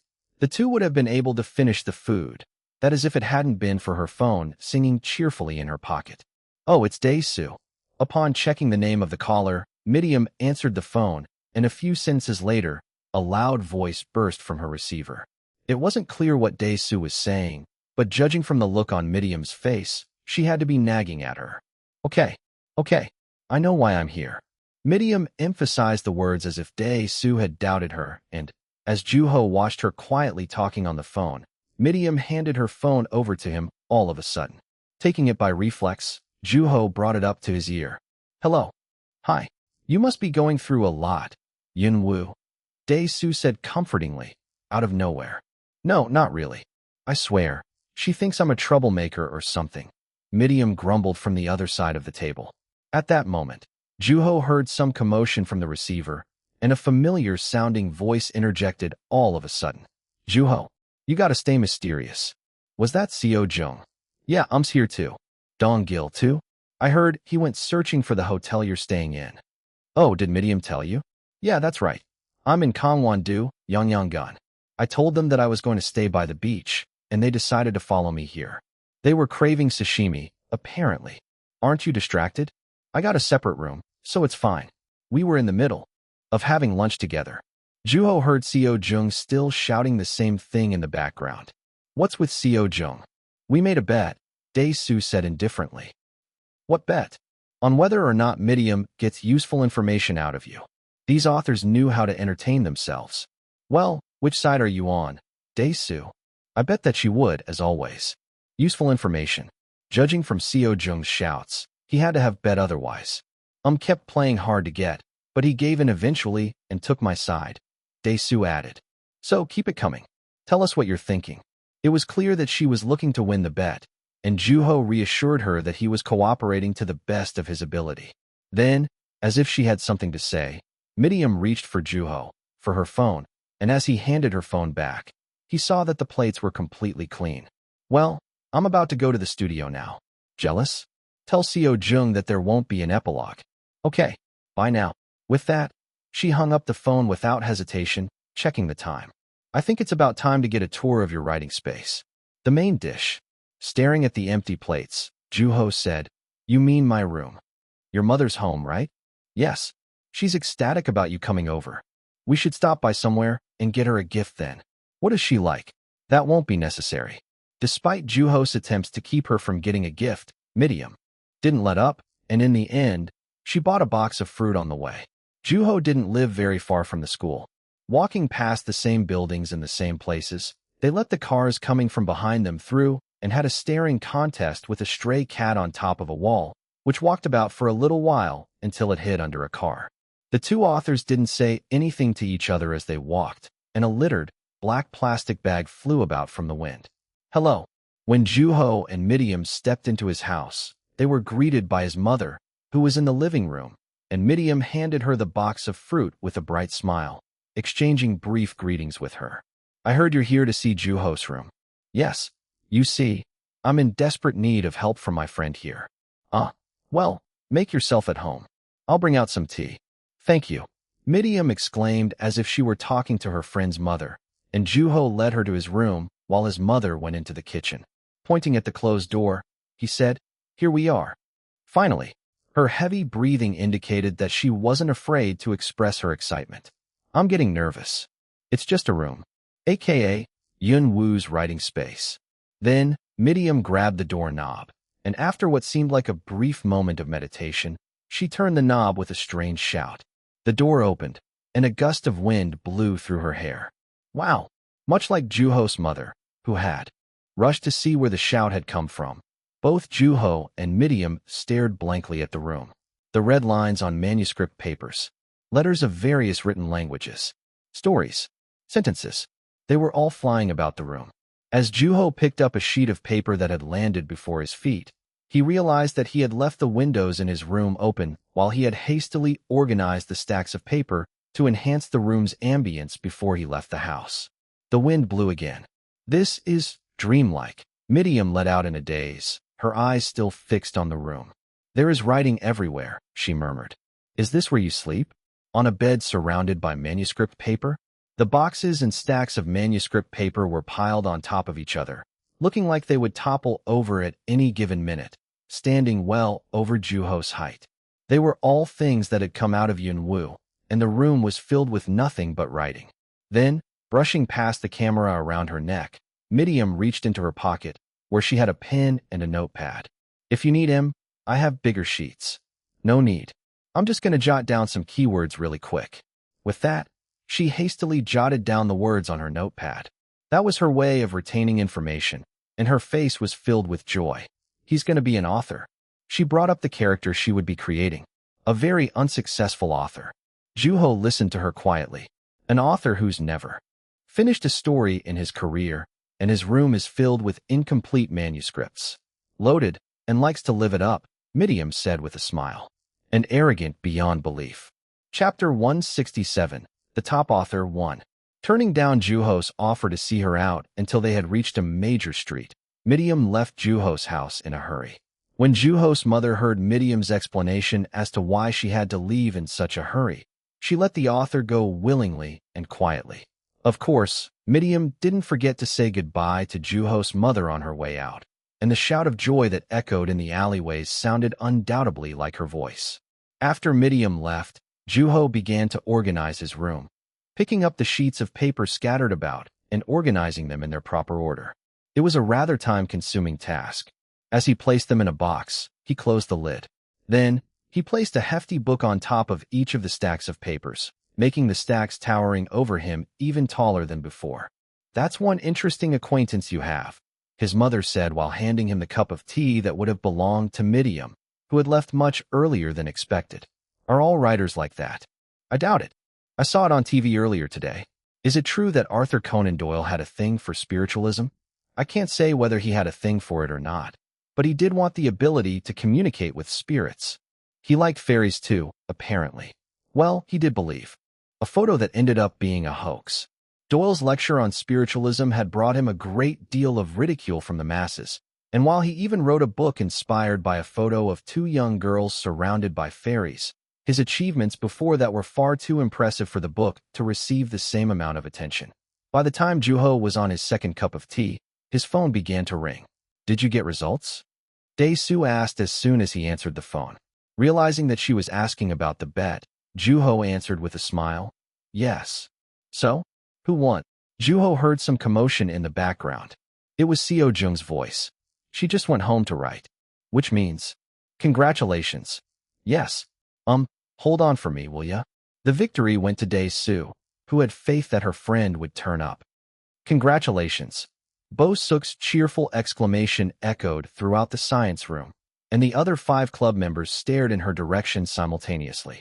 Then, she went on to pull out and pop the party popper that normally came with the birthday cakes from bakeries. The lone popping noise echoed throughout the room, and the paper debris from the popper fell on top of Seo Kwang's head. "Congratulations, Baron," Bo-suk exclaimed once again. While Baron managed to keep a straight face for the most part, Juho caught the corner of his mouth twitching. Then, he, too, joined in clapping and celebrating the junior's recent achievement. At the competition Baron had taken part in, Baron had finished the art competition in 3rd place, and Juho decided to overlook the irony of the first awardee in the club being an artist. After celebrating boisterously for some time, Bioam murmured, "My result is coming out next week. I wonder if I will be able to measure up to Baron." There was a mixture of anxiety and anticipation in her eyes. Then, Sunhwa patted her back forcefully, saying, "I'm sure you did fine. Don't worry. I sure hope so. Gosh, I'm nervous. I'll have the party popper ready." As if burdened by Bo-suk's words, Baum smiled awkwardly and hunched forward, and Sunhwa gave her another good pat on the back. Then, Seo Kwang chimed in with his finely decorated head. I know, right? If only somebody didn't get disqualified from their award, BOM wouldn't have had to take on so much burden. Sorry about that, but from what I hear, somebody didn't even get close to winning. Is that right? We both came back empty-handed, you know. Co Kwang shouted annoyedly. However, instead of listening to him, Juho decided to turn to Bo Suk to ask, well, how about you? Have you decided on the contest you want to compete in? Not yet, she said timidly. There's no rush, Juho answered. And after some brief hesitation, Bo Suk opened her mouth to say, I'm thinking about competing in the same contest you were in last year. You mean the Youth Literary Essay Contest? Yes. Aside from being where Juho first met Jun-soo, it was also the very contest where he first competed with Sung-pil. After a brief time thinking, Juho said, well, it's not the shabbiest of competitions. Just be mindful of the space. You won't get a whole lot of it. Can you tell me more? There's not much else. Still, giving into Bo Suk begging, Juho told her what he remembered, from directions to and a description of the place, to the essay topics and the optional lecture after the contest, adding that it would be worthwhile as long as it was being delivered by Jun-soo Bong. Bo Suk listened to him intently from beginning to end. So, do you still want to take part in it? Yes, I think I can do it.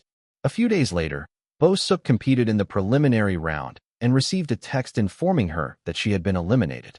Although she felt depressed for a little while, she regained her hope with the encouragements of the veteran club members. Then, the party poppers went off yet again with the news of BOM receiving first place in her competition. While the entire club was in high spirits, there were no more winners from then on. And just like that, time passed, and the school went on break. Although the club members were sad that they had to part ways, nobody expressed a desire to give up writing. Do you want to come over to my office? The bus shook Juho's body while he thought back on Dae-soo's words. He was on his way to Dae-soo's office. Midiam had been busy writing since visiting Juho's house, and Juho was spending his break working on short stories. Whose office? Dae-soo chuckled as if the answer was obvious. My office. Dae-soo nods. A sudden invitation. Let's play some board games, she suggested out of nowhere. In the office? It's my office, so I get to do whatever the heck I want with it. Then, after going on for a good while about her board game collection, she added, although, the games need 3 players. Huh. What I'm saying is that there's going to be another player. You interested? Then, Juho realized the intention behind her sudden invitation. A member of our group, she added quietly. She was referring to the group of authors who got together over a meal from time to time. Adding that the day everyone in the group was finally getting together was just around the corner, Dae-soo asked Juho, if you're going to meet them, you might as well know who you're meeting, right? There were only 2 people in Dae-soo's group who Juho was yet to meet, San Young-yoon and another unknown author. Juho grew curious. Is it San Young-yoon? Hate to disappoint, but it's the other one. Who? Choi. Unfortunately, Juho wasn't very familiar with the name. There were countless authors in Korea, and quite a few of them had the last name Choi. Would you tell me the person's full name? Where's the fun in that? Does the person even know that I'm coming? You know that I'm all about playing fair. Choi doesn't know that you're coming. Dae-soo said cheerfully. Come on, let's play, she said as if trying to convince a child. And as a current student, Juho couldn't help but give in. In the end, on his way to the bus stop, Juho bought a bag of apples from the same store Midiam had bought the box of fruit. Then, the bus arrived at the stop Dae-soo had told Juho previously. As he got off in a hurry, he saw that Dae-soo had come out to greet him, and they exchanged brief pleasantries. You didn't have to come out. I just thought I should come get you while I was out on a walk. What is all this stuff? You didn't have to bring anything. It's nothing. Ignoring Juho's refusal for help, Dae-soo snatched the bag of apples from his hands and led the way with confidence. Juho followed her quietly. They were in a neighborhood he had never visited before. There were a number of corporate buildings with a number of people walking about in formal business attire, and Juho walked as he looked at everything attentively. Where's your office? About 15 minutes walking. That's not too far, right? Seo Jung, on the other hand, was throwing a hissy fit, complaining about how much he had to walk. It must have been a hot day. I'm telling you, you're sharp. It wasn't all that difficult for Juho to imagine, and neither was the look of displeasure on Dong-gil's face. I can almost see the look on Dong-gil's face. That guy? He complains and judges Seo Jung every chance he gets, yet he still follows him around. He's an oddball too. Maybe they influence each other in positive ways. One's too lax while the other is too rigid. The way I see it, they both need more friends. Not only were they born in the same neighborhood, but they also went to the same schools. Not to mention, they're in the same field. They only have each other as friends. Isn't that what you call a BFF? Do you see them as BFFs? Juho thought of the two authors who acknowledged each other while being clear about the things they disagreed on.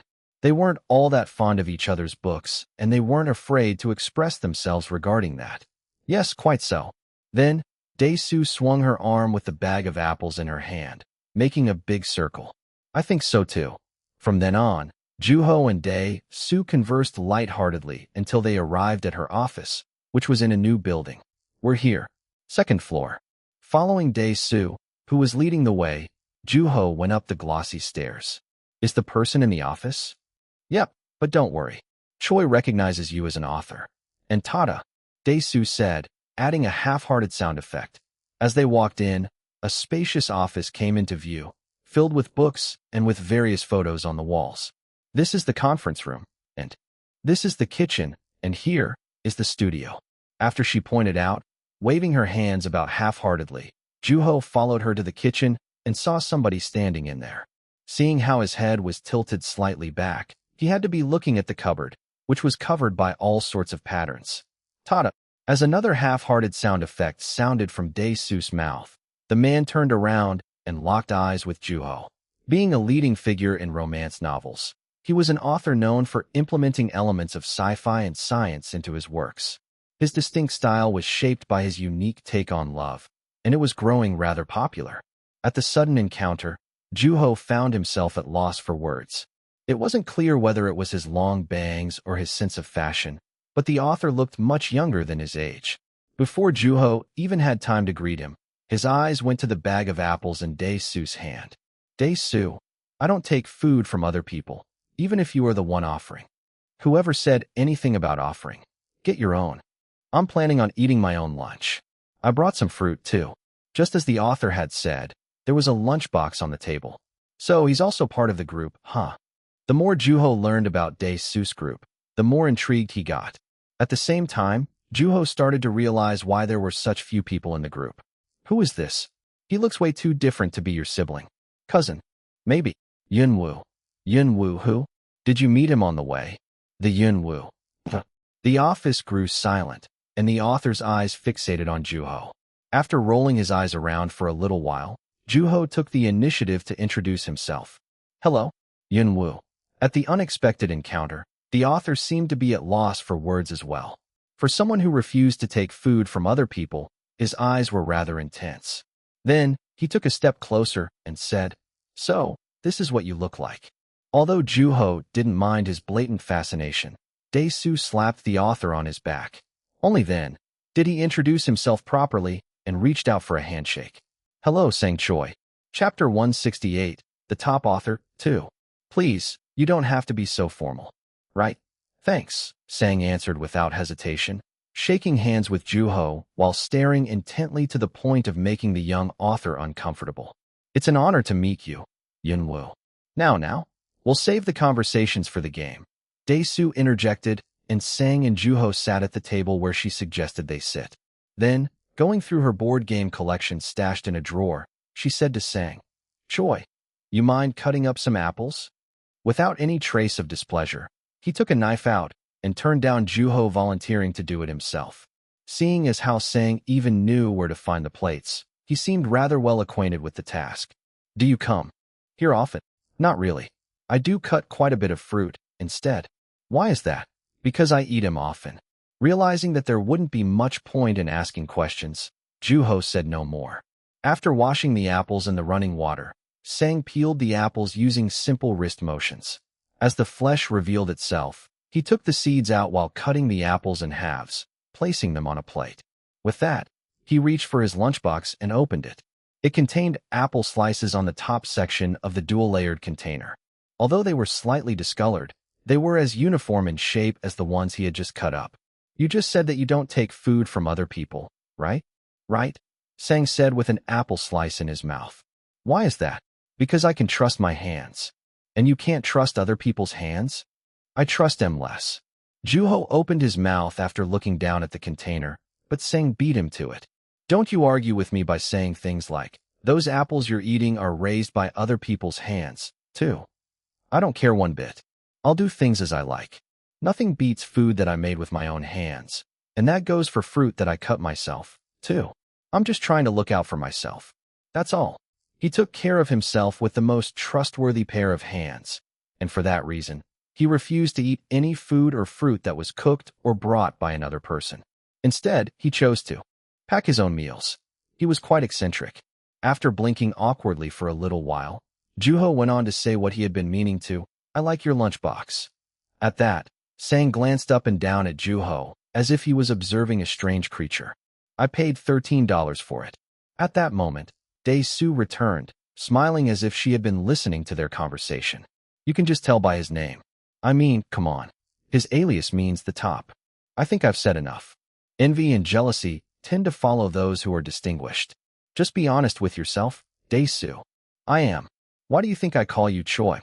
The reason why she hadn't given Juho Sang's full name was that she didn't want to say it out loud. Then, setting up the board game on the table, she handed out the pawns to each of the two authors. Looking at a blue pawn in front of him, Juho realized that he had never played a board game with someone he had met for the first time. Okay, now, let's see how Yun-woo's like with board games, Dae-soo said, putting down the dice. Although it was a simple game of who reached the finish line first, the board was filled with all sorts of obstacles that prevented the players from progressing in the game. Those who were less fortunate were bound to end up either having to backtrack or lose their turn. Are you any good? Let's just say that I enjoy playing it. Although, it does get pretty annoying quickly when you play against Choi. Well, I try to be the bigger person and not act on my emotions. After deciding on an order, Dae-soo went first and rolled the dice, rolling a 6. Then, the turn went to Juho, and he rolled an 8. Next came Sang's turn. I'm a lucky guy, he said confidently just before rolling the dice. It almost sounded like a declaration. I'm sure I'll roll the highest number possible and finish in first place. Just like that. Well then, I guess all you gotta do is roll. At Dae-soo's words, Sang raised his hand up high, and Juho's eyes followed his hand by reflex. Then, the dice that were in Sang's palm, juxtaposed with the fluorescent light, rolled onto the board, and just as he had predicted, they came out a 10. Oh, Juho let out, impressed. With a proud expression on his face, Sang continued on with the game. From then on, he rolled high numbers repeatedly, and just as he had predicted, he was on the lead. Juho, let's team up. There's no use, Dae-soo. He's been blessed by the goddess of victory herself. Well, as long as you don't roll a 5. Dae-soo gave him a subtle warning, and looking at his pawn chasing that of Sang's closely, Juho rolled the dice absent-mindedly. As the dice rolled a 5, Juho saw something written on the board in red. Go back to the starting point. Oh my. Haha. Observing the two contradictory expressions on the two adults' faces, Juho moved his pawn to where he had first started. It was a reset. You don't seem all that sad, Sang said after laughing for a while. When Juho looked up, his eyes locked with Sang's. The author had been keeping his eyes on Juho throughout the entire game. You, on the other hand, seem rather happy, Mr. Choi. You don't have to be so polite. Call me whatever you want. Well then, I'll call you Mr. Choi from now on. Why does everyone leave out my first name? Although a perplexed look appeared on his face, he moved on and got to the point. Are you not competitive? Oh yes, of course I am. I want to win. Then, are you thinking that you can still win at this point? Well, I haven't given up just yet, but I am aware that the chances of me winning are pretty slim, Juho said, looking at his pawn, which was back where it had first started. Well, I'm not out of the game yet. Then, Sang added emphatically, you'll be remembered as one of the losers. According to this game's rules, yes. The game's rules deemed whoever reached the finish line first as the winner, which meant that the rest of the players were deemed the losers. There's not one game in this world where the slowest wins, Sang said as he caught on to what Juho was about to say. I doubt it, Juho answered with a smile. There exists a mister who prefers to carry his own lunchbox because he doesn't trust other people as much as he trusts himself. The way I see it, that kind of games might very well exist.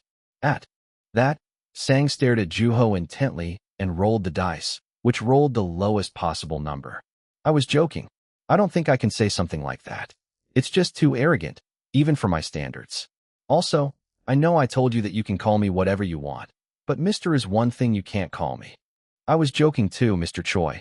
From then on, the game continued, and the victory went to Sang. However, he wasn't as lucky as his previous rounds in the new rounds.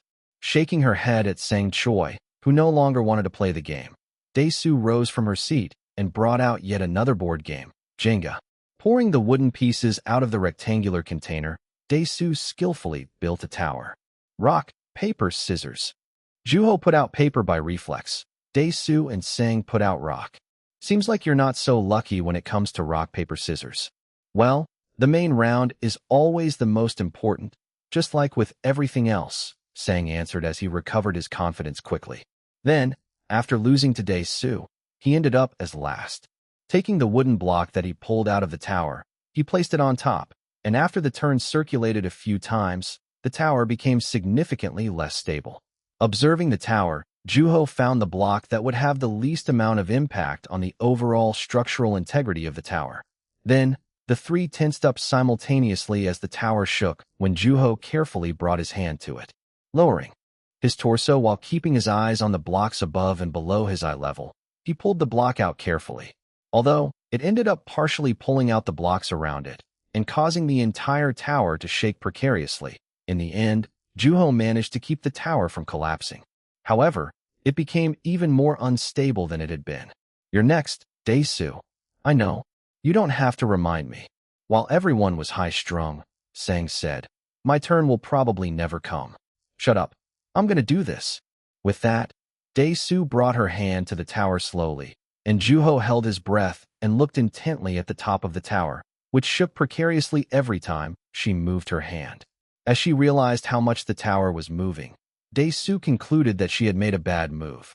She had chosen a block that was essential in the tower's overall structural integrity, and the tower fought Dae-soo's hand off desperately in order to keep her from taking it, even at the cost of falling apart. However, being an author who wrote grotesque, fast-paced novels, she managed to swivel the piece out of the tower successfully. Then, Juho looked at Sang Choi since his prediction turned out to be inaccurate. Yet, he remained calm. Here goes nothing. As if he had never made the prediction, Sang started choosing a piece carefully. Just like how he had given himself the alias The Top, he was quite generous toward himself. He hadn't given up just yet, and still held on to an ambitious hope that he would be able to keep the whole tower from toppling over. He believed in himself, and that his hope would come true. Then, he raised his hand, and the tower toppled over the very moment he pinched a block. Seems like you lost, he answered while staring at the wooden block in his hand. I won the board game, so I'm satisfied. At that, Dae-soo didn't hesitate to mock him, and after staring intently at her and Juho for a little while, he looked at his own hands and shook them off.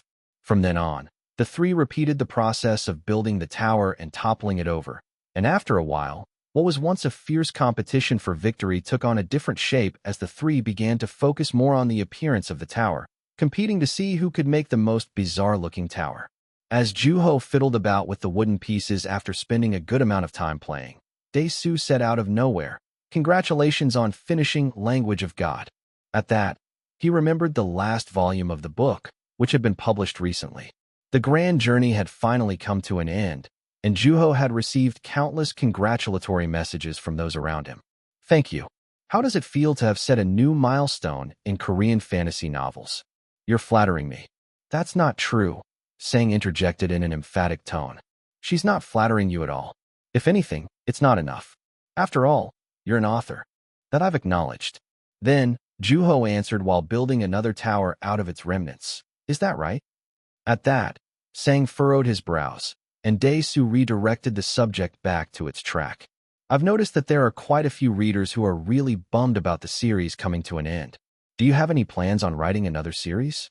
I played around with the idea of writing a prequel, but I don't think I've reached a decision. Prequel as in the war? As well as the mythology. One was able to reach God because of the mythology and the code hidden within it. In that case, who could have come up with the code, let alone the mythology? You see, I happen to know the person. Although, It would be perfectly fine even if I were to never talk about them. I would write about them, said Sang in a rather emphatic tone. How come?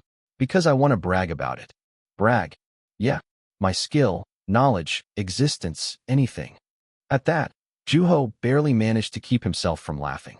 Just as Juho had noticed for some time, Sang Choi was an author who loved himself rather dearly, and Dae-soo nodded when she saw the look on Juho's face as if she understood what he was feeling. It's funny how somebody like that writes romance novels, right? She said. She was right. Sang's novels were filled with love toward others. The characters sought their identity and significance in those around them. Ironically, the person who was responsible for writing novels like that happened to be full of self-love. Organizing the wooden blocks, Sang said, there are relationships that are only visible to people like me. So, you do know that you love yourself a bit too much? Of course, I'm constantly comparing myself to other people and realizing that I'm better. Isn't that tiring? Juho asked by reflex, of which he didn't deny, saying, it sure is, but it helps when I write. At that, Dae-soo chuckled. You know, being an author isn't all that great sometimes, having to peek your head into all sorts of worries and concerns in this world and all. Juho agreed. As people who wrote about dangers, events, and conflicts, authors had all the more reason to keep those things close to their lives. You have to feel what the characters are feeling. There's no way around it, Juho said as he picked up an apple slice that had been set aside because of the board games for himself and handed another to Dae-soo. You picked the good one. This one's sweet. Juho agreed as he ate his slice. Then, Sang carefully took out an apple slice out of his. Chapter 169, The Top Author 3. Leaving the kitchen, Juho walked to the office space to look around. It was quite spacious and it felt more like a rest area than an office, maybe because of the board games. Along with a sofa, lamps, paintings, photos, books, and manuscripts, there was also a desktop on top of a long desk that was facing the wall. That had to be Dae-soo's workstation. Next to it was a wall covered by curtains, making it seem like there were windows behind it. What's this? Dae-soo and Sang's eyes followed the tip of Juho's finger. Oh, that. Then, Sang's expression grew darker, and looking at him, Dae-soo started giggling. It's a courtesy for guests. Are you squeamish at all? Not really. Bummer. You're just too young. It's not something I can show someone underage, Dae-soo said playfully, but she was also emphatic. She was assuming that what was hidden behind the curtains might have a negative influence on the young author. Then, setting his curiosity aside, Juho stared at the black cloth between him and the mysterious object. Sitting down, he asked Dae-soo, seems like that's where the inspiration for your book came from, right? I've said this before, but you really are a sharp one. Along with its bizarre and violent nature, her books were defined by their grotesqueness. At the same time, there was philosophy amid the horror, as well as love and life. Her books were loved by many, and she was often the target of those who criticized her for the violent elements in her books. What kind of photo is it? It's a picture of anguish. The very anguish she had peeked her head into was in the mysterious photo behind the curtains, but Juho didn't insist that she show it to him. He was more interested in Dae-soo's attitude toward the photo. Do you just keep the curtains open when guests aren't around? Yep. I've gotten used to it, so I look at it while I'm eating too. At that, Juho remembered her most recent book, The Finger That Rings the Bell. The book showcased Dae-soo's distinct writing style, with its gloomy and musty plot that kept its readers on their toes, and its focus was especially provocative. Is there a reason for you to prefer to write about things that are over the top? A reason, huh? With that, she poked the fork thoroughly into a crisp apple slice. Maybe I just have a different idea of what over the top means. What does that mean? I write based on real-life events. People always talk about how I have a bizarre imagination, but my imagination is far from realistic. If anything, I start by trimming out things that are unconventional, so that it becomes more relatable for the readers. There are those who kill other people for no apparent reason in this world, but that can't happen in novels. Then, she gave Juho an example that would be the easier to understand, and Juho looked intently at the completely peeled apple slice. So, with that out of the way, I probably won't water down my books anytime soon. This world has never been better than at the present time. At that, Juho asked no more. Instead, he imagined the world she might have seen through the photo behind the curtains. irrational reality, and negative emotions. An image of Dae-soo. Twisting those things in her writing rushed past Juho's mind. After he heard Dae-soo's story, Juho grew curious about Sang. How about you, Mr. Choi? Me? He opened his mouth as if he had been waiting for the question. Having a high opinion of himself, he was quite keen on being the center of attention. I wanted to be God. His goal was just as lofty as his self-esteem. God. Yes, God. Then I failed. It was an obvious failure, and Dae-soo stared at him as if he was beyond help. Before that, I wanted to be Mozart. It was a much more realistic goal than being God. However, you failed, didn't you? I sure did. He had a talent for music, but I didn't. It was sad. Seeing how your following goal was to be God, it seems like you didn't quite learn from the experience. No, it's the opposite. I set that goal out of anger, but I still took it seriously. I read tons of books on religion and mythology and even went to the psychics, but there was no gods willing to make me one of their kind. And so, I decided to be a novelist. Mozart, God, and now a novelist. After a couple of failures, his dream had finally come true. How did you transition from being God to a novelist? Not that the transition between Mozart and God made any more sense. I heard somebody say that authors do something similar to God. Authors were compared with God occasionally, since they created whole new worlds, deciding the fates of the characters living within them and what they will go through in their lives. But it wasn't exactly like the God I had in mind, Sang said in a serious tone. In what ways? First of all, I needed to put in the work. I'm not an all-capable being, so creating an entirely new world within 1 week is impossible. You have to rest on the 7th day too. I just don't have what it takes. In the book of Genesis in the Bible, God had created the world in 1 week. Sky and land, light, day and night, etc. Having finished the load of work in 6 days, God rested on the 7th day, looking at his creation, the world, and saying, "Looks great." And we, authors, have to do revisions as soon as we finish writing, right? The manuscripts are far from perfect before revisions and edits. It takes forever, too. Juho said, chuckling quietly. If we were God, we wouldn't be able to write anything so human, don't you think? Books filled with anguish and conflict. Well, the sovereign God might be able to, but I doubt he would do as good of a job as I would have. Juho ate his apple slice while listening to the words filling the void between himself and Sang's arrogance. Though he felt the chunks of apple getting caught in his throat slightly, they were still delicious. Now, I'm glad I chose to be a novelist. I can meet just about anyone through writing, so I'm satisfied.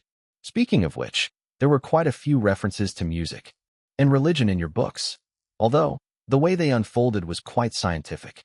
So, that's where you got those influences. That's right, Sang answered proudly. The love in his books was quite unique, and it started to dawn on Juho why the critics were saying that his books were dynamic and realistic. How about you? Sang Choi asked, and Juho blinked awkwardly, asking, what about me? How did you start writing? Oh, that's a good one. Dae-soo looked at Juho with eyes filled with interest. Although he preferred not to disappoint her, Juho didn't have anything as lofty as Sang, like wanting to be God or Mozart. He was simply, I was bored. But when did you first start writing, though? You debuted toward the tail end of your middle school years. So, that must mean that you've been writing since you were young. Then, Juho brought up an analogy that rose to the surface of his mind. It's like a digestive process. A digestive process? That's an odd analogy. Juho agreed. It was a rather strange analogy. Well, it is true that one doesn't become a better writer overnight. You know, I think I'm starting to realize how skilled Yunwoo really is. You still have a long way to go, Dae-soo. What? In that case, Yunwoo's level of skill isn't something that can be achieved within the span of a few years. At Sang's arrogant remark, Dae-soo's eyes narrowed, and she asked, well then, what do you think? I don't really have an answer. This kid is a mystery, much like Yunwoo and how he came about. I think you have a ways to go yourself, Choi. Dae-soo scolded him and changed the subject. Well, tell us more about what happened with Midium. She wouldn't even talk to me, saying that she's busy working. There's not much to it. Then, Juho told them a brief summary of what had happened during her visit, and the two authors listened intently, immersed in his story. Let's see how impressive of a character she comes up with. Remembering Midiam's behavior in his room, Juho nodded quietly. He looked forward to how the next volume of her book would turn out. Then, Sang opened his mouth and said, "I'm telling you, that big mouth of hers will be her downfall. She gets excited so easily, and she can't control herself. She's always blabbering out loud, too. What? She's cute. Besides, she handled herself fine. Dae-soo, you can't just let her be. Who knows what kind of trouble she might get herself into." Just as Sang had said, Midiam was easily excited and influenced. Looking at Sang, who had talked about Midiam without hesitation, Juho said, "You must be close to her. We're part of the same group, after all. She's one of the few authors that I know remotely well," Sang said, as if confessing his limited social life. Then, Dae-soo chimed in. "It's so easy to convince him to do something that it's not even funny. All you gotta do is let him bring his own lunch." His own lunch. Yep, he'll come out regardless of the distance, as long as I let him bring his own food. That's why I told him to bring his own food when we were meeting at Madame Song's restaurant. Although it made sense to Juho judging from Sang's behaviors up to that point, it occurred to him that Madame Song might have been unhappy to see a customer bring their own food to her restaurant. "Well, I eat there now." "Gosh, that was ages ago," Sang added in a hurry. "You eat at the restaurant now?" "Yes. I can trust Madame Song's cooking. And you're insisting on carrying your own lunch because you don't trust all the other restaurants." "I trust them less. Who knows how they cook or where those hands have been? That goes for the ingredients, too. I can't eat anything like that," he said emphatically. "Well, I get free food from time to time, so that's always nice. It's super convenient, especially when I'm planning on staying at a hotel." Dae-soo had a habit of staying in hotel rooms when she experienced writer's block, and she had probably been asking Sang to pack her meals, which explained why they had been communicating regularly.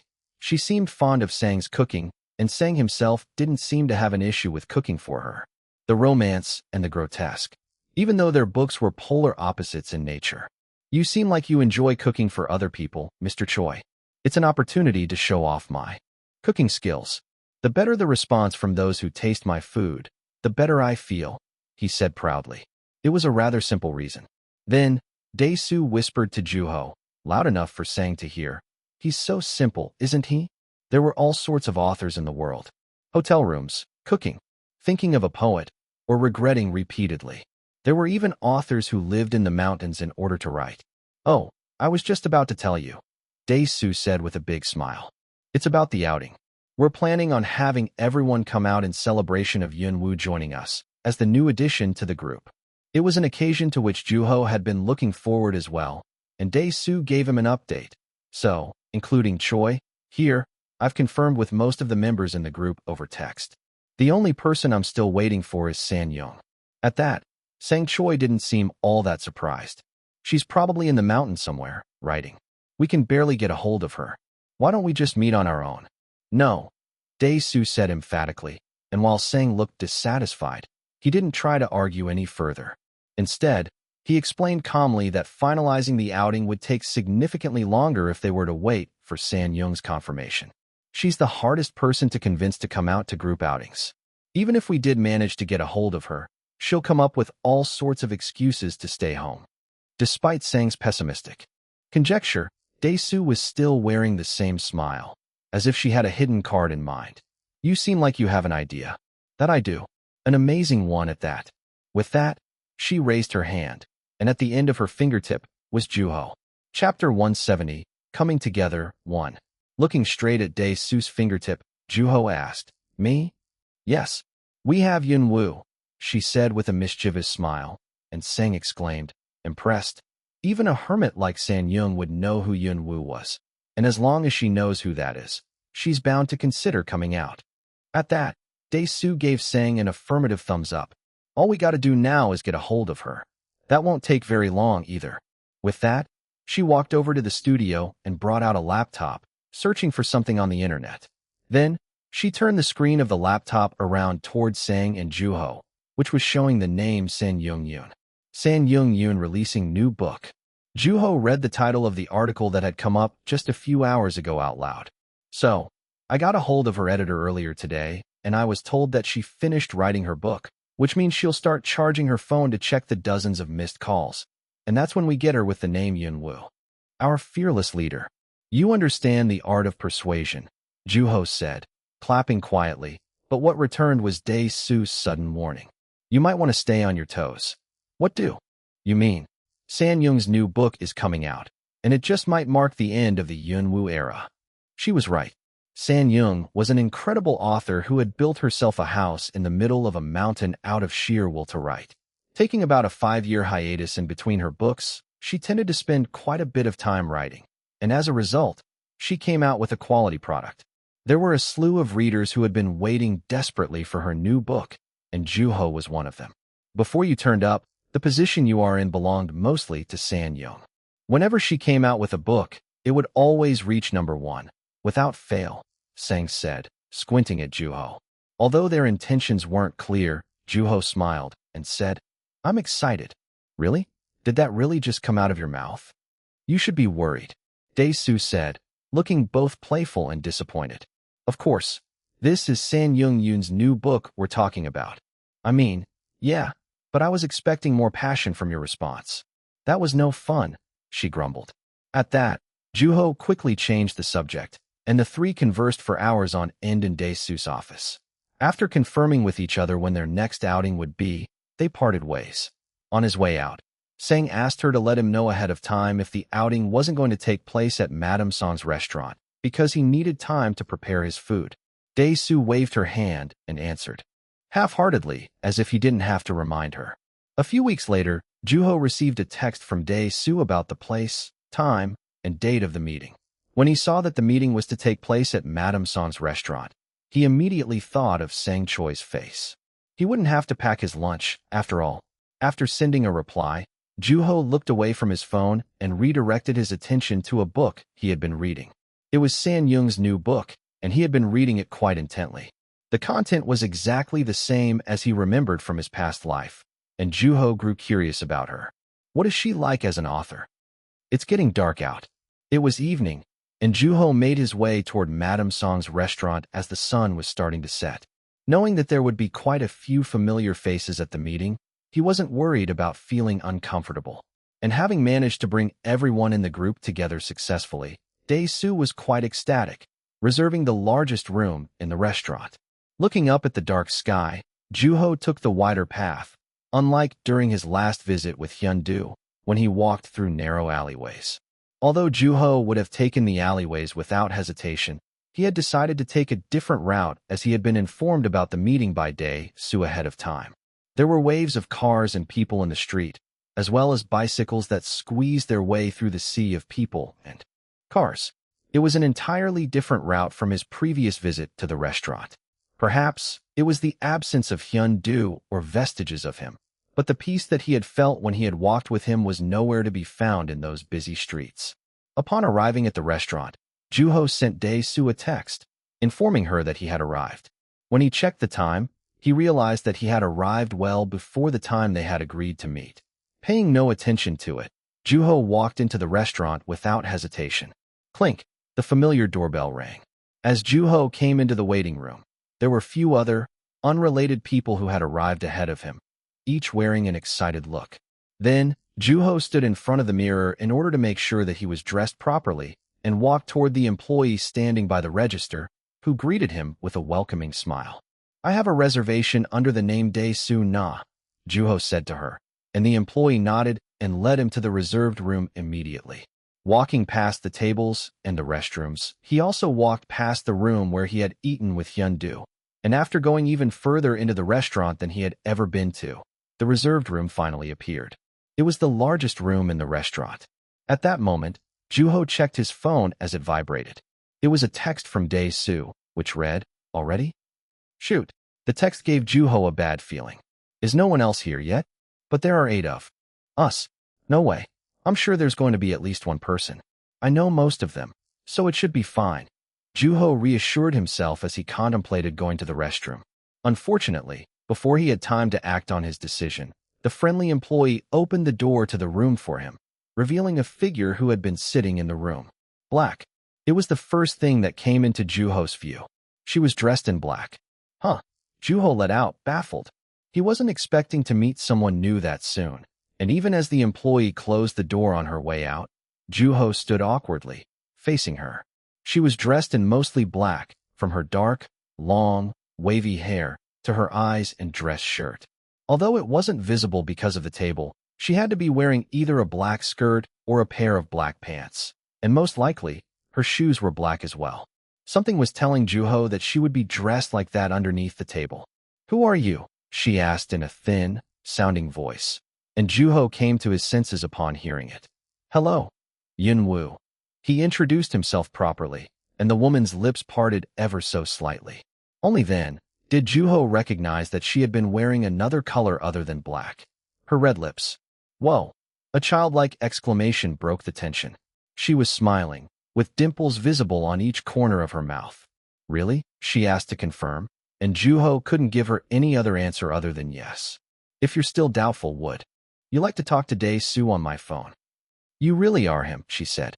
Fortunately, she was easily convinced. "I knew it was going to be worthwhile to get here early." Juho waited patiently for her to introduce herself, but what came out of her mouth was something entirely different. "I came down from the mountains because of you." In the end, Juho had to piece the puzzle together. "You must be San Young-yoon." Yes, I'm San Young-yoon. You can talk to Dae-soo on my phone too, if you'd like," she said as she took a flip phone out of her pocket, opening it and offering it to Juho. As Juho respectfully declined, she closed the phone back up. Then, the room sank into silence. Without even offering him a seat, she kept staring at him intently without saying anything. Juho felt his face itch for some reason. Her gaze was different from that of coins or hyundus, neither burning nor gentle. It was hard to figure out the right time to speak, and in the end, Juho decided to converse with San Young while standing in his place. Besides, his legs weren't going to hurt anytime soon. "I enjoyed your new book quite a bit." "Thanks." It was a brief answer, and by the time Juho started to think that she had no intention to converse with him, San Young opened her mouth and said, "I read your books as well." Her voice was thin, yet stable. However, it felt like it was coming from a distance, and it gave off a mysterious vibe, and because of that, I couldn't write for a week after reading them. Juho caught her words in a delay. "You couldn't write?" "Yeah, because the books were so raw." Not knowing what to say, he stood quietly. Fortunately, San Young had something she wanted to say. They had lasting impacts. "They reminded me of when I first read Mr. Lim, Mr. Kong, or Mrs. Beck's books. Maybe more. Thank you for the kind words." "Of course," she said, acknowledging that her intention was for him to thank her. Then, the room sank back into silence. Before Juho opened his mouth to ask her about her new books, San Young beat him to it. "So," she called for him. "Yes." "Are you really 18 years old?" she asked in a doubtful tone. Barely suppressing a chuckle, Juho asked back, "Do I look older?" "Yes, you're writing." At that, Juho felt pricked in the heart. "In that case, your books are no exception. There's a big difference between a person in their 40s writing like they're in their 50s and teens like they're in their 50s. She was right, and Juho understood what she was saying. There was such a thing as age in writing. Some authors' writing was more mature than they were themselves, while others were less or just as mature, and not one was better than the other. Some preferred to write something more mature, and others wanted to write something more youthful. There are times when the age of the author dawns on you while you're reading a book. Do you know what I mean? Yeah, sure. I've yet to meet an author with such a drastic age difference between the person and the writing. Speculation and realization. Then, she asked again, "Are you really 18? At that, Juho looked through his pocket and asked, "Would you like to see my student ID?" "Sure." It was a rather serious answer. Taking the student ID out of his wallet, he handed it over to her, and after looking down at the rectangular card in her hand for a little while, she gave it back to him. "Fascinating. What is? How are you able to write like that? There are all sorts of authors in this world. Is that right?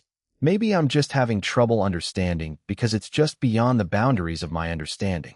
Maybe. Unless you have experience coming back from the dead, there's no way for me to explain this," Juho murmured internally as he decided to sit, walking toward a chair. "So," as San Young called for Juho yet again, Juho retracted his step. "Yes. Can you say something in Scandinavian?" "Pardon, don't you speak the language? You mentioned in language of God." languages that you referred to the Scandinavian language when creating different languages in the book. While it was true that Juho spoke the language, San Yung's request was simply out of place. Juho found himself in an awkward place, where things would be odd whether or not he chose to grant her request. As he remained silent for a little while, she asked, "Do you not know the language?" To which Juho answered, "Sure, I do." In the end, he decided to grant her request. Ski. San Yung blinked awkwardly, wearing a disappointed look. Ski in Scandinavian means thin plank, and it also means the name of the sport we're all familiar with. The look on her face didn't change one bit, and looking at Juho's face, she said, "You're funny." From then on, her eyes moved elsewhere, and Juho, too, turned around and saw Sang Choi standing behind him. Juho couldn't be happier to see him.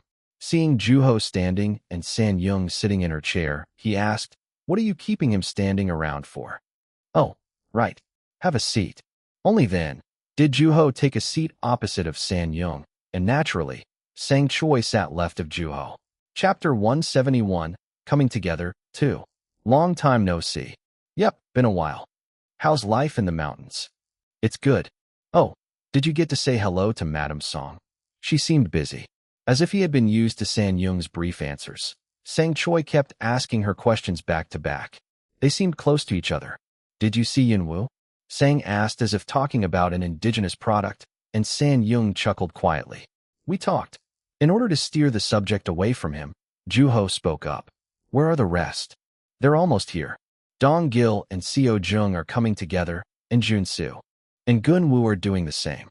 So are Dae Soo and Midium. Everyone's coming in pairs. Because they live close to each other. We're the only ones who came by ourselves. Maybe I should come with another person next time." "What does that mean?" Sang asked as he picked up the water cup next to his utensils, and Juho answered ambiguously, checking the time. It was almost time. "Oh man, what a sight." "Shut up." At that, Juho turned around toward the source of the voice. It was Seo Jung and Dong Gil. That day, Seo Jung was wearing fluorescent-colored sweatshirt and pants. "I see that you dressed up a little bit today." "Right. But somebody keeps talking about adding fluorescent colors to his list of things he dislikes." "I already did." Then, the two sat between Sang and San Yung. Dong Gil sat next to Sang, and Seo Jung audaciously struck up a conversation with San Yung, who was sitting next to him. Dong Gil and Sang also exchanged brief greetings with each other. "How've you been?" Dong Gil had asked San Yung, but the answer came from Sang. "I've been good as always. I take good care of myself." "I see that you haven't changed one bit." While Dong Gil and Sang conversed, Seo Jung talked to San Yung, swinging his fluorescent sleeve about. "San Yung, can we please have you more often?" "Sure. I'm not all that busy anymore, so feel free to come by whenever you want to." "Really? Wait, but there are snakes." There are indeed." At that, the room grew all the more boisterous, unlike just a moment prior, when the room would sink into silence at every opportunity. Soon, the rest of the group arrived. Phew, the rooms filled to the brim with authors. "Great to see you all," Dae Soo said in high spirits, and Midium, who greeted the others simultaneously with her, looked at San Yung and Yun Woo in turn with sparkling eyes. "Hello. Been a while, everyone." With that, Jun Soo and Gun Woo arrived. Each of the four authors sat between San Yung and Juho, with Gun Woo sitting to the right of Juho, then Jun Soo, Midium, San Yung, and Dae Soo, who sat closest to her. The round table was now fully occupied, and everyone exchanged brief greetings with each other. "All right, should we order now?" Dae Soo asked, and each ordered their food and drinks accordingly. Soon, plates of hot food filled the once empty table. Having ordered the same dish previously, Juho took a bite from his chicken, which tasted just as pleasant as last time. With the exception of Juho, the 8 authors each conversed with one another about different things. "How is it that you look worse and worse every time I see you, Gun Woo?" "That's because I'm writing. I haven't been getting a whole lot of sleep lately." "What? Were you always that sensitive? Have you been feeling under pressure?" "Of course. I'm not as bold and daring as Dae Soo." Then, Midium chimed in, taking swigs of her beer. "That's because Gun Woo was born looking depressed." "Come on, Dae Soo. You know better." "Huh. Touch."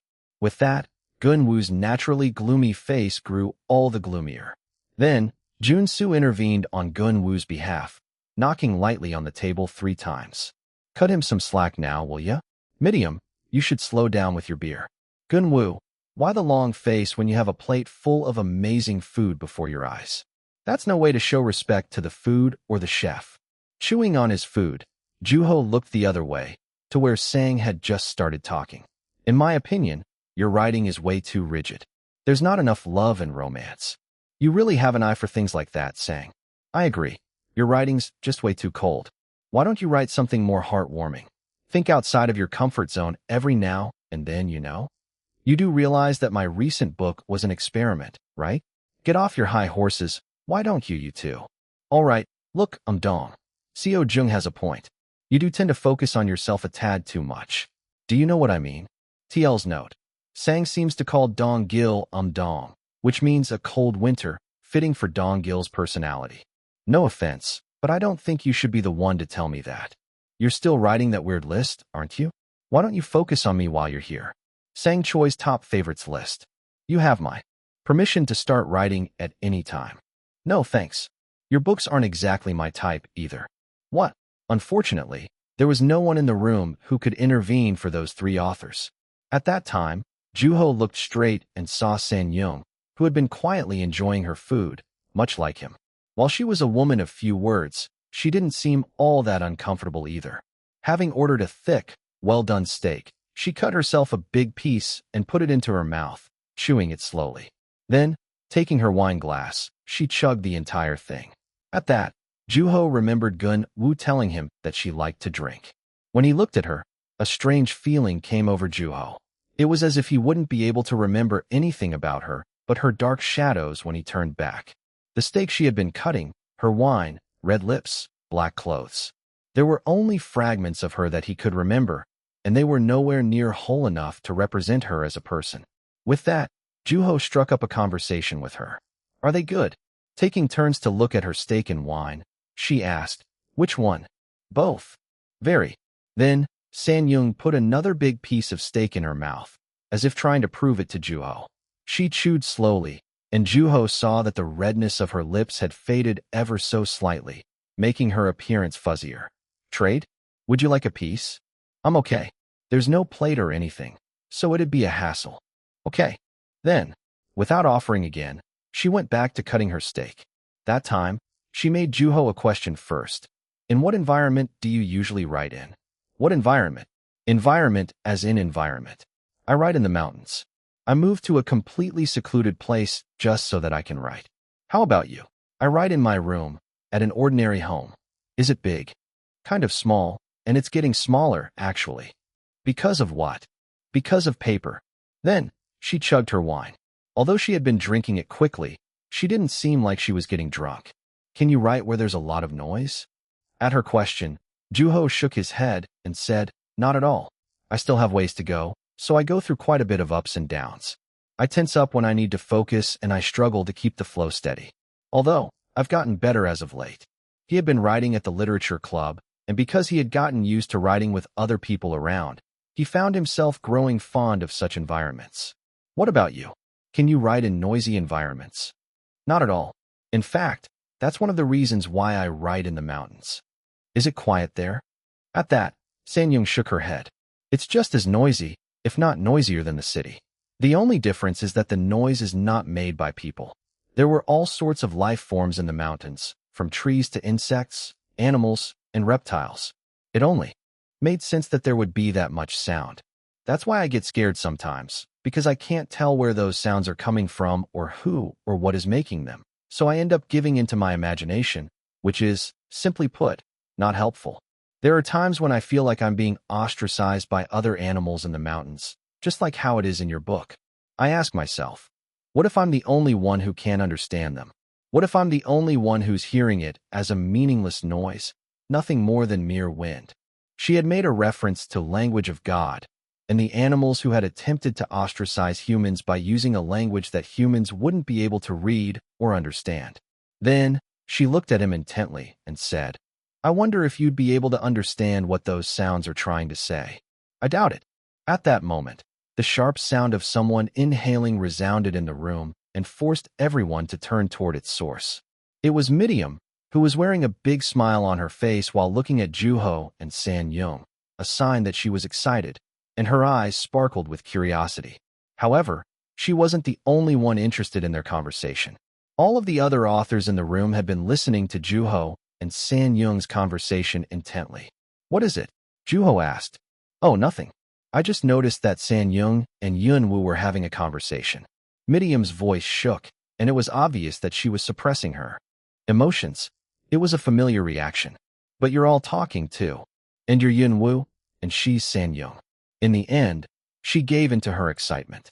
Yunwoo, who has written nothing but steady and upcoming bestsellers, and San Yung, the backbone of Korean literature, are having a conversation right before my eyes. Not just about anything, but about each other's books. A summit between Yunwoo and Won E-young. The table shook as she moved enthusiastically, and Dae-soo kept her from standing up to give a passionate speech. Handing her a glass of beer, she said, "Relax. Here's your beloved drink." Wouldn't that make it worse? Despite Juho's attempt at keeping Dae-soo from offering Miriam alcohol, the glass went to the excited detective novelist, and the room grew silent the moment she brought the glass up to her mouth, which was the very moment Dae-soo had been waiting for. Then, Dae-soo continued on Miriam's behalf. "It makes sense for Miriam to be that excited. I was really curious myself when it came to the two of you meeting. Think about it. Changes are happening at bookstores that were filled with nothing but Yunwoo at one point. I heard that San Yung's books are climbing up the bestsellers list at a frightening rate," Dae-soo said playfully about the seemingly serious topic. To which Juho answered unhurriedly, "Yes, it's true. I enjoyed her new book quite a bit myself. I was moved." "Oh, come on now. Don't talk your way out of this." Whoever said anything about talking their way out? "Aren't you anxious? You thought you'd be at the top forever, but there's someone chasing after you. Don't you feel threatened?" Dae-soo asked, exaggerating. And just as she had said, Juho's past self would have felt anxious and threatened. Unfortunately, there were simply too many authors in Korea who were more than capable of taking his place at the top, and his insecurity had become a reality upon the release of San Yung's new book, leading him toward the suicide of his writing career. It was in that very direction he had run toward, which, in hindsight, was obviously the path toward his downfall. Juho thought back on the articles he had read in his past life at around the same time. San Yung surpasses Yunwoo. The power of the veteran author. Will San Yung be a match for Yunwoo? Before Yunwoo, there was San Yung. Where's Yunwoo, the face of Korea? Publishing company remains silent. Who's San Yung? Yunwoo's reaction. The titles had been quite provocative and had shaken the young author's heart relentlessly. As Juho remained quiet, Junsu intervened, moving his finger 3 times. At that, Juho chuckled by reflex, and everyone turned their eyes to him. Threatened by what? It was an answer that could be interpreted in multiple ways, and that time, Dae-soo remained quiet after Juho's ambiguous answer. At that moment, Miriam, whose reasoning skill was less than impressive, interjected. "Are you saying that San Yung's new book is not a threat to you at all? Miriam, you even visited my school. You should know better. If a single interview was all it took for me to know someone, I wouldn't have gone out of my way to try to write about people. I'm a rather simple person." Then, Dae-soo stopped Miriam, who was glaring at him fiercely and was about to argue back. Dae-soo was adamant about making sure the authors in the room didn't share more than they ought to. Then, think about it. It's not like I own the #1 or anything. Anyone can have it, and it's kind of misleading to say that one can take it away from another person. Then, another voice interjected, astounding. It was Sang Choi, who took the opportunity to share his experience. "When I first reached #1 on the bestsellers list, I would lose sleep every time I got pushed down to a lower rank. I was so disappointed." Disappointment. Juho was well acquainted with the emotion. It had felt like readers were no longer interested in reading his books. The lower the book had fallen in the rankings, the more the book, which had been written over a span of months or years, had felt like chewed-up gum that had lost its sweetness. It had taken some time until he realized that what he had felt wasn't the truth, and considering how much pride Sang took in his work, the experience had to have been even more painful for him. "I'd figure that it'd be even worse for you." Sang said something similar to what Juho was thinking. It was as if he saw himself and Juho in a similar light. Yunwoo has been constantly turning up at the top, from his debut title to his sophomore title, Language of God, and its offshoot volume. He was never threatened by anyone, and the dispute between Yunwoo and Wonhee Young proved that even further. You've always been competing against yourself up to this point, and then San Young makes an appearance. Her books were selling at an increasing rate. Her new book has already passed Yunwoo in the weekly bestsellers rank, and it's very likely that the same thing will happen in the monthly or the steady bestsellers rank, Sang said as if trying to provoke Juho. To which he answered, "You're probably right. Considering how powerful San Young's writing is, it's very much possible." At that, Sang's expression grew darker, as if he had tasted something rotten. "No, something's not right. You should be falling apart, anxious and on your toes. You should feel threatened, fighting desperately to protect your delusion. You should be making mistakes and bad decisions. That is what humans do." At that, Juho simply chuckled. Chapter 172, Coming Together, 3. That was what made humans human. Greedy, prone to fits of rage when things didn't go their way, wavering at the smallest inconveniences, failing, and despairing. "I really love Madame Song's cooking," Juho said as he cut himself a small piece of chicken, putting it into his mouth. At the same time, finding joy in the smaller things was also one of the defining characteristics of a human. "You know, I'm not finding myself getting all that upset. It must be the food." "What?" Sang asked, and San Young, who had been observing them quietly, interjected. "Now that I saw with my own eyes, I realized that it's not just your writing that's mature. You're not saying that I look old, are you?" "No, not at all." "Huh," Sang let out, perplexed, and Dong-gil told him, "Choi, forget it. That's how he's able to write like that. I just can't tell if he's carefree or mature." At the sight of Juho, who was enjoying his meal in peace, Sang Choi couldn't help but chuckle. Then, Dae-soo said to San Young in an exaggerated tone, "You know what?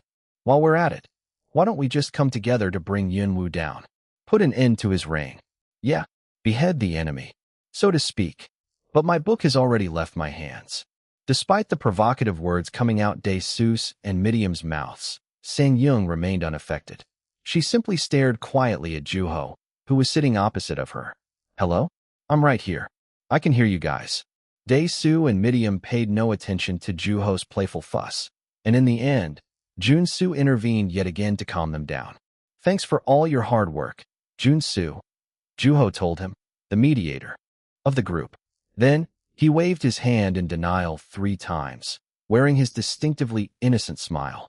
"Well, I think I'll get me another beer. Dae-soo, how about you?" "I'll have a beer too. A glass of wine for me." Dae-soo and San Young each answered Midium, and the room returned to its boisterous state. Thinking that it was a rather interesting occasion, Juho sipped quietly on his Coke. "So, I heard that Kelly Coyne bailed on a special event recently?" "Well, that's Kelly Coyne for ya. His temper must have come back with his books. The authors took turns to talk about Coyne's infamous temper. You've met him in person, right? How was it?" Gunwoo asked, and after a brief time thinking, Juho answered, "He was just an author who really liked coffee." "Well, tell us more. We're curious." "I don't really know, either. We didn't spend all that much time together." "Oh, come on. You were his translator. Surely, you can do better than that," Seo Jung said, shaking his fluorescent arm. "We had no clue, even when you were over at my house.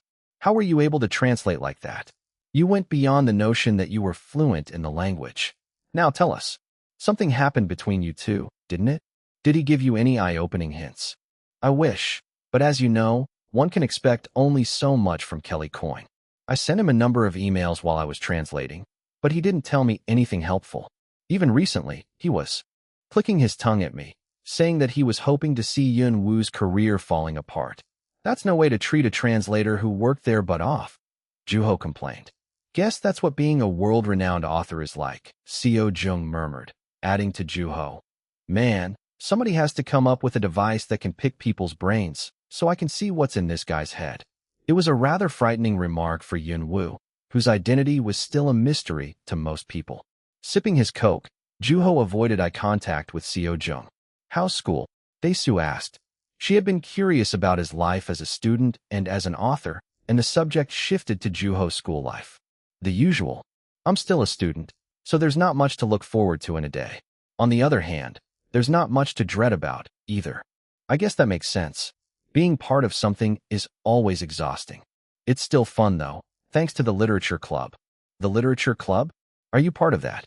Aside from those who already knew, the rest were taken aback by the fact that Juho was part of the literature club at his school. What do you do there? Do they know that you're Yunwoo? Seo Jung asked, and Juho gave him an affirmative answer. Everyone in the club knew and accepted his identity as Yunwoo. Although, aside from those in the club, no one else at school knows. So, does that mean you get mentioned during linguistics? Sang asked. Obviously, Yunwoo was a go-to name to mention when it came to waking up students who were dozing off during class. There were times when we did analysis studies on Yunwoo's identity or studied his works. Then, the image of Mr. Moon talking enthusiastically about Yunwoo on the podium rushed past Juho's mind. When the teacher would look intentionally in his direction in between remarks, Juho had to fight off the urge to laugh out loud with every bit of strength in his body. Well, that sounds fun. I don't think there's going to be another person who will have a school life as interesting as yours. Everyone experiences school differently. And you, sir, are the conspicuous one in the school. Are you a spy? I didn't sneak out any information. Well, considering the aspect of his anonymity, wouldn't he be closer to a superhero? I don't recall saving the world, either. Then, San Yung asked calmly. Did anyone in the club catch on that you were Yunwoo by the way you write? Your style is very unique, so I have a feeling that there would be at least one person who'd have figured it out. For once, that was a question Juho was able to give a definite answer to. Not one, he said confidently, and she tilted her head in confusion. How are you so certain? Because I write differently from Yunwoo. What does that mean? Just as it sounds. I'm not Yunwoo at school. Was that name supposed to be separable? Let's say that it's closer to distancing myself from him. At that, only Jun-soo and Gun-woo understood what Juho meant. Another style. As long as Juho had that, there was no way he would get caught at school. While San-young was still puzzled, Juho didn't go into detail since the occasion fittingly called for more lighthearted subjects. In the club, we do these fun activities or training of sorts, like listing as many random words in our surroundings, writing a story about something absurd, or using our clubmates as characters in a story. We make compilations, too. Compilations. I like that idea, Dae-soo said, and Juho briefly explained the process to her. With eyes filled with interest, she asked, So, what kind of story did you end up including in the compilation? A short story called Grains of Sand. Fitting of their occupation, as the subject shifted to writing, the room came alive all the more. It's kind of like a sister version of Language of God. I thought of the plot at the same place, looking at the same scenery. Although, they're very different in nature. I know what you mean. There are times when two different ideas hit you all at once. Most writers either choose one over the other, or mix the two accordingly. Having similar experiences, the other authors chimed in and agreed with Juho. I'm a student, so I wrote one at school while I wrote the other at home. Man, you really do write a lot, Midia murmured. Then, taking a big swig off her beer, she said loudly, So, as you all know, I've been to Yunwoo's writing space in person, and I gotta tell you, it was amazing. This tiny room is filled to the brim with manuscript paper. Of course, you might think that most authors have similar-looking studies at their homes, but how should I put it? It was as if there was writing floating around the room. There were boxes and boxes stacked on top of each other, filled with even more manuscript paper, and Yunwoo writes and sleeps surrounded by those very things. I was kind of envious, but I gotta say, it was pretty overwhelming at the same time. Although she might have seemed drunk at a glance, she wasn't slurring her words, nor were her eyes shaking. It was her natural tone, even without the effect of alcohol. So, that's what Yunwoo's writing space is like, huh? How curious. It's just an ordinary room, Juho said, but nobody believed him. However, his room really was nothing to write home about.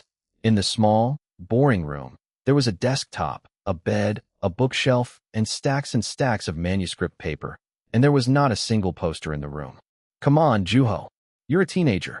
Live it up a little.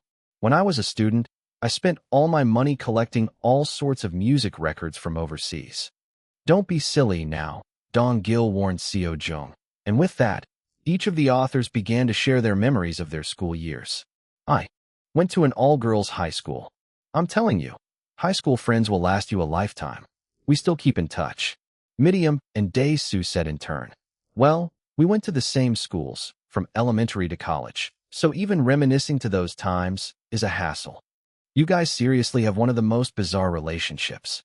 It's a curse, if you ask me. I kept my social life limited, even as a student, Sang added to Seo Jung and Dong Gil's well-known relationship. When I think back on it, I did a lot of dumb and embarrassing things. We were all immature at one point. But you were always a good student, Jun-soo. That's not entirely true. With that, Gun-woo and Jun-soo discussed their embarrassing past. Everyone in the room was reminiscing to their respective past, indicating the years that had gone by. You know, hearing Juho mention it, I kind of miss it all of a sudden. I used to be part of the literature club at my school, too. PFF, you were barely there. Well, it doesn't change the fact that I still miss it. I really enjoyed it back then, writing about the same topic while surrounded by friends. Although Dong Gil usually would have scolded Seo Jung, he agreed quietly with the latter half of Seo Jung's statement. I wasn't part of the literature club because our school didn't have one. Yeah, same here. I wasn't part of the literature club at my school, either. I didn't actually start writing until college. Literature club, huh? I'm jealous that you get to experience that. Sounds fun. San Young was also among the authors who had never been part of a literature club, and when she finished speaking, the room sank back into silence. Everyone was having a similar thought and wanting the same thing. Then, Dae-soo spoke up on everyone else's behalf. It's never too late. It was never too late. 9 authors. How hard can it be? Then, Sang asked in order to clarify. So, what are we suggesting here? Are you saying that we should make a club of our own? It's been years since we graduated. No, not like that. The idea wasn't to go back to the past. Instead, there was something that could be done in the present, and like a leader, Dae-soo said loudly, let's say a club? A club. That's right. All we gotta do is change the name ever so slightly, and we'll find what we're looking for. Like how? Literature club, compilation, club, and the word Juho guessed in his mind all came out of Dae-soo's mouth. Our club's very own literature magazine. A literature magazine was a rarity and not at all popular. However, in the early stages of Korean literature, a number of authors would come together and publish a literature magazine. The very first literature magazine came out in 1919, during the Independence Day movement. I mean, to think that writers back then would come together to write is really breathtaking. As the authors thought about the authors through history, whether of novelists or of the poets of Cheongrakpa, interest began to stir in each of their hearts. TL's note. Cheongrakpa was a group of 3 poets in Korea in the 1940s who contributed to the preservation of Korean poems before and after the nation's liberation from the Japanese occupation. Well, the literature magazines from back then were, needless to say, legendary. With that, the eyes of all the other authors sparkled with interest as well, captivated by the idea. You're right, Dae-soo. Miriam let out, excited, and Dong Gil, who was always level-headed in every situation, agreed. I don't see why not.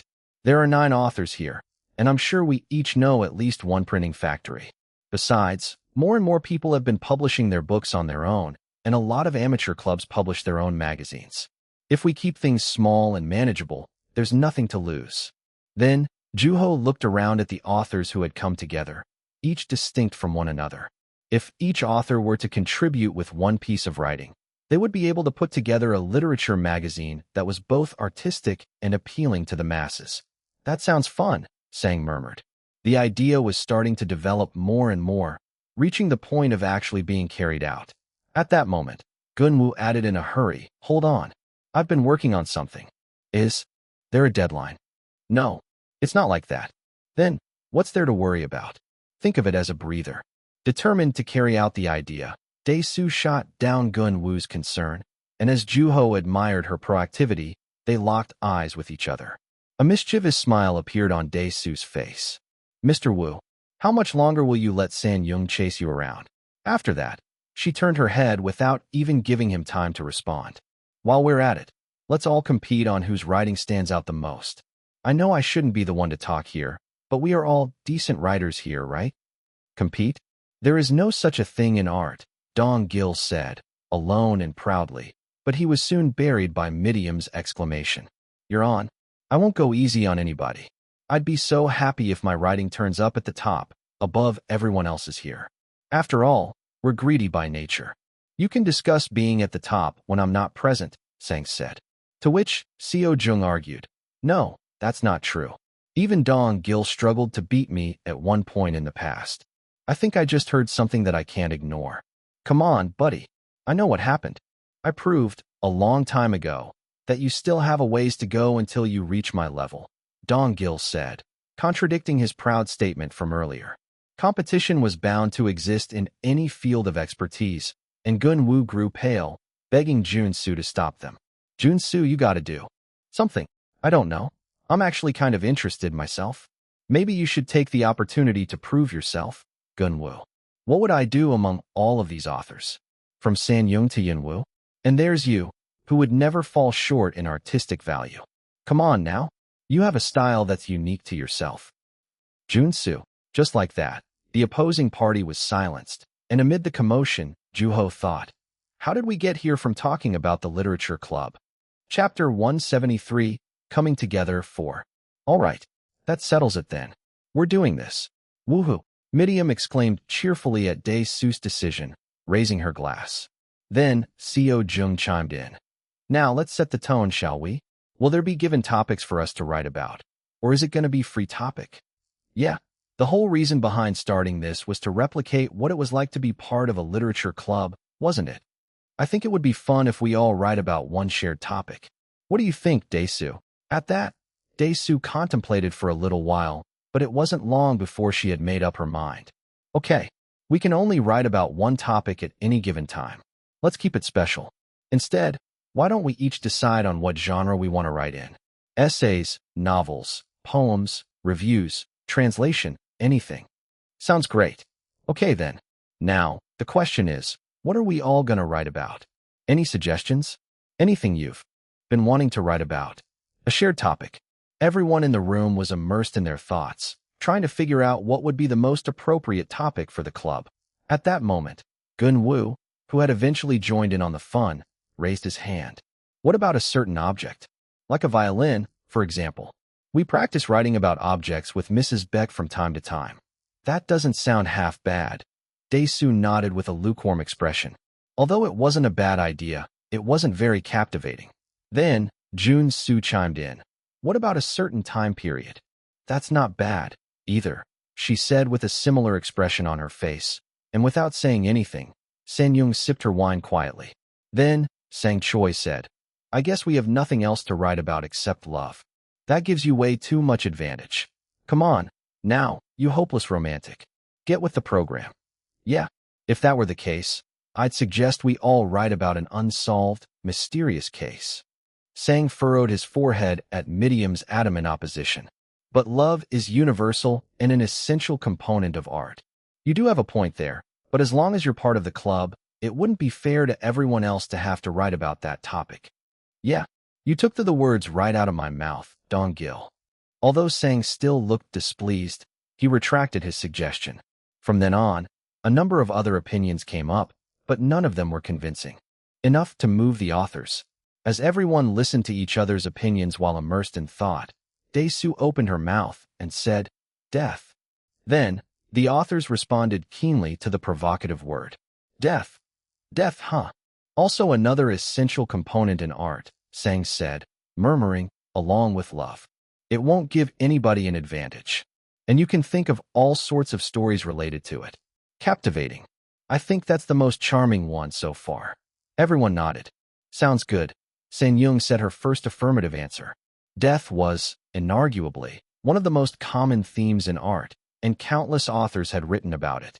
On top of that, none of the authors in the room were experts on the subject of death, making it the fairest suggestion so far. However, death, huh?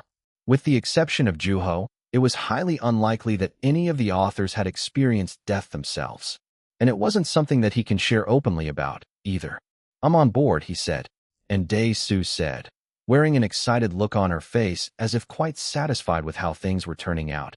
I sense something really special is about to happen. This almost makes me wish that the club was bigger. We're not going to publish them, are we? Let's play it safe for now. Once we try to make a profit out of it, that's when we lose our creative control. With that, Dae-soo and Dong-gil began to discuss matters that were more realistic, and Joo-ho took a sip of his Coke.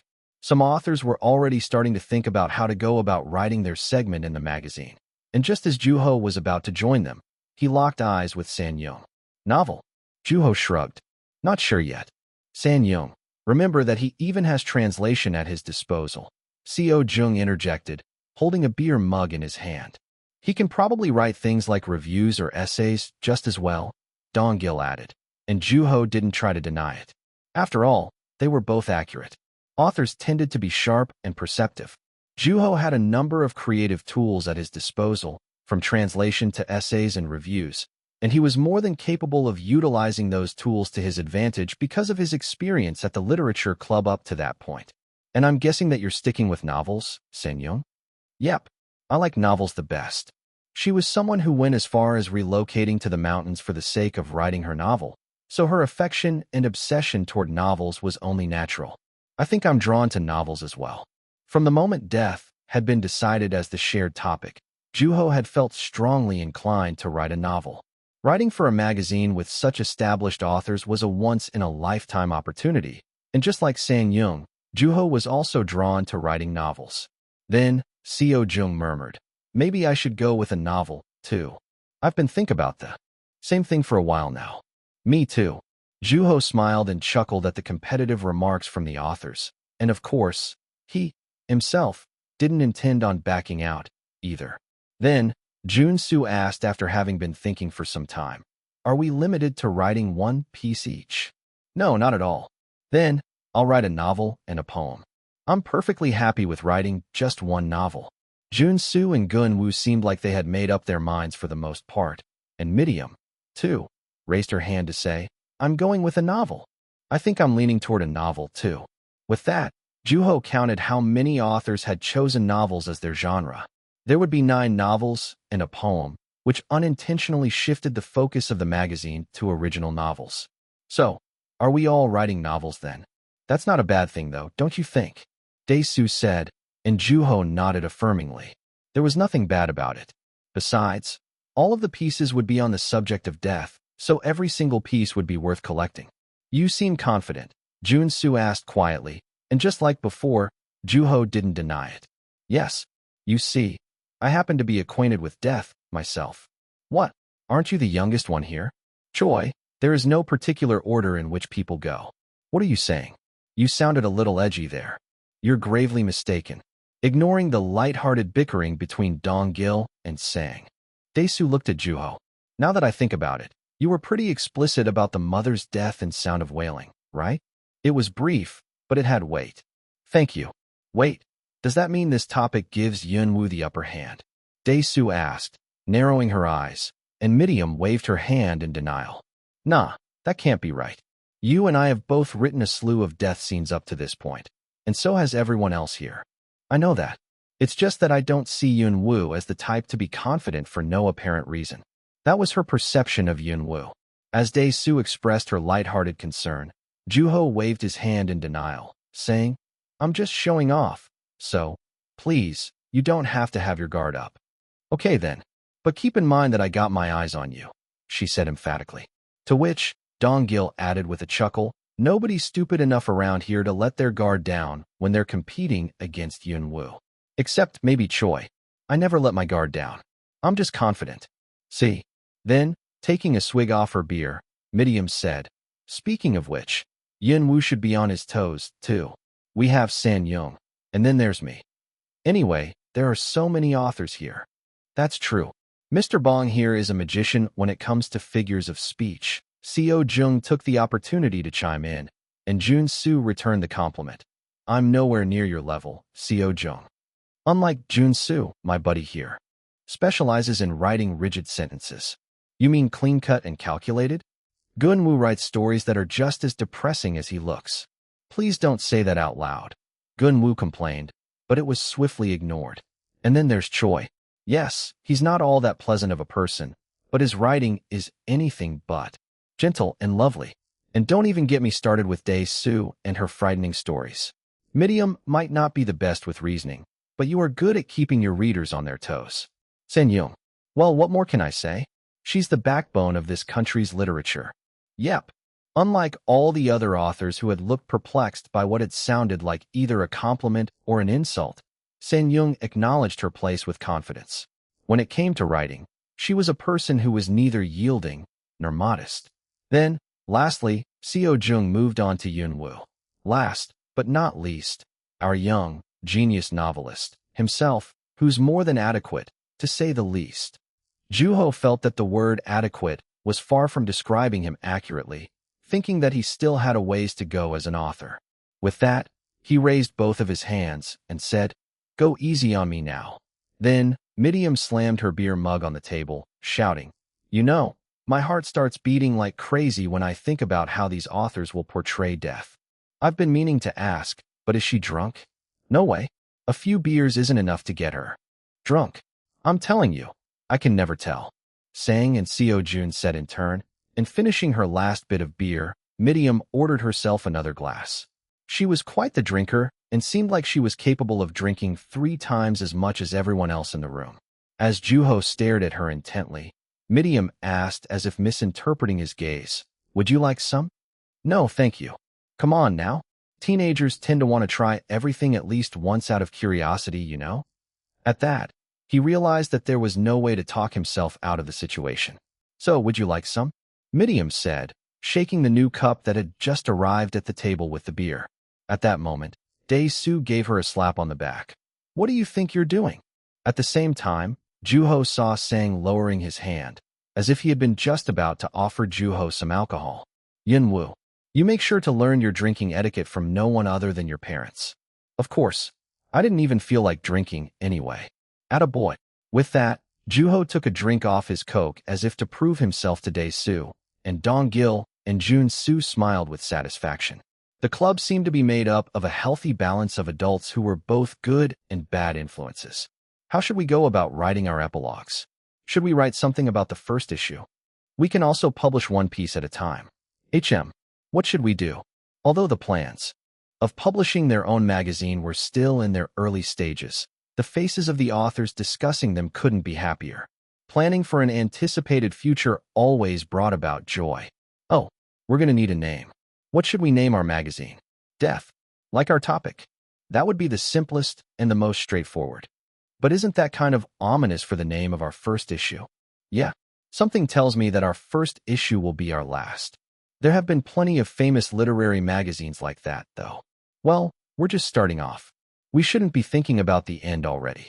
As Joo-ho listened quietly, he brought up a thought that rushed past his mind. The beginning and the end. What? The beginning and the end. How's that for a title? After all, there's nothing in this world that says death marks the end of our lives. Not bad. Not bad at all. Midium agreed enthusiastically, and Sang-young nodded quietly as well, looking like she had lost interest in the matter. After contemplating for some time, Dae-soo said, "Okay, we'll decide on the beginning and the end as our working title for now. Once we come up with a better title, we'll change it then." At that moment, the door opened, and everyone looked toward it. It was Madame Song, who had come by to greet her regulars while things were slowing down in the restaurant. And everyone greeted her welcomingly. "Madame Song, the food is amazing." As usual, needless to say, the person who was the most excited to see her was Midium, and Madame Song expressed her gratitude by smiling like a bear cub. "You guys are running low on drinks, right? I'll go bring some more." "You're seriously the best, Madame Song." She greeted the authors one by one, and when she saw Sen-young, a cheerful expression appeared on her face. "Oh my, it's been ages. How's life in the mountains?" "Good. I love your cooking still. While you're all here, eat up. You guys are writers, so you need all the energy you can get." "Thank you." Then, as San-young dropped her head slightly, Madame Song turned her attention to Joo-ho. "Joo-ho, it's been a while since I've seen you too. I love that you're getting along with all these authors. How are they treating you? If any one of these people pick on you, you let me know." "Come on, Madame Song. You don't really think we'll do something like that, do you?" Midium asked proudly, as if completely forgetting she had been about to offer Joo-ho a drink. Chapter 174, Coming Together, 5. Thank you, Madam Song. We'll come again soon. The authors took turns thanking Madam Song on their way out, and as Juho bowed to her, she said, I can't remember the last time I had this many authors at my restaurant at once. It was so wonderful. Feel free to come whenever you'd like. Then, before going their separate ways, the 9 authors conversed a little longer in front of the restaurant. Well, we should probably get going. Do we have to? Can we go to karaoke or something? Hello? We have an underage boy and a mountain hermit in the group. Besides, we're planning on meeting again. Juho heard Dae-soo and Midiam's voices. Midiam seemed to be feeling dissatisfied that the only thing they did collectively as a group was have a meal, and truth be told, it was nearly impossible to have everyone come out to the meeting. As someone who lived in the mountains, Sen-young seemed rather sleepy, yawning quietly. Seeing that, Juho asked, You're not going back to the mountains, are you? Where are you staying? A hotel, she answered briefly and, looking around, added, You know, the city is just as bright as I remember it when I used to live in one. The sun has probably set in the mountains a long time ago. It's your bedtime, isn't it? Yep. I would have gone to bed a while back, by now, Sen-young said, yawning yet again. Her lips weren't as red as when Juho first saw her, and as he stared attentively at her fuzzy appearance, she asked a question out of nowhere, which Juho answered in a delay. You said you were confident, right? Pardon. Earlier, in the restaurant. As Juho remained quiet, she added, So am I. She was calm. If there was such a thing as win or lose in art, which had no rules or points to keep track of, it would be determined by emotional scale, a measurement of how much an author moved their readers with their writing. While abstract and subjective in nature, there were no arguments between opposing opinions as people were either moved, impressed and captivated, or uninterested or bored. There was no misjudgment, either, aside from pure honesty. Amid the strange experience of seeing Sen-young in the bright city lights, Juho asked himself, would I be moved by her writing, and would mine move her? What kind of piece will she end up writing, and what will I? As Juho stared intently at Sen-young while surrounded by complicated thoughts, Midiam interjected, excited, I'm here, too. Then, the sound of frivolous laughter resounded. It was Seo-jung, who had a toothpick in his mouth. His fluorescent-colored sweatshirt and pants shone all the brighter under the street lights. Perhaps it was because Dong-gil was standing next to him, relatively better dressed. Yeah, we're still here. Yunwoo isn't the only author around here, you know. They were some of the most prominent authors in the country, and Juho felt that writing about a shared topic with them would be a fun experience. At that moment, a voice said, Excuse me. When he looked toward the source of the voice, he saw 2 women locking arms with each other. Then, one of them asked Sen-young cautiously, Are you Sen-young Yoon by any chance? Yes, I am. Oh my gosh. We're such big fans. With that, the 2 covered their mouths with their hands, unafraid to show that they were her fans. Then, riding the wave of confidence after recognizing Sen-young, they asked Dae-soo, who was standing next to her, And you must be Dae-soo Na, right? As Dae-soo nodded affirmingly, the 2 stamped their feet with excitement, and while exclaiming repeatedly, they looked at all the other authors around them. Midiam, Dong-gil, Seo-jung, and Sang-choi. They seemed to know them all. From the moment the 2 women recognized Sen-young, Juho took a step back and hid behind Jun-soo and Gun-woo, joining unintendedly the group of less popular authors. While watching his fellow authors giving autographs to their fans, Gun-woo said, You know Jun-soo, I'd love to be part of that group. I'm sure your time will come, Jun-soo said, patting Gun-woo's back with a gentle smile. Jun-soo's right, Gun-woo. Enjoy your peaceful life while you still have it. No offense, but I don't find those words comforting at all, Gun-woo said, rejecting Juho's attempt to encourage him. What had started with 2 authors had now evolved into a handful of authors and the addition of a spontaneous photo session. Resolving not to go near them, Juho distanced himself from the group, and catching on to what Juho was doing, Jun-soo suggested, Should we go on ahead? But we didn't even get to say goodbye to everyone. It's fine. Everyone tends to do their own thing at the end of every meeting. Let's go. At that, Gun-woo agreed, and after sending a text on his phone, Jun-soo left without hesitation. Let me give you a ride. I'll bring my car in a little bit, so wait here. Junsu said as they came out of an alleyway. Although Juho respectfully declined, saying that he could catch the last bus back home, Junsoon was adamant about not sending an underage person home alone. I'll get an earful from Mrs. Beck, otherwise. You saw that I didn't drink earlier, right? I'm a designated driver, so you can rest assured. Because it wouldn't have been proper to decline repeatedly, Juho willingly took up Junsu's offer. With that, Junsu headed for a parking lot nearby, and Juho and Gunwoo waited for him under an orange streetlight.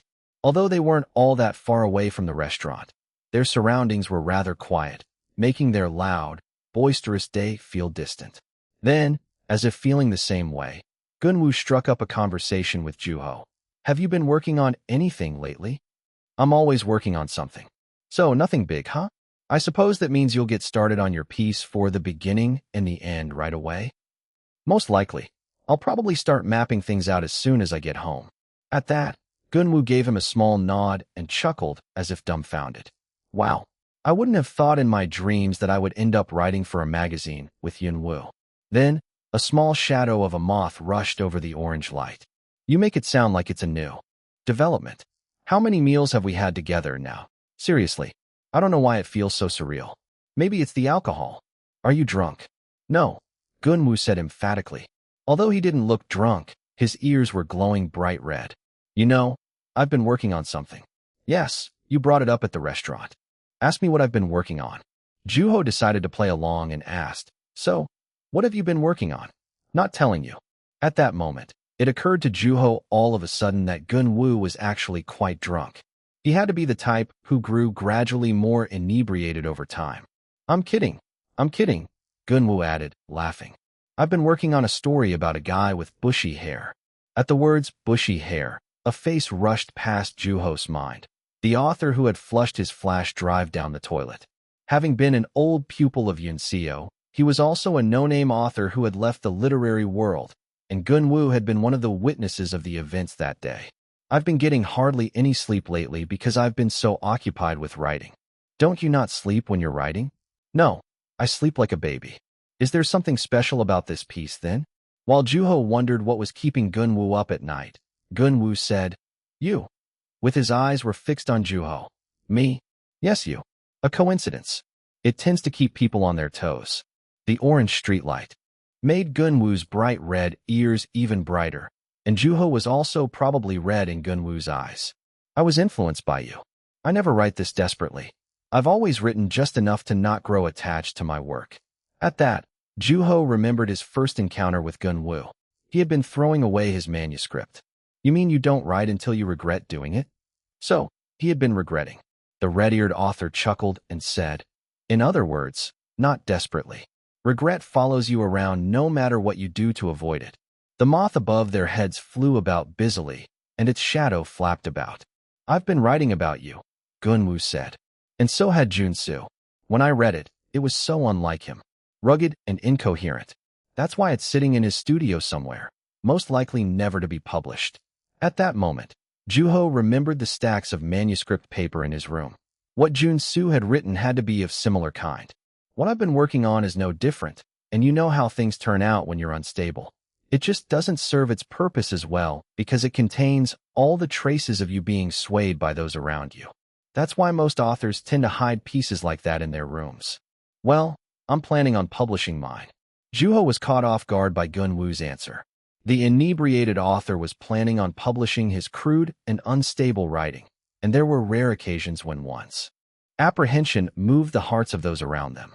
Although, there was no way to know how the piece would actually turn out until it actually came out. You'll regret it. The result seemed obvious to Juho. I'm not afraid of regrets. I like the sound of that. Actually, I am a little. You would have sounded so much cooler if you hadn't said that. Yeah, I'm regretting it as we speak. That was the kind of person Gunwoo was, and apprehension portrayed by an author like him was a treat worth looking forward to. After all, he tended to excel in portraying such emotions. There's Junsu.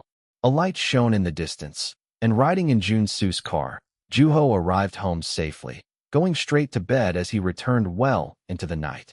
Regrets, death. Those two words lingered in Juho's head, and in the end, It wasn't until after he sat up and made a new addition to the towering stacks of paper that he went to sleep. "The weather's nice today," Juho said, looking up at the blue sky, and when he looked down, a river came into view. The entire world was blue, shining mysteriously and full of life. "Let's go for a ride. Want some ice cream?" "All right. There's a good spot over there." "Oh, did you hear? There were quite a few people at the Han River.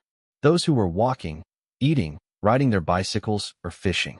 Juho had been sitting on the lawn, looking at the people around him. Because it was an open space, it was quite suitable for people watching. Of course, it was only fair that he was just as exposed as everyone else. At that moment, an infant holding its mother's hand walked past Juho.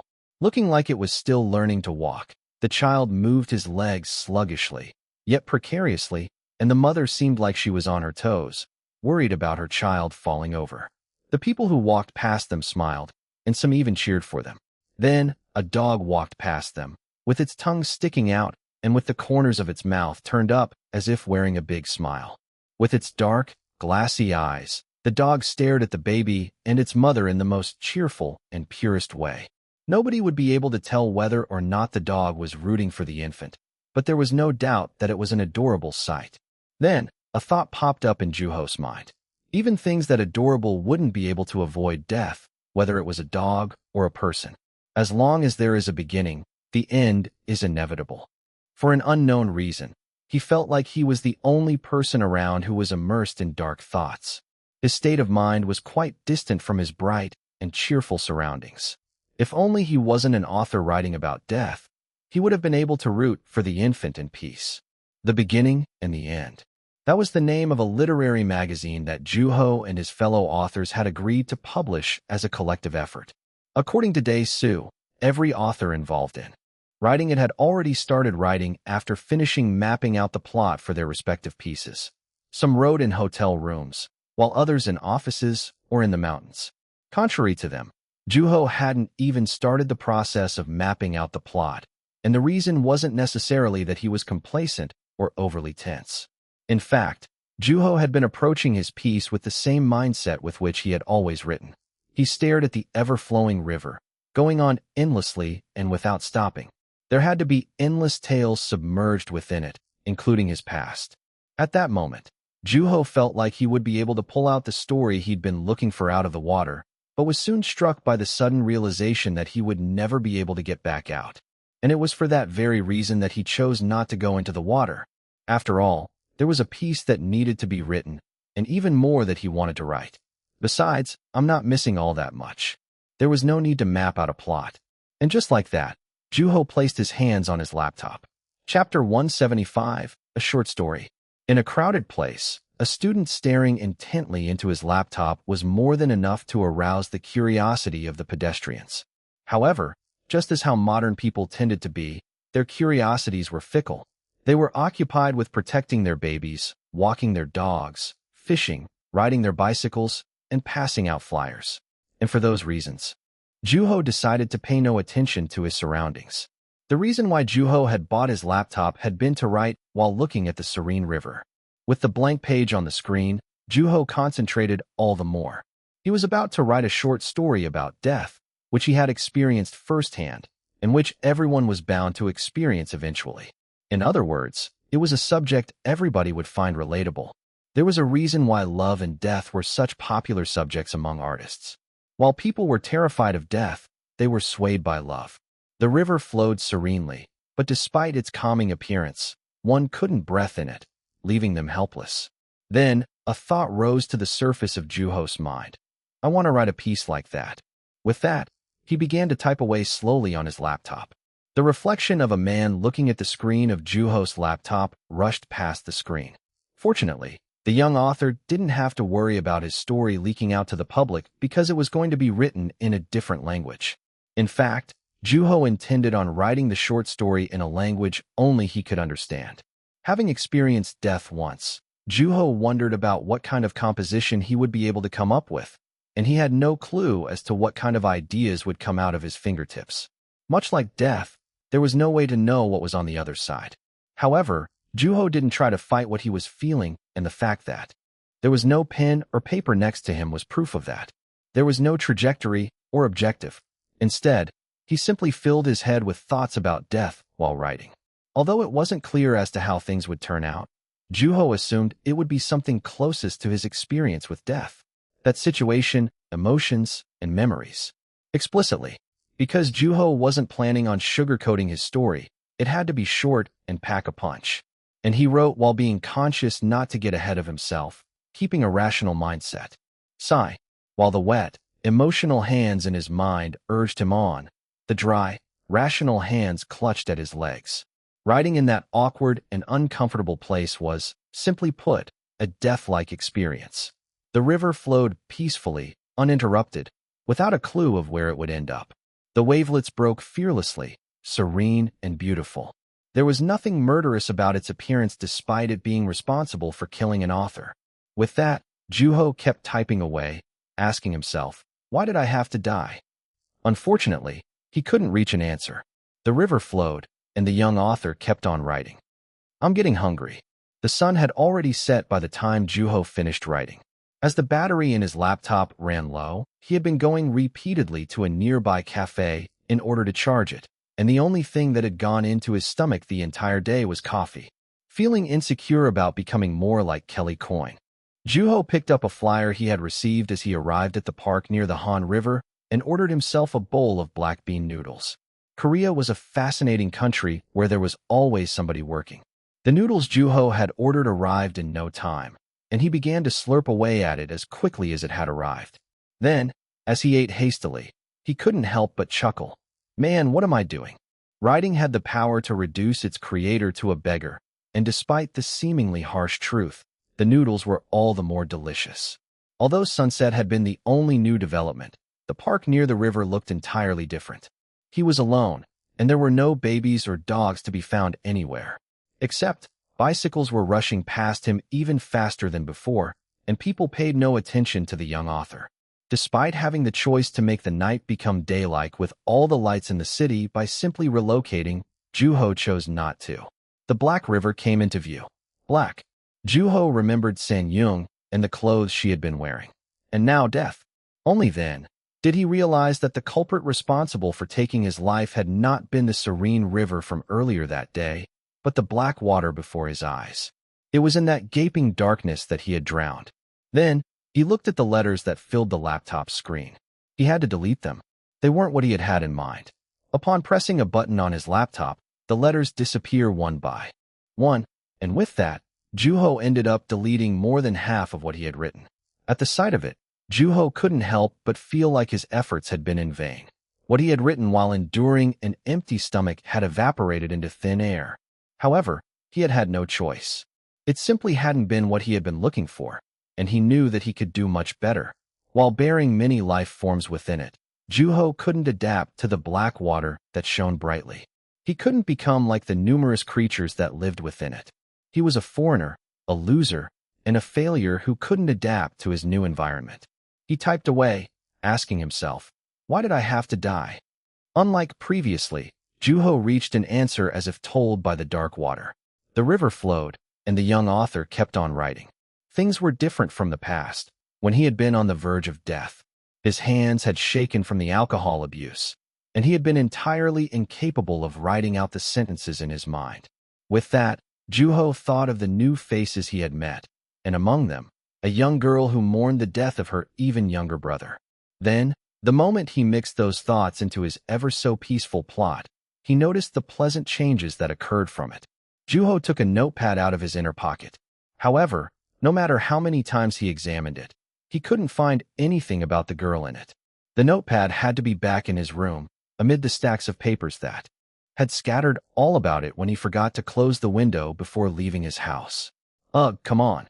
With that, Juho rose from his place in a hurry.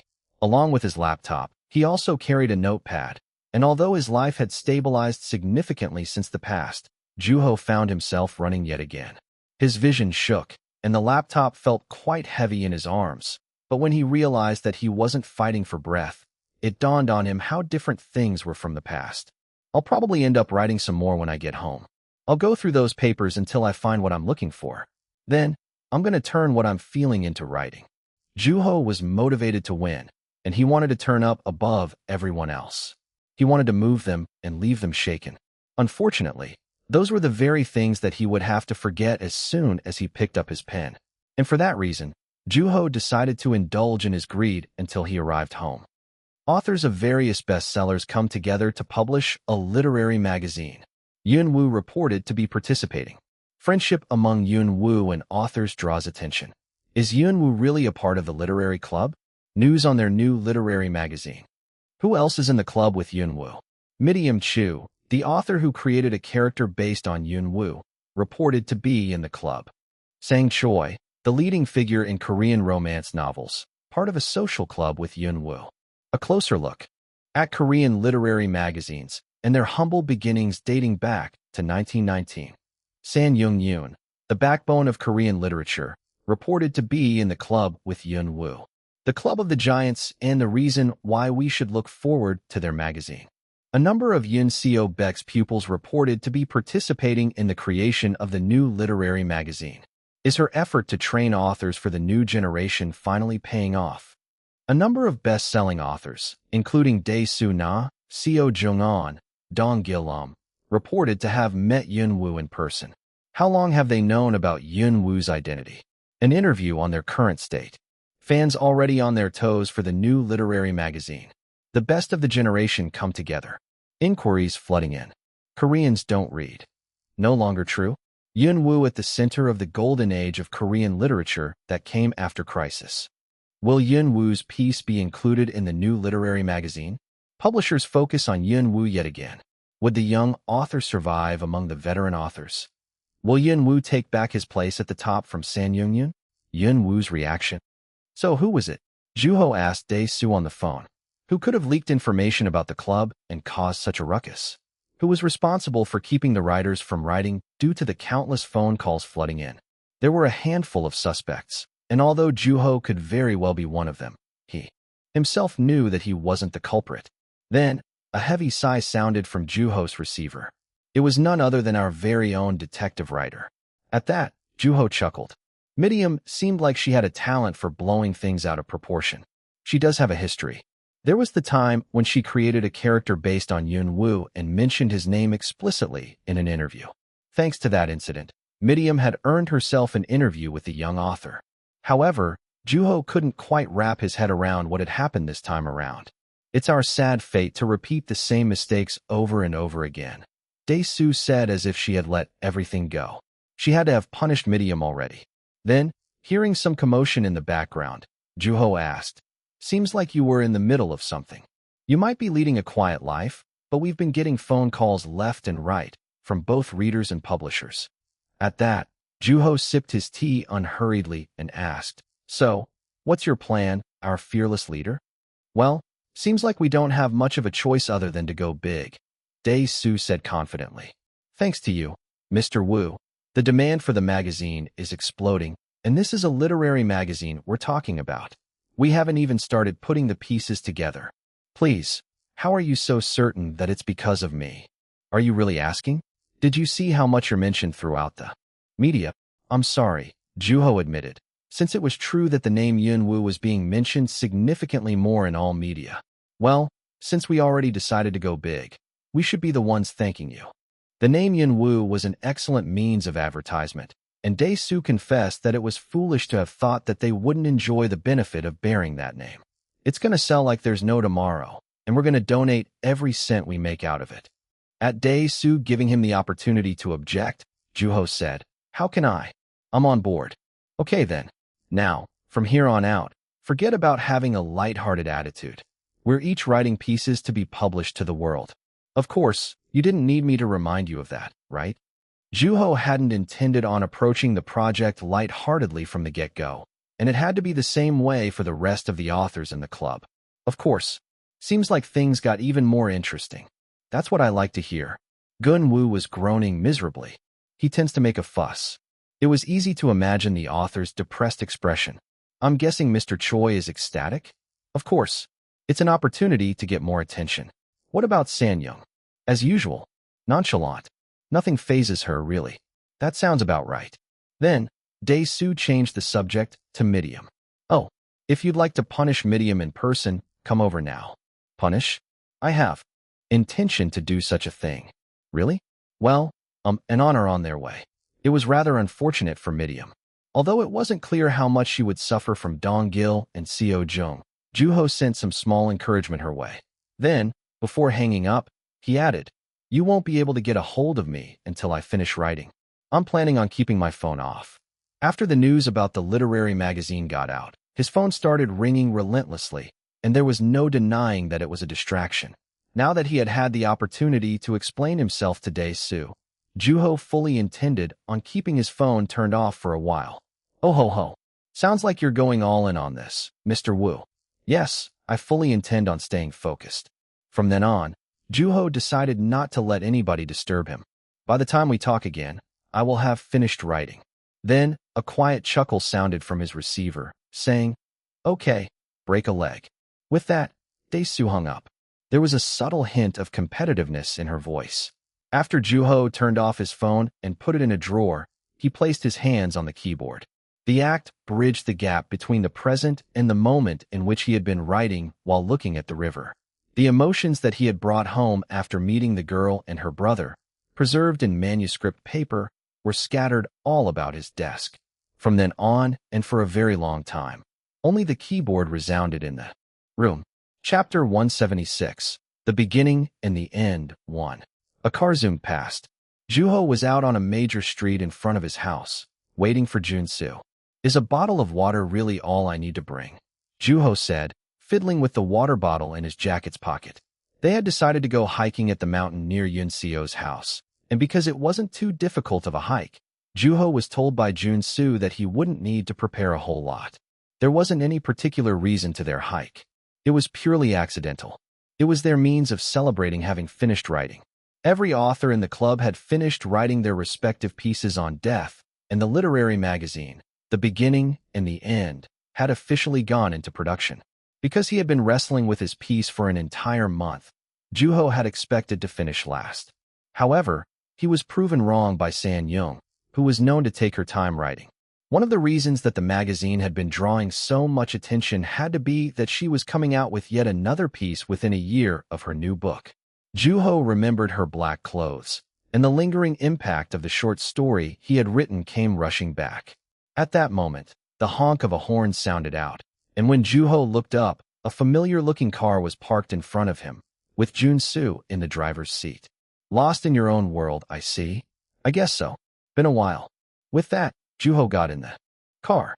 Because Juho had kept his phone off the entire time he had been writing, it was their first time seeing each other since the meeting at Madame Son's restaurant. Although the interior of the car wasn't all that different from the last time he was in it, the car did feel different since Juho was sitting on the passenger's seat, unlike last time, when he had sat in the back. "Going home was a breeze, thanks to you," Juho said, remembering the last time he had been in Jun-soo's car. Wearing a welcoming smile, Jun-soo replied, "That's good to hear. How's writing? Did everything turn out okay?" He made the questions as if curious about Juho's piece, and because Juho was interested in Jun-soo's piece himself, he didn't try to change the subject. "I can't share that with an enemy." Of course, he wasn't so naive as to share information with a competitor, either.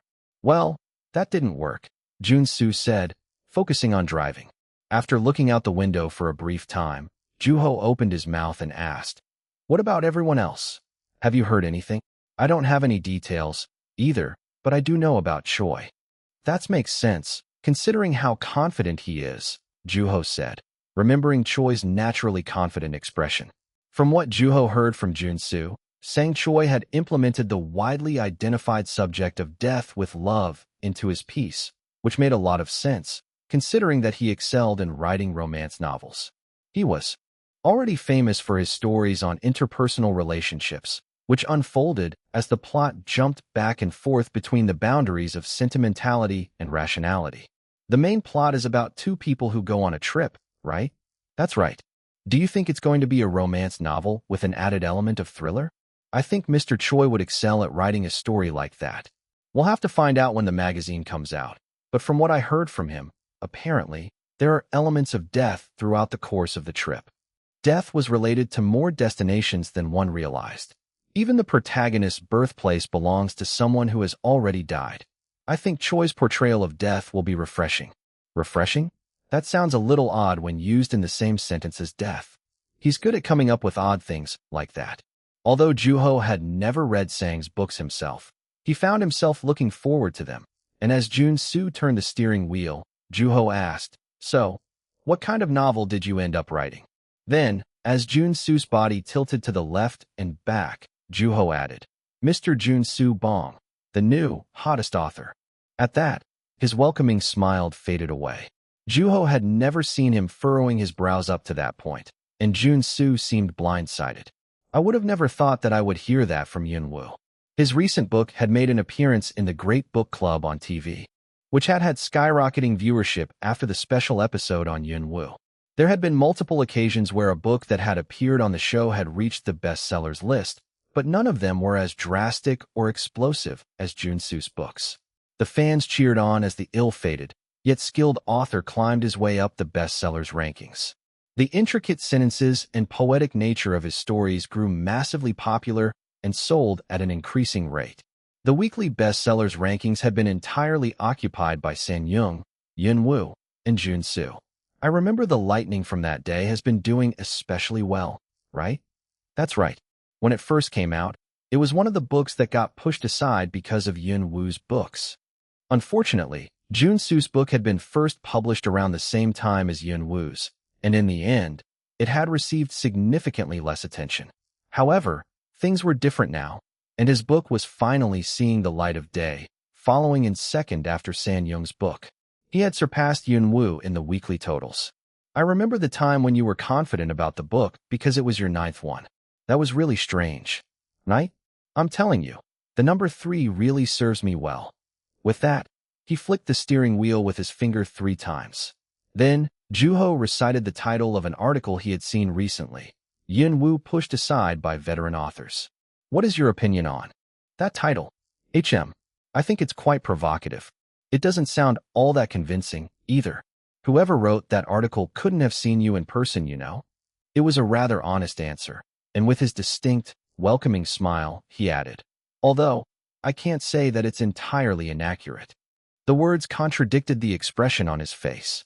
He had to be a lot more passionate about his work than he had been letting on.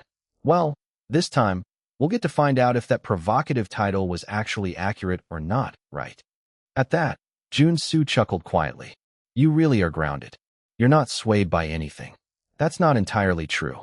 I got distracted while I was writing because I was curious about what the other authors were writing, and that includes you, Jun-soo. Therefore, I plead you to share more about your work. At the subtle, yet unmistakably clear message, Jun-soo let out a sigh as if giving in and said, I've been writing about powers. There are all sorts of powers in this world. More specifically, political. It's about the life of an ordinary citizen who's helpless against the national authority. National authority. Ordinary citizen. They were rather plain-sounding words. Is it about resistance? No. Is it about fighting something greater? No. The authority gets exerted strictly in one direction, and no citizen can stand against it. What about the ordinary citizen? Do they die? No. Nobody dies in this piece. It just doesn't call for any deaths. With that, the car came to a stop, and before Juho knew, they had already arrived at Yun-seo's house. It's a scenario where things like freedom and rights have been long dead. It was a very Jun-soo-like approach, heavy and serious. He was portraying an imbalance between individual rights and the national authority. That's rather provocative. That's what death is like. Then, Juho unbuckled his seatbelt, and as he was about to get out, Jun-soo asked, Am I still your enemy? Even when I came clean? Of course. I've realized now that you're much more threatening of an enemy than I thought. That's disappointing. Not even a snippet. As Juho opened the door, a fresh, cold air rushed into the car. Then, he decided to be a bit more generous toward the author. It seems like we're opposites, you and I. Opposites. In Juho's writing, there was no such a thing as a nation or an authority or any sort of big background. Simply, my story is about a dying person. Juho was intentional in his choice to leave out any cumbersome decorations or details, and simple stories like that tended to reveal the author explicitly, from their skills to emotions, thoughts, goals, and the messages they were trying to convey. Although there was no way to know whether the story would turn out to be a letdown or be able to move the hearts of its readers from within, Juho wrote without second-guessing himself. Looking at Jun-soo, he said, "In any case, I really worked hard on it." With that, he got out of the car, and Jun-soo stayed in his seat in order to park, letting the young author leave. Left alone in his car, Jun-soo replayed the words that Juho left behind in his head. "It kind of scares me that he worked so hard," he said to himself with a chuckle, flicking the steering wheel 3 times. "Hello," Juho greeted Yun-seo, who stood by the entrance of the mountain. Dressed in simple hiking attire, she greeted Juho with a welcoming smile, as she always had. "Hey," Gun-woo greeted Juho, waving his hands while wearing miserable look. It was obvious that he had been dragged out of the house against his will. "I heard that you've been working on something with other authors." "Yes, I'm sure everyone knows by now." Thanks to Medium, the literary magazine Juho had been working on with his colleagues had become a widely spread news.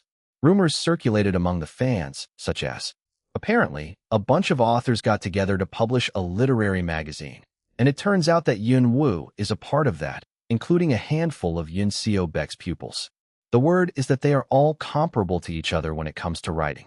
Gun-woo had been looking like he had the weight of the world on his shoulders, saying that he had no idea of what to write in the midst of all those talented authors. "Oh, come on, Mrs. Baek, I wasn't that bad." Although he declined Yun-seo's claim, a pair of dark circles under his eyes were telling Juho that the anxious author wasn't getting much sleep still. "You didn't give up, though. Thank goodness. Otherwise, I'd be stuck in my room to this moment." The fatigued look on his face only added weight to his statement, and looking at Jun-soo, who joined the group after parking his car, he said, "You must be having the time of your life, Jun-soo." At that, Yun-seo smiled brightly, adding, "I bet. Good things are bound to come to good people. We even bought a cake to celebrate. I knew things will turn up for you." While his teacher and colleague were genuinely celebrating his success with him, Jun-soo was wearing an awkward expression on his face, as if unfamiliar with the situation. "Man, what I would give to be famous," Gun-woo exclaimed. Although there had been honesty in voice, he looked rather exhausted, so Juho asked, "Do you think you'll be able to survive the hike?" "Don't you underestimate my endurance." With that, the 4 set their feet on the hiking trail at the mountain near the neighborhood. Walking past a set of exercise equipment, they took the side route before reaching the paved trail and climbed a steep set of stairs. When Juho observed the 3 walking ahead of him, he saw Gun-woo and Jun-soo were keeping a steady pace while Yun-seo walked ahead of the group. It was a moment when her endurance truly shined. Then, a rock appeared in between the stairs, but the 3 kept on climbing, stepping on it like stairs. A tree root next to it had lost its distinct, natural pattern, as it had been treaded over the course of time. The daylight revealed the mountains in their full splendor. There were tree branches that had been broken off, and occasionally, plastic bags that flew about.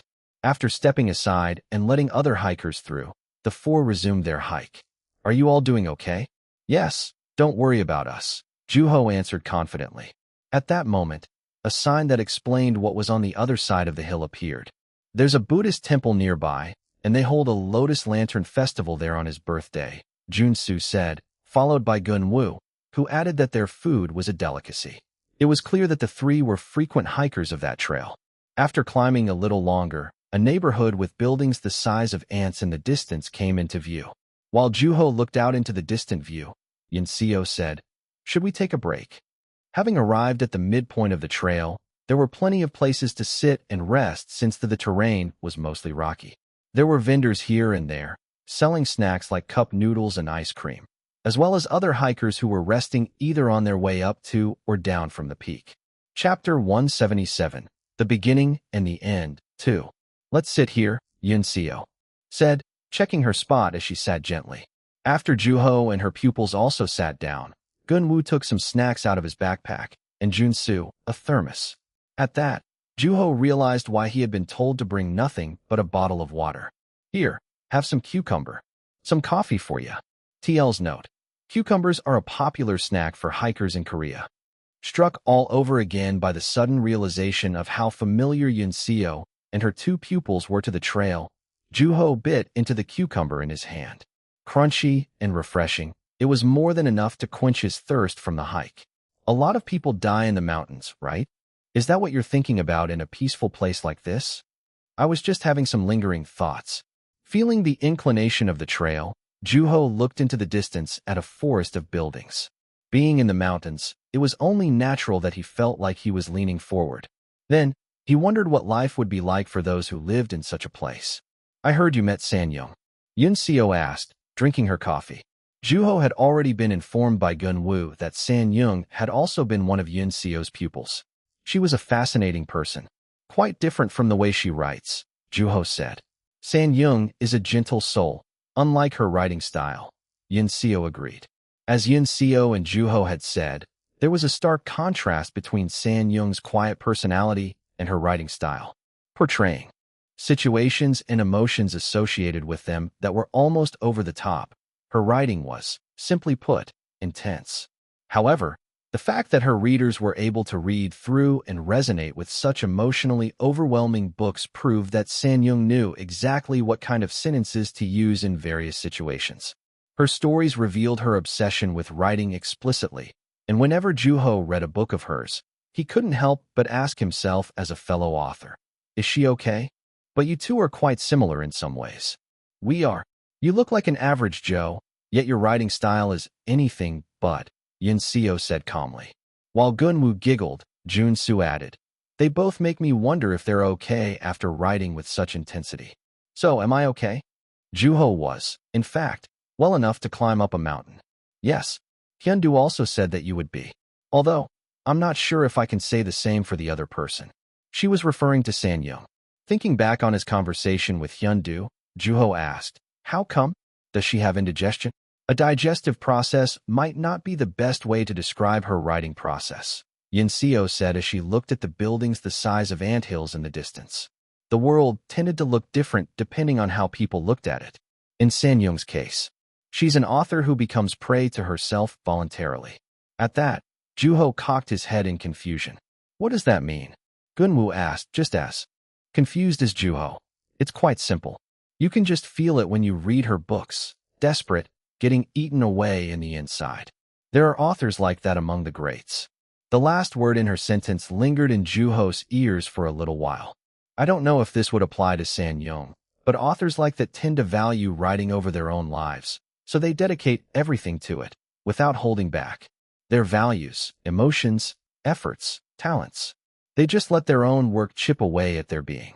Books written in such a manner tended to yield one of two results: a book that was unrelatable and at best, forgettable, or a masterpiece that overwhelmed its readers. It was a romantic notion, which many authors held dear to their hearts, to let their own craft eat away at their lives so that their works outlived their creators. Unfortunately, there were extremely few who were capable of that, and even if it was possible, even fewer actually carried it out. Smiling awkwardly, Junsu said, "I do get the impression that she doesn't really understand the concept of taking it slower. She's kind of out of it, too. Can I tell Sanyong about all this?" "It's a compliment. I mean, you can just tell it from her moving to the mountains on her own. Her obsession with writing is second to none," Gunwoo said hastily, and after hesitating for a brief moment, he asked, "Do you think she would really go that far? Did she have what it took to become a great storyteller?" Then, Juho remembered seeing Sanyong's face before his death. Back then, nobody had called her by a title like that. "Well, in any case, I'm really looking forward to her piece." "How are you saying that?" At that, Gunwoo dropped his head, and the dark circles under his eyes grew all the darker. "Yunwoo and Sanyong. And now you. I'm the only one left out," he said, and his distinctively depressing expression appeared on his face, which suited his personality quite well.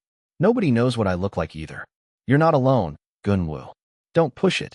As Gunwoo was about to give in to anger, Junsu intervened, and Juho thought as he ignored him swiftly, "I never have nor will let myself be devoured by my own mind." Maybe that puts me in the polar opposite from Sanyong. Although there were times he found her writing style charming, Juho was fully aware that it was something that he couldn't dare to replicate. He was simply too greedy. Values, emotions, efforts, and talents. In his mind, they all belonged to him. Then, Juho remembered his most recent piece, which was just over 9,000 words. It was rather short considering that he had dedicated an entire day at the Han River to it, eating just one meal that whole day, and it was that very piece that he had wrestled with for an entire month. He had forgotten long ago how many times he had read through it or how many revisions he had made, and the only reason he was able to see it to the end was because it belonged solely to him. Speaking of which, this is going to be Yun Wu's first short story, isn't it? Gun Wu said. The piece would be Yun Wu's first short story, or perhaps an autobiographical tale of his death, which nobody would know about. And holding on to that secret, Juho smiled quietly, unlike Gun Wu, whose expression grew all the more depressing. Yun Wu's first short story, huh? That alone should be enough to catch people's attention. I just hope it doesn't get pushed aside. Don't worry, Juho said. Perhaps death was a subject best suited for an author like Gun Wu. After all, death was often accompanied by depression. When Juho expressed his honest opinion, Gun Wu didn't try to argue. Death isn't just depressing, you know. From what I found out while writing, it's also contagious. Contagious. Death was like a cold, which spread through a person's sneeze. Juho agreed. There is such a thing as a suicide contagion, right? Or a copycat suicide. It referred to a phenomenon where people made the unfortunate choice to take their own lives after the death of a celebrity or a person of influence. It was an act in which people followed in the footsteps of their idols. Then, Yun Seo said, that reminds me of the sorrows of young Werther. Along with Juho, her pupils had been thinking of the same thing. Written by a literary great named Johann Wolfgang von Goethe, the Sorrows of Young Werther was responsible for the numerous deaths of young readers who had worshipped Werther as an idol, leading them to make the foolish choice of taking their own lives. It was for that very reason that the phenomenon was referred to as the Werther's effect. That novel came out in 1774, right? People must have been sensitive to trends back then, too. They always have been. There were countless young people who dressed like Werther in the book. Apparently, there were colognes and works of pottery too. If you think about it, there's a long history of goods based on stories. A book that portrayed the events that occur as the protagonist, Werther, falls in love with a girl engaged to another man. The Sorrows of Young Werther had a rather simple plot, and just as the title suggested, it was about Werther's sorrows. In a love that couldn't come true, sadness was inevitable. Werther was someone who was quite sensitive to his emotions, to the point of, when overcome with sorrow, taking his life with a pistol. While some may have thought the character to be idiotic and absurd, readers resonated deeply with the deep emotions portrayed by the author, to the point where some readers took their own lives. Goethe, himself, was dumbfounded by the phenomenon. After all, he didn't look at Werther's suicide in a positive light, either. Apparently, he even begged his readers not to kill themselves like Werther. Tell me about it. I would, too. I mean, how tragic would it be to find out that your own work was urging people to commit suicide? The thought of it alone is making my stomach turn, Gun Wu said with his mouth full of cucumber, and Juho was no different. He couldn't begin to imagine what that had been like for the unfortunate literary great. There are a lot of different opinions on how that novel came to be so influential, but the way I see it as an author, it had to be based on the author's personal experience. Like Jun Su had said, The Sorrows of Young Werther was a book based on its author's personal experience in having loved an engaged woman, and that of a friend who had taken their own life after they were overcome by the sorrow of love. I agree. The ending of that book was influenced by the death of his friend. A piece of writing that was influenced by something tends to influence yet something else. Although Gun Wu was stating the obvious, Jun Su nodded affirmingly. Then, looking at the authors who had written on the subject of death with narrowed eyes, Yin Seo said, You don't think that kind of writing would come out of this group, do you? Oh, maybe when I die. At that, everyone shook their heads simultaneously. Mrs. Beck, why would you say that? Come on now, Mrs. Beck. Here, have a cucumber. And some coffee. Giggling at their reactions, Yin Seo told them that she'd be looking forward to their upcoming pieces. Don't get your hopes up too much, Mrs. Beck. It burdens me. All right, if you say so. I mean, maybe a tiny bit, Gun Wu said, struggling to make up his mind. Juho looked at the inclining trail. He had written about death, and he, himself, had had first-hand experience with it. Whether or not he had actually died was up for debate, but in any case, It was true that his experience came very close to it. But he had come back to the past. A piece like Goethe's. As long as Juho was Yun Wu, reaching the skill level of the German literary great was nearly impossible. Besides, Juho wasn't confident that he was capable of writing something that would move the readers to the point of making them take their own lives. However, nobody could know the results. Even Goethe, himself, had had no idea of what kind of effect his novel would have on its readers. That was what the future was like. Juho reminisced about his past life, made of nothing but an unpromising future. Because it had only grown worse by the day, only spiraling down further, Juho worked hard to twist and distort his experience, and he did it to his heart's content. A choice tended to yield various results, and now, he was building relationships with people he had never met in the past. The proof was in the literary magazine he was taking part in, which hadn't existed in his past life. The group of authors had also been no more than a social gathering. Will the future I'm about to face still look anything like the past? It was very likely that it would be nothing like the future he had experienced. However, the opposite was always a possibility. All right, shall we? Yes, ma'am.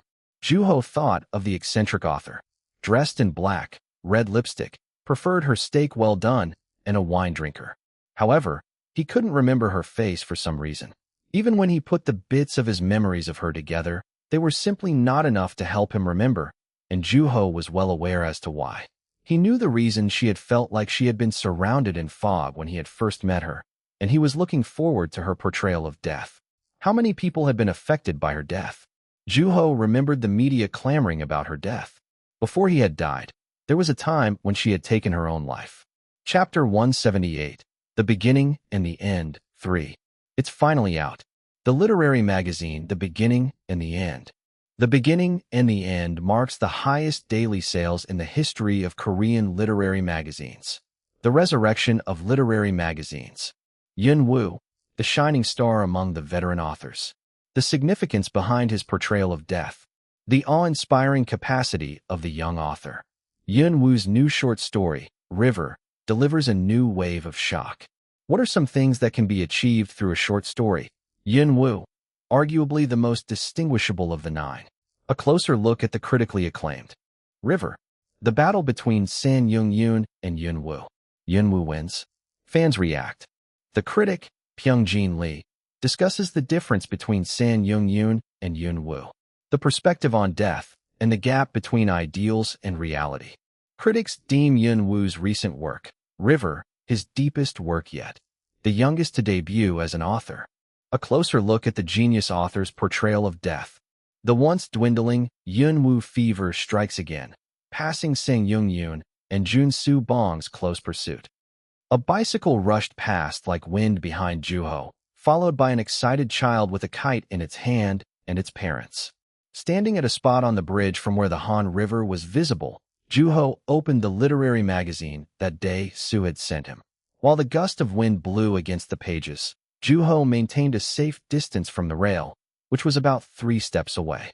First, he looked at the table of contents, where the titles of each piece were listed along with the authors who wrote them. The magazine started off with Gun Woo's piece, followed by Midium, Dong Gil, Seo Jung, Dae Soo, Sang Choi, Jun Soo, Sin Young, and lastly, Yun Woo. Although it wasn't clear as to how the order had been decided, it bothered Juho slightly that he was at the very end. With the special condition of writing about a shared topic as a group, being the last in line was a disadvantage because there was danger of readers growing more familiar with the content. What if it gets buried? Dad, the string's all tangled up, the child shouted in the distance while flying its kite, and the lone kite in the sky plummeted to the ground. After looking at that for a little while, Juho redirected his attention to Gun Woo's piece. Something welled up from within him, as it was their first time reading each other's works. The other authors had to be doing the same thing, looking at the newly published magazine in their respective places. Juho let out by reflex after reading Gun Woo's piece. It was depressing. The fact that the magazine started off with such a depressing piece accentuated the nature of the magazine, which was on the subject of death. Gun Woo's portrayal of depression was addicting in a way that was unexplainable, making the readers want to read on. Then, the Midium's piece followed after it, bringing about a complete change in mood. There was a strong element of humor, and with the author being a writer of detective novels, the plot centered around a mysterious death. It was entertaining. Considering the unique characters and friendly plot development, Miriam's piece had to be the most appealing to the masses. She was an author who was very well aware of the charm in her writing style. Next came the section where the magazine transitioned from Dong Gil to Seo Jung. Just like their personalities in real life, there was a stark contrast between their writing styles, and it was satisfying to see such polarizing styles back to back. A heat that peaked through the greasiness, or the savory that followed after sweetness. The flavors of the two pieces weren't merely sweet or salty. They were overwhelmingly so.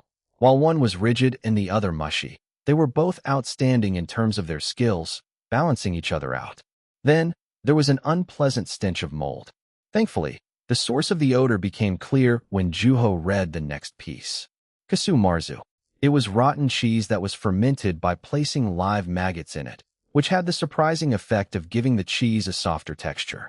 Although most people would find it repulsive and nauseating, those who developed a taste for the cheese couldn't stop craving it.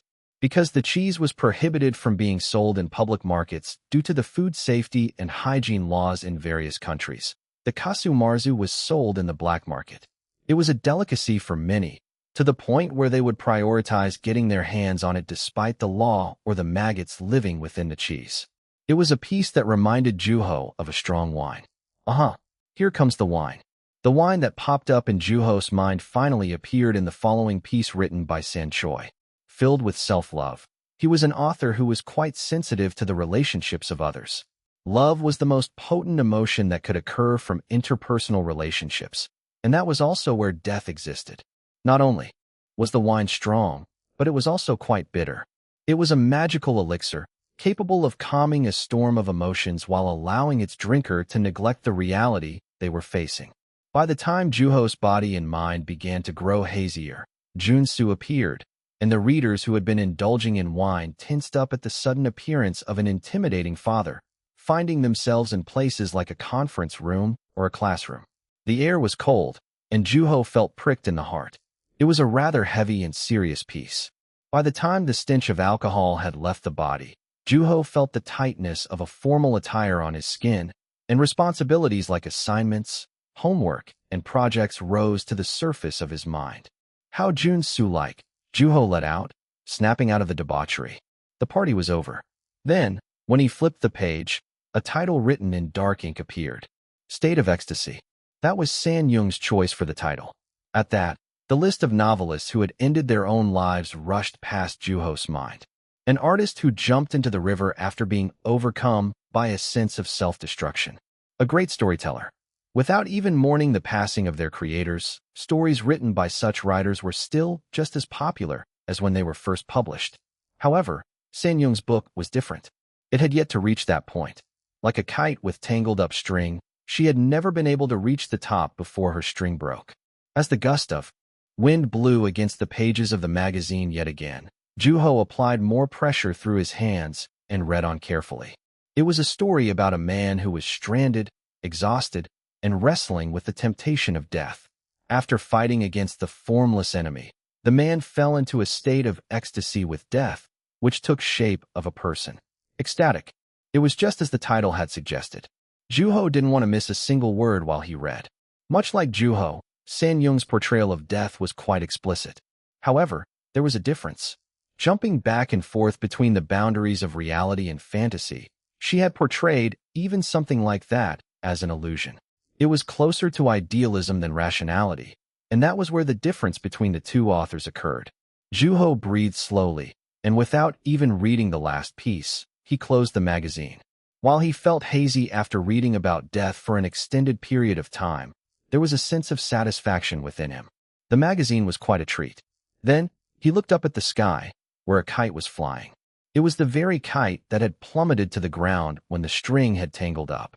Now, it was flying high in the sky, and following its father's advice intently, the child clasped onto the string. Then, the child shouted, "I'm gonna make it go higher." The child believed firmly that there would be a next time.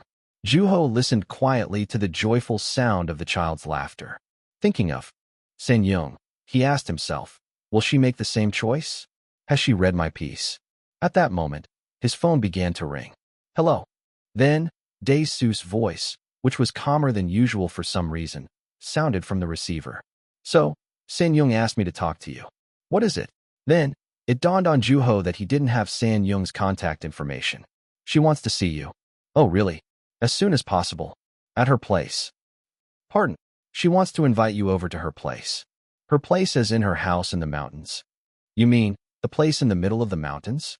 It was the very place where snakes were a common find. Dae-soo gave him an affirmative answer, and while Joo-ho had been caught off guard by the sudden invitation, he answered calmly. Sure. How about tomorrow? Tomorrow? Isn't that a weekday? Do you not have school? Is it your school's anniversary or something? No. I'll just skip. In Joo-ho's mind, there was a lot more to get from a visit to San-young's studio than to being at school, so needless to say, the choice was obvious. Man, that's one ballsy decision for a high school student in Korea. It's okay. It won't be that big of an issue as long as I have my parents' consent. Sounds like you have experience? A few times. I was writing back then. Okay then. I'll go ahead and deliver this endearing news to San-young. Oh, while we're at it, what do you think about staying there for a few days? Say a couple nights. As long as the owner is okay with it. At that, Dae-soo let out a hearty laughter, satisfied with Joo-ho's answer. I'll be there too. What for? As your guardian. Besides, it's interesting. San-young? Inviting Yunwoo. Dae-soo's excuse to join as a guardian was rather obvious. She simply wanted to look around. Then, she hung up after telling him to meet her at the office by a certain time to carpool. After staring at the river for a little while, Joo-ho turned around and locked eyes with a man. Although Joo-ho had no recollection of ever meeting him, the man was staring intently at him. For a brief moment, Joo-ho wondered if the man had heard him talking on the phone, but there was quite a bit of distance between them. And because they were on a bridge, the wind was rather strong, so it was unlikely that the man had heard Joo-ho while he had been on the phone. Maybe it's a coincidence. But there is no such a thing as a coincidence. While Joo-ho was immersed with seemingly unhelpful thoughts, they crossed paths with each other, and soon, Joo-ho forgot about him. The man stared intently at a student who had just walked past him. He had been watching the student from the moment he opened the magazine. The student was quite into what he was reading. As if there were all sorts of emotions in the book, he was reading with his entire body while adjusting his poise from time to time. For that reason, the man reached the decision to make a final stop at a bookstore to see for himself what the student had been reading. Finding the magazine at the bookstore was not difficult since it was being displayed in the most visible spot. Without hesitation, the man picked up a copy and headed toward the corner of the store, where the shelf for the technical books was, and plunked down in front of it, hoping nobody would come near him. He examined the magazine called The Beginning and the End. Although he had been under the impression that it had been a novel, he came to learn that it was actually a literary magazine. There was band wrapped around the magazine with the phrase, "All profits will be donated" written on it, but the man paid no attention to it. All he wanted was to be able to enjoy the book as much and as lively as the student he had met on the bridge. Then, when the man opened to the first page, a word stood out to him, death. At which point, he couldn't help but chuckle. What are the odds of reading something like this on this day? I killed a person, the man said lightheartedly, as if reading the book out loud. He had killed a person 3 hours before, and while walking aimlessly, he ran into a student. Then, he decided that he would read what the student had been reading. If only he had known what the book was about. Dumbfounded by his choice, the man opened the book. Although it was quite a depressing read, it was nowhere near as depressing as the situation he was in. Next was a detective novel, which he swiftly skipped over. Each of the following pieces was just as uninteresting as the last, and the man found them unrelatable. As he flipped through the pages meaninglessly, he found himself getting angry all of a sudden. None of the writers understood what death was, and the man found their portrayals of it to be insignificant, especially the piece called State of Ecstasy. He was quite bothered by it, to the point of feeling annoyed. How can one write something like this and grow popular? How can they make money with something like this? The world was a rather unreasonable place. Then, it dawned on the man how the student had been able to enjoy what he had been reading so much. The student had to be too young to realize that the lies he was reading were untrue. He had been deceived. Annoyed, the man flipped to the last piece and saw the name Yunwoo. It was a name he was also familiar with. Looking to ridicule the young author, the man read on. "Sir, you can't read here." Despite the employee's voice, the man didn't move a muscle. From then on, the employee called for the man several more times, but the man sat completely still in his place. And as the situation grew into a commotion, people in the bookstore began to stare in the man's direction. He was holding desperately to the last page of the book, crumpling it. "Sir." At that, the man's mouth parted open ever so slightly, and he let out a faint moan. His voice cracked dreadfully, and his heart throbbed as if it would jump out of his chest. He couldn't say a word. Then, looking up, he locked eyes with the employee, who looked extremely displeased while looking down at him with eyes filled with disgust. Then, the man wept. Chapter 179, The Beginning and the End 4. The car shook, but Juho's had grown numb from the vibrations long ago. Every time Dae-soo moved her hands, the car tossed Juho's body left and right, making for a fantastic ride that combined the driver's reckless driving with the unpaved road. When Juho looked at Dae-soo in the mirror, he thought she seemed to be in a good mood. "Do you mind driving a little safer? Blame it on the road." It might not seem like it, but in the last 20 years, I've never gotten into an accident. While the car shook him busily, Juho rubbed his arm as it bumped against that of another person, one with a displeased look on his face. It was Sang Choi.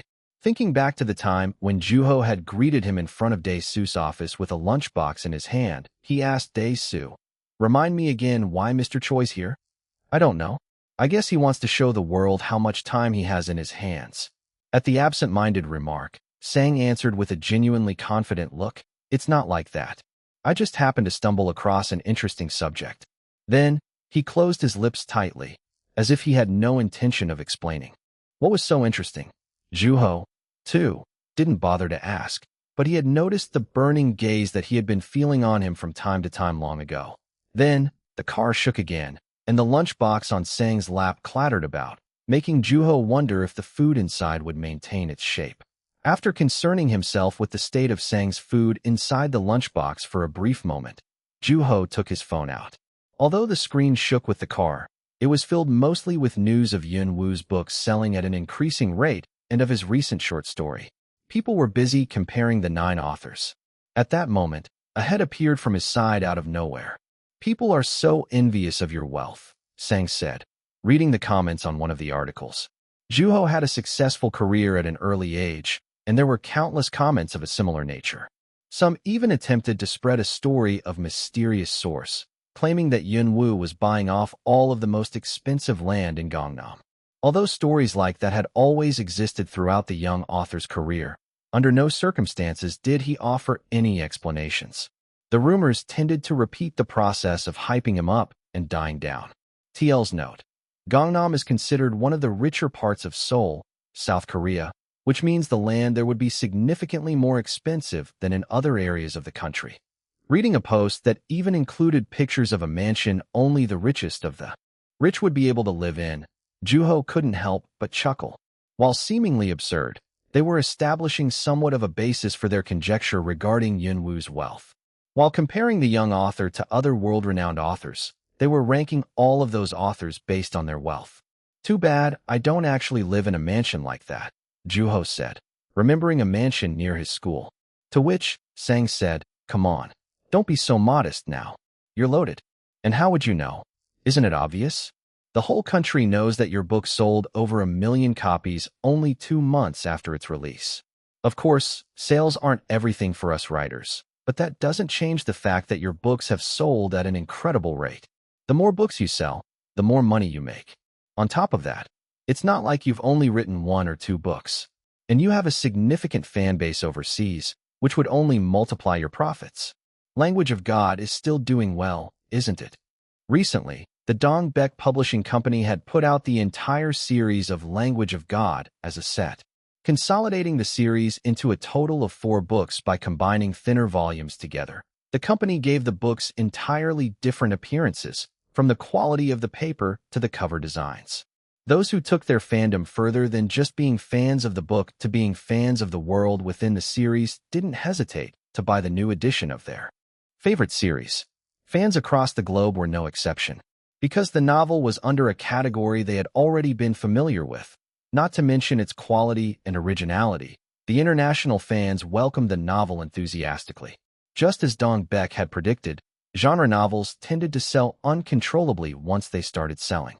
Speaking of which, how come you're living in the same place, still? Pardon, I heard from Midium. It got brought up in our last meeting too, right? Your writing space. A small room. Why don't you move to a bigger space? Hey, Choi, that's enough. Dae-soo intervened in order to keep Sang from going any further. But he said with a shrug, well, he just won't answer if he doesn't feel like it, right?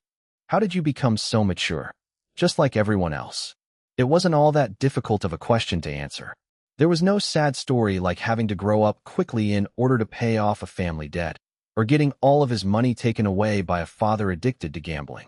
The current house Joo-ho was living in was in a convenient location for him as a student, and there was nothing inconvenient about it in particular, either. Besides, Joo-ho, having lived in it for a long time, had grown attached to the house. After discussing it with his parents, Joo-ho had decided to live in the same house, at least until he graduated. Also, I don't have all that much money. The young author wasn't as wealthy as others imagined him to be because he had spent every penny he had made from his books. What's that supposed to mean? That, I don't really feel like explaining. With that, Joo-ho clenched his lips tightly and redirected his attention to his phone, ignoring Sang's repeated calls for him. Joo-ho had spent every last penny in donations, and the reason for that had nothing to do with him wanting to go back to being homeless like in the past or not wanting to repeat the mistakes of the past. He had simply wanted to do it. After coming back to life, a voice resounded in his head whenever he thought about death. It was a scream. Joo-ho couldn't be more thankful that there had still been someone who had screamed for him as he had fallen in the river. He was grateful that there had been a person who had cared for him. People weren't made to live in solitude. Yun-woo's money had been going toward those who were suffering from disease, poverty, violence, deprivation, historical accusation, war, disability, alcoholism, and prejudice. I swear, kids nowadays, all they care about is their phones, Sang muttered, and holding back a chuckle, Joo-ho read from the phone screen. Assuming that Yun-woo possessed substantial wealth, there were all sorts of opinions regarding the matter. It was easy to make direct statements while hiding behind anonymity, and it made for interesting writing material. Unfortunately, the car was simply shaking too much for him to keep reading, and despite his willingness to endure it, he had to look up from his phone. Going over to San Young's is an adventure in and of itself, Dae-soo said joyfully. She was a natural-born driver. However, Joo-ho began to feel like he might succumb to motion sickness if he were to stare at his phone screen any longer. With that, he opened the window, and the distinct smell of mountains rushed into the car. Because they didn't leave until later in the day and the weather wasn't all that great, it was already starting to get dark out, and being in the mountains meant that the sun would set even sooner. Then, Dae-soo turned on the radio, and the news came up saying that a criminal on the run had been caught. The car shook all the more, and the mountains were as dark as ever. At that, Joo-ho realized with his entire body just how isolated San Yung was from the rest of civilization. Finally, the car came to a stop when they reached a point where they couldn't go any further in it. All right, time for some exercise. Getting out of the car, the three each put on their backpacks and headed into the forest. What was supposed to be a trail seemed like it had been paved by the feet of those who had been through it up to that point, and it was hard to distinguish the boundaries between the grass and the dirt. The signs that appeared from time to time were less than helpful as they pointed in ambiguous directions. Thankfully, it was clear that there was a Buddhist temple nearby. Joo-ho observed Dae-soo, who led the way, and sang from behind. Neither of them were fighting for breath, and Joo-ho saw with his own eyes that Sang really had been taking care of himself, just as he had claimed. All right, I get that writing in Mother Nature is romantic and all, but this is just ridiculous. Nevertheless, he tended to complain quite frequently. Murmuring, he looked around at his surroundings, which were filled with trees and dirt. Come on, Choi. Man up. Even Joo-ho's doing this. Well, that's him. I'm my own person. Despite Dae-soo's provocation, it wasn't until Sang complained some more that he walked in silence. Because he was in an unfamiliar environment, Joo-ho felt that his sense of time had grown dull. He had no clue as to the direction in which or for how long they had been walking. The only thing he could do was to follow the two people in front of him. Are we almost there? Juho asked. Yes, almost, Dae-soo answered. However, they had to walk even longer. By the time they had repeated the same conversation about 5 times, Juho wondered, how long have we been walking for? 30 minutes? An hour? Or maybe it hasn't even been 10 minutes. Am I tired or still doing okay? It was all hard to tell. At that moment, a rustling sound came from the side, and when he checked it, he realized that it had been made by a cat. Paying no attention to them, it sat and bathed in what little sunlight there was left. Feeling exhausted for some reason, Juho kept on walking quietly, with the sun already about to set. We're here. At Dae-soo's voice, Juho looked up to see a house built in an open space.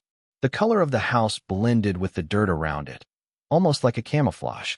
Welcome, a thin voice said. Just like before, she was dressed in black. Then, Sang went on to complain meaninglessly. Sen-young, are you thinking about moving out of these mountains anytime soon? No. Who would have thought it'd be so laborious to go over to a colleague's house? Come on in and get some rest. With that, Sen-young let them in, and the interior of the house wasn't all that different from the exterior. There was a kitchen connected to spacious living room. There was a room and books. There are a lot of windows here. Yes, I had them built so that I can see the outside. As he looked around the house, Juho drank the beverage that San-young had brought out. However, what had seemed like ordinary barley tea was not anything like Juho's expectations. The bitter taste made it closer to medicine than water. Still, it was refreshing after that long hike. As he chugged the entire cup and sighed with satisfaction, he locked eyes with San-young, who was staring intently at him. Then, wiping his mouth, he asked, "What is it? Would you like more?" "Yes, please," Juho said as he pulled out his cup, and San-young poured the liquid from the plastic bottle into it. The liquid had a yellow tinge to it. That time, Juho drank it slower. "I see that there is a lot of paper here as well. This place is more like a writing space than a home. It's fascinating. Feel free to look around." Looking at the books and manuscript paper on her workstation, Juho was reminded of his room for some reason. He was well acquainted with stacks of paper in no particular order on top of each other. "That's the study over there. I have even more books there. Next to it is the kitchen." Looking in the direction of San-young's explanation, Juho grasped the overall layout of the house. It really felt like a dorm. Then, a metal and a small glass cabinet located next to a couch in the living room came into his view. "That's the International Award from Italy, right?" Juho asked, and following his eyes, San-young turned in the same direction. "Yes, it is. You were the first Korean winner." It was a widely recognized award. Given based on books that had been translated into English, the fact that San-young had been chosen was nothing short of impressive. In the currently ongoing globalization of Korean literature, it was difficult to argue that San-young had no influence in it whatsoever. It was through the very path that she had paved that exporting became a possibility. "How did you feel when you received it?" "I was happy. I felt like the entire world was recognizing me. Let's say that it was the moment when all my hard work up to that point was finally paying off. But now, I don't really care for it." As if proving her point, she reminisced with a dull, indifferent expression. "How come? Is it because it has been a while?" "No, time has nothing to do with it." "Then what is it?" Then, she looked at Juho with eyes that were as dark as her clothes. "Because you're here." With that, her dark, gaping eyes became fixated somewhere slightly deeper. Chapter 180, The Beginning and the End, 5. Juho thought about what San-young had just told him. With his mind working busily to interpret her words in different ways, he kept his eyes fixed on her. "Why so serious?" Sang asked on his way out of the bathroom, from where the flushing sound of a toilet came. Then, San-young answered in an indifferent tone, "We were in the middle of talking about my award." Nodding affirmingly, he looked out the window. "I guess it's too late to do anything now. It's already dark out. Why don't we just eat and call it a night?" "Okay. You two sleep in the big room, then. Dae-soo and Elle will take the master bedroom. Where are the blankets?" "I'll bring him out." Just like that, Sang secured a place to sleep like an old-timer, and Juho followed San-young in order to get his blanket. Her black clothes swayed about. "Good night. You too, Mr. Choi." Because there was no bed in the room, the two guys had to sleep on the floor. When Juho lay down, he saw what seemed like a crossbeam on the ceiling. Judging from the looks of it, it didn't seem like it was actually contributing to the structural integrity of the house. If anything, it seemed more like a decoration. If it's just part of the interior, why is it in this room? With that, Juho reminisced to the memory of his past life. He couldn't remember exactly when San-young had died. It had been news that he had come across years after he had graduated from high school, when he had had no place to go. Was it in the subway station? Maybe I saw it on somebody's phone. Or a rumor, perhaps? Whatever it had been delivering the news of her death repeatedly, saying that the author hadn't even left a will. What Juho did remember vividly was the place of her death, in the mountains. He also remembered thinking that the place had suited her personality. She had lived in the mountains, and on the ceiling of a room within it, there was a crossbeam. Do you come here often? Juho asked Sang, who was lying next to him. As much as I can. Why do you ask? Sang said, tossing and turning toward Juho. You seemed like you knew where everything was when you were cooking dinner. He had known where to find everything in the kitchen, and as a side note, his cooking skill was quite impressive. Unfortunately, the food in his lunchbox had transformed into a mess that had looked less than appetizing. Man, I've said this before, but you really are quick. Then, lifting his foot up, he grabbed behind his knees and pulled them toward his torso. It was his method of stretching. I come visit so San-young doesn't get bored by herself. With that, Juho looked at Sang's toes. They were quite long. She seems like the type who wouldn't even bother to eat when she's alone, you know? Dae-soo's been taking care of her a lot, too. It's a gathering, a class reunion, if you will. Anyway, when San-young's not writing, the members come here often, even without her inviting us. I see. The rest of the authors in the group had to be thinking the same thing. It wasn't clear whether or not it was conscious, but they certainly didn't feel safe about leaving San-young alone in the mountains. After all, they had been reading what she had been writing. As Juho looked at the crossbeam on the ceiling, he couldn't help but imagine it getting closer to him. Then, a scene played in his head where the crossbeam fell from the ceiling, crushing him underneath it. The coarse-looking crossbeam wasn't supporting anything. Then, a choking sound filled the room. When Juho looked to his side, Sang had already fallen asleep with his mouth slightly parted. It sounded like air was rushing into that hole, or perhaps his nostrils, which were always open. The snoring repeated the cycle of crescendos followed by diminuendos. In an attempt to sleep, Juho closed his eyes, but unfortunately, his ears kept working restlessly. Then, with one loud choking sound, the room sank back into silence. Is he not breathing? Juho opened his eyes in order to check on Sang, and soon, there was sound air escaping. From then on, the snoring continued. Cough. Wanting to sleep, Juho tossed and turned noticeably, but as audacious as he had always been, Sang's eyes remained closed. At that, Juho let out a sigh, realizing that sleeping was no longer a possibility. Then, he sat up slowly, secretly hoping that the movement would wake up Sang, but just like his name suggested, Sang Choi really was on top of everything he did. At which point, it dawned on Juho what San-young had said about sounds in the mountains. Having given up trying to sleep, Juho went out to the living room. Because there were so many windows in the house, the living room felt rather cool, as if maintaining the same temperature as outside. However, it did feel like it would get cold in the winter. While the place might not be the best living space, it was quite nice as a writing space, and San-young seemed to have been well aware of her priorities. Then, he went into the kitchen and turned on the light in order to pour himself a cup of water. Letting his eyes adjust to the sudden brightness for a brief moment, he opened the refrigerator and poured himself a cup of water. After quenching his thirst, he stared at the sink absent-mindedly for a little while. Then, when he reached into his pocket in order to check the time, he realized that it was empty and that he had left his phone back in the room. The faint sound of Sang's snores reverberated from the distance. I can't believe I can hear it from all the way here. It was almost awe-inspiring. Because Juho no longer had the confidence to go back into the room, he walked back out to the living room and saw San-young. Were you not sleeping? No. She didn't seem taken aback by Juho coming out of the kitchen. Simply, she stared in the direction from where Sang's snores were coming. Quite a snorer, isn't he? He's known for that. Is that why you put me in the same room as him? I actually wanted to go on a late-night walk with you, she said as if she had predicted that Juho would come out of the room, unable to sleep. Then, San Yung's clothes came into Juho's view. They were still black and looked more like something she would wear when going out. However, because Juho himself had gone to bed wearing his sweatshirt and pants, the sight wasn't all that jarring. With that, San Yung walked toward the door, and as he had done previously, he followed her. You could have just asked. Dae-Soo suggested that you should experience Sang Choi's top-notch snores in person. That's cruel of you too. As soon as Juho walked outside, the wind blew. The mountain visible from the front yard of the house was nothing but a black mound. It was too dark to see anything. Then, as soon as she came out, she opened a cabinet in the corner of the house and handed Juho a flashlight. It would be Juho's first time hiking at night.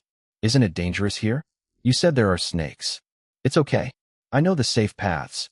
With that, the two made their way up the mountain. With a long tree branch in her hand, San Yung walked while tapping the ground constantly. Relying solely on a flashlight for visibility while hiking was a rather nerve-wracking task and much more demanding physically. They were vulnerable and would fall prey to whatever decided to jump out and attack them. Is this why she hikes at night? For this experience. Aside from their footsteps and breathing, the mountains were completely silent, and just as she had described previously, there was no sound aside from those which were being made by humans. On top of that, Juho had to be contributing to the silence, making the creatures wary of his unfamiliar presence. As he walked while looking down at his feet, San Yung's voice came from the front. I read your piece, River, she said in the dark, shaking along with her steps. It was well written. Thank you, Juho said, expressing gratitude for her compliment. Tap, tap. The sound of the tree branch rhythmically hitting the surface of the ground resounded throughout. Have you ever drowned? Yes. What about dying? Although the answer would be a yes, Juho hesitated for a little while. Then, something snapped under his foot. Do I seem like a ghost to you? He asked, in the same manner in which he had heard her ask previously. Then, without even looking back, she said, No. It was a brief answer, and it faded only quicker in the dark. That would mean that you're riding even as a ghost. That would be absurd. Juho felt pricked in the heart. Right? Haha, that would be absurd. I don't believe in ghosts. Why is that? Because there shouldn't be anything after you die. That's what makes death, right? At that, Juho looked down at his hands holding a flashlight. It was with those very hands that he had written a number of pieces after he had died, and he had also read a number of books since. How are you able to write like that? Then, focusing on the path illuminated only by his flashlight, he answered, as in, your portrayal of death.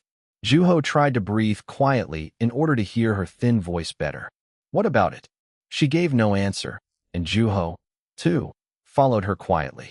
The higher up they went, the darker their surroundings grew. How far are we going? Where are we going? Asking himself questions which he should have asked before they had started climbing, Juho looked back and saw nothing but gaping darkness, much like San Yung. Why couldn't I write like that? What came out of her mouth after quite some time was a question. Looking down at his feet, Juho answered. His feet moved busily, and he couldn't tell whether or not he was running out of breath. Because,